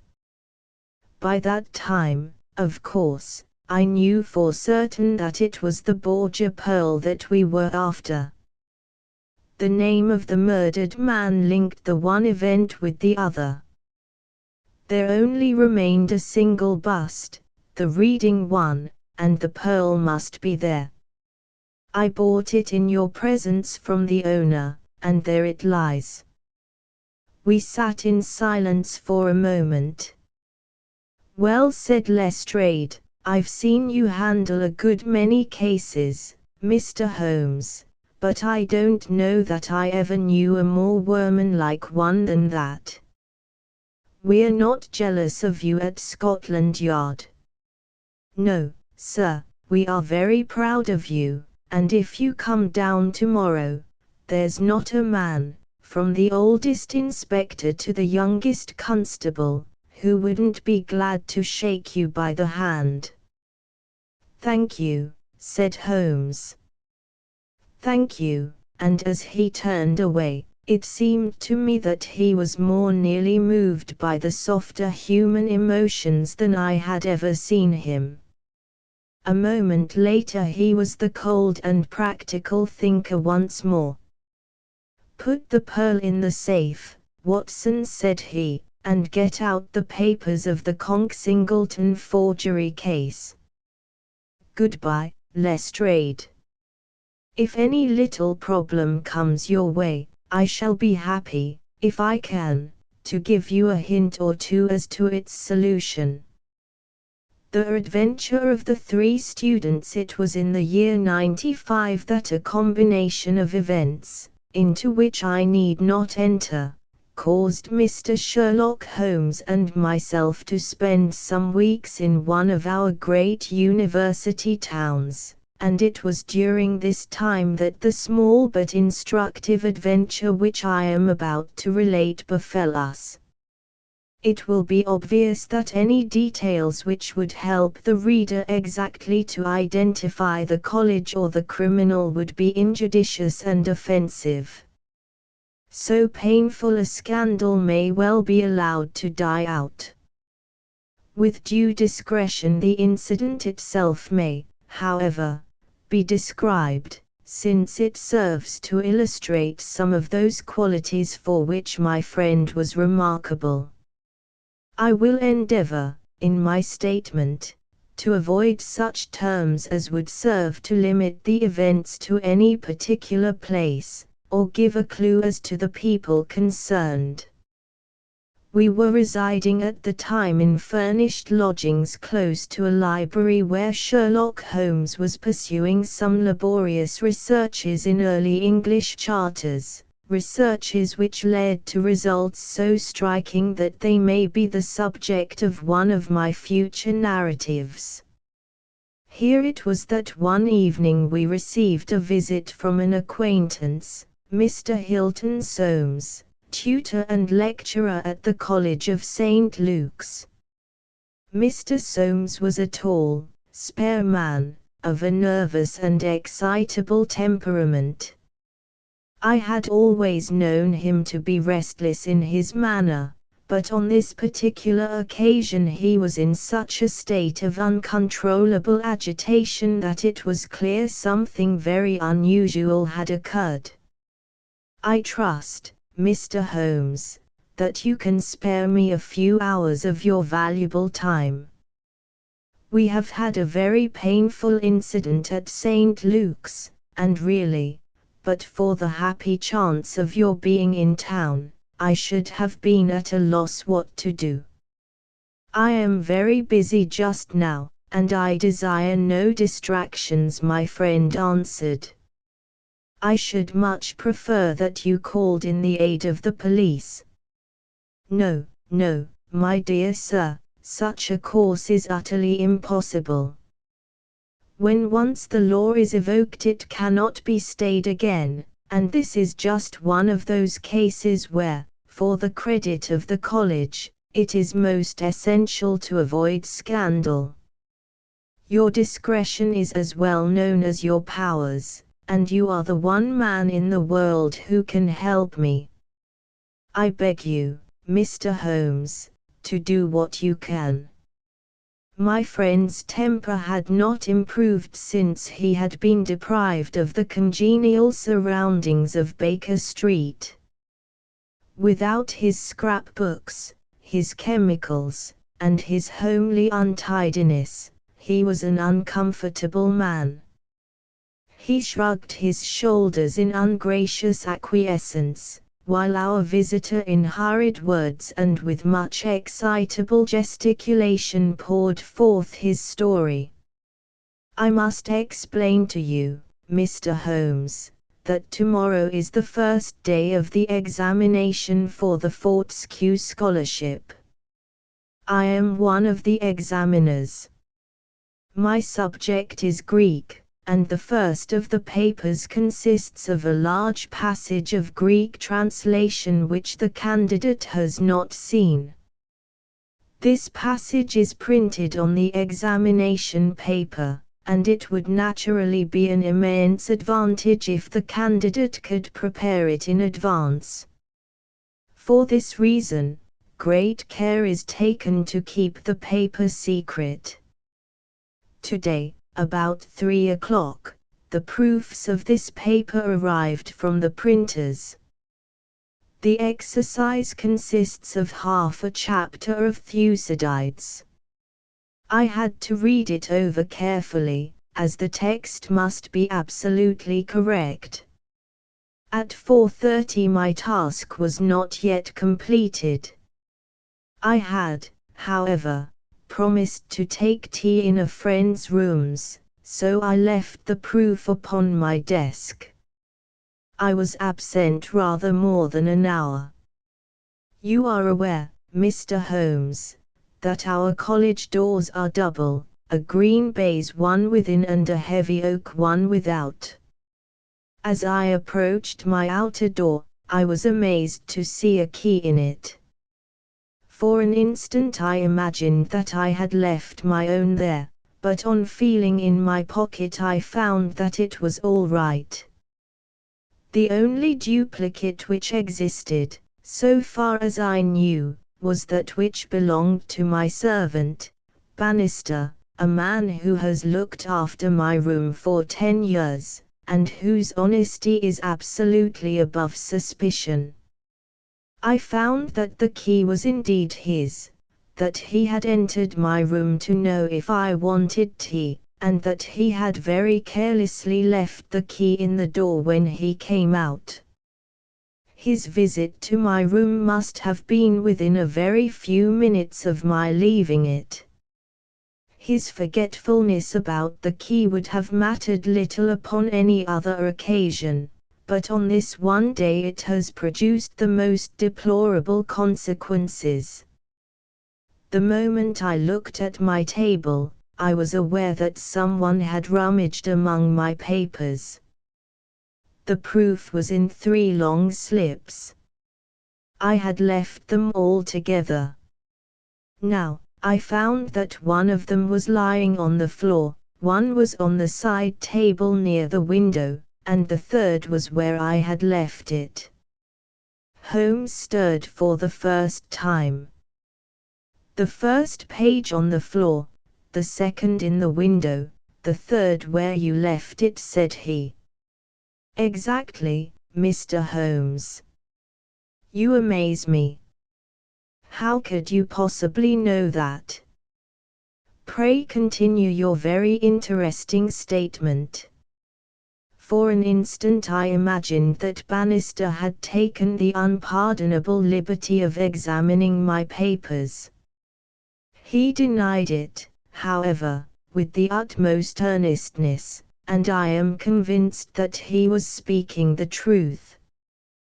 The alternative was that someone passing had observed the key in the door, had known that I was out, and had entered to look at the papers.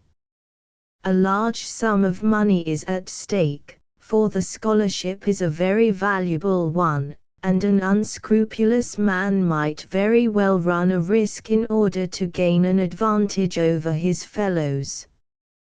Bannister was very much upset by the incident. He had nearly fainted when we found that the papers had undoubtedly been tampered with. I gave him a little brandy and left him collapsed in a chair, while I made a most careful examination of the room. I soon saw that the intruder had left other traces of his presence besides the rumpled papers. On the table in the window were several shreds from a pencil which had been sharpened. A broken tip of lead was lying there also.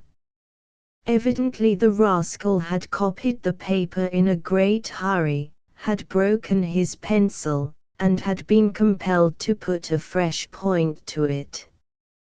"Excellent," said Holmes, who was recovering his good humor as his attention became more engrossed by the case. "Fortune has been your friend." This was not all.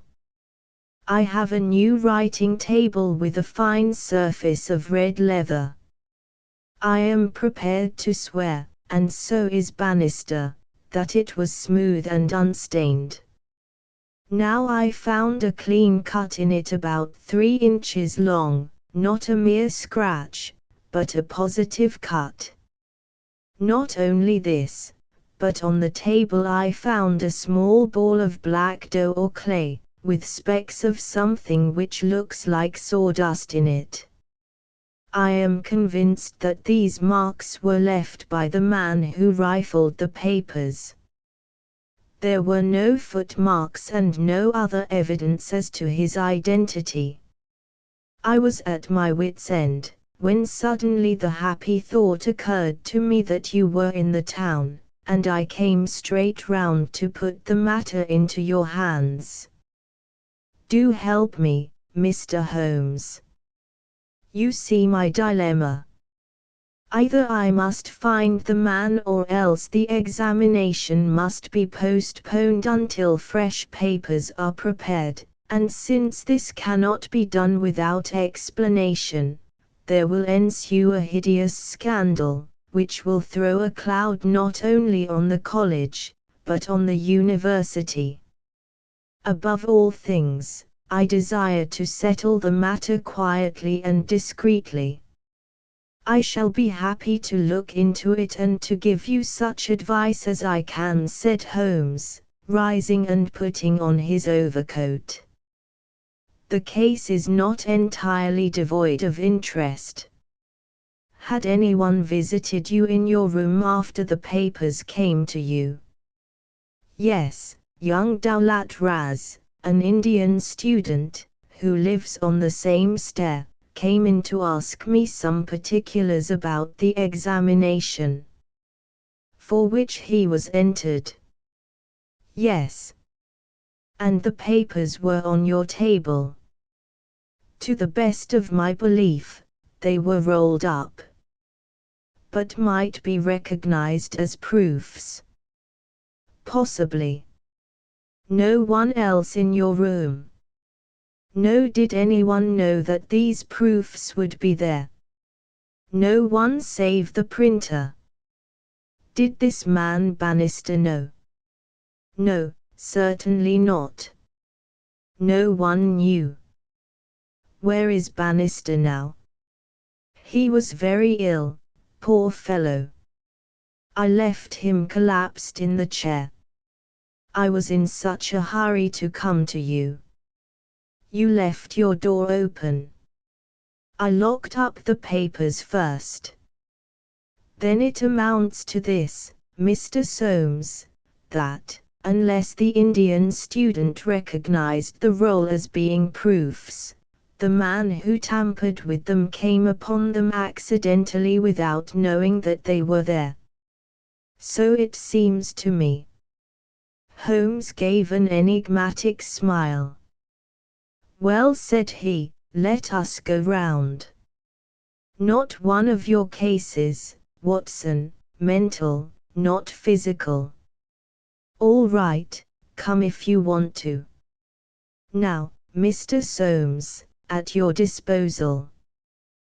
The sitting room of our client opened by a long, low, latticed window onto the ancient lichen-tinted court of the old college. A Gothic arched door led to a worn stone staircase. On the ground floor was the tutor's room. Above were 3 students, one on each story. It was already twilight when we reached the scene of our problem. Holmes halted and looked earnestly at the window. Then he approached it, and, standing on tiptoe with his neck craned, he looked into the room. He must have entered through the door. There is no opening except the one pane, said our learned guide. Dear me, said Holmes, and he smiled in a singular way as he glanced at our companion. Well, if there is nothing to be learned here, we had best go inside. The lecturer unlocked the outer door and ushered us into his room. We stood at the entrance while Holmes made an examination of the carpet. I am afraid there are no signs here, said he. One could hardly hope for any upon so dry a day. Your servant seems to have quite recovered. You left him in a chair, you say? Which chair? By the window there. I see. Near this little table. You can come in now. I have finished with the carpet. Let us take the little table first. Of course, what has happened is very clear. The man entered and took the papers, sheet by sheet, from the central table. He carried them over to the window table, because from there he could see if you came across the courtyard, and so could effect an escape. As a matter of fact, he could not, said Soames, for I entered by the side door. Ah, that's good. Well, anyhow, that was in his mind. Let me see the 3 strips. No finger impressions, no. Well, he carried over this one first, and he copied it. How long would it take him to do that, using every possible contraction? A quarter of an hour, not less. Then he tossed it down and seized the next. He was in the midst of that when your return caused him to make a very hurried retreat, very hurried, since he had not time to replace the papers which would tell you that he had been there. You were not aware of any hurrying feet on the stair as you entered the outer door? No, I can't say I was. Well, he wrote so furiously that he broke his pencil, and had, as you observe, to sharpen it again. This is of interest, Watson. The pencil was not an ordinary one.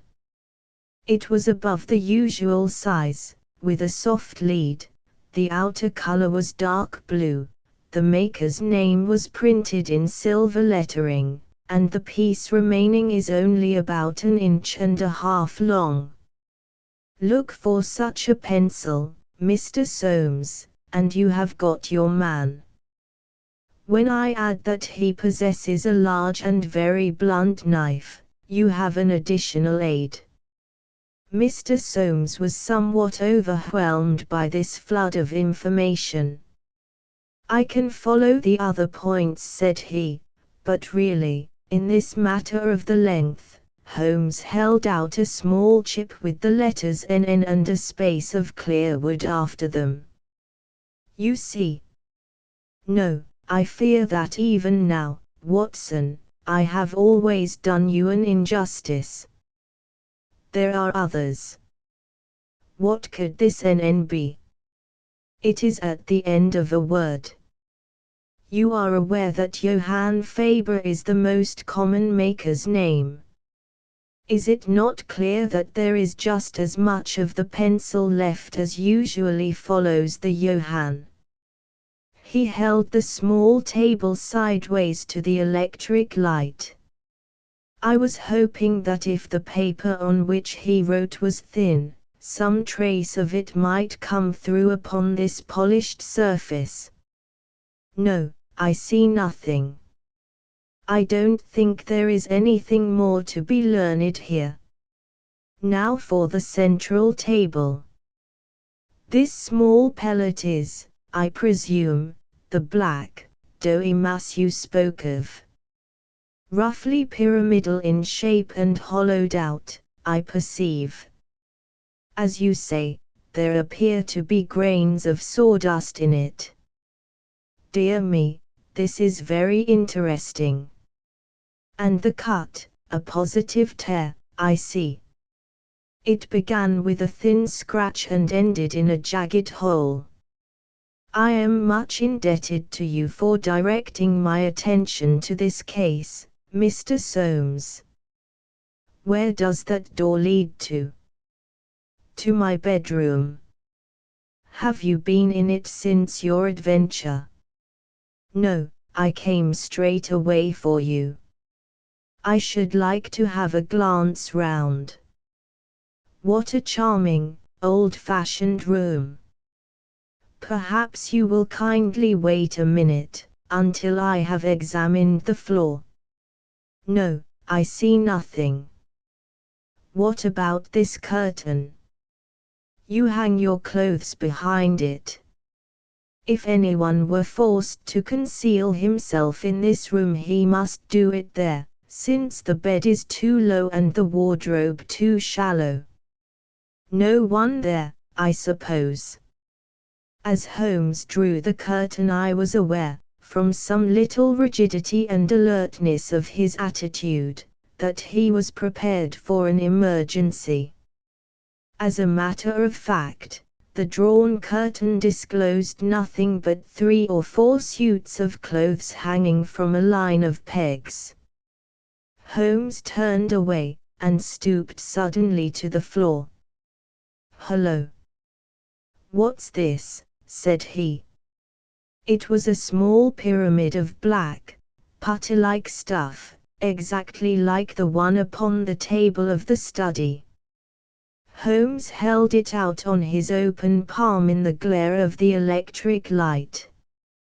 "Your visitor seems to have left traces in your bedroom as well as in your sitting room, Mr. Soames. What could he have wanted there?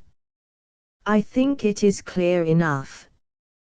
You came back by an unexpected way, and so he had no warning until you were at the very door. What could he do? He caught up everything which would betray him, and he rushed into your bedroom to conceal himself." "Good gracious, Mr. Holmes, do you mean to tell me that, all the time I was talking to Bannister in this room, we had the man prisoner if we had only known it?" "So I read it. Surely there is another alternative, Mr. Holmes. I don't know whether you observed my bedroom window. Lattice-paned, lead framework, 3 separate windows, one swinging on hinge, and large enough to admit a man." "Exactly. And it looks out on an angle of the courtyard so as to be partly invisible.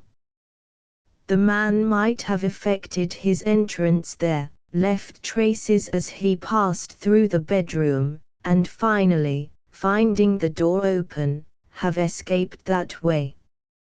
Holmes shook his head impatiently. "Let us be practical," said he. "I understand you to say that there are 3 students who use this stair, and are in the habit of passing your door." "Yes, there are. And they are all in for this examination." "Yes." "Have you any reason to suspect any one of them more than the others?" Soames hesitated. "It is a very delicate question," said he. "One hardly likes to throw suspicion where there are no proofs. Let us hear the suspicions. I will look after the proofs. I will tell you, then, in a few words the character of the 3 men who inhabit these rooms. The lower of the 3 is Gilchrist, a fine scholar and athlete, plays in the rugby team and the cricket team for the college, and got his blue for the hurdles and the long jump. He is a fine, manly fellow. His father was the notorious Sir Jabez Gilchrist, who ruined himself on the turf. My scholar has been left very poor, but he is hard-working and industrious. He will do well. The second floor is inhabited by Daulat Raz, the Indian. He is a quiet, inscrutable fellow, as most of those Indians are. He is well up in his work, though his Greek is his weak subject. He is steady and methodical. The top floor belongs to Miles Maclaren. He is a brilliant fellow when he chooses to work, one of the brightest intellects of the university, but he is wayward, dissipated, and unprincipled. He was nearly expelled over a card scandal in his first year. He has been idling all this term, and he must look forward with dread to the examination. Then it is he whom you suspect. I dare not go so far as that. But, of the three, he is perhaps the least unlikely. Exactly. Now, Mr. Soames, let us have a look at your servant, Bannister. He was a little, white-faced, clean-shaven, grizzly-haired fellow of 50. He was still suffering from this sudden disturbance of the quiet routine of his life. His plump face was twitching with his nervousness, and his fingers could not keep still. "We are investigating this unhappy business," Bannister said his master. "Yes, sir." "I understand," said Holmes, "that you left your key in the door." "Yes, sir." "Was it not very extraordinary that you should do this on the very day when there were these papers inside?" "It was most unfortunate, sir. But I have occasionally done the same thing at other times." "When did you enter the room?" "It was about 4:30. "That is Mr. Soames' tea time." "How long did you stay?" "When I saw that he was absent, I withdrew at once." "Did you look at these papers on the table?" "No, sir, certainly not." "How came you to leave the key in the door?" "I had the tea tray in my hand. I thought I would come back for the key. Then I forgot." "Has the outer door a spring lock?" "No, sir." "Then it was open all the time?" "Yes, sir." "Anyone in the room could get out?" "Yes, sir." "When Mr. Soames returned and called for you, you were very much disturbed?" "Yes, sir." "Such a thing has never happened during the many years that I have been here." "I nearly fainted, sir." "So I understand." "Where were you when you began to feel bad?" "Where was I, sir?" "Why, here, near the door." "That is singular, because you sat down in that chair over yonder near the corner. Why did you pass these other chairs?" "I don't know, sir, it didn't matter to me where I sat." "I really don't think he knew much about it, Mr. Holmes." "He was looking very bad, quite ghastly." "You stayed here when your master left?" "Only for a minute or so. Then I locked the door and went to my room." "Whom do you suspect?" "Oh, I would not venture to say, sir." I don't believe there is any gentleman in this university who is capable of profiting by such an action. No, sir, I'll not believe it. Thank you, that will do, said Holmes. Oh, one more word. You have not mentioned to any of the three gentlemen whom you attend that anything is amiss. No, sir, not a word. You haven't seen any of them? No, sir. Very good. Now, Mr. Soames, we will take a walk in the quadrangle, if you please. 3 yellow squares of light shone above us in the gathering gloom. Your 3 birds are all in their nests, said Holmes, looking up. Hullo! What's that? One of them seems restless enough. It was the Indian, whose dark silhouette appeared suddenly upon his blind. He was pacing swiftly up and down his room. I should like to have a peep at each of them, said Holmes. Is it possible? No difficulty in the world, Soames answered. This set of rooms is quite the oldest in the college, and it is not unusual for visitors to go over them. Come along, and I will personally conduct you. No names, please, said Holmes, as we knocked at Gilchrist's door. A tall, flaxen-haired, slim young fellow opened it, and made us welcome when he understood our errand. There were some really curious pieces of medieval domestic architecture within. Holmes was so charmed with one of them that he insisted on drawing it in his notebook, broke his pencil, had to borrow one from our host, and finally borrowed a knife to sharpen his own. The same curious accident happened to him in the rooms of the Indian, a silent, little, hook-nosed fellow, who eyed us askance, and was obviously glad when Holmes's architectural studies had come to an end. I could not see that in either case Holmes had come upon the clue for which he was searching. Only at the third did our visit prove abortive.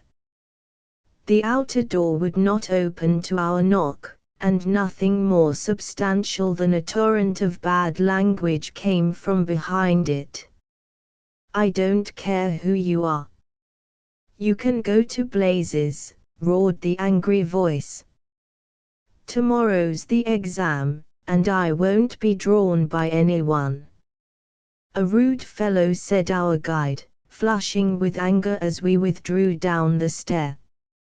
Of course, he did not realize that it was I who was knocking, but nonetheless his conduct was very uncourteous, and, indeed, under the circumstances rather suspicious.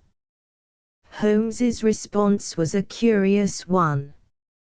Can you tell me his exact height? He asked. Really, Mr. Holmes, I cannot undertake to say. He is taller than the Indian, not so tall as Gilchrist. I suppose 5'6" would be about it. That is very important, said Holmes. And now, Mr. Soames, I wish you good night. Our guide cried aloud in his astonishment and dismay.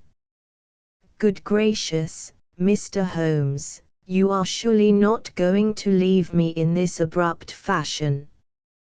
You don't seem to realize the position. Tomorrow is the examination. I must take some definite action tonight. I cannot allow the examination to be held if one of the papers has been tampered with. The situation must be faced. You must leave it as it is. I shall drop round early tomorrow morning and chat the matter over. It is possible that I may be in a position then to indicate some course of action. Meanwhile, you change nothing, nothing at all. Very good, Mr. Holmes. You can be perfectly easy in your mind. We shall certainly find some way out of your difficulties. I will take the black clay with me, also the pencil cuttings. Goodbye. When we were out in the darkness of the quadrangle, we again looked up at the windows. The Indian still paced his room. The others were invisible. Well, Watson, what do you think of it? Holmes asked, as we came out into the main street. Quite a little parlor game, sort of three-card trick, is it not? There are your 3 men. It must be one of them. You take your choice. Which is yours? The foul-mouthed fellow at the top. He is the one with the worst record. And yet that Indian was a sly fellow also. Why should he be pacing his room all the time? There is nothing in that. Many men do it when they are trying to learn anything by heart. He looked at us in a queer way. So would you, if a flock of strangers came in on you when you were preparing for an examination next day, and every moment was of value. No, I see nothing in that. Pencils, too, and knives, all was satisfactory. But that fellow does puzzle me. Who? Why, Bannister, the servant. What's his game in the matter? He impressed me as being a perfectly honest man. So he did me. That's the puzzling part. Why should a perfectly honest man? Well, here's a large stationer's. We shall begin our researches here. There were only 4 stationers of any consequences in the town, and at each Holmes produced his pencil chips, and bid high for a duplicate.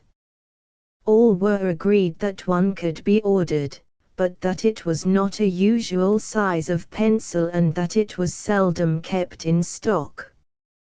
My friend did not appear to be depressed by his failure, but shrugged his shoulders in half-humorous resignation. No good, my dear Watson. This, the best and only final clue, has run to nothing. But, indeed, I have little doubt that we can build up a sufficient case without it.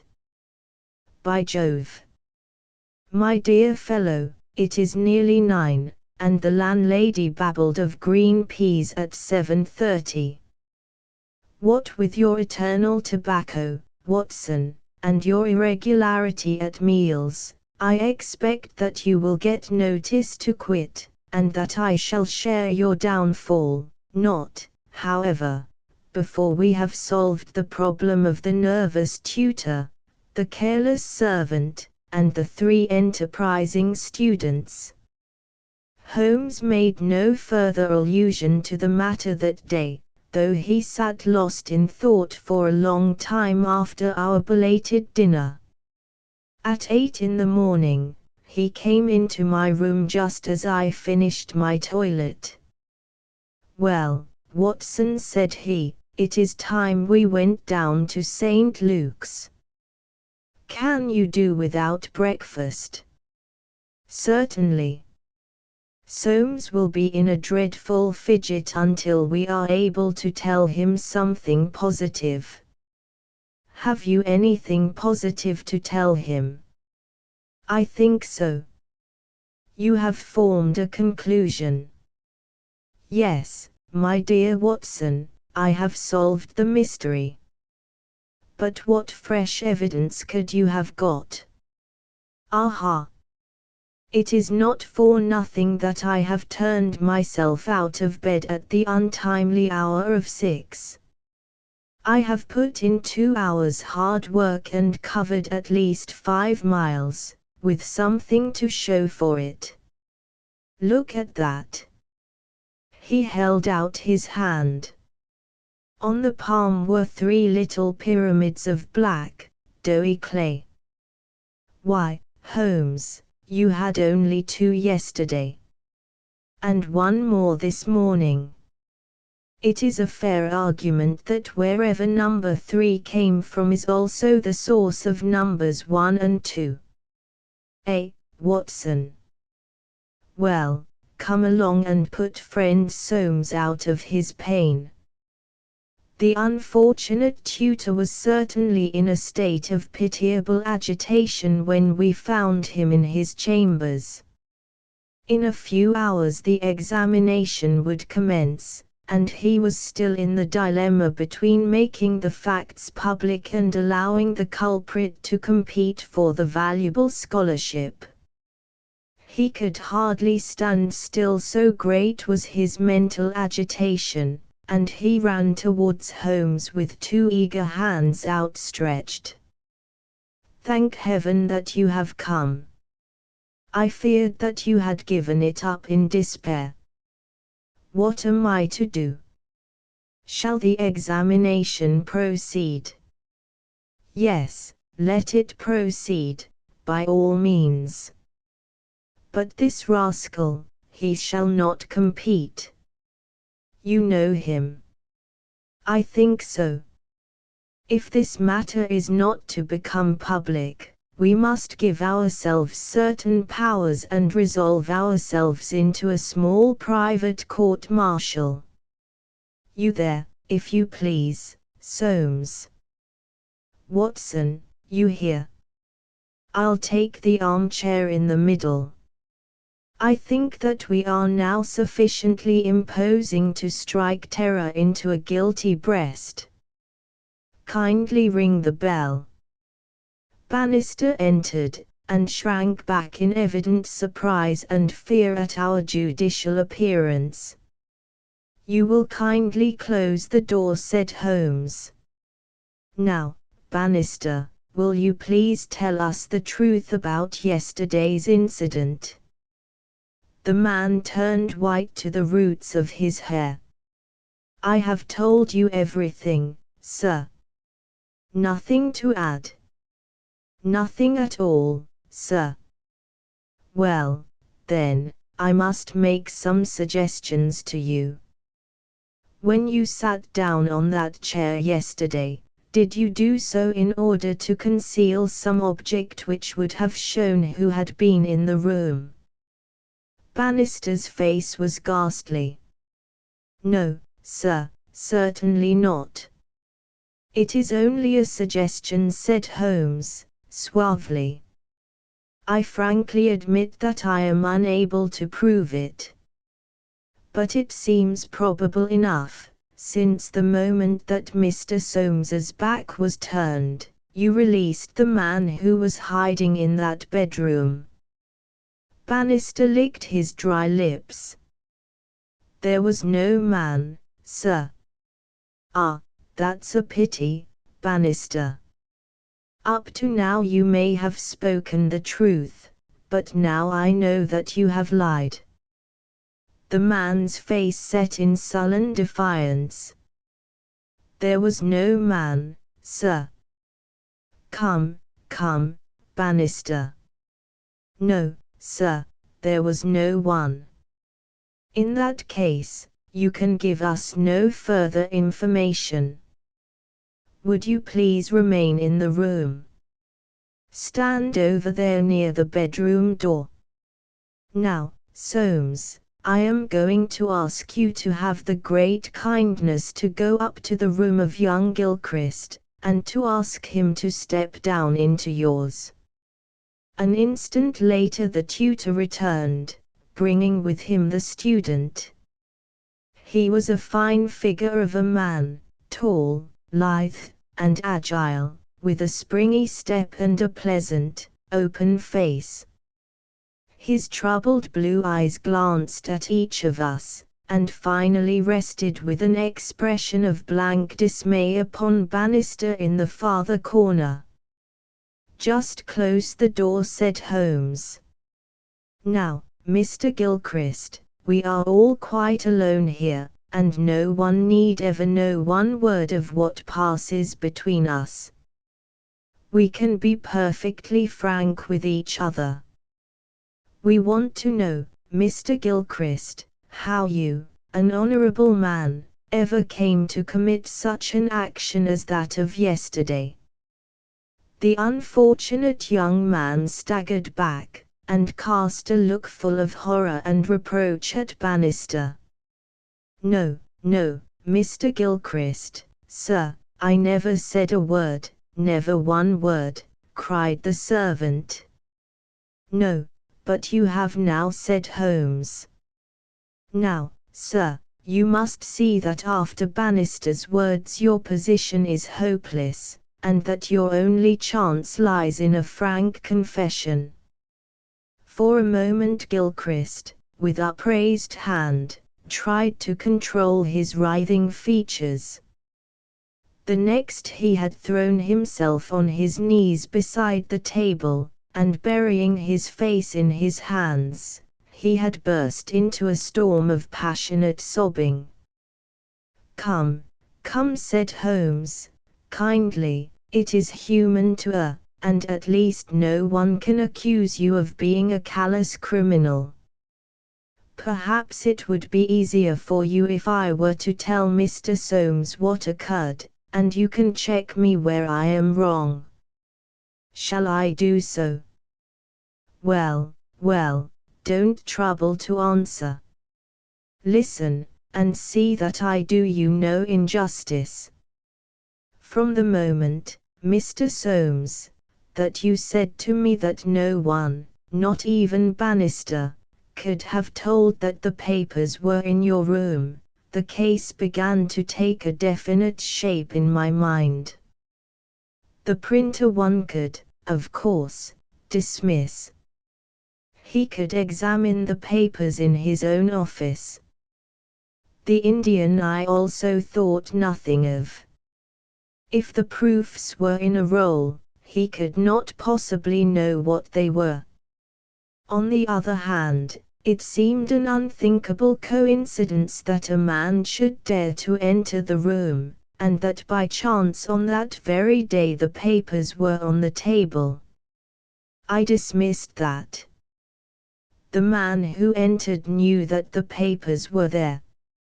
How did he know? When I approached your room, I examined the window. You amused me by supposing that I was contemplating the possibility of someone having in broad daylight, under the eyes of all these opposite rooms, forced himself through it. Such an idea was absurd. I was measuring how tall a man would need to be in order to see, as he passed, what papers were on the central table. I am 6 feet high, and I could do it with an effort. No one less than that would have a chance. Already you see I had reason to think that, if one of your 3 students was a man of unusual height, he was the most worth watching of the 3. I entered, and I took you into my confidence as to the suggestions of the side table. Of the center table I could make nothing, until in your description of Gilchrist you mentioned that he was a long-distance jumper. Then the whole thing came to me in an instant, and I only needed certain corroborative proofs, which I speedily obtained. What happened was this. This young fellow had employed his afternoon at the athletic grounds, where he had been practicing the jump. He returned carrying his jumping shoes, which are provided, as you are aware, with several sharp spikes. As he passed your window he saw, by means of his great height, these proofs upon your table, and conjectured what they were. No harm would have been done had it not been that, as he passed your door, he perceived the key which had been left by the carelessness of your servant. A sudden impulse came over him to enter, and see if they were indeed the proofs. It was not a dangerous exploit, for he could always pretend that he had simply looked in to ask a question. Well, when he saw that they were indeed the proofs, it was then that he yielded to temptation. He put his shoes on the table. "What was it you put on that chair near the window?" "Gloves," said the young man. Holmes looked triumphantly at Bannister. He put his gloves on the chair, and he took the proofs, sheet by sheet, to copy them. He thought the tutor must return by the main gate and that he would see him. As we know, he came back by the side gate. Suddenly he heard him at the very door. There was no possible escape. He forgot his gloves, but he caught up his shoes and darted into the bedroom. You observe that the scratch on that table is slight at one side, but deepens in the direction of the bedroom door. That in itself is enough to show us that the shoe had been drawn in that direction, and that the culprit had taken refuge there. The earth round the spike had been left on the table, and a second sample was loosened and fell in the bedroom. I may add that I walked out to the athletic grounds this morning, saw that tenacious black clay is used in the jumping pit and carried away a specimen of it, together with some of the fine tan or sawdust which is strewn over it to prevent the athlete from slipping. Have I told the truth, Mr. Gilchrist?" The student had drawn himself erect. "Yes, sir, it is true," said he. "Good heavens, have you nothing to add?" cried Soames. "Yes, sir, I have, but the shock of this disgraceful exposure has bewildered me. I have a letter here, Mr. Soames, which I wrote to you early this morning in the middle of a restless night. It was before I knew that my sin had found me out. Here it is, sir. You will see that I have said, I have determined not to go in for the examination. I have been offered a commission in the Rhodesian police, and I am going out to South Africa at once. I am indeed pleased to hear that you did not intend to profit by your unfair advantage," said Soames. "But why did you change your purpose?" Gilchrist pointed to Bannister. "There is the man who set me in the right path," said he. "Come now, Bannister," said Holmes. "It will be clear to you, from what I have said, that only you could have let this young man out, since you were left in the room, and must have locked the door when you went out. As to his escaping by that window, it was incredible. Can you not clear up the last point in this mystery, and tell us the reasons for your action?" "It was simple enough, sir, if you only had known, but, with all your cleverness, it was impossible that you could know. Time was, sir, when I was butler to old Sir Jabez Gilchrist, this young gentleman's father. When he was ruined I came to the college as servant, but I never forgot my old employer because he was down in the world. I watched his son all I could for the sake of the old days. Well, sir, when I came into this room yesterday, when the alarm was given, the very first thing I saw was Mr. Gilchrist's tan gloves lying in that chair. I knew those gloves well, and I understood their message. If Mr. Soames saw them, the game was up. I flopped down into that chair, and nothing would budge me until Mr. Soames he went for you. Then out came my poor young master, whom I had dandled on my knee, and confessed it all to me. Wasn't it natural, sir, that I should save him, and wasn't it natural also that I should try to speak to him as his dead father would have done, and make him understand that he could not profit by such a deed? Could you blame me, sir? No, indeed, said Holmes, heartily, springing to his feet. Well, Soames, I think we have cleared your little problem up, and our breakfast awaits us at home.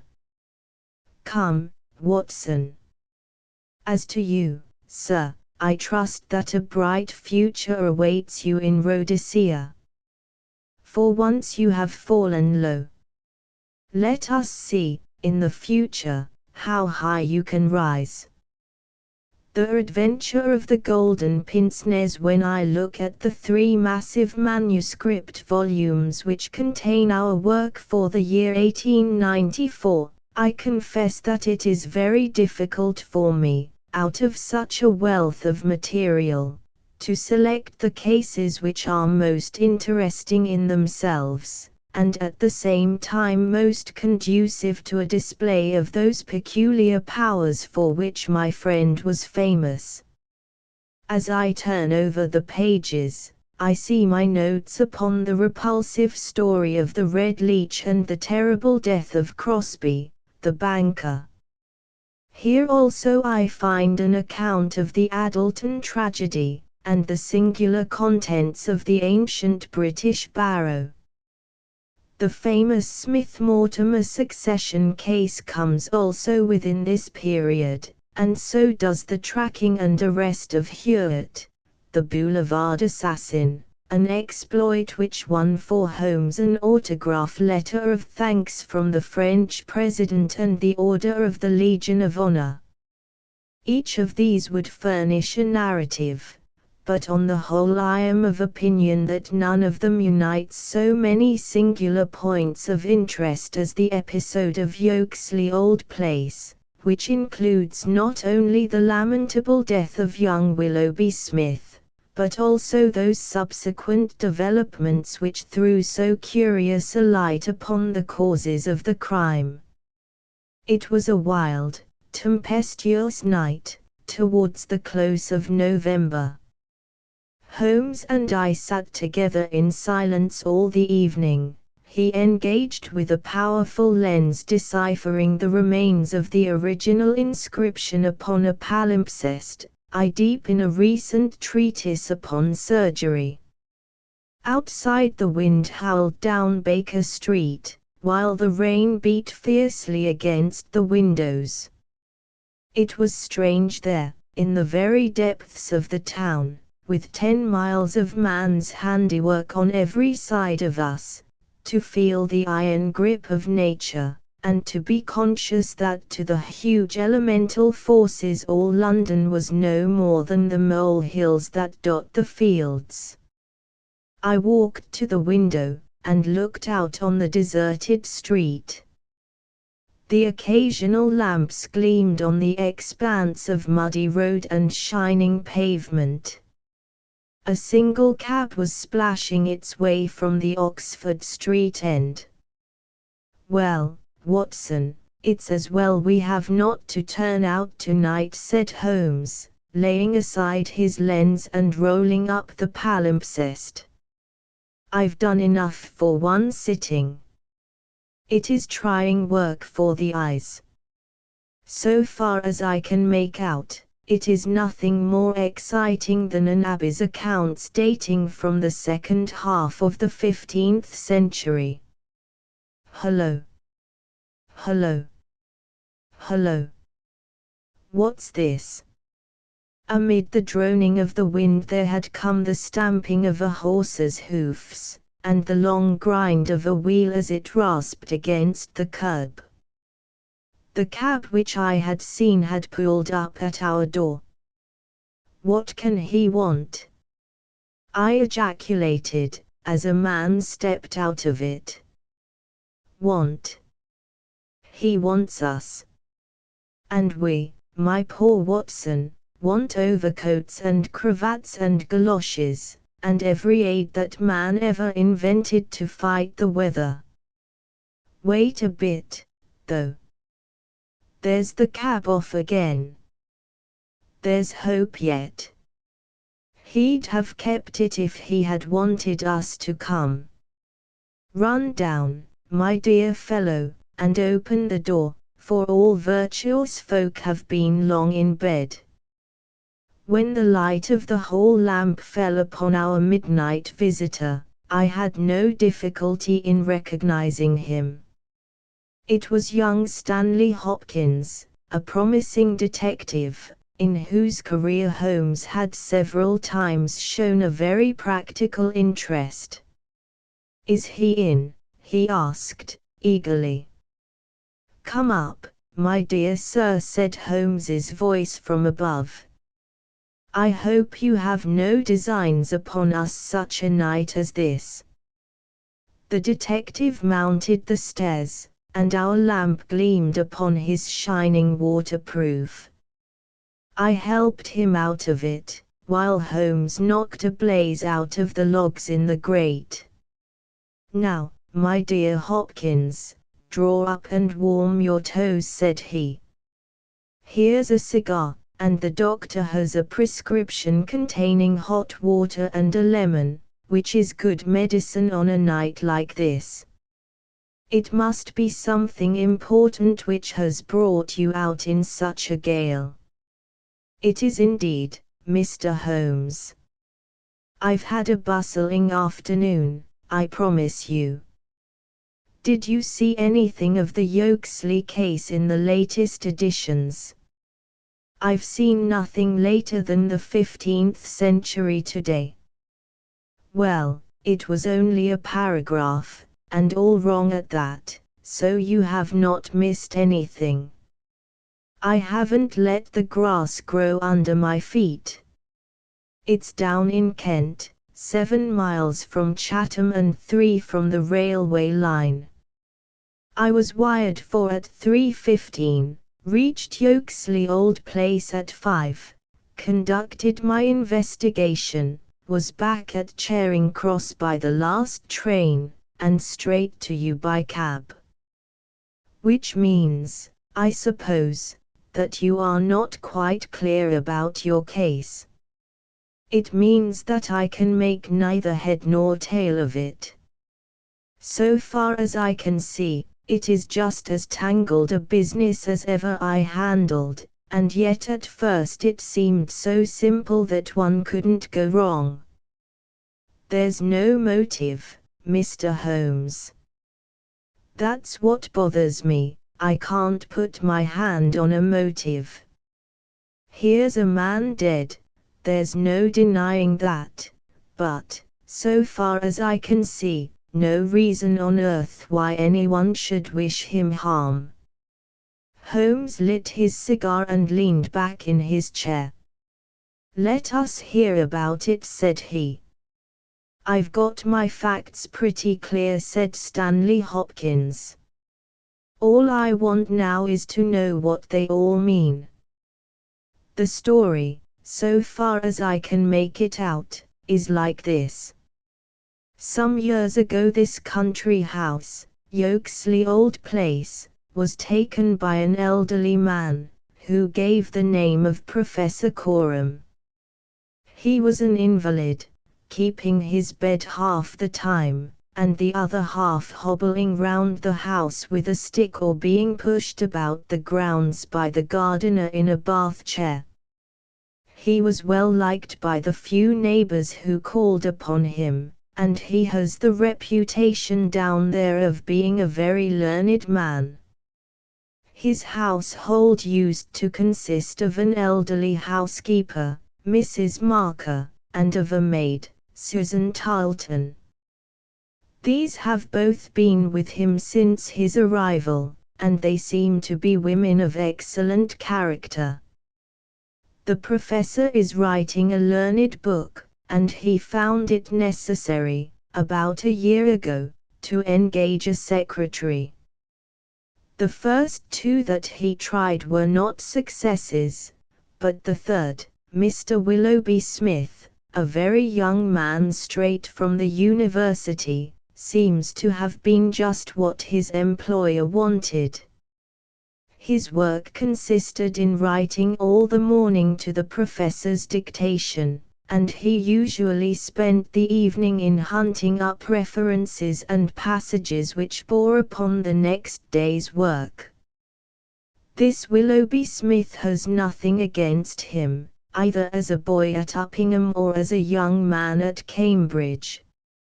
I have seen his testimonials, and from the first he was a decent, quiet, hard-working fellow, with no weak spot in him at all.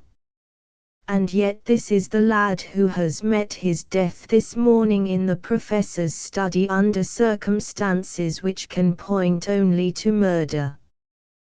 The wind howled and screamed at the windows. Holmes and I drew closer to the fire, while the young inspector slowly and point by point developed his singular narrative. "If you were to search all England," said he, "I don't suppose you could find a household more self-contained or freer from outside influences. Whole weeks would pass, and not one of them go past the garden gate." The professor was buried in his work and existed for nothing else. Young Smith knew nobody in the neighborhood, and lived very much as his employer did. The two women had nothing to take them from the house. Mortimer, the gardener, who wheels the bath chair, is an army pensioner, an old Crimean man of excellent character. He does not live in the house, but in a three-roomed cottage at the other end of the garden. Those are the only people that you would find within the grounds of Yokesley Old Place. At the same time, the gate of the garden is 100 yards from the main London to Chatham Road. It opens with a latch, and there is nothing to prevent anyone from walking in. Now I will give you the evidence of Susan Tarleton, who is the only person who can say anything positive about the matter. It was in the forenoon, between 11 and 12. She was engaged at the moment in hanging some curtains in the upstairs front bedroom. Professor Coram was still in bed, for when the weather is bad he seldom rises before midday. The housekeeper was busied with some work in the back of the house. Willoughby Smith had been in his bedroom, which he uses as a sitting room, but the maid heard him at that moment pass along the passage and descend to the study immediately below her. She did not see him, but she says that she could not be mistaken in his quick, firm tread.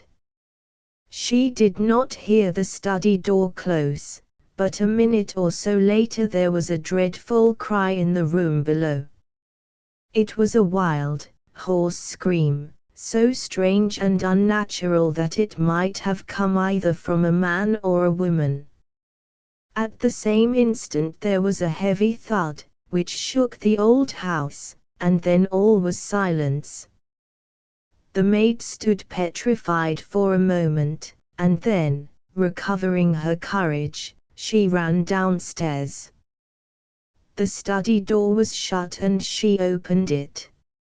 Inside, young Mr. Willoughby Smith was stretched upon the floor.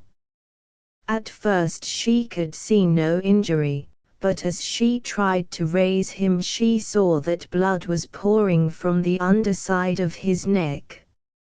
It was pierced by a very small but very deep wound, which had divided the carotid artery. The instrument with which the injury had been inflicted lay upon the carpet beside him. It was one of those small sealing wax knives to be found on old-fashioned writing tables, with an ivory handle and a stiff blade. It was part of the fittings of the professor's own desk. At first the maid thought that young Smith was already dead, but on pouring some water from the carafe over his forehead he opened his eyes for an instant. "The professor," he murmured. "It was she." The maid is prepared to swear that those were the exact words. He tried desperately to say something else, and he held his right hand up in the air. Then he fell back dead. In the meantime the housekeeper had also arrived upon the scene, but she was just too late to catch the young man's dying words. Leaving Susan with the body, she hurried to the professor's room. He was sitting up in bed, horribly agitated, for he had heard enough to convince him that something terrible had occurred. Mrs. Marker is prepared to swear that the professor was still in his night clothes, and indeed it was impossible for him to dress without the help of Mortimer, whose orders were to come at 12 o'clock. The professor declares that he heard the distant cry, but that he knows nothing more. He can give no explanation of the young man's last words. The professor, it was she, but imagines that they were the outcome of delirium. He believes that Willoughby Smith had not an enemy in the world, and can give no reason for the crime. His first action was to send Mortimer, the gardener, for the local police. A little later the chief constable sent for me. Nothing was moved before I got there, and strict orders were given that no one should walk upon the paths leading to the house. It was a splendid chance of putting your theories into practice, Mr. Sherlock Holmes. There was really nothing wanting. "Except Mr. Sherlock Holmes," said my companion, with a somewhat bitter smile. "Well, let us hear about it. What sort of a job did you make of it? I must ask you first, Mr. Holmes, to glance at this rough plan, which will give you a general idea of the position of the professor's study and the various points of the case. It will help you in following my investigation." He unfolded the rough chart, which I here reproduce, and he laid it across Holmes's knee. I rose and, standing behind Holmes, studied it over his shoulder. "Professor's study, it is very rough, of course, and it only deals with the points which seem to me to be essential. All the rest you will see later for yourself. Now, first of all, presuming that the assassin entered the house, how did he or she come in? Undoubtedly by the garden path and the back door, from which there is direct access to the study. Any other way would have been exceedingly complicated. The escape must have also been made along that line, for of the two other exits from the room one was blocked by Susan as she ran downstairs and the other leads straight to the professor's bedroom. I therefore directed my attention at once to the garden path, which was saturated with recent rain, and would certainly show any footmarks. My examination showed me that I was dealing with a cautious and expert criminal. No footmarks were to be found on the path. There could be no question, however, that someone had passed along the grass border which lines the path, and that he had done so in order to avoid leaving a track. I could not find anything in the nature of a distinct impression, but the grass was trodden down, and someone had undoubtedly passed. It could only have been the murderer, since neither the gardener nor anyone else had been there that morning, and the rain had only begun during the night. "One moment," said Holmes. "Where does this path lead to?" "To the road." "How long is it?" 100 yards or so. At the point where the path passes through the gate, you could surely pick up the tracks. Unfortunately, the path was tiled at that point. Well, on the road itself? No, it was all trodden into mire. Tut tut. Well, then, these tracks upon the grass, were they coming or going? It was impossible to say. There was never any outline. A large foot or a small. You could not distinguish. Holmes gave an ejaculation of impatience. "It has been pouring rain and blowing a hurricane ever since," said he. "It will be harder to read now than that palimpsest." Well, it can't be helped." "What did you do, Hopkins, after you had made certain that you had made certain of nothing?" "I think I made certain of a good deal, Mr. Holmes. I knew that someone had entered the house cautiously from without. I next examined the corridor. It is lined with cocoanut matting and had taken no impression of any kind. This brought me into the study itself. It is a scantily furnished room. The main article is a large writing table with a fixed bureau.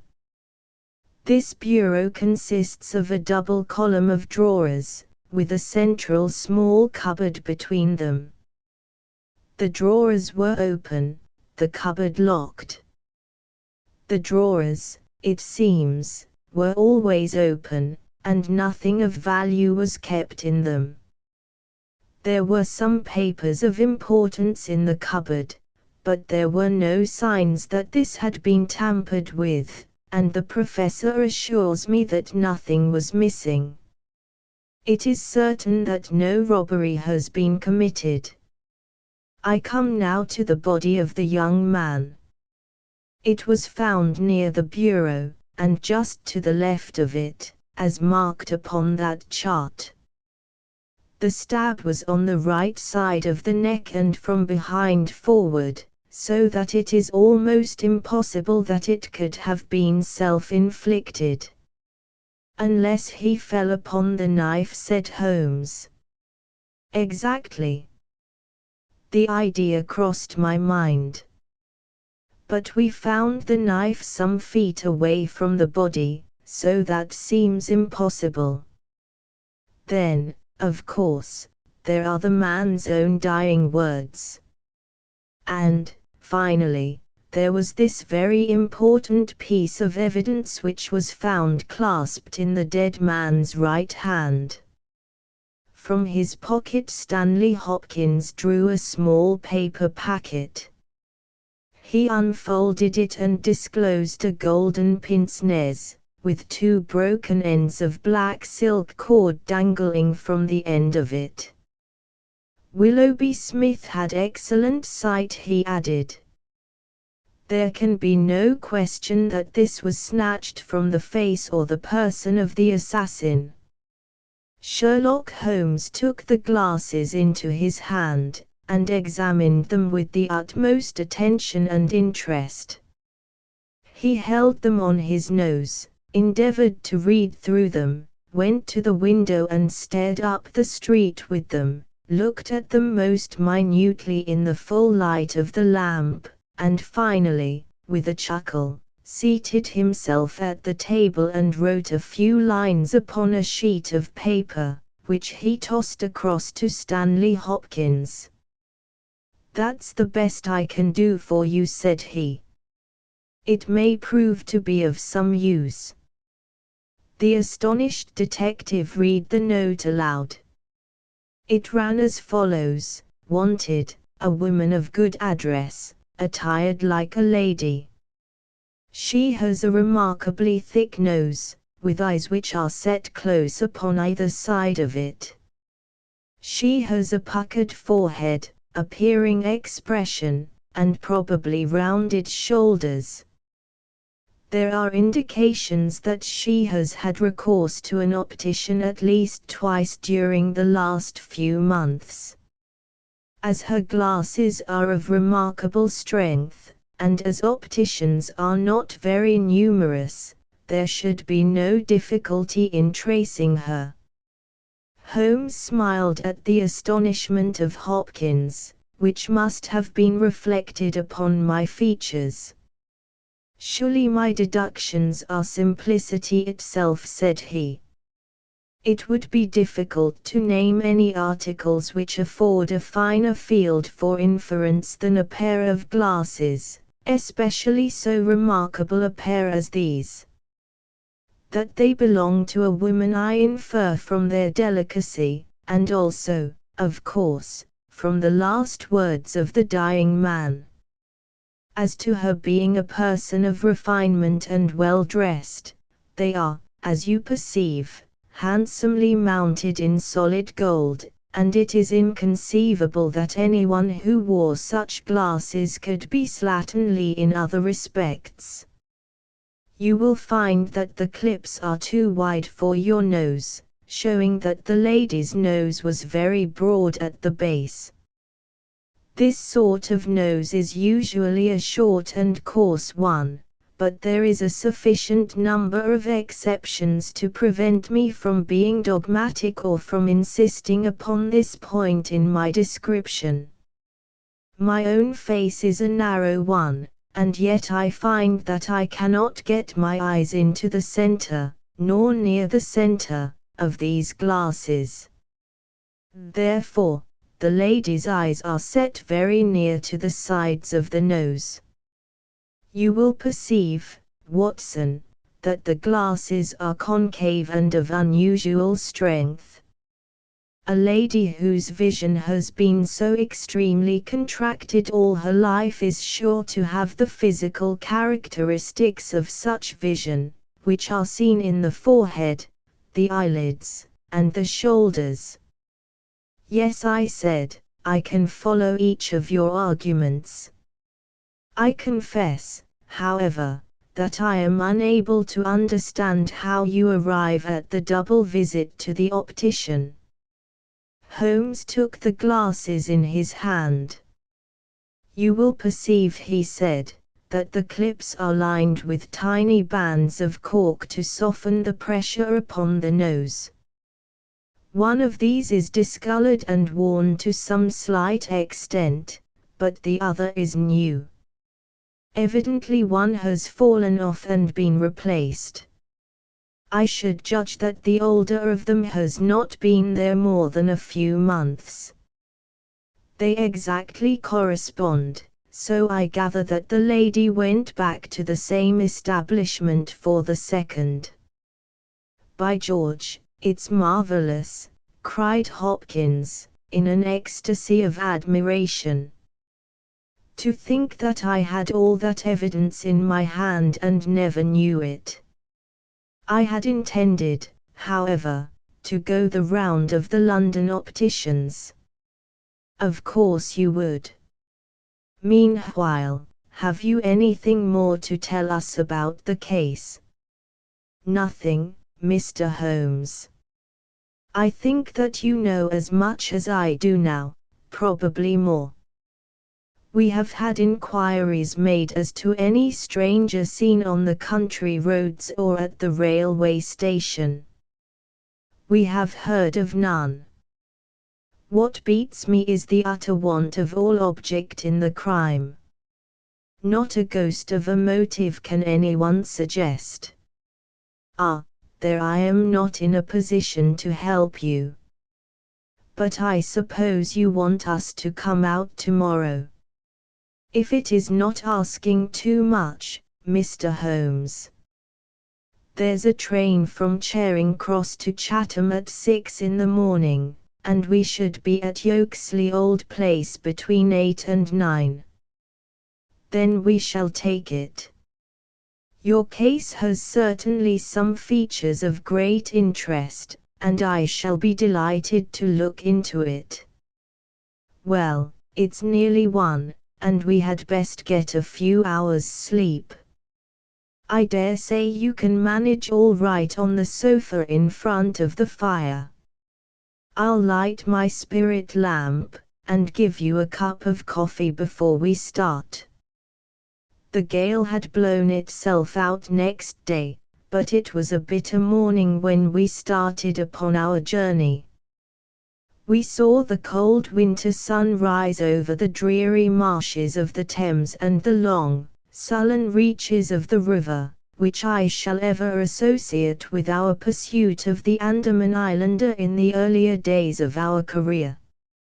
After a long and weary journey, we alighted at a small station some miles from Chatham. While a horse was being put into a trap at the local inn, we snatched a hurried breakfast, and so we were all ready for business when we at last arrived at Yokesley Old Place. A constable met us at the garden gate. "Well, Wilson, any news?" "No, sir, nothing." "No reports of any stranger seen?" "No, sir." Down at the station they are certain that no stranger either came or went yesterday. "Have you had inquiries made at inns and lodgings?" "Yes, sir, there is no one that we cannot account for." "Well, it's only a reasonable walk to Chatham. Anyone might stay there or take a train without being observed. This is the garden path of which I spoke, Mr. Holmes.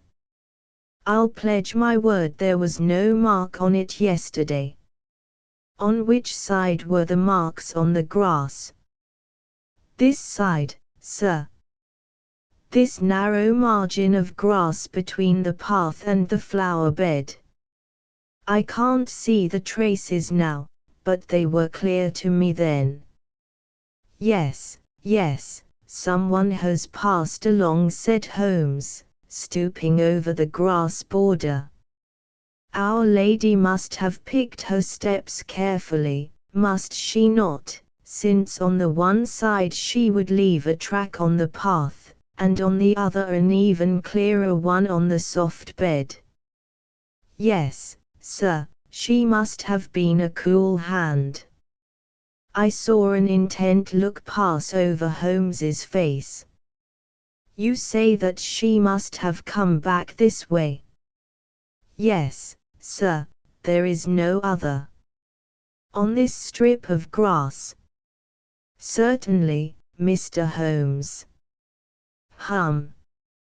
It was a very remarkable performance, very remarkable. Well, I think we have exhausted the path. Let us go farther. This garden door is usually kept open, I suppose." Then this visitor had nothing to do but to walk in. The idea of murder was not in her mind, or she would have provided herself with some sort of weapon, instead of having to pick this knife off the writing table.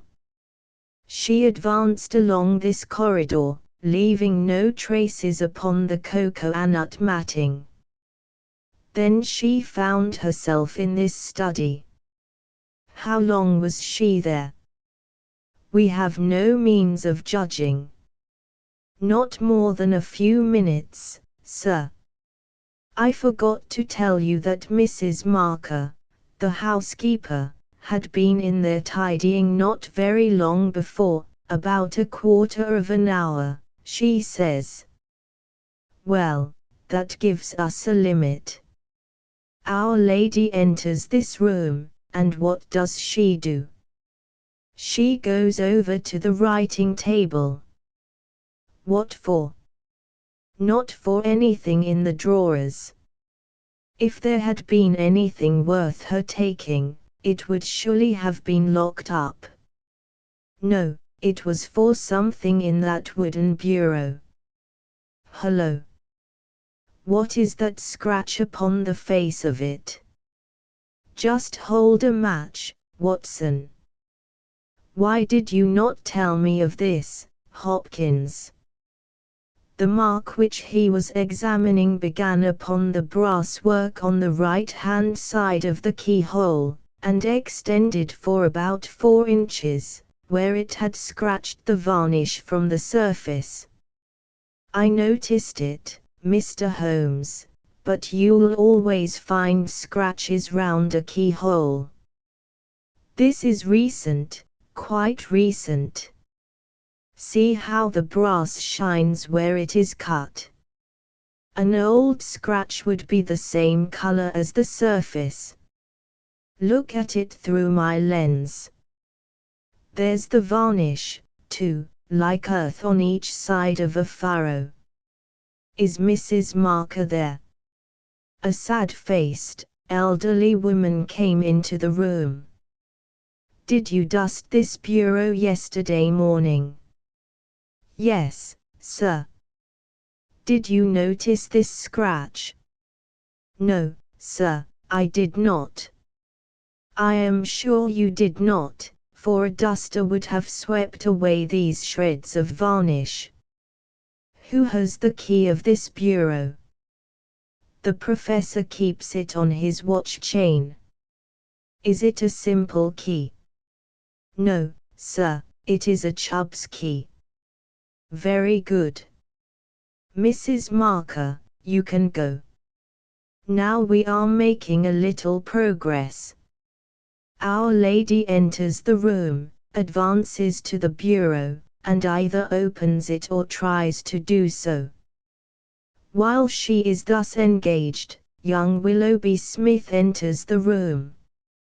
In her hurry to withdraw the key, she makes this scratch upon the door.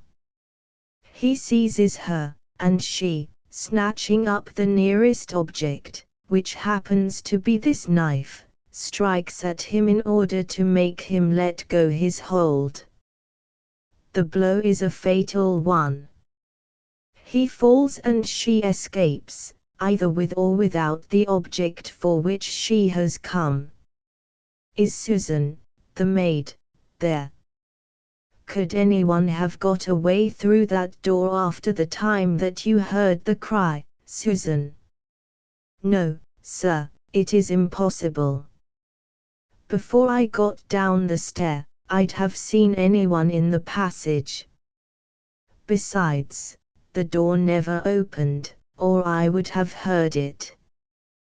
That settles this exit. Then no doubt the lady went out the way she came.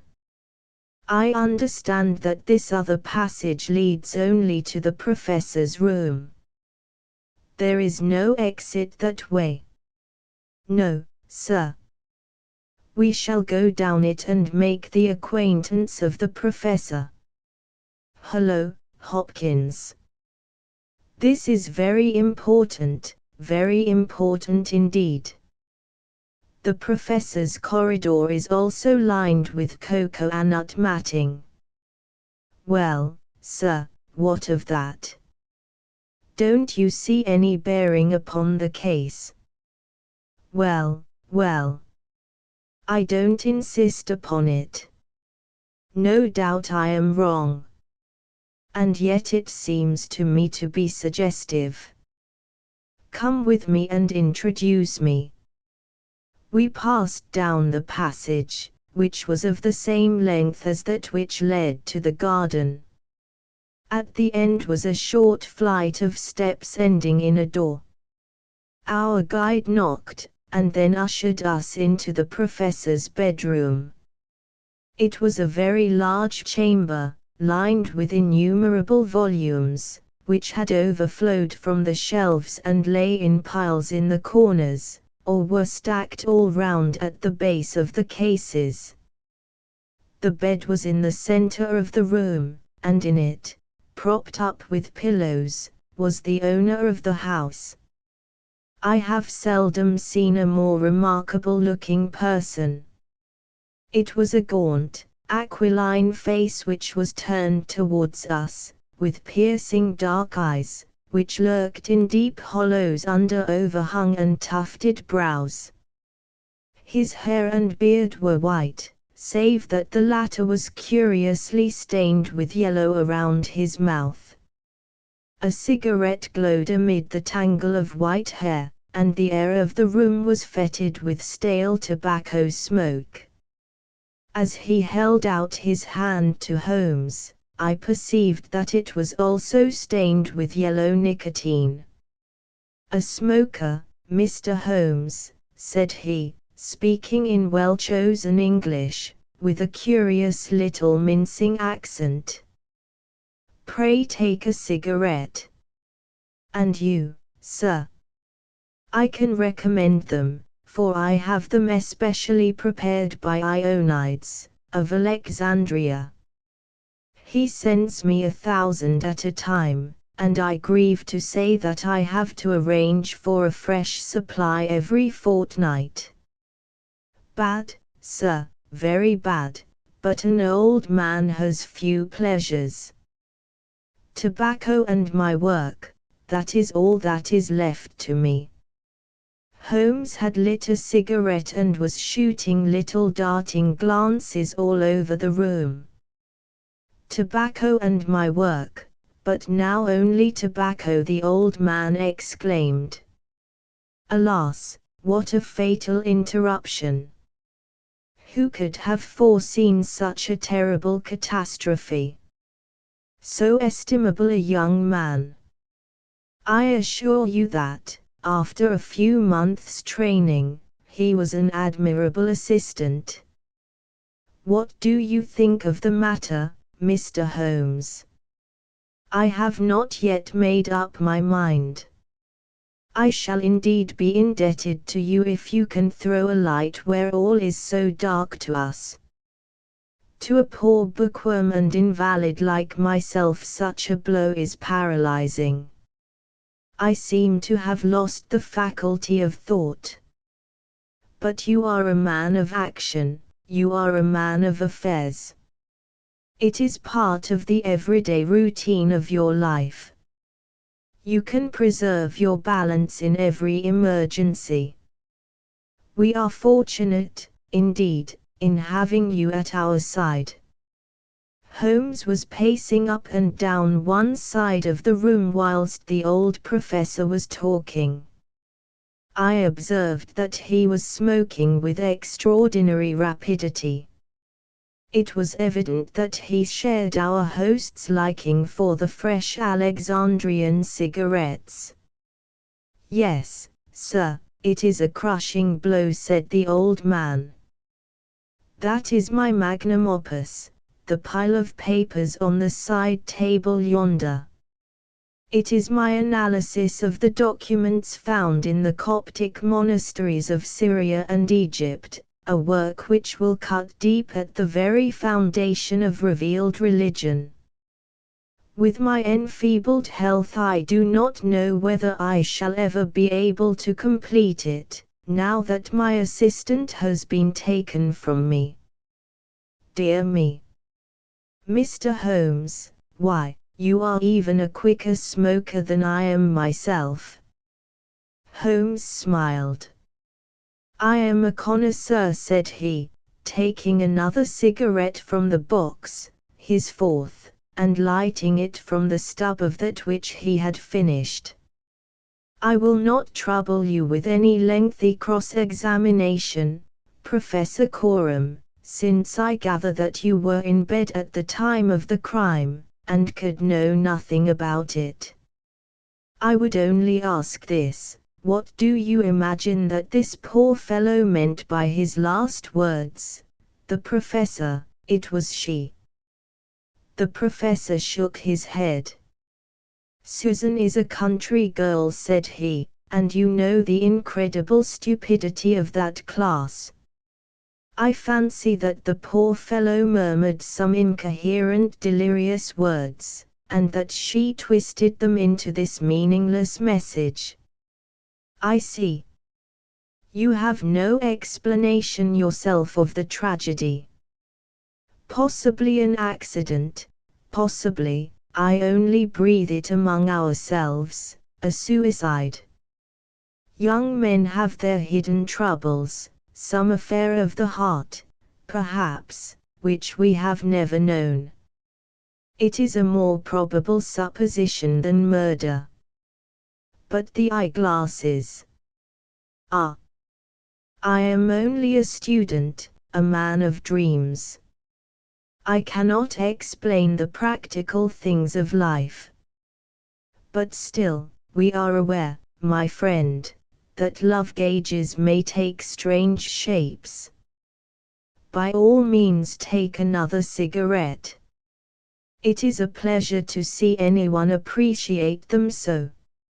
A fan, a glove, glasses, who knows what article may be carried as a token or treasured when a man puts an end to his life. This gentleman speaks of footsteps in the grass, but, after all, it is easy to be mistaken on such a point. As to the knife, it might well be thrown far from the unfortunate man as he fell.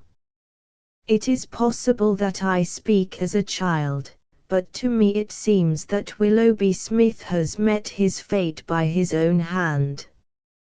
Holmes seemed struck by the theory thus put forward, and he continued to walk up and down for some time, lost in thought and consuming cigarette after cigarette. Tell me, Professor Coram, he said, at last, what is in that cupboard in the bureau? Nothing that would help a thief. Family papers, letters from my poor wife, diplomas of universities which have done me honor. Here is the key. You can look for yourself. Holmes picked up the key, and looked at it for an instant, then he handed it back. No, I hardly think that it would help me, said he. I should prefer to go quietly down to your garden, and turn the whole matter over in my head. There is something to be said for the theory of suicide which you have put forward. We must apologize for having intruded upon you, Professor Coram, and I promise that we won't disturb you until after lunch. At 2 o'clock we will come again, and report to you anything which may have happened in the interval. Holmes was curiously distrait, and we walked up and down the garden path for some time in silence. Have you a clue? I asked, at last. It depends upon those cigarettes that I smoked, said he. It is possible that I am utterly mistaken. The cigarettes will show me. My dear Holmes, I exclaimed, how on earth? Well, you may see for yourself. If not, there's no harm done. Of course, we always have the optician clue to fall back upon, but I take a short cut when I can get it. Ah, here is the good Mrs. Marker. Let us enjoy 5 minutes of instructive conversation with her. I may have remarked before that Holmes had, when he liked, a peculiarly ingratiating way with women, and that he very readily established terms of confidence with them. In half the time which he had named, He had captured the housekeeper's goodwill and was chatting with her as if he had known her for years. "Yes, Mr. Holmes, it is as you say, sir. He does smoke something terrible. All day and sometimes all night, sir. I've seen that room of a morning. Well, sir, you'd have thought it was a London fog. Poor young Mr. Smith, he was a smoker also, but not as bad as the professor. His health, well, I don't know that it's better nor worse for the smoking." "Ah," said Holmes, "but it kills the appetite." "Well, I don't know about that, sir. I suppose the professor eats hardly anything." "Well, he is variable. I'll say that for him. I'll wager he took no breakfast this morning, and won't face his lunch after all the cigarettes I saw him consume." "Well, you're out there, sir, as it happens, for he ate a remarkable big breakfast this morning. I don't know when I've known him make a better one, and he's ordered a good dish of cutlets for his lunch. I'm surprised myself, for since I came into that room yesterday and saw young Mr. Smith lying there on the floor, I couldn't bear to look at food.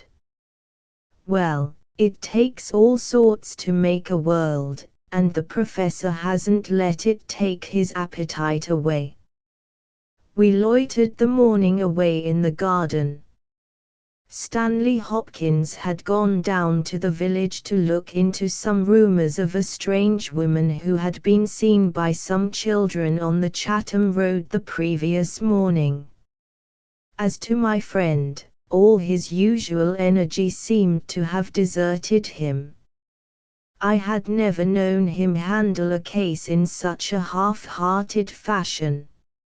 Even the news brought back by Hopkins that he had found the children, and that they had undoubtedly seen a woman exactly corresponding with Holmes's description, and wearing either spectacles or eyeglasses, failed to rouse any sign of keen interest.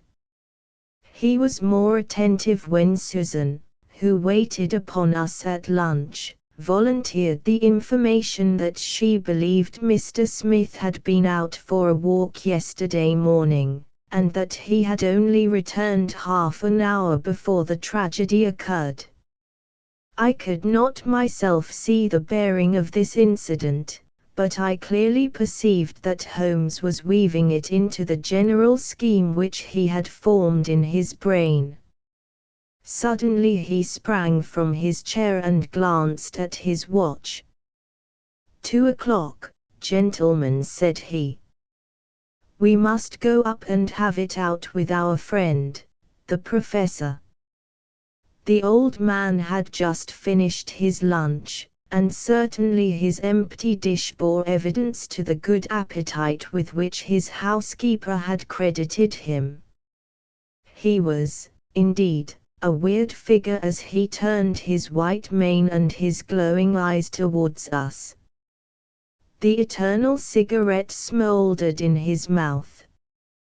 He had been dressed and was seated in an armchair by the fire. "Well, Mr. Holmes, have you solved this mystery yet?"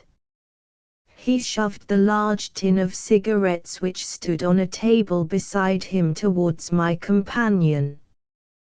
Holmes stretched out his hand at the same moment, and between them they tipped the box over the edge. For a minute or two we were all on our knees retrieving stray cigarettes from impossible places. When we rose again, I observed Holmes's eyes were shining and his cheeks tinged with color. Only at a crisis have I seen those battle signals flying. "Yes," said he, "I have solved it." Stanley Hopkins and I stared in amazement. Something like a sneer quivered over the gaunt features of the old professor. Indeed. In the garden. No, here. Here. When? This instant. You are surely joking, Mr. Sherlock Holmes. You compel me to tell you that this is too serious a matter to be treated in such a fashion. I have forged and tested every link of my chain, Professor Coram, and I am sure that it is sound. What your motives are, or what exact part you play in this strange business, I am not yet able to say. In a few minutes I shall probably hear it from your own lips. Meanwhile I will reconstruct what is past for your benefit, so that you may know the information which I still require. A lady yesterday entered your study. She came with the intention of possessing herself of certain documents which were in your bureau. She had a key of her own. I have had an opportunity of examining yours, and I do not find that slight discoloration which the scratch made upon the varnish would have produced. You were not an accessory, therefore, and she came, so far as I can read the evidence, without your knowledge to rob you. The professor blew a cloud from his lips. This is most interesting and instructive, said he. Have you no more to add? Surely, having traced this lady so far, you can also say what has become of her. I will endeavor to do so. In the first place, she was seized by your secretary, and stabbed him in order to escape. This catastrophe I am inclined to regard as an unhappy accident, for I am convinced that the lady had no intention of inflicting so grievous an injury. An assassin does not come unarmed. Horrified by what she had done, she rushed wildly away from the scene of the tragedy. Unfortunately for her, she had lost her glasses in the scuffle, and as she was extremely short-sighted, she was really helpless without them. She ran down a corridor, which she imagined to be that by which she had come. Both were lined with cocoa-nut matting, and it was only when it was too late that she understood that she had taken the wrong passage, and that her retreat was cut off behind her. What was she to do? She could not go back. She could not remain where she was. She must go on. She went on. She mounted a stair, pushed open a door, and found herself in your room. The old man sat with his mouth open, staring wildly at Holmes. Amazement and fear were stamped upon his expressive features. Now, with an effort, he shrugged his shoulders and burst into insincere laughter.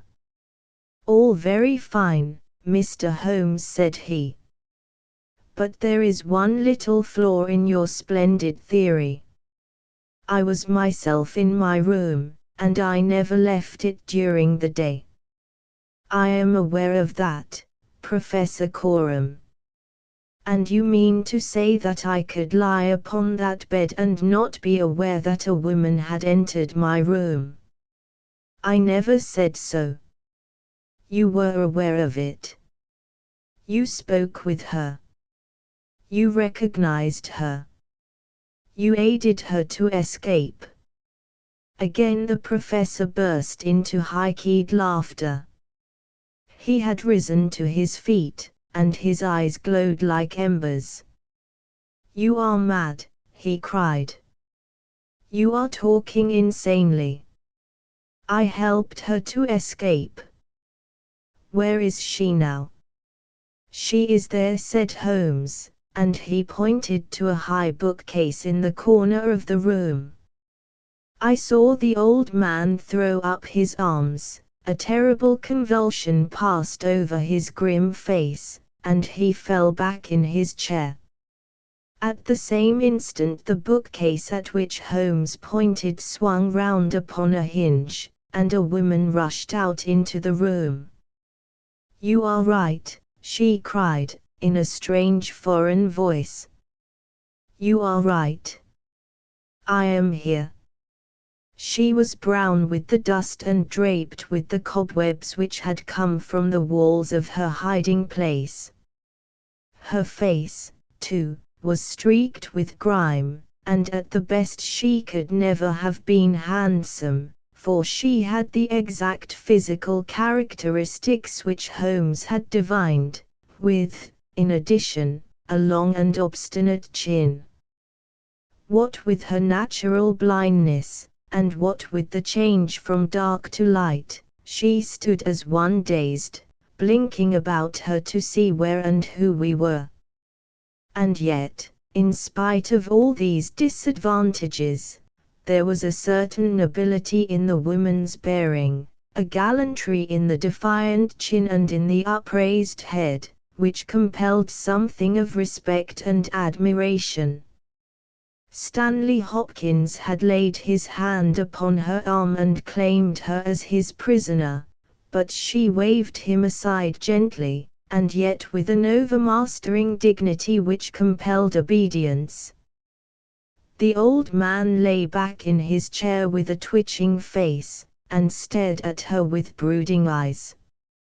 "Yes, sir, I am your prisoner," she said.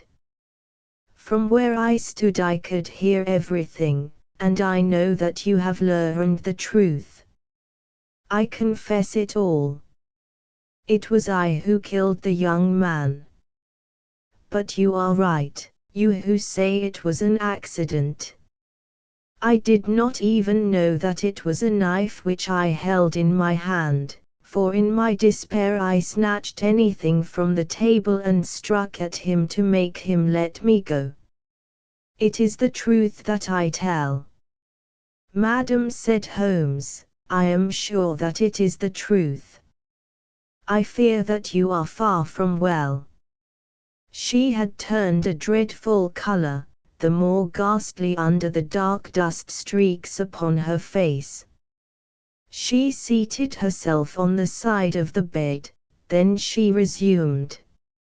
"I have only a little time here," she said, "but I would have you to know the whole truth. I am this man's wife. He is not an Englishman. He is a Russian. His name I will not tell."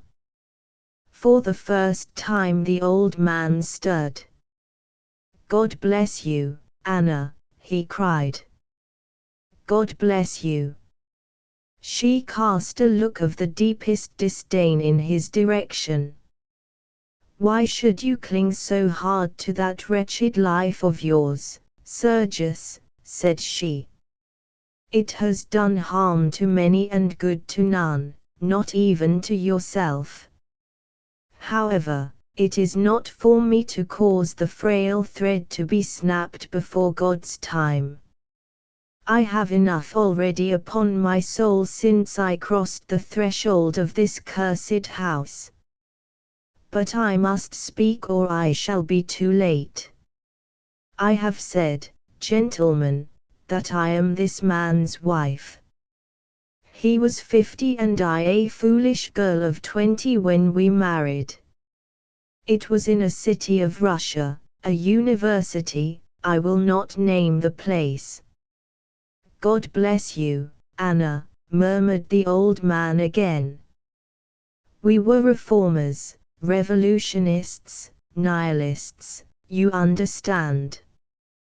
He and I and many more. Then there came a time of trouble, a police officer was killed, many were arrested, evidence was wanted, and in order to save his own life and to earn a great reward, my husband betrayed his own wife and his companions. Yes, we were all arrested upon his confession. Some of us found our way to the gallows, and some to Siberia. I was among these last, but my term was not for life. My husband came to England with his ill-gotten gains and has lived in quiet ever since, knowing well that if the Brotherhood knew where he was not a week would pass before justice would be done. The old man reached out a trembling hand and helped himself to a cigarette. "I am in your hands, Anna," said he. "You were always good to me." "I have not yet told you the height of his villainy," said she. "Among our comrades of the order, there was one who was the friend of my heart. He was noble, unselfish, loving, all that my husband was not. He hated violence. We were all guilty, if that is guilt, but he was not. He wrote forever dissuading us from such a course. These letters would have saved him. So would my diary, in which, from day to day, I had entered both my feelings towards him and the view which each of us had taken. My husband found and kept both diary and letters. He hid them, and he tried hard to swear away the young man's life. In this he failed, but Alexis was sent a convict to Siberia, where now, at this moment, he works in a salt mine. Think of that, you villain, now, at this very moment, Alexis, a man whose name you are not worthy to speak, works and lives like a slave, and yet I have your life in my hands, and I let you go." "You were always a noble woman," Anna said the old man, puffing at his cigarette. She had risen, but she fell back again with a little cry of pain. "I must finish," she said. "When my term was over I set myself to get the diary and letters which, if sent to the Russian government, would procure my friend's release. I knew that my husband had come to England. After months of searching I discovered where he was. I knew that he still had the diary, for when I was in Siberia I had a letter from him once, reproaching me and quoting some passages from its pages. Yet I was sure that, with his revengeful nature, he would never give it to me of his own free will. I must get it for myself. With this object I engaged an agent from a private detective firm, who entered my husband's house as a secretary. It was your second secretary, Sergius, the one who left you so hurriedly. He found that papers were kept in the cupboard, and he got an impression of the key. He would not go farther. He furnished me with a plan of the house, and he told me that in the forenoon the study was always empty, as the secretary was employed up here. So at last I took my courage in both hands, and I came down to get the papers for myself. I succeeded, but at what a cost! I had just taken the paper, and was locking the cupboard, when the young man seized me. I had seen him already that morning. He had met me on the road, and I had asked him to tell me where Professor Coram lived, not knowing that he was in his employ. "Exactly. Exactly," said Holmes. The secretary came back, and told his employer of the woman he had met. Then, in his last breath, he tried to send a message that it was she, the she whom he had just discussed with him. "You must let me speak," said the woman, in an imperative voice, and her face contracted as if in pain. When he had fallen, I rushed from the room, chose the wrong door, and found myself in my husband's room. He spoke of giving me up. I showed him that if he did so, his life was in my hands. If he gave me to the law, I could give him to the brotherhood. It was not that I wished to live for my own sake, but it was that I desired to accomplish my purpose. He knew that I would do what I said, that his own fate was involved in mine. For that reason, and for no other, he shielded me. He thrust me into that dark hiding place, a relic of old days, known only to himself. He took his meals in his own room, and so was able to give me part of his food. It was agreed that when the police left the house I should slip away by night and come back no more. But in some way you have read our plans. She tore from the bosom of her dress a small packet. "These are my last words," said she. "Here is the packet which will save Alexis. I confide it to your honor and to your love of justice. Take it. You will deliver it at the Russian embassy. Now, I have done my duty, and—" "Stop her," cried Holmes. He had bounded across the room and had wrenched a small file from her hand. "Too late," she said, sinking back on the bed. "Too late. I took the poison before I left my hiding place. My head swims. I am going. I charge you, sir, to remember the packet. A simple case, and yet, in some ways, an instructive one," Holmes remarked, as we traveled back to town. "It hinged from the outset upon the pince-nez. But for the fortunate chance of the dying man having seized these, I am not sure that we could ever have reached our solution. It was clear to me, from the strength of the glasses, that the wearer must have been very blind and helpless when deprived of them. When you asked me to believe that she walked along a narrow strip of grass without once making a false step, I remarked, as you may remember, that it was a noteworthy performance. In my mind I set it down as an impossible performance, save in the unlikely case that she had a second pair of glasses. I was forced, therefore, to consider seriously the hypothesis that she had remained within the house.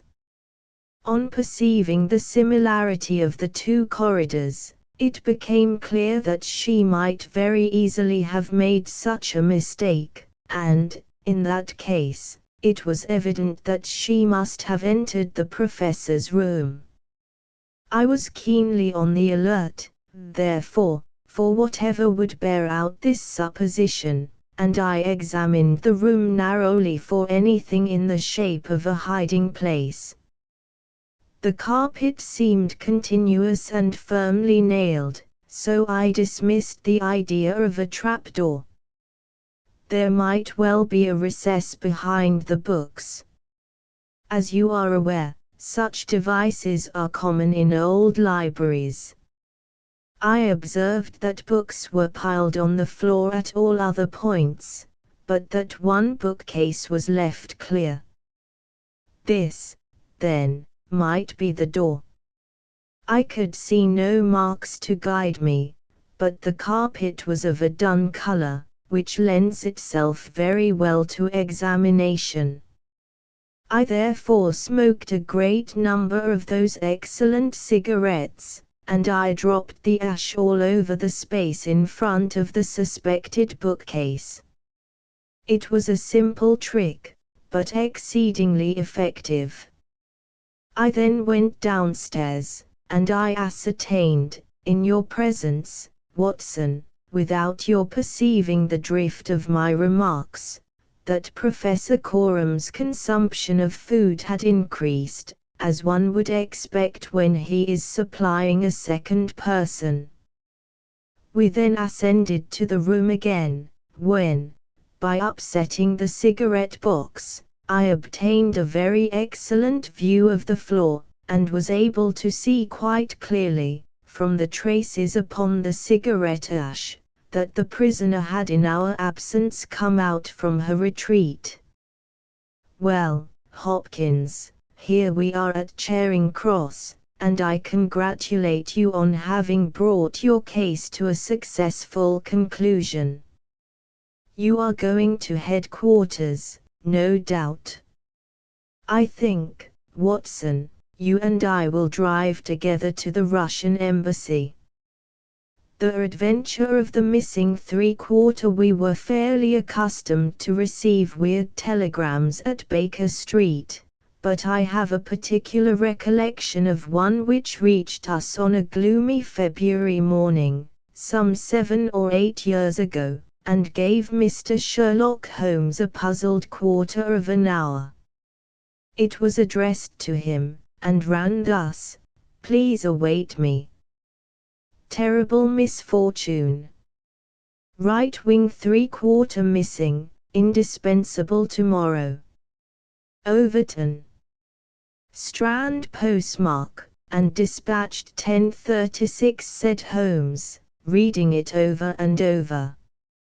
Mr. Overton was evidently considerably excited when he sent it, and somewhat incoherent in consequence. Well, he will be here, I dare say, by the time I have looked through the Times, and then we shall know all about it.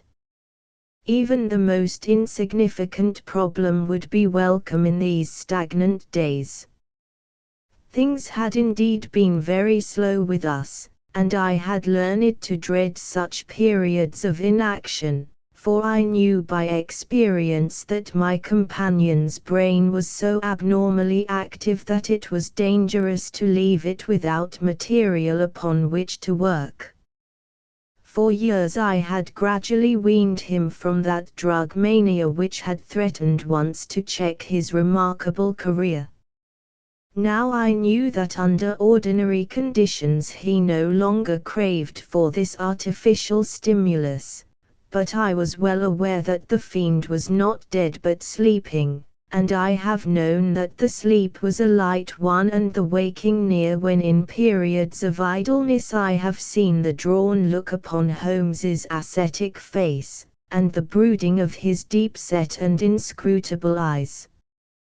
Therefore I blessed this Mr. Overton, whoever he might be, since he had come with his enigmatic message to break that dangerous calm which brought more peril to my friend than all the storms of his tempestuous life. As we had expected, the telegram was soon followed by its sender, and the card of Mr. Cyril Overton, Trinity College, Cambridge, announced the arrival of an enormous young man, 16 stone of solid bone and muscle, who spanned the doorway with his broad shoulders, and looked from one of us to the other with a comely face which was haggard with anxiety. "Mr. Sherlock Holmes." My companion bowed. "I've been down to Scotland Yard, Mr. Holmes. I saw Inspector Stanley Hopkins. He advised me to come to you. He said the case, so far as he could see, was more in your line than in that of the regular police. Pray sit down and tell me what is the matter." "It's awful, Mr. Holmes, simply awful. I wonder my hair isn't grey. Godfrey Staunton, you've heard of him, of course. He's simply the hinge that the whole team turns on. I'd rather spare 2 from the pack, and have Godfrey form my three-quarter line.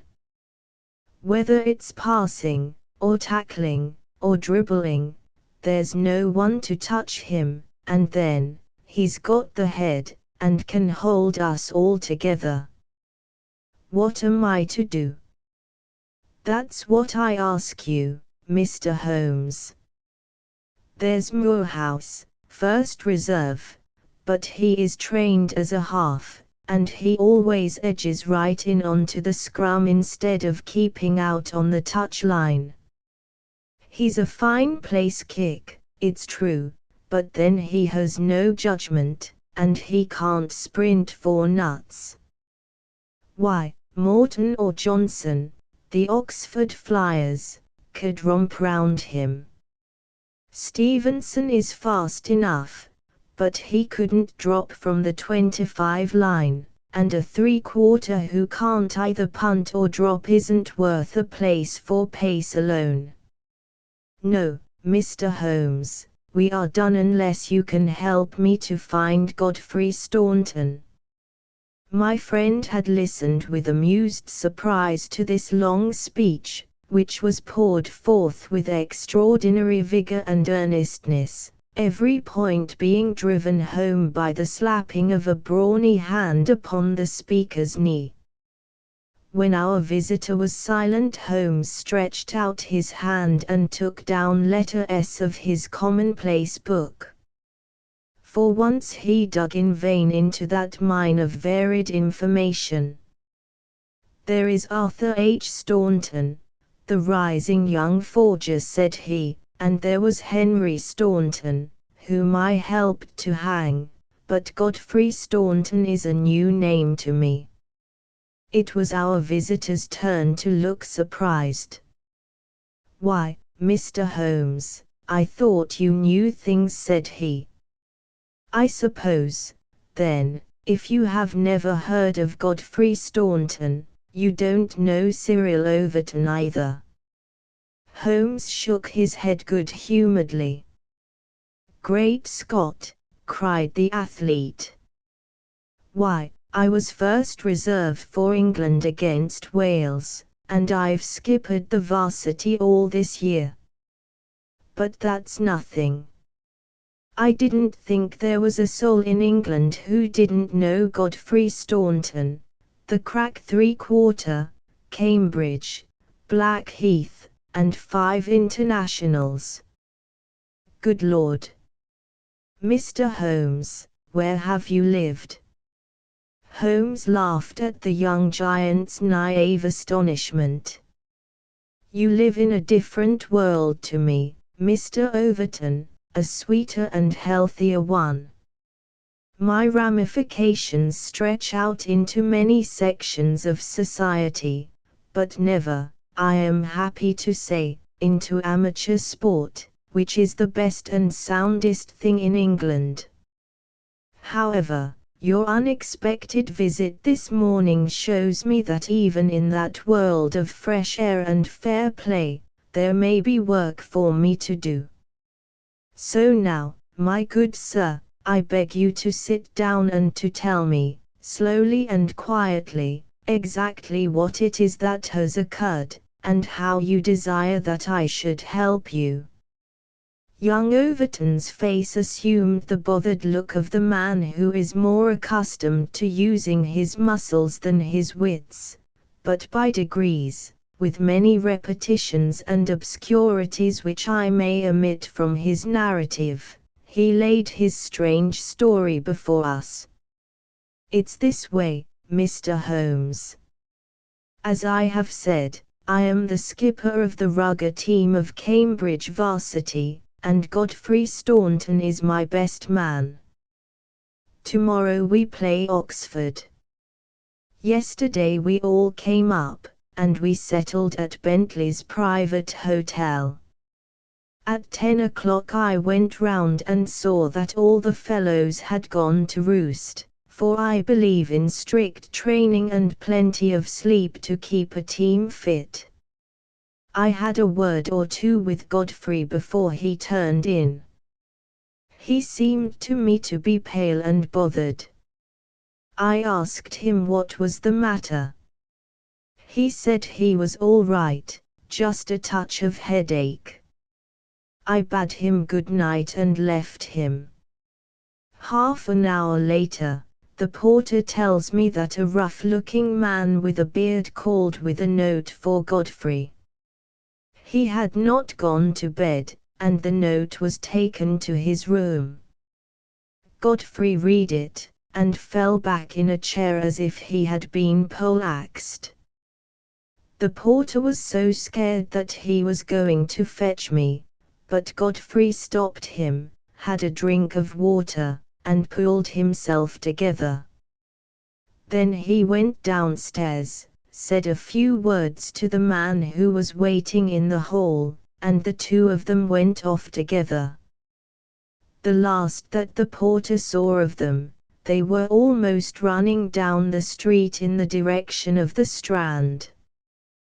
This morning Godfrey's room was empty, his bed had never been slept in, and his things were all just as I had seen them the night before.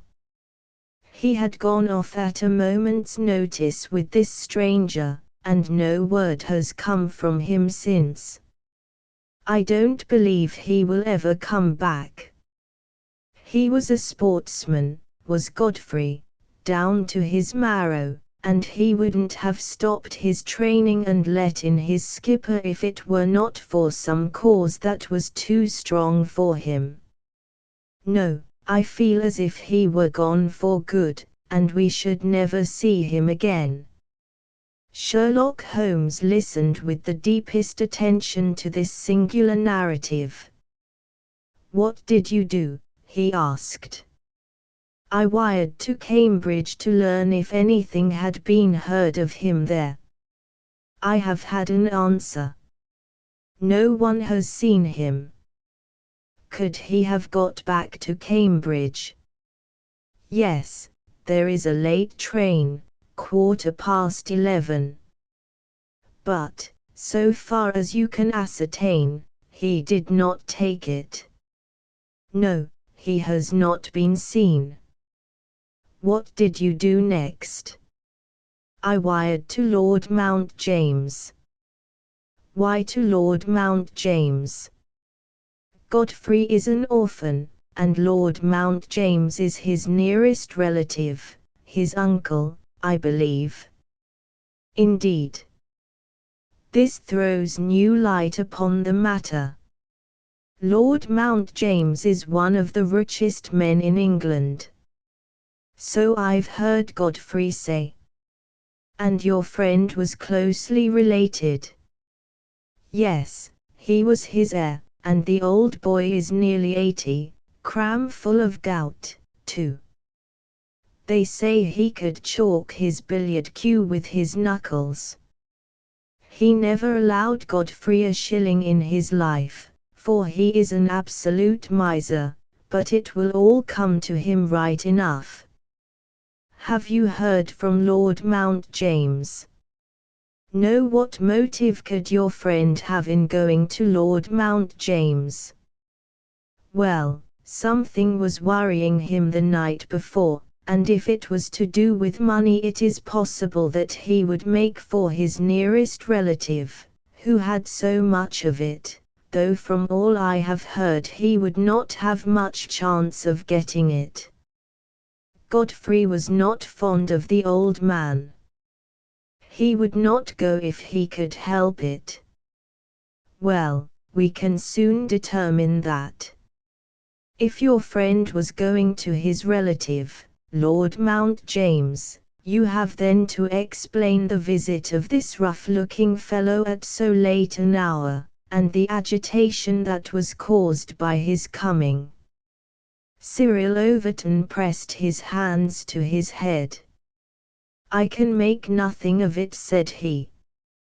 Well, I have a clear day, and I shall be happy to look into the matter," said Holmes.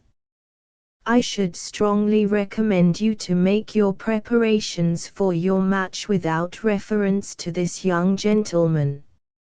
It must, as you say, have been an overpowering necessity which tore him away in such a fashion, and the same necessity is likely to hold him away. Let us step round together to the hotel, and see if the porter can throw any fresh light upon the matter. Sherlock Holmes was a past master in the art of putting a humble witness at his ease, and very soon, in the privacy of Godfrey Staunton's abandoned room, he had extracted all that the porter had to tell. The visitor of the night before was not a gentleman, neither was he a workingman. He was simply what the porter described as a medium-looking chap, a man of 50, beard grizzled, pale face, quietly dressed. He seemed himself to be agitated. The porter had observed his hand trembling when he had held out the note. Godfrey Staunton had crammed the note into his pocket. Staunton had not shaken hands with the man in the hall.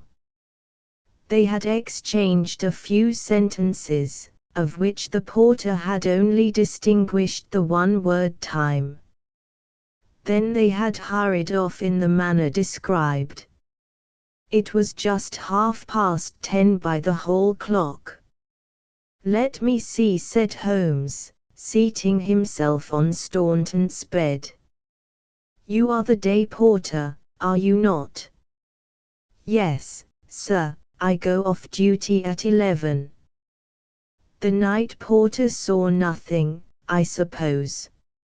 "No, sir, one theatre party came in late." "No one else?" "Were you on duty all day yesterday?" "Yes, sir." "Did you take any messages to Mr. Staunton?" "Yes, sir, one telegram." "Ah, that's interesting. What o'clock was this?" "About 6. "Where was Mr. Staunton when he received it?" "Here in his room."